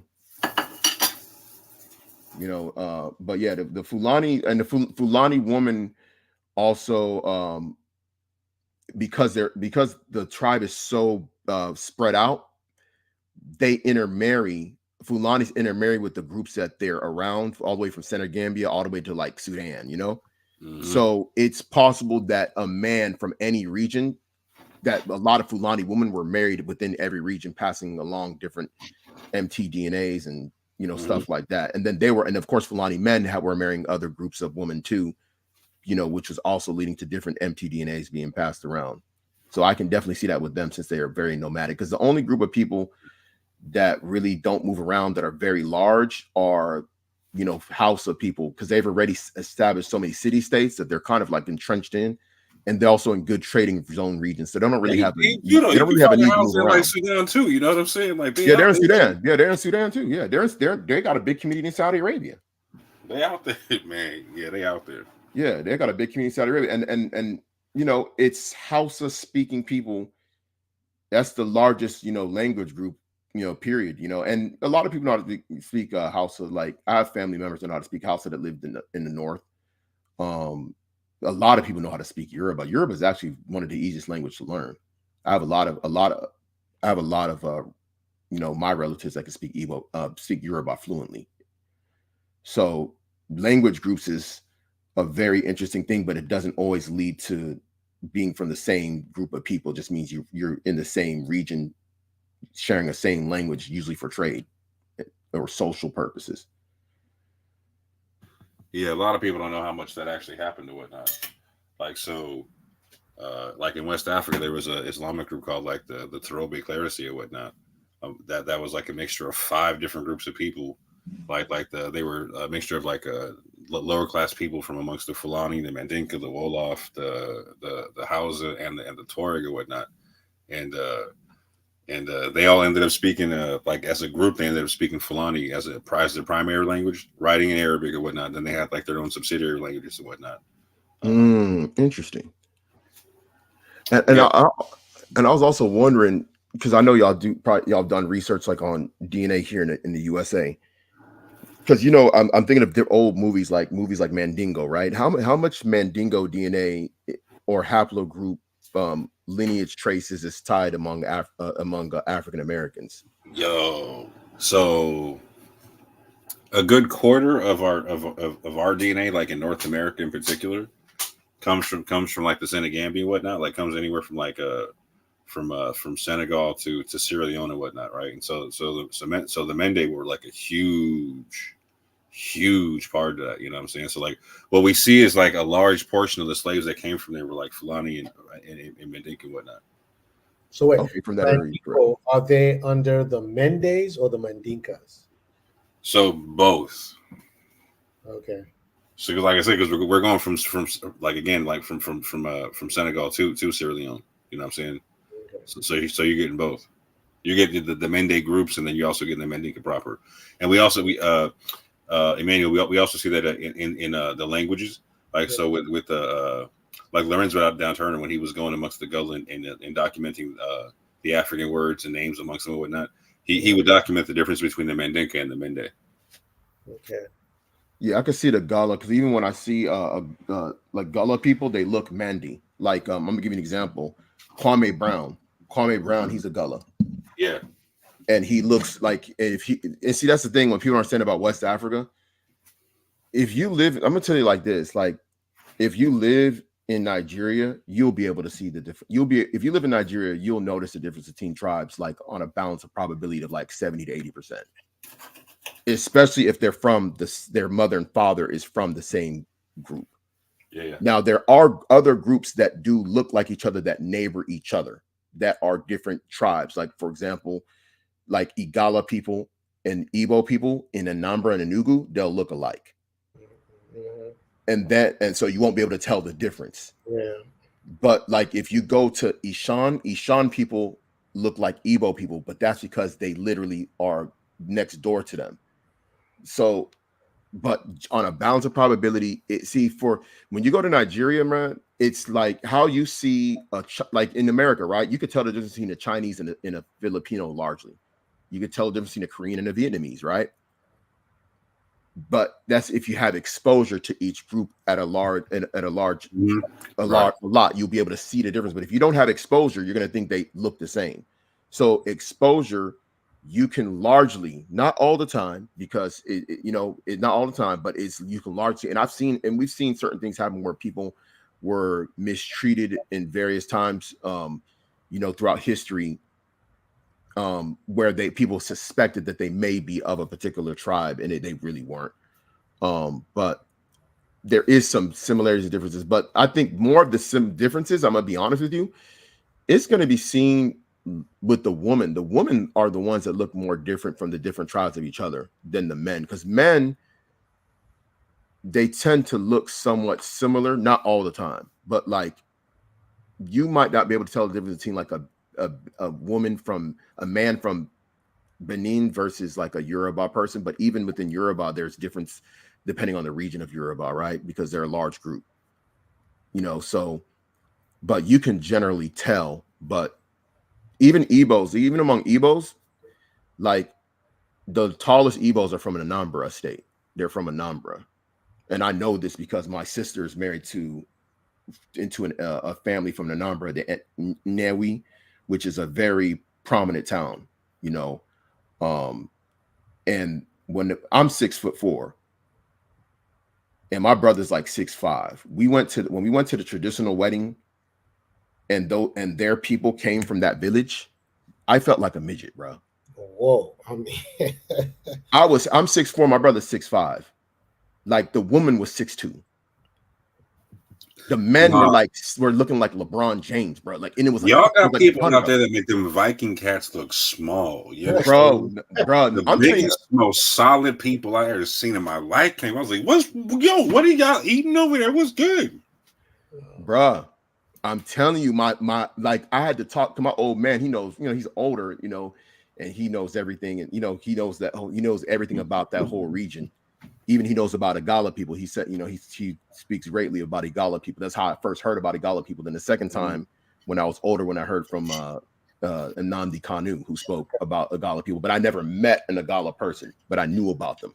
Okay. But even in Igbo land, we can tell what part of Igbo land you're from, because certain families and clans only stayed in certain areas, and you can dang near tell. My mom, I literally have been around my mom, and we would be at a store, and she would be like, I could tell you're from such and such. And they knew. And I'm like, damn, can they look and they can know, like, not only that they're Igbo, but what part of the land they're from? I was like, wow. So when I met my in-laws at that party, I was like, I told my dad, I was like, yo, I said, why are these people so huge? I was like, and he's like, yeah, he said, people from over there, that's how big they are. Their women are like 6 feet, and the men are like 6. You know, I was like, yo, bro, if you like, I'm telling you right now, bro, if you came to this party, I swear you would have been like, this doesn't make no sense. I've seen Nigerian women, 6 foot Nigerian women, like yo, playing basketball, doing men one-on-one like you wouldn't believe. You understand? Like in my area, like so like in Washington State where I'm from, like we used to draft all kind of like Polynesian dudes because we have like a big Samoan population up here and whatnot, right? Yeah. We used to draft all kind of Polynesian dudes to be on the front lines, like on the offensive line, defensive. Nah, bro. We started going straight Nigerian. You understand what I'm saying? Like it was understand everybody around. It's like, what are you, bro? I'm telling you, bro. It's different. Nigerian women taking over the WNBA is different, bro. Yeah, I noticed that though. Yo, I don't, bro. It's crazy, bro. Like it's scary. Like I'm telling you, there's like a couple of like, bro. There's like a couple of chicks they like on IG. They Nigerian, and they like Amazon woman, bro. You like. Yeah. Oh, like my sister's is like 5'9", 5'7", but my mom was only 5'2", 5'3", so she was like shorter compared to like you know, like other women in her family. They're like 2 inches, 3 inches taller. You know, one of her sisters is like 5'9", but like, bruh, like I mean, I even be shocked because I'm pretty big, bro. Like I'm like 6'4", like 230. But when I was around, when I went to my cousin's wedding, my cousin, he's huge. Like he's huge. He's like 6'6", like 240. They be huge and fast though, bro. They be like 6'3" something, like got like a 4'5", 40. Like how in the hell, bro? Like I don't understand, bro. Like that's all. Like yo, bro. I think it's the akpu. It's the food or something, bro. Because it's more fufu. If you go to they be eating like sumo wrestlers for real. Yo, if you go to northern Nigeria, they're not even like swole. They're just like they're more lean. But when it comes to like once you get to like middle belt area, and like south, they're more massive. Yeah, they were like, nah, they weren't selling us, bro. We didn't sell in slavery, bro. But think about it, bro. Like I told you, bro, they had to finesse. Because think about it, bro. How do you get? This is what I'm saying. This is what I'm saying. Like in some of those instances, how people got taken into slavery, I'm telling you, it was through some deception because the Aro used what was called the long juju, where you would go to the juju and you would plead with the god Chukwu, and then they would tell you to go through the door. And when they got to the door, you got bound up and then traded. So it was like through some deception through the oracle. You know what I'm saying? But you can read it in the article. The article y'all put out actually was accurate with how it happened. Yeah. So because you got to think about how do you capture people that are strong and can hurt you physically with their fist, right? And still be able to take them captive, right? Without killing them, without maiming them and injuring them to where they would die before you can bring them to a ship, right? So there had to be some level of deception going on, although there was warfare, of course, in different areas. Like you can read about how they did it, but like the methods were different in different regions, although there was some mixture of both. But like Dahomey and Oyo Empire were more brutal in their tactics. There was no deception. It was raiding, and killing the people that would, killing the people that they would, and then the ones that they can hold captive, they would take them captive. So, but yeah, I mean, I think there's also a diet thing also too, because I think that when people come here because they're able to consume more calories, I think they're getting bigger because their fathers and grandfathers are not as big. If you ever meet the parents of these same people you saw, I'm pretty sure you would notice that their parents is not as big. No, that's actually facts too. Like that's actually true. I think the other thing also is that, because the Middle Belt area, that's where the food of, in terms of farming, man, these guys, when they go to farm and they use that hoe, my goodness, you just gain muscle, man. Man. Hey, shout out to that yam culture, you understand? Yeah. If you see ancient, like when I remember back in '96, we went to Nigeria. We were in Aba. My dad had a business out there, and we went to the warehouse where they were taking stuff out from the big shipping containers. And the men that were working in the warehouse, they're taking, they're not even using like lift machines. They got to take the stuff out the container and pick it up all day to move it. Yeah. Yo, these dudes was swole, bro. I was like, yo. And all they were doing every day was just picking up heavy furniture. Because, sometimes people ship furniture from China to furnish their home. So when they would come on the containers, they would clear it, and they would ship it from that region, from that warehouse that my dad was at. So he had workers in there that would basically unload the containers. And man, these dudes was monsters, bro. Like it was like, yo, bro. Hey, you don't have no accent. You can't switch up your accent. I can't. Nah, I'm born and raised here, man. I don't got no what's it called, bro. I'm like, what is H-Town, bro. Like I'm from H-Town. Look, next time when you say it's called Abba, okay? Yeah, see, it's Abba. Now you're talking. See, you see when you see you gotta add the accent in a lot of these stuff. See, he knows. But like, see, if it's crazy. If I talk to another Nigerian, they say the same thing. What are you talking about? Abba. That's why if you look at old writings, they had like the little H at the end to let you know to get more, yeah. If I was in Nigeria more often, if I went back and forth more often, I would pick up more of the the stuff, plus on top of that, like you got like a lot of people. I think now with internet and if you consume content from like Nigeria, you can pick up a lot of phrases. Especially all the songs coming out right now, so Yeah, a lot of the songs, yeah, and the songs is like you could definitely pick up Pidgin pretty easily if you listen to a lot of Afro beats. Yeah, like you should be able to pick it up fairly easy. I mean, it's crazy because Afro beats is like keeps on going into like this keeps on like going through this evolution, but is there anybody from Igala that's an Afrobeat artist? I'm pretty sure y'all got some. Yeah, but I don't know them, but they are. Yeah, because some artists, they're actually from different regions, but because they could do it in another language. Like I'm gonna give you an example. Exactly. You got a lot of Igbo artists that they do a lot of songs in Yoruba. Yeah. So people think that they're Yoruba, but they're actually Igbo. Like Crayon. Yeah. Crayon is Igbo. He's from Ogbonyi State. Then you got like Paternal King. You got a few different artists like that do a lot of different whatever. So I'm pretty sure there's somebody from your region Yeah, that is doing it, but they probably do it in another language. You get what I'm saying? Because you got to go to Lagos if you want to make it. Exactly. So, And yeah, Lagos, and then Yoruba. so that's why Yoruba's an easy Yeah. language to learn if you lived in Lagos for like 10 years, especially if you were a kid. And then so you could just do a whole bunch of songs in your native language, and then you could switch it up to Yoruba or go Pidgin. Because even Burna Boy does stuff in he does songs in like in Pidgin, Yoruba, because he learned Yoruba from his mother's side. His mom was Benin, but she could speak fluent Yoruba.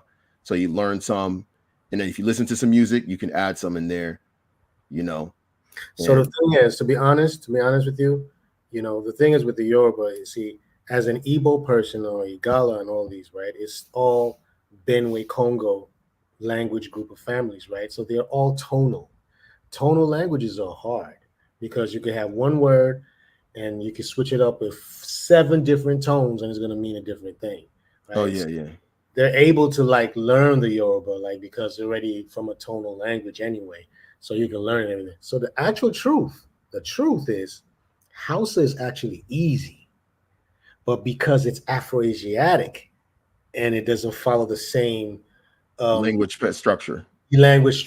So, but just like how you confirm, a lot of Igbos learn it like this because they're traders. And when you want to learn the language, you learn how to trade.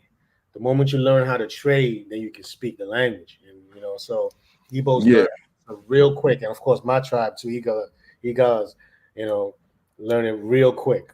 Yeah, it's because I really don't know why. I don't know. I think it's probably more due to the fact that maybe it's like cultural, knowing that you may go to a different region. So Igbos, I literally meet a relative that can move to a certain part of Nigeria, and you meet them 3-4 years later, and they run into somebody from another tribe and they're speaking the language fluently. I say, Uncle, man, how are you speaking Europe Hausa? Igbos have that thing, man, because I was like, yo, in 3 years? You know what I'm saying? So, and it's crazy because I've actually seen people think that certain artists were Yoruba, but they were actually Igbo. And because they were doing songs in Yoruba, you know what I'm saying? And they were like, no, Crayon is Yoruba. Nah, he's Igbo. He just grew up in Lagos, You know what I'm saying? Poco Lee too. Poco Lee. You know what I'm saying? So and other groups, a lot of houses know how to speak Yoruba too, because there's a lot of houses in Lagos too. But if you're in the north, you already know if you're in the middle belt or in the north, you almost have to learn Hausa if you want to kind of like move around. Exactly. That's why my dad, anything north of Agala people and Tivi people, you're Hausa. That's how my dad thought. Because that's the Nigeria he grew up in. Exactly. These are just Hausa. That's it. That's how you're Hausa. So he only know Agala people north of Igbo people. To him, when you go north of y'all, it's all Hausa to him. And it's all Hausa to him, it's all Hausa. He don't care about breaking it down to who's what. Nah, you up there, you Hausa. You know what I'm saying? So, and Hausa people are it's a very unfortunate thing, man. Like Hausa people, let me tell you, I don't know what it is, but especially in Nigeria, I'll say, but like they just been kind of culturally subdued under the Fulani. It's weird, man. It's very weird because they're so like, you know what I'm saying? They have a big influence in West Africa. You know what I'm saying? But it's that authoritarian, feudalistic, they have a feudalism. Northern is pretty feudalism. So those emirs, they mean everything. And then the connection to the, to the Malam, to Kano is you can't really break away from it. It's very different culture. You know what I'm saying? And I think Islam has a large part to do with how they're kind of moving in Nigeria. But they still have some great things going on. They have some great businesses, man. Like their head caps is some of the most like expensive art things you can buy, man. Like if you want to get a good Hausa cap, man, you're gonna pay some money. It's like buying some Gucci, bro. Literally, it's literally like buying Gucci when you buy like the best color that no one has. Like it's crazy. Man, I gotta go, man. 6 o'clock. Yeah, y'all. Yeah. They stay on for 7 more I'm about to minutes. jump on some, man. What you say? I said I'm gonna have to whenever y'all have something. If I see some, I might just interject in if there's anything I could add to the discussion, because I'm not fully versed on the. I know some about the genetics, but I gotta kind of do more of my research on like different systems that they're using and stuff. All right, guys, man. I'm out. Yeah, I'm gonna have to go ahead and get peace. going too. Peace, blessings.